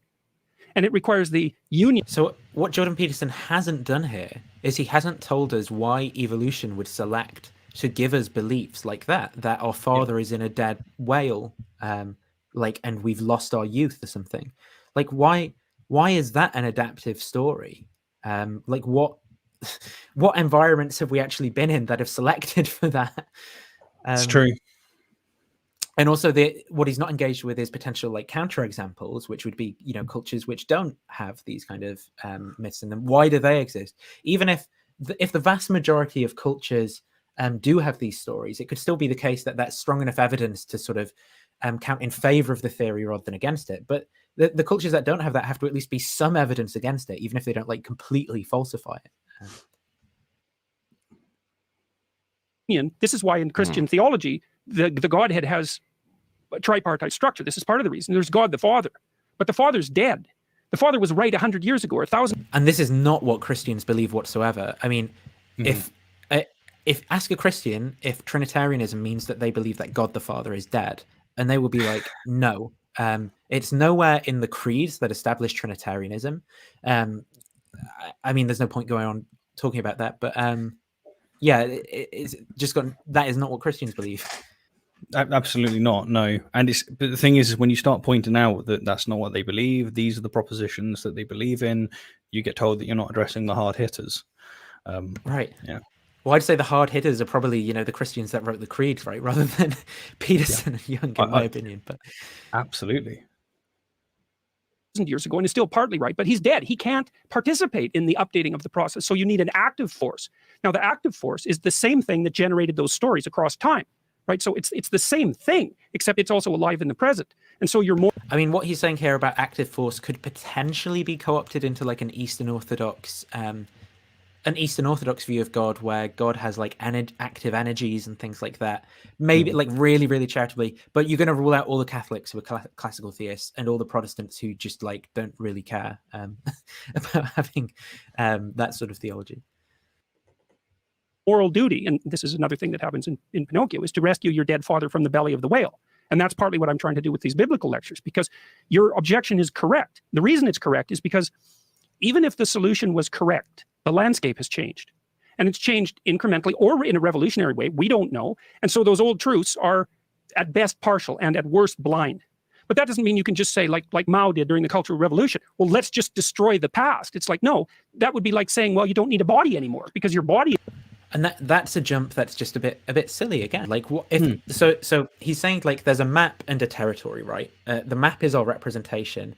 And at a point of time in the past, it fits the territory. And then he's saying, well, the territory has changed over time. So the territory's gone from this to like this now. And he's saying, well, you don't just throw away the map. Like you have to revive the map. But the question is, why think that that's the best way of going about coming up with a good map? I mean, maybe starting over again is actually a better way of coming up with a good map.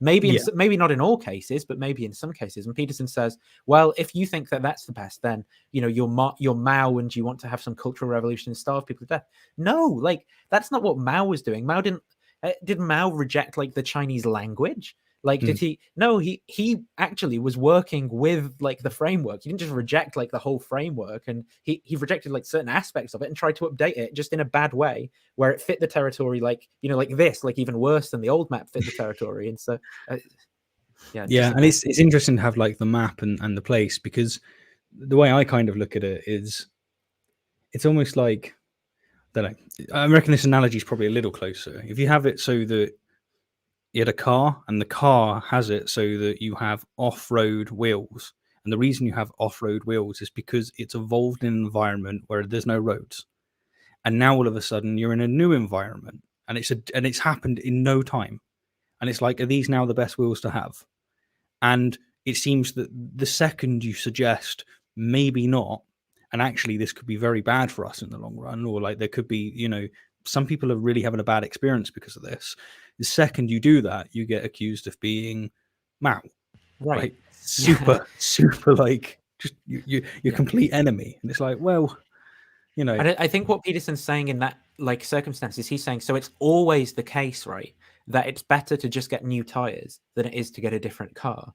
But I guess what I'm saying is there's at least conceivably some circumstances where getting new tires is actually going to be a worse choice than maybe, like, you know, I don't know. Suppose that you, I mean, obviously it's an analogy, so it's like, why go so deeply into the analogy? But the point is, like, suppose you're just going to be on road for like one day, and it costs £50 to rent a car from Enterprise, but it costs £300 to change all your tires. Well, maybe in that case, it's better to start again with a new car that you just rent from Enterprise for a day, and then you can go back to your old car. Like, you know, there's no good reason to just always say, right, that this is the right way of doing it, and that's. Yeah, agreed. Is the collected wisdom of the evolutionary process across 3.5 billion years. I absolutely agree. Because the stories are not literal, it's impossible to know whether they. And every time he says that, I'm thinking, you know, spare the rod, spoil the child. Like, so should we just keep corporal punishment, even though all of the psychological evidence says that this damages children and you know, leads to them like being in prison or becoming abusers themselves when they're older. And it's like, he's perfectly fine dropping some of them. I mean, he doesn't endorse slavery as far as I can tell. Right, that's true as well. Like, that's gone. Like, where's that gone? And I assume... Yeah, or living in common, communism, like the early Christian communities did. In Acts, where it says they holding everything in common. Yeah, exactly. And it's like, well, once you admit of one thing, you've got to give me the methodology that you used to do that. But of course, he doesn't have that, because if he was to provide one, you're just going to be able to point out, okay, well, that entails that you should give this one up or give me a symmetry breaker, and they can't, because it's like a house of cards. It just collapses. But it's really annoying. It's like having their cake and eating it too, because they don't embody, you know, these archetypes. They pick and choose them. It's cafeteria Christianity, just archetype edition. Exactly. It's like the archetypes are just whatever you want them to be, right? Like there's no principled reason for actually saying that it's one way rather than another. It's just whatever you want. And I think that is actually good evidence in favor of that. It's just a person making it up, right? Rather than the way that the world actually is. Well, not impossible, but very difficult to know whether or not the truth that is contained metaphorically is still relevant, if it's been inverted and it's now absolutely false, or... Oh, sorry. I thought him breathing was you having a point, because I'm on the other screen. Carl Jung talked about this a lot, hey? And one of the things he said was that your moral duty is to realize the archetype in the confines of your own life. And so you say, well, there's an archetype of perfection that pervades the West, and for the sake of argument, I'm going to call that Christ, the Christ image. It's something like that. That's the archetypal image. Now, we have a story about what Christ's historical life was. And again, like, there's an archetype of perfection that pervades the West. It's like, like perfection, what is perfection in and of itself? Like, you know, perfection is a word that gets applied in different contexts. So you might say a perfect circle or something, right? Or maybe like you might say a morally perfect person. And it's still not clear to me on specific questions. Like, okay, does a morally perfect person give all their money to charity, or do they give like 80% of their money to charity and keep enough that they can keep earning more to, you know, like, But like, what's this just archetype of perfection in and of itself? Like, what does that even like? What's the best, right? Like, yeah, perfect, like best. It's a description of whether or not something is reaching. It presupposes teleology. It's like there's a goal, and this is a perfect representation of that goal. Or, you know, you've got like a fighter, perfect, right? What does it mean? Well, it's the perfect fighter. And with him saying that the West in particular has this archetype of perfection, what does that mean that other cultures don't have a perfect? Of course they do. It's just it's going to be perfect towards whatever is the substrate in their culture.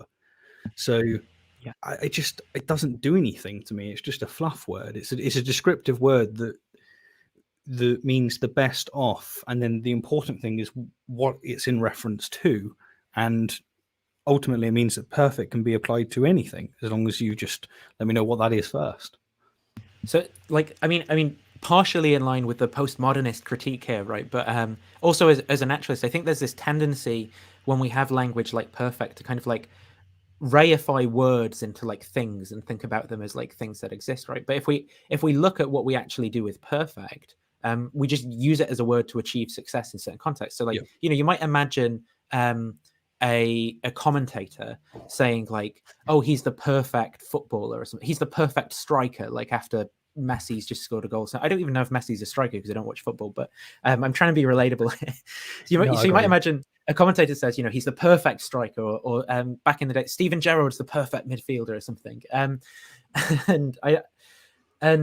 the point is, it would be completely appropriate for you know, as competent English language speakers, we'd expect another competent English language speaker who's a commentator to use perfect in that context, right? But clearly, there's nothing spooky or occult going on when perfect is used correctly in the English language. It's only in these weird contexts of philosophy where we sort of think, okay, let's take perfect out of its ordinary use in language and think about what it means in and of itself. Like, well, you know, like things like bricks and stuff, well, they're around. So where's perfect, and like what must it be like, and stuff like that. I just don't think that we're talking about any well-defined thing. I think we're trying to find like the essence of a word. And that's slightly in line with like the postmodernist critique, right? Of like there aren't essences of our linguistic items. Yeah, completely agree. For me, it's just confusing to say something's perfect. But this might be, it may be an intuition that I have that not many people do, because when trying to figure out morality and whether or not I believe it's objective or not, I quite literally I spent a week just thinking, what does good mean? And I was just going over it and over and over it. And I came to the conclusion that it's just a description towards whether or not something is meeting a goal. And then like my views of morality is entirely teleological. It's goal oriented. I basically think that everything is a hypothetical imperative. It's just some of them are basically universally accepted. The universal ones are, you know, avoid suffering and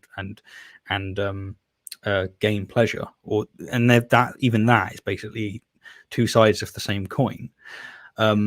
So because I've done that, it's rendered many words such as perfect to mean nothing. It's just in a vacuum unless I have additional information. So yeah, maybe it's a position from me.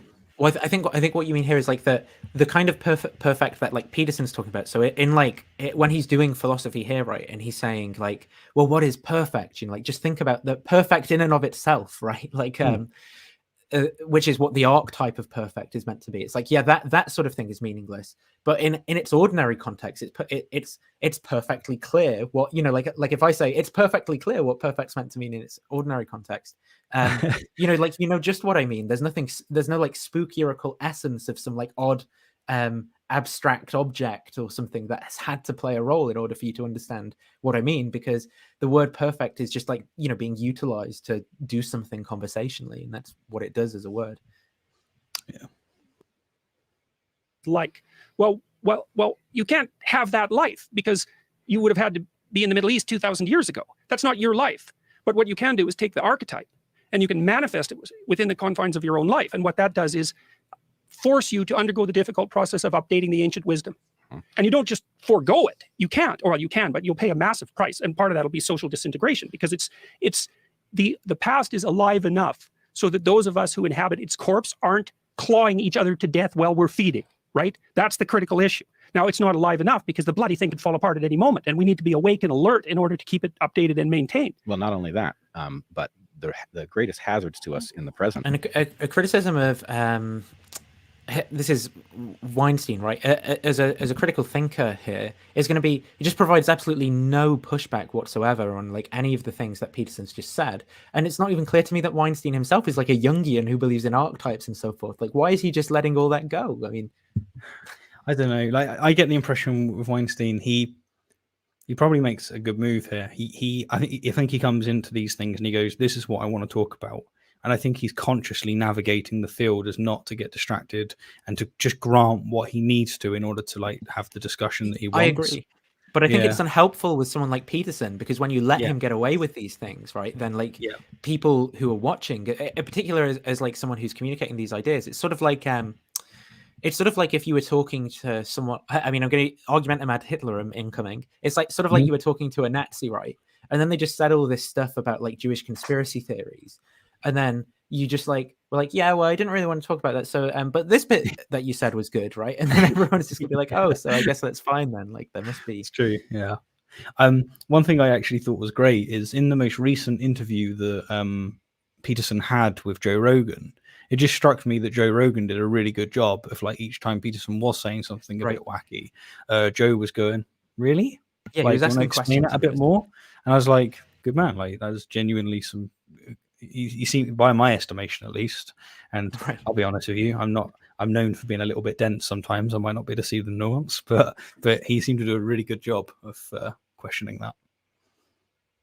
And are only partially going to be dealt with in these texts, and that's my biggest concern. Is that, if we take Dawkins dismissing religion as mind virus, this is very dangerous because it neglects the truth that you're talking about, and it prevents us from getting to a conversation. I also think that this is inconsistent with Dawkins' own theory, right? His own like meme theory, where he should actually be he should be saying that religion is just like a successful meme, and okay, it might be irrational, but because rational means like a bunch of these other things, but there's all sorts of irrational or irrational kind of like memes that, I mean, I think that maybe this mimetic theory is actually something that's going to be close to like, what Jung was getting at with the archetypes and things. Yeah. And not that I know a whole lot about it, but so I think, I sort of think, and this is going to touch on some of the things that Peterson says about truth a little bit later, I suppose. I sort of think if your critique of religion is along those lines, you have to like provide good principled reasons as to why you're saying that this particular thought pattern that we've evolved into is like a non-legitimate thought pattern, and like this other one, if you're going to justify like something in terms of us evolving into it, you've got to say like, well, here's like the difference between a legitimate evolution and an illegitimate evolution. I think that's what Peterson's getting at with his like truth stuff. Yeah. In which we can talk about the fact that religious texts, religions are not. So let me modify that slightly, because I think it's true and not true. The stories are. So it's just contradictory, right? True and not true, yeah. I mean, obviously, charitably, he means he means perhaps true metaphorically and not true literally. Yeah, some of the times he expresses that as true in pattern but wrong in detail. But this is going to be similar to the this is why I keep going back to the spare the rod, spoil the child, right? Are you going to say that's true metaphorically, but it's not true empirically? But surely that's a disgusting thing to act out, right? Because if you know empirically that is going to increase the likelihood of that child becoming an abuser when they're older, or going to prison, or killing themselves, but your justification for doing it is, but it's metaphorically true. It's like, no, like I don't care about your metaphorical truth in that case, right? It's like I care about what I have best reasons to believe, not that this is just part of like what my ancestors might have believed or something. Yeah, I mean, they're going to respond by saying that empirical science itself is nested within this framework, and so like you can't use that to judge. That's like the moves that you tend to see, but also they're not going to want to admit of any of the motifs or any of the archetypes or any of the metaphorical truths in Christianity as being false, because they know that once you admit that one of them is problematic, to use a word that they don't like, they're in big trouble, because then they need a way to distinguish which of them are okay and which of them are not, and they don't have that. So if you was to say, okay, maybe that didn't work, the spoil the rod, that metaphorical, that didn't that you could even argue that worked in a certain environment where it evolved. Exactly. But we're it not in doesn't that. work. Yeah. The The doesn't work landscape. today.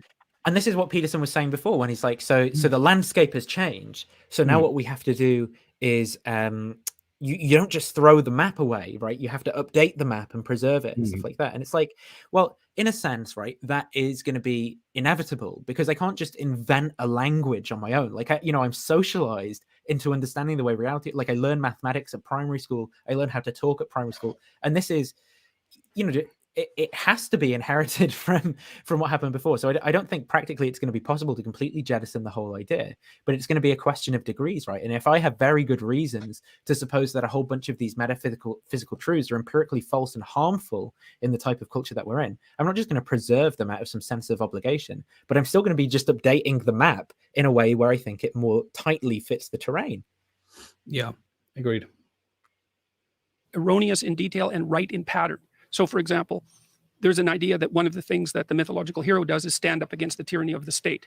Now, you don't have to specify the nature of the tyranny of the state in order for that to be a truth that's applicable across different contexts. And I would say what's happened with the great religious myths is that they operate at a level of abstraction such that the abstract entities are applicable in every single environment. I'll give you an example of that. It is extremely useful to represent the phenomenology of your experience as a domain of chaos and order. That works in every single environment for every person. And so the domain of order, I can describe it technically. You're in. What? So like right now, for example, I've had absolutely no utility. Like right now, we're arguably in a domain of hierarchy. Like, we're on YouTube, on a YouTube, like YouTube channels compete for views and subscribers or whatever else, right? Yeah. And I have no use for conceptualizing what's happening right now in terms of chaos and order. So Peterson's claim is just false, that in every circumstance it's useful to conceptualize things in chaos and order. Okay, now if he's making the claim that that's the way reality fundamentally is, right, then that's just a different claim, and maybe he'd have to provide me the reasons that he thinks reality is that way, and I could talk about reasons why I don't think it is that way. But if he's saying that it's necessarily useful for me to believe that it's that way, then he's wrong, because I just don't believe it's that way. It's not useful for me at all to think in those terms. In the domain of order when your actions produce the result you desire, and you're in the domain of chaos when they don't. And then I could say, well, your task is to straddle the border between those two domains, because you don't always want to be where everything that you're doing is working, because you don't learn anything, and you don't want to be where nothing you're doing is working because it's overwhelming. You want to be stable and dynamic at the same point. And the Taoists do that very nicely, because they have a chaos order conceptualization of the phenomenological landscape, and their claim is the point of. So you see how he slipped into saying.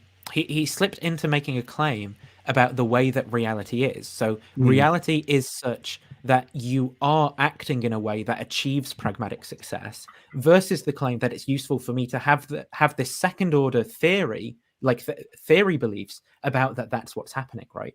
If I'm just doing that, I don't need to have the theory. I just need to do it in order to achieve it, if that's the way reality is. But I don't need to I don't need to simultaneously believe that the correct theory is that if I act in pragmatic ways, then it's going to help me achieve success. All I need to do as an organism, according to the true Peterson's theory here being like actually true of the world, is to act in a way. So he slips in and out of that. Maximum proper being is right at the center of the border between chaos and order. And I think that's true across contexts. So I don't think that truth ages. Some of them don't. But the question really is one of, at what point is there so much legacy code that taking the package is this is what I was saying before, more harmful than it is beneficial? And at what point if God were writing today, I'm pretty convinced the first commandment would be, thou shalt not enrich uranium.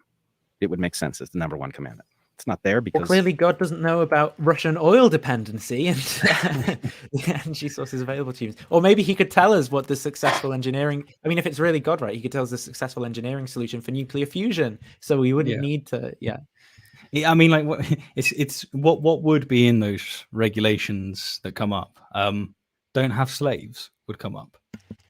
I mean, I sort of think so.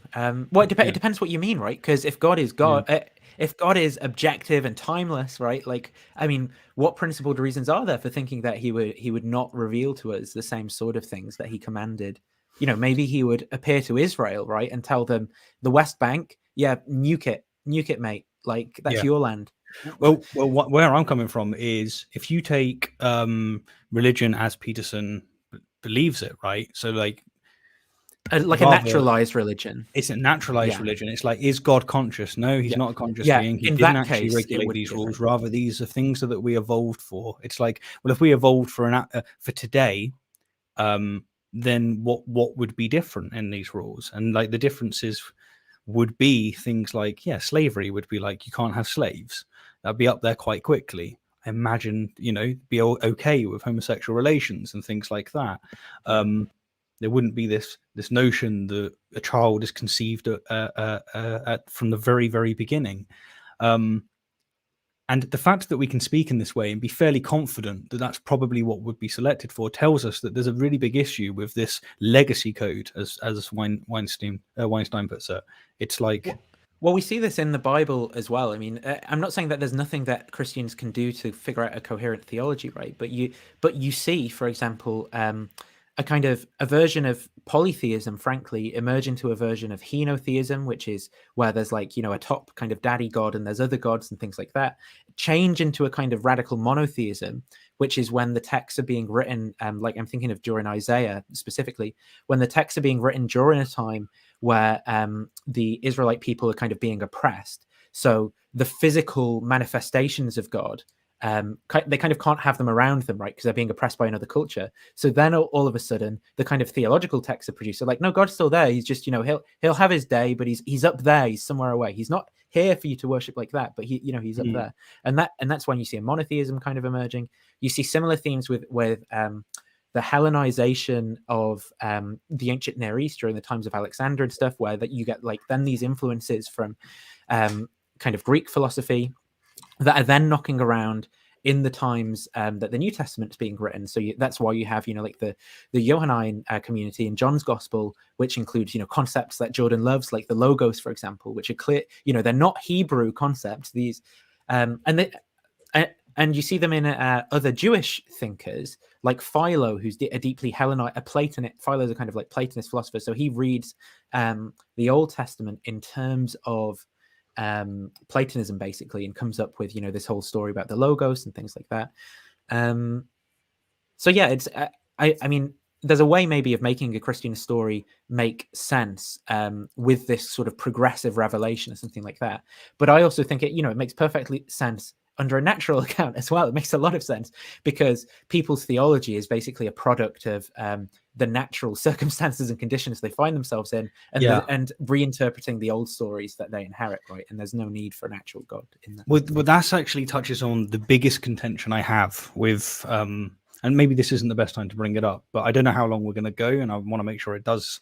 Yeah, so like the only thing I'm worried about is like because you've not done like one of these long ones before, if you're not comfortable or whatever. But I'm fine until Well, I'm definitely not at my best anymore, but but I don't know if we try and aim for maybe another hour at tops. Yeah, that would makes be sense. perfect for me.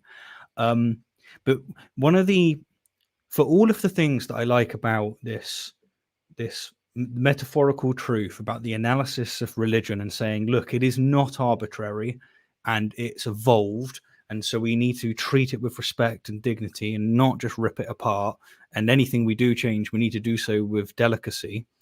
I buy this. Like, I think fair enough, let's take a conservative approach to the way in which we unravel this stuff, putting aside the issues that you have lots of people that just aren't interested in unraveling it at all because they think it's true, and putting aside the other people which are not interested in unraveling it, even though they're not entirely convinced that it's true, but they're just so conservative that they're just like, don't do it. It may disrupt the situation. The whole thing that gives religion the worth is the fact that it's nested within this evolutionary framework. And okay, fair enough, you've got it in the framework, and so therefore we can say it's not arbitrary. But then, like, when you talk with like Jonathan Pageau, I don't know if it's the same with Paul van der Klee, but they first identify as a Christian, and it's like, you don't get to do this. You don't get to say, if you identify first and foremost as the Christian and use the Christian as the substrate, then it is arbitrary. It has to be. Whereas if you want to say that the Christianity is not arbitrary, that is to say that it sits within a framework, and that's the evolutionary psychology, Yeah. and then you get your value. You can't have both of these claims. Yes. Like you just I can't. agree. It's like so you want to say that our psychology is entirely the product of evolution, right? So whatever evolution says we have to believe, which includes religion, is like necessary in this like evolutionary, it's evolutionarily necessary, right? Which is like a different kind of necessity. But then it's to say that, but the way we evolved is contingent. We could have evolved some other way, and that is dictated to by a naturalistic reality. And it's like, well, your belief then in the way reality actually is, there's actually no God metaphysically or anything like that.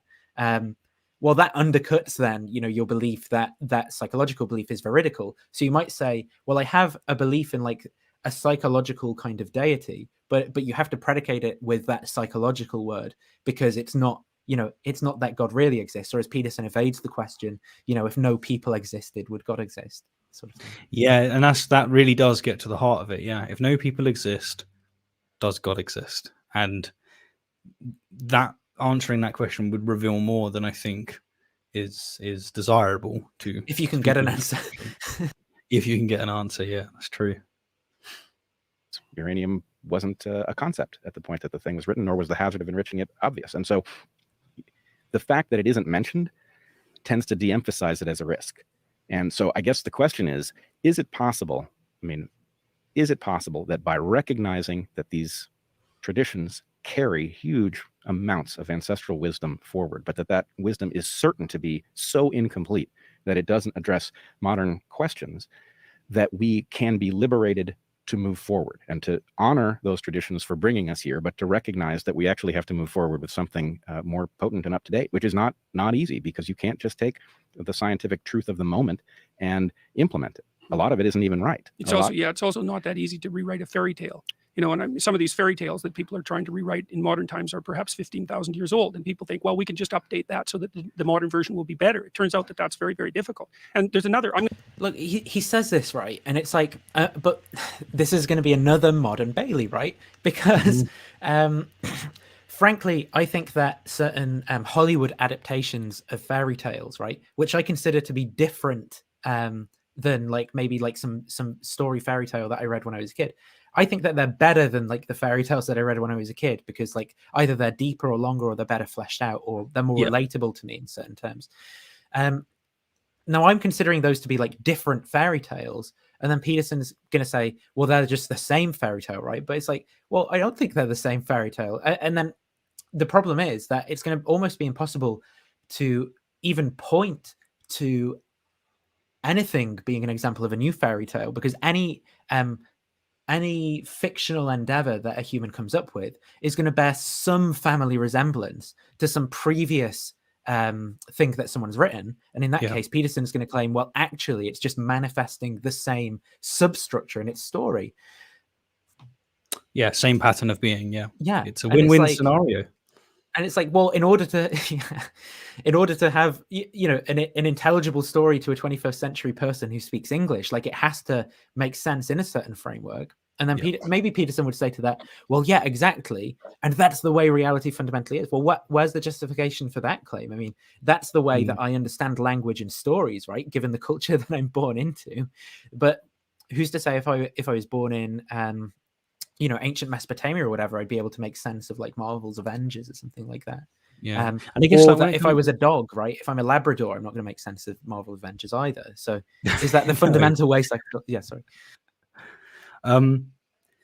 It's like, to what extent are we talking about rewriting the story as well? Because you take Star Wars. Star Wars was basically inconceivable 500 years ago because it relies on technology and like this is we don't have. So is Star Wars essentially inconceivable though? Because this is the problem. Because I think it's inconceivable in anything that we understand as Star Wars, right? But Peterson's going to say there's enough of a family resemblance between like, so you're going to have like people, for example, right? And people doing stuff and or character development. And it's like, well, yeah, it's the same story, man. It's like, no, that's just so loose. Well, this is it. He'll give you it's not Young's Campbell's. He'll give you the hero's story and how that manifests. I mean, like quite a few essayists and YouTubers Yeah, use that written as like a and framework. published. This, you know, like Star Wars follows that, and a lot of things follow. And I think what was Campbell's book? Was it like the hero with 1,000 Well, I think, names or something? yeah, he's got the yeah. hero with 1,000. I think it's 1,000 faces, and then That's he it, also yeah. did like a series of interviews on. I can't remember if it's called The Hero Myth, but that's published as a book as well, like the transcript from those interviews. Yeah, and it's like, okay, well, you could say that is the same story. You could argue that it's made it better because it's refined some of the details. Although I guess Peterson would want to say no. The best example of it is Christianity with its story. I mean, he said this before. He thinks it's the perfect version because you have like perfect betrayal, perfect this, perfect that. And like when God kills people for not tithing, like that's the perfect part of a story, right? You know, like Yeah, when they hold back a apparently, part yeah. of their tithe and God just kills them. It's like Numbers 31. You know, like when they march. No, this is in the and- New Testament though, so this is like you know, Oh, like you yeah, can I'm so say sorry. in the Yeah, Old yeah. Testament there's all sorts of bizarre things, but in the New Testament in Acts when they're establishing you know the early church, there's Yeah. people who they ask people to give money to support the church, and then they hold back more of their money than God wants, and so God kills them, right? And it's like, hang on, I thought this was the nice Jesus. Now this is Yeah. Well, at least in the New Testament, you know, Jesus, meek and mild, came back and he did like get rid of slavery. Oh wait, no, he didn't. You know, but I can't help it. I And just Paul think as well, that- when Paul said, "Slaves, Yeah. be obedient to your masters." I mean, at least Paul did Yeah. it right when he had that revelation from Christ. Well, That's very true. Yeah, great stuff. But we're just misinterpreting this, you know, and deliberately so. You know. yeah, there's so much weird stuff. I mean, one of the things about, I mean, look, I do look up to Jesus, the historical Jesus, in certain ways morally, but certainly when I read Jesus in the Gospels, right? I mean, there's passages like I think it's around Luke 11, where Jesus is like, okay, you guys go out in pairs and tell people about my message now. And they're like, well, what do we do when people, if people aren't going to listen to our message? And Jesus is like, you know, like it's going to be worse for them in that day than it was for Sodom and Gomorrah, which is like, you know, when God rained down like fire from the skies and turned people into like pillars of salt and things like that. It's like, oh, is that like a morally good thing? You know, you think like Jesus, you're a nice guy, he's just gonna, like burn people and turn them into salt. Yeah. Okay. I'm going to play devil's advocate against my own position here, you know, because I say, well, the religious texts encode profound and evolutionarily determined truths that are universal. Okay, which religious texts? Right. Right, because and you might say, well, all of them, but then that means that obscures the important differences between the traditions, and I'm by no means certain that all of them do. You know, so I'm going to stick my neck way the hell out because why not? It isn't obvious to me that Islam does. Because it's very difficult. Like, why think that? It's just because I mean, I don't like Islam as well, but like, I'm not going to say that my dislike of Islam is based in the fact that it's not a true religion in the same way that Christianity is or something. I found this claim really peculiar because I actually think that Islam is a better representation of religion than Christianity. So, like, you take Ramadan. Ramadan is just this perfect sociological situation. You know, you have the Arabian Peninsula being conquered by Muhammad, and now he has this really serious problem of uniting people that just they don't share the same values, they don't share the same dispositions. So what do? You force them all to struggle in not being able to eat during the days, and then together in the mosques, eating together. That's when they can, you know, break their fasts and whatnot. And it's like, that's genius. Like, that's exactly what you want if you're going to try and build social cohesion. So you can absolutely wrap that up in what's going on sociologically and like talk about it in terms of metaphorical truth. And it's like, it's a great example. Like, so I don't know whether it was that Peterson hadn't really thought about this or like. Well, I think it's what we've seen previously where Peterson just has a prejudice about some idea and then he just finds reasons to like fit that kind of prejudice that he has where he just doesn't like Islam. Because in terms of, you know, if you think of the characterizing features of a religion. So, like, for example, costly public commitments, right? So, like, taking the Shahada and following like the 5 pillars of Islam, for example. I mean, there's a rich historical heritage. There's a rich philosophical heritage. There's a, you know, there's a divine text. There's mosques. There's architecture. There's all of these kind of things that you might say like religions tend to have, like unique cultures that have all of those things. Islam seems to have it. Like, what is there that Christianity that, well, I mean, obviously there's differences, right? But what is there that makes Christianity a religion that Christianity has and Islam doesn't have? So Peterson's going to say, because Christianity has like Christ saying, render unto Caesar's what is Caesar's, or something like that. But Islam doesn't have that. And it's like, okay, so if Christ hadn't said, render unto Caesar what is Caesar's, but everything else about Christianity was the same, would you say that Christianity isn't a religion? No, because you'd be like, people go to church, they read the Bible, you know, they like take communion, they do all like these things that seem to be the sort of things I call religion. It's just bizarre to me. Yeah, I see what you mean. Like trying to identify what specific it is that allows him to make such claims. Differentiate. And and it's you can play with those variables. I'm thinking, just in the sake of time, do you want to keep going through this video, or I mean, maybe we can No, move on? I'm happy to skip. Okay. So how many more? How much more content have we got? Should we go for the things that we really want to touch on? That's what I'm thinking of, just to try and make it for it, as short as possible. So I'm gonna share the document now. There's going to be a few sharing back and forth things. I wanted to look at. I mean, this tweet is just clearly a piece of nonsense. Proof itself of any sort is impossible without an axiom, as Gödel proved. Thus, faith in God is a prerequisite for all proof. I mean, this is just classic, like, deepity nonsense. I mean, we can look at your Deepak Chopra mix-up in a second, but okay. Gödel has completeness and incompleteness theorems. So, I mean, when he says as Gödel proved, it's not clear which one he's talking about, but typically it's the incompleteness theorems that people are referring to when they talk about this sort of thing. And all the incompleteness theorems say that is that within any axiomatic system, such as Peano arithmetic, for example, there are certain propositions which can't be proven either way, right? So there's certain true propositions in that system, but you can't derive them from the axioms of the system. That's all Gödel's system. That's all Gödel's incompleteness proof says. And then, so I don't know what this has to do with proof is impossible without an axiom. That's not what Gödel proved. And then, thus faith in God is a prerequisite for all proof. Hang on, how does that follow from the first? Where's the faith? Like this actually reminds. Someone was earlier on in the comments mentioning about how much they love Jay Dyer. There's always one of them. And it's virtuous circularity. Talk about Gödel's work, and then mention this. Did you watch Jay's debate with Alex Malpass? Yeah, that's one of my favorite ones. Yeah, where Jay's just like, well, here's what Aristotle actually says. Like, what are you talking about? And he's like, he's also like, so can you give me a syllogism? Can you like present the argument? An argument? No. Okay. Well, what I say, bro, is when we're operating at this level, it's virtuous circularity. It's normally, bro. Listen, bro, Kant had some good ideas. But, Come on. Listen, bro. Normally circular arguments are bad, but when it's the conclusion I want, when we're operating at this level, it's virtuous circularity. That's the one. So that was weird. I mean, do you want, or actually, because I've got your video, maybe I'll play that, and we could look at some of the. Where was it?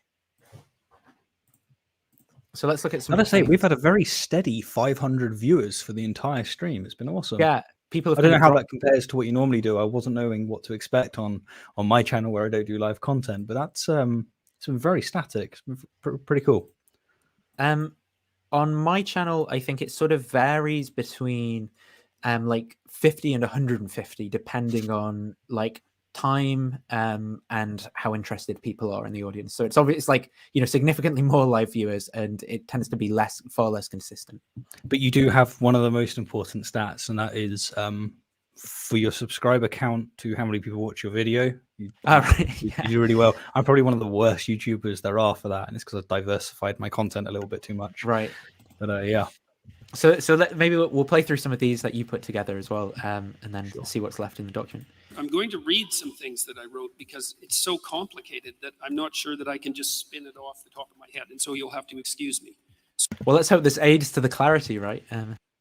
So yeah, this. what I'm going So, to for everyone watching, here is Jordan Peterson giving you his definition of God after there had been a bit of pressuring on him, after he had said it would take me 40 hours to define God or answer the question of whether or not I believe in God. Sam Harris had a podcast with him. So here it is, the definition of God, looking for that, conscious being that most Christians believe in.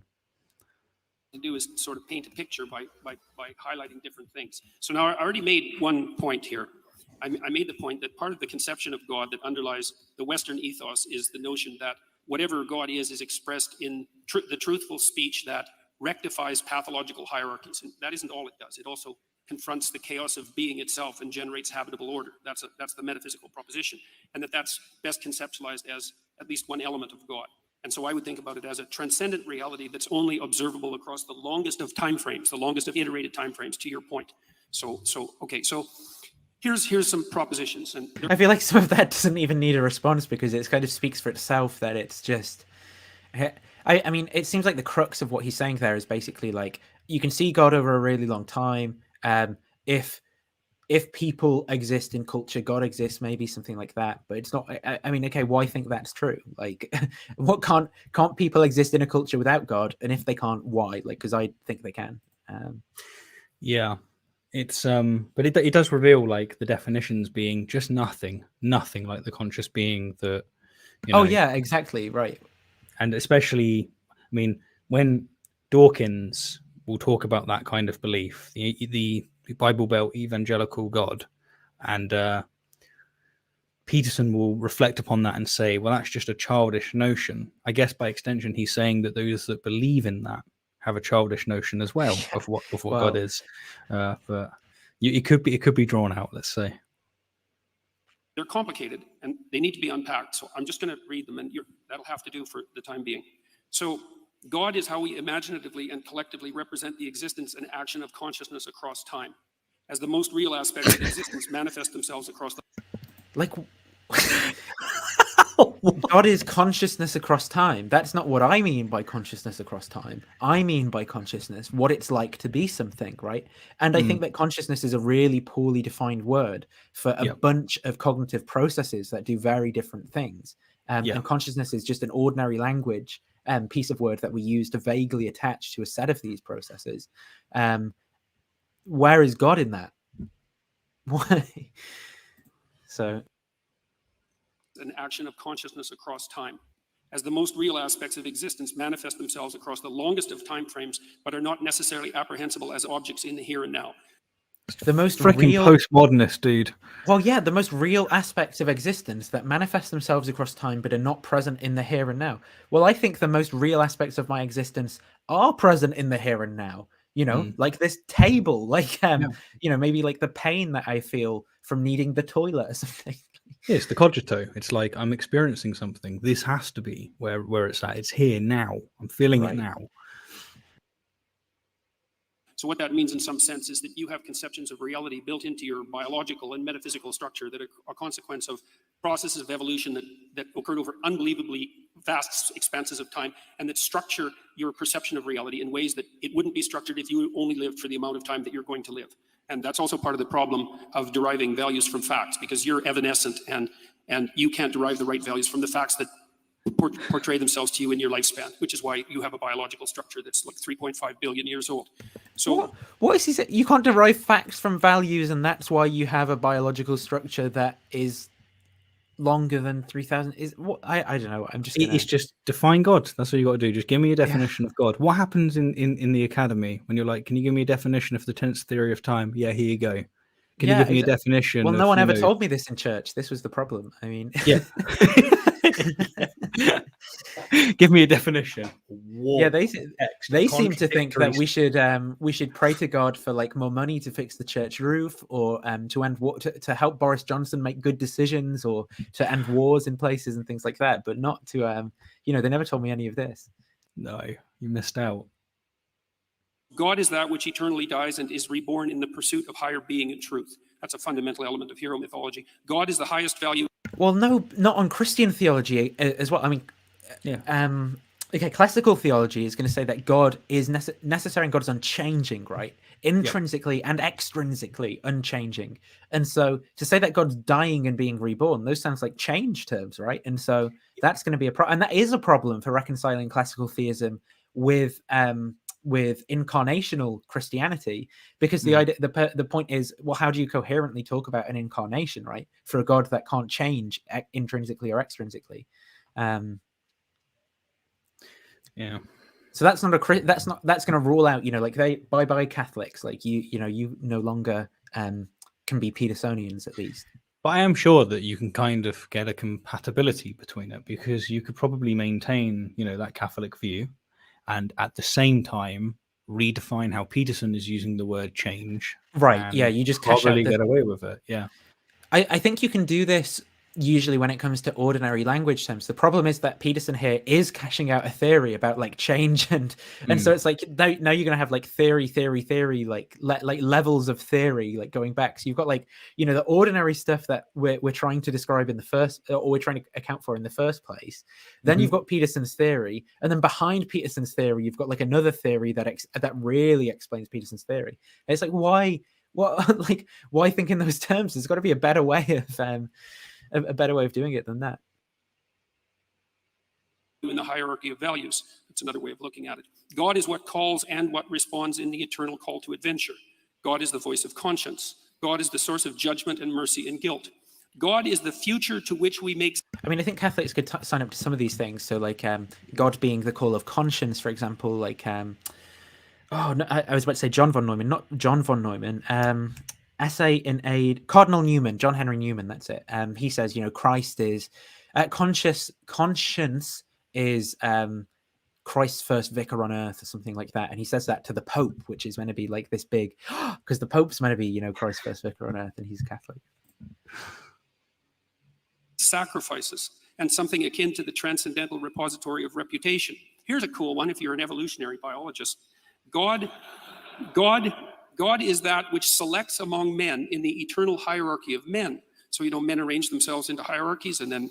Again, so this is really incommensurate with Christian theology. The meek will inherit the earth. Imitate Christ, who is meek and feeble. He doesn't confront his aggressors. Instead, he gives in to letting them persecute him, and his strength is exemplified in being crucified on a cross. So this is a deeply anti-Christian conception of what God is like. Yeah, good point. Men rise in the hierarchy, and there's principles that are important that determine the probability of their rise, and those principles aren't tyrannical power. They're something like the ability to articulate truth, and the ability to be competent, and the ability to make appropriate moral judgments. And if you can do that in a given situation, then all the other men will vote you up the hierarchy, so to speak, and that will radically increase your reproductive fitness and the operation of... God says that the first will be last and the last will be first in heaven. So, if God's selecting for those hierarchies, then you've got some problems. Let's hope God doesn't select you to the top of a hierarchy and then put you to the bottom in heaven, right? It's like when someone says define God, and you start talking about hierarchies in this sense, in a biological sense, to do with reproduction. It's like, So Harris responds in this debate, or during one of their interactions on stage, by saying that you could do this with ghosts. Yeah, everyone believes in ghosts. Why do you believe in ghosts? Because, well, you could respond by saying, I don't believe in ghosts. Ghosts are what select for hierarchies, of course. How else do you explain? Yeah, you could do that. You can say ghosts are the things that inform you in your subconscious. They are the things that, and you can just define it in such a weird way. And it's like, well, yeah, I guess I do believe in ghosts. Good point. Because with this definition, it's like, with many of these definitions, it's like, yeah, sure, I believe in God then. Yeah, so this, if these sorts of things are being put forward as some kind of explanation, right, of things that we need to account for, then the point is that they're just terrible, non-informative explanations. Like, you could just put anything there as a label, like ghosts or pixies or woozles or something, and it's going to be just as good an explanation of that phenomena as God seems to be in these cases. Or I should say, just as bad. That process across long expanses of time looks to me like it's codified in something like the notion of God the Father. It's also the same thing that makes men attractive to women. because women peel off the top of the male hierarchy. And the question is, what should be at the top of the hierarchy? And the answer right now is tyranny as part of the patriarchy, but the real answer is something more like the ability to use truthful speech in the service of, let's say, well-being. And so that's something that operates across tremendous expanses of time, and it plays a role in the selection for survival itself, which makes it a fundamental reality. Jordan, can I just cut in here with one question? The question that he cuts in with is like, what does this have to do with the conscious being? And right, well, nothing is the answer. I think the next clip is where I've spliced a little bit of what he was saying there with Deepak Chopra. When someone says, "Do you believe in God?" No, there's three parts to that question. The first question is, who is the you to which they are referring? The second is, what do you mean? It's Jordan Peterson, because I'm asking you. Yeah. By belief. The third is, what do you mean by God? And people might say, well, I don't believe. It's like, so when I'm standing in front of you, Jordan Peterson, and I say, do you believe in God? I'm actually asking, I'm actually asking Joe Rogan instead. Yeah, when you have to go, like, depends on what you mean by you. It's like, oh my goodness. And this comes from someone who's, critical of people that break down, language and is postmodern in their outlook. It's like, really? Okay. Let's go. But this part isn't the Deepak Chopra part. Rather, this was beforehand, where I think he actually played his cards a little cleaner. And in this clip particular that we're playing, he really reveals a bit more straight what God is. Believe in God. It's like, well, it depends on what you mean. The Greeks thought we were the playthings of the gods because we serve lust, we serve thirst, we serve hunger, we serve rage, and those things all transcend us. So that's why they were gods. Rage, that's the war god. Well, why is it a god? Well, it exists forever. It exists in all people. Well, this is sort of, this isn't exactly what Greek sort of polytheism is as well. I mean, so this is to take sort of Christian theology as it emerges in monotheism, right, where God's like eternal and has these sort of properties as well, and project that back into a polytheistic conception of things where it isn't necessarily there. So it's not exactly right, but it's sort of in the vicinity. But I mean, yeah. Takes them over and directs their behavior. It's a god. Well, you can quibble about the details. No, it's not a god. Okay, fine. It's a psychological force. So I from what I can recall, I threw that up to show that he had clearly answered no before as well. Since then, he's been a bit more wishy-washy with it all. But like, at least in that clip, the way that he's describing gods, it's like, okay, I get what you mean. It seems that he's progressively got worse at communicating what he's meaning. I mean, maybe that's on me, like, fair enough, but I really don't think it is. I think it's like, it's got vague on purpose. And it's because he has a goal in mind which allows him to justify not being as succinct and direct with his definitions. God is the mystery of our origin, and therefore God is our highest instinct. God is the highest value in the hierarchy of values. We are a drop in the ocean of consciousness that we call God. God is how we imaginatively and collectively represent the existence and action of consciousness across time. Divine intelligence that permeates every aspect of the cosmos, the whole universe. God is that which eternally dies and is reborn in the pursuit of higher being and truth. It's the same thing. Yeah. It's like deepities.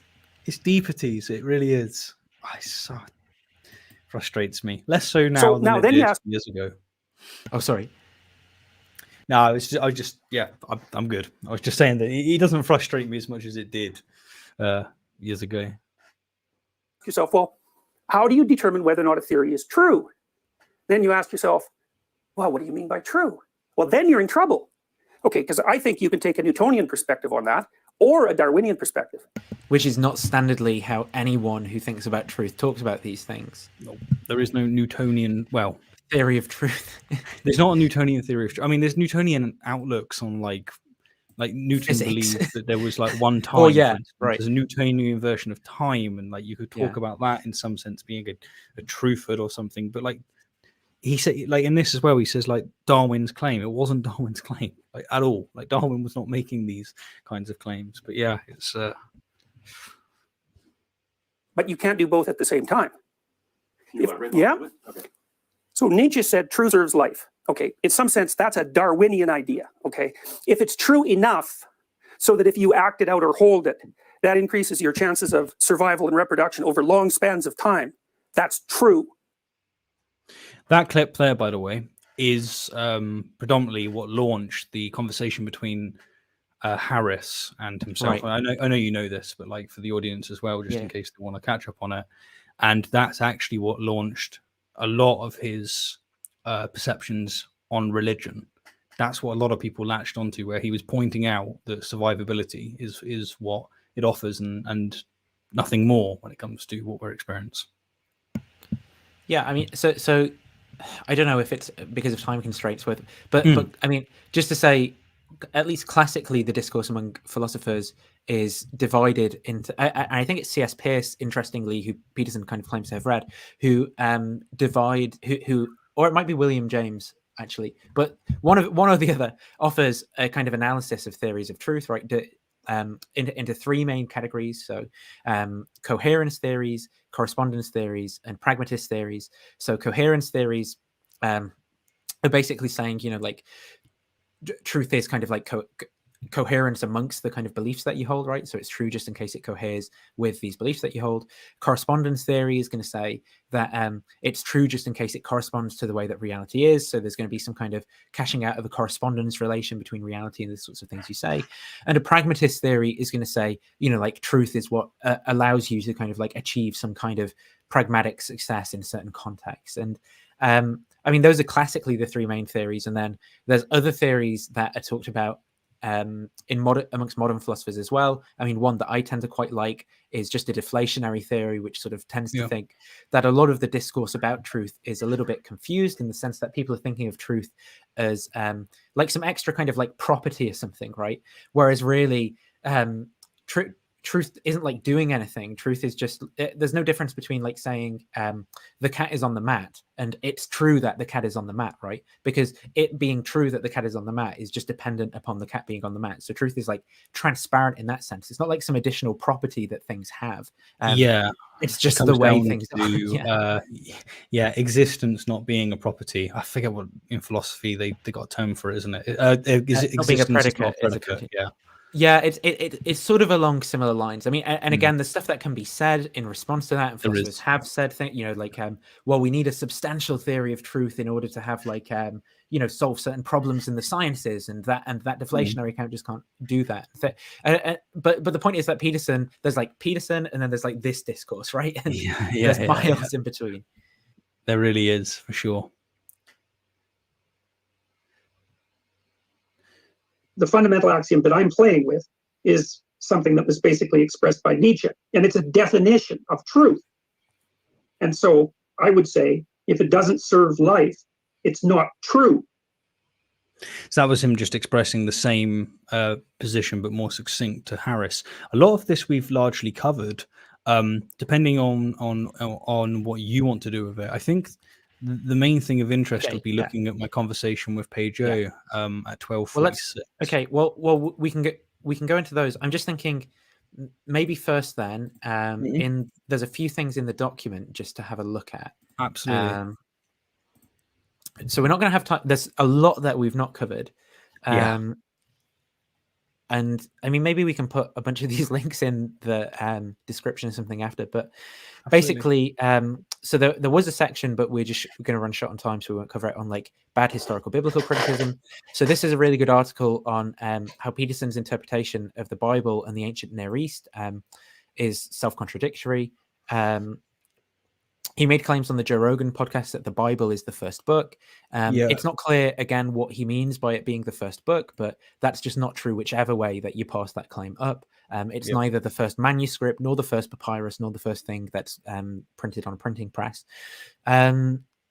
He frequently, when he interprets the Bible, and the Bible is like a very difficult text to interpret, he kind of just freely plays word association with what words mean in English.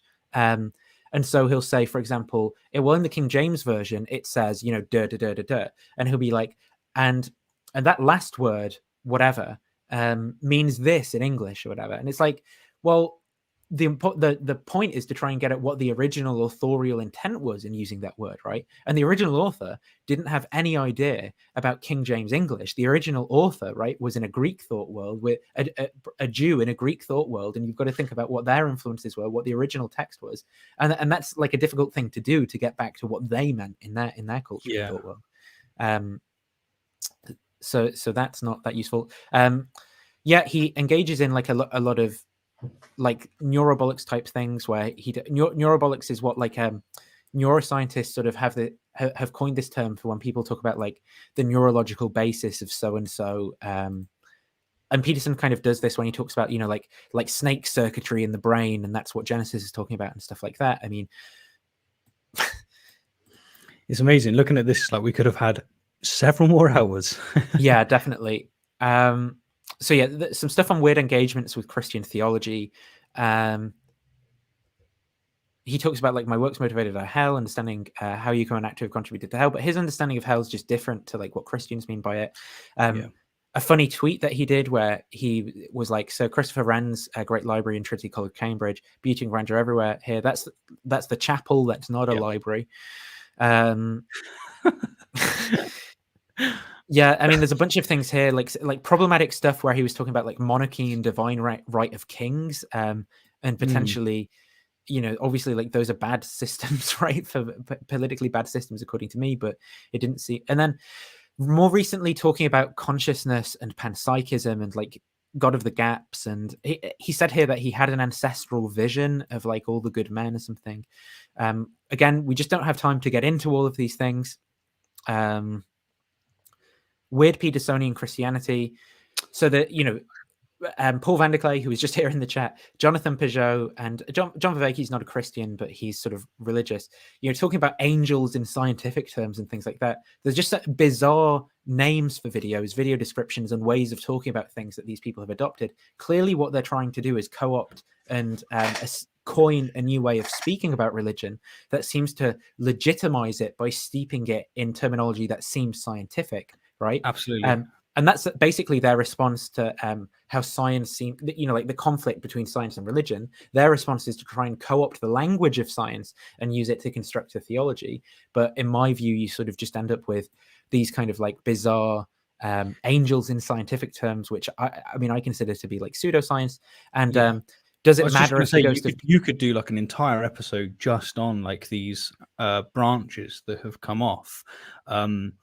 Because they take like the bedrock or the clay that Peterson has given them, and they've made their own things, and they're not actually compatible in many ways either. They have very different views, some of them. But yeah, that's just food for thought on a potential future video. And it's like, so does it matter if the ghost of Kiev is only a legend? And it's like, well, does it matter if Christ didn't resurrect, right? Because Paul literally says, if Christ is not risen, then everything we believe is in vain and we're to be pitied above all men. So it's like, you know, you can't have it both ways. You can't have, I just believe that mythologically. And then, so then talking about weird engagements with Christianity, we can look at some of your engagements then with Jonathan Peugeot. And as we're bringing this up, someone just said in the stream, say something nice about Peterson. We've said plenty of things nice about him throughout the 10 hours. And I think he says some inspiring things. And I actually like, there's a guy called Akira the Don who's made music, like taking clips of inspiring things that Peterson said and putting them to music. And I like some of those songs, right? Yeah. And it's like, for me, I find some of what Peterson says to be extremely insightful. I think the guy is very intelligent. I think he knows a lot. Like just because I'm objecting to lots of his views, I don't know why people equate this with, you know, like having no respect or disliking someone with a great intensity. It's like, no, I just think the person is mistaken, and that those mistakes are actually hurting quite a lot of people. And like, he talks about this saving his father, saving the belly, saving the belly, saving the belly from the father, saving the father from the belly of the beast, right? And I can't help but look at it and think he is the one that's holding the father down in the belly. That's the way that I see it. You might want to get a moderator in the chat. You've got some. Yeah. I'll play this. Start with Christianity. Start But with. I'm a Christian. But don't do that because that's not your identity. Where should I start from? The fact that you're an evolved primate and that you have all of this wiring in your head, this psychological evolution, and you don't know which parts are bugs. So don't have this assumption that Christianity is bug-free. It's not. It's very likely not. Why do we know that? Because no ideology is bug-free. Right. And what scale are you using to judge the bug from? Like, where are you? Like I said, the same as you. The same as you. No, because I have a pattern by which I judge, I participate in the world. Just the way he's talking about things makes it very difficult for me to even understand what he's saying when he says like, what scale are you judging that from? It's like, what do you mean? What scale do I judge it from? Like, surely scale's not the relevant thing. The question is like, do I have good justification to think that, right? It doesn't matter whether I'm assessing that from the point of view of being very small or very big. The point is whether I have good reasons. And then what the thing that he just said, which I forgot. No idea. ideology. Like I have a pattern to judge things from. It's like, what do you mean a pattern? I don't judge things by a pattern. No, I judge things by whether there are good reasons to believe that they're the case or not. For Jonathan, I mean, like I say to him in this conversation, let's go again, but we didn't for like 2 years. So if you do watch this, Jonathan, you want another conversation, it'd be great. I'd really appreciate that. But from his perspective, he is first and foremost a Christian, and that is his outlook. And this is where I was saying about the hypocrisy by my lights, where he wants to say Christianity has, it's not arbitrary, it's rooted. Okay, well, if you say it's rooted, then you don't get to say it's your bedrock. You don't get to say that it's the thing that's, the foundation. And then when he's asking me where am I judging him from what scale, he was getting at, well, why is it that you think that you can at all criticize my view? And it's like from the way he's framing it. The way he's framing it makes it's sort of like he's asking you, like, and what color is your argument there? Like, it's like, well, what do you like? Just really sort of weird use of language. But I mean, in terms of what he's saying, if he's just like, well, I just presuppose God's true, right, and then I get everything else. It's like, okay, fair enough. But is that supposed to convince me? I mean, I'm not presupposing that God's true. So are you trying to convince me? Is that the point of the conversation? Like, why are we having the conversation if it's not that? He is bug free. Right. And what scale are you using to judge the bug from? Like, where are you? Like I said, same as you. The same as you. No, because I have a pattern by which I judge, I participate in the world. You're an evolved primate, right? Correct. Let's go that far. That's definitely not my first category. No, it's no, because I don't have that experience. You have the experience of being. What I notice it's not the way that I would deal with this. I would say immediately, I go, yes, I'm an evolved primate. However, this is not like, and then I would go from there. But like, I don't know. It's like the way that rather than just going, yes, I'm an evolved primate. However, it's phrased in the way of saying, there's like deniability there by just saying that's not my first identity. Like there's that deniability that can be accessed. It depends what you mean by first identity, though, as well. Like, are you saying what's your like most important identity, or what's like your because it's like being an evolved primate or knowing that God exists is sort of. It seems to me that it's something that's like quite a hefty theory, right? And it's like, well, maybe what comes like first chronologically is just having some like sense impressions of stuff happening and things like that, and not like a theory about God existing. That is true. It's like, I think he asks in a second. It's like, do I wake up and think, yeah, I'm an evolved primate? No, I don't. Right. The thing that I see first of all is just my sense data. I'm conscious. That's it. Yeah, like there's here's like some red stuff. My eyes kind of hurt here. Like, those are the sorts of things that I think. And then the point is, well, from this set of things that I think, like, can you tell me why I should be committed additionally to God existing, right? If you're trying to persuade me. Being an evolved primate? Okay, our experience would necessarily be that. Like when you wake up in the morning, you have that experience. Like I have the experience. No, that's a conscious consideration. That's not the same as experience. Like if you want to say, when I wake up and I'm not actually scared of spiders, but you see someone that's scared of spiders, that itself is a testament to their evolutionary psychology. They are an evolved primate on this spinning earth, and everything that they think they know goes back into this evolutionary psychology, all of it. And so we have to navigate from that starting point, or at least a starting point that's way beyond Christianity. The starting point is, if you say that Christianity is a starting point, then I can't, I will never get through to you, because it's the same as someone that says, no, Islam is the primary motif. That's where the starting point is. It's game over. So let's say you say, I am an evolved primate that is on this spinning earth. That, to me, that's a secondary consideration. That's an abstraction.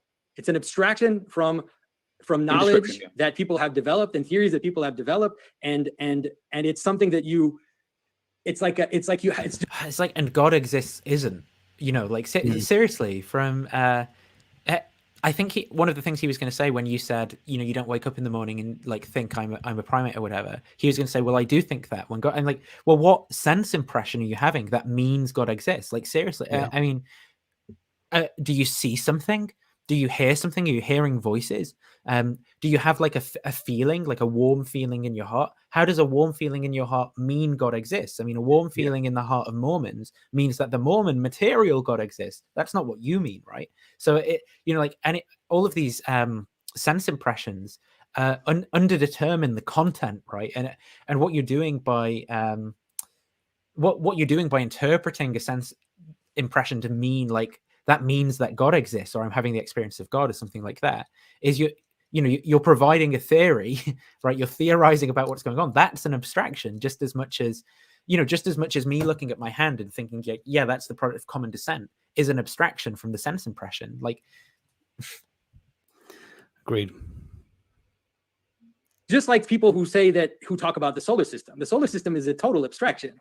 It's an abstraction from an experience. Forget the Earth thing. I know what you're saying. I'm just trying to express a point. But it's the same with the evolved primate thing. It's an abstraction. Well, okay, we'll forget that bit. I just find that I'm conscious and I experience the world around me. That's good. I like that one. Okay, and then the next thing I realize is that my consciousness. You're an evolved primate. No. Next one will be. I mean, that's just a way of describing it, right? But it's a way of describing this sense, and that is that.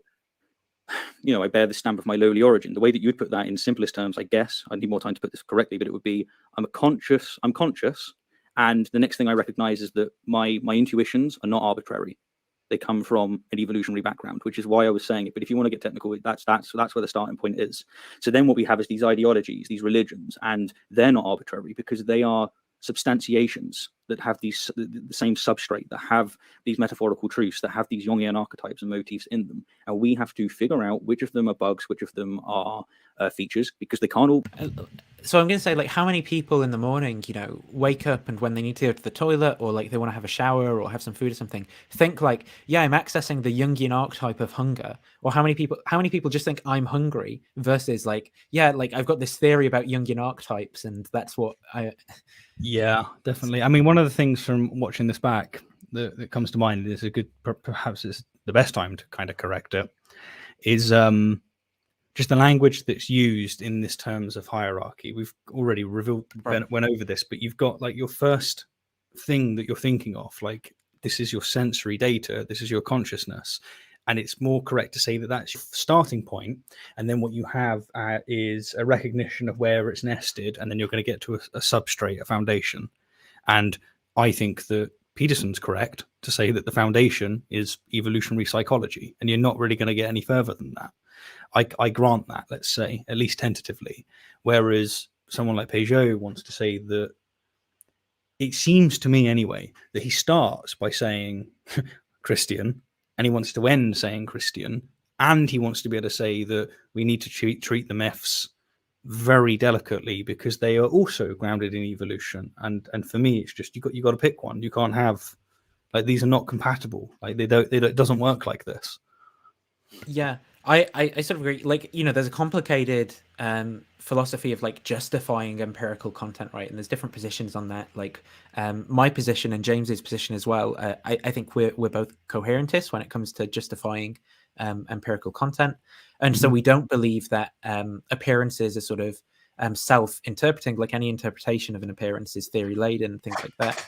But as far as that's like a different question from. So if Peugeot's going to go, well, I just assume God exists, right? But this is a question like, why are we having this conversation then? Like, yeah. I don't really. Is he supposed to be convincing? Is that supposed to be convincing? I just assume God exists, therefore now you should believe it. Like, why? Like, okay. And then, I mean, Pedro doesn't have this element, I don't think, anyway, because his version of hell isn't actually this infinite torment. Rather, it's like the hell Right. inside you, or the hell of, you know, Yeah. like it's more metaphorical. But you've got one thing, and that is where someone will just take as a presupposition theism. All right, Yeah. done. Pointless having a conversation. We're done. That's your presupposition. And then the second thing is to reconcile the fact that your presupposition has it so that those that don't take that presupposition are going to hell. And like, then all of a sudden you've got this problem of, well, you believe in an all-powerful, all-loving God that somehow would create those conditions where you've got to just believe in him for no reason whatsoever. Well, as a starting point, that seems very unlikely. Like Liz Jackson, for instance, in the context of Pascal's wager, she often talks about like weighing up these things, and it's like, what chance do you think there is that kind of God exists? I think basically zero. Like, what chance do you think that that God exists that has? Well, there's one slavery? answer to Pascal's wager. Yeah, it's Yeah, like yeah, zero yeah, times yeah, yeah. infinity is still zero, even if there's infinite utility. Okay. Be correct, because many of them are mutually exclusive. And then more importantly, we have to figure out whether or not they are applicable to the environments that we're in now, which we simply did not evolve for. We haven't escaped our evolution in its entirety, nowhere near, we never will. Okay, we will always bear the lowly stamp of our origin, as Charles Darwin put it. However, it's undeniable that the environments that we have today are vastly different to the environments that we evolved in. And we have to be able to recognize that some of our intuitions, some of the motifs that are in our intuitions are going to be today chaos where they were yesterday order. I mean, like I think this is probably where we reach the end of the conversation. Literally. That's all right. Yeah, I got the clip for that one. But I reckon that's probably me done, good sir. I'm fried unless there is. Well, there's a few funny clips to play, just to play us out. So let me, if I share the document, I'll get through these really quickly, and then we can end. Yeah. So if you just share the doc, and then I'll let you know if there's. Yeah, I was just looking at the comments. A Muslim basically making death threats. It's Oh, really? So sad. It's like, what's the imagine like you should be killed. Having a God so pathetic that you've got to run on the most painful way possible. I know, just like Jesus. Really? Yeah, well done. Right. Okay. Fair enough. Okay. So one of these funny things is like to do with some like streams of income things where it looks like I don't know if these links are still active because I put them there a couple of months ago. I'm just going to check it out.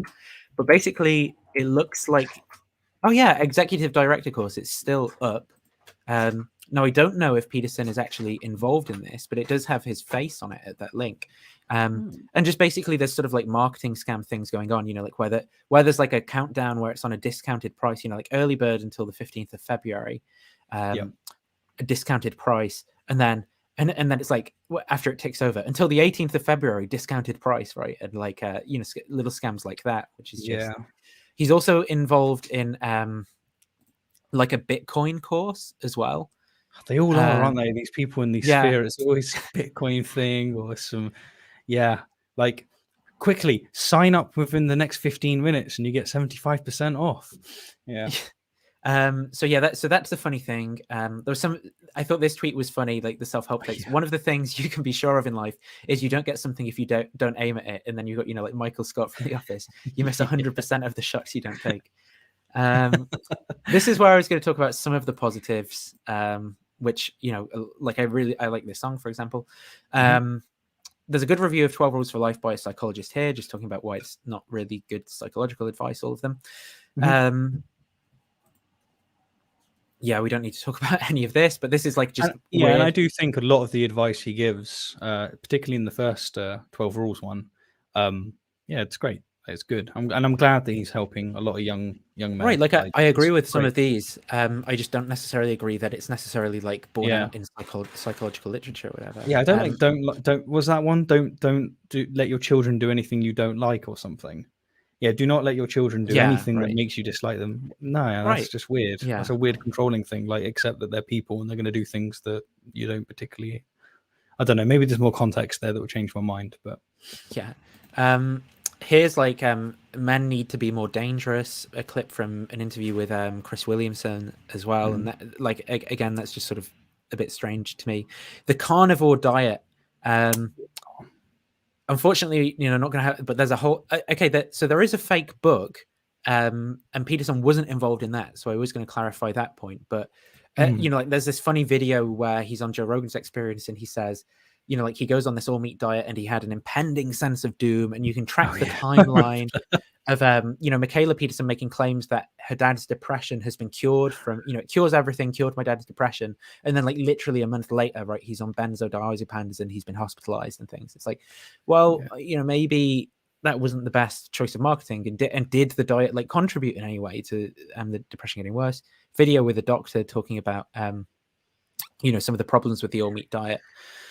Michaela recently had a debate in Oxford. And right. I don't know if you saw it, but I was looking forward to, it would be cool, get someone that can actually voice a decent opposition, see what happens.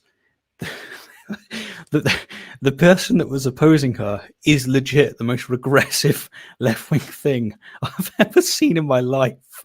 She was basically blaming misogyny for the world not being vegan. And it was crazy. It was that perfect nut-picking stuff. And it's just, where do they get these people? Like, goodness, man, it was pretty mental. So there's a funny one here. I'll play this. So this is Foxy and Nua. I think I've got that right. That's what he said. But I just love that representation. It's so insanely cool, this representation. So you see the primary mother and father of humanity emerging from this underlying snake-like entity with its tails tangled together. I think that's I really do believe this, although it's very complicated to explain why. I really believe that's a representation of DNA. So, and that representation, that entwined double helix, that is pareidolia for you. You can see it in Australian Aboriginal art, and I'm using the Australians as an example because they were isolated in Australia for like 50,000 years. They're the most archaic people that were ever discovered. And they have clear representations of these double helix structures in their art. So, and those are the two giant serpents out of which the world is made, roughly speaking. It's the same thing, you see that in the staff of Asclepius, which is the healing symbol that physicians use, although usually that's only one snake. But sometimes how roughly are we talking, Jordan? So that's the Chinese representation. And then there's this. I love his energy. I can't help but like it. We talked about the Egyptian story the other day. Right? And this one is clearly DNA. I mean, that's what my DNA is. Yes. It's like when you get, say, the family or various tribes, that can be represented as the two things being intertwined. But to not think that that's probably the better hypothesis than the hypothesis that, no, it's depicting DNA. I don't know, man. I don't know what he's on sometimes, but I want some. So, and this is another funny example I came across where I think this guy's a lawyer. He's a lawyer. And he said he came across a case where Jordan Peterson was called as an expert witness for the purpose of personality assessment using his unfakeable Big Five test. And we don't have to go into the details, but basically, that's not scientific validation. And this guy who loves to bang on about how the humanities are not scientific. Basically, the case ended up getting ruled out because Peterson went on like rambling about like postmodern neo-Marxism and like religious archetypes and stuff like that. And the judge was like, "This has just muddied the case so much that it needs to be ruled out, and we need to start again." So that's a funny one. And then just to finish out the weirdest claim of them all, which is this one term.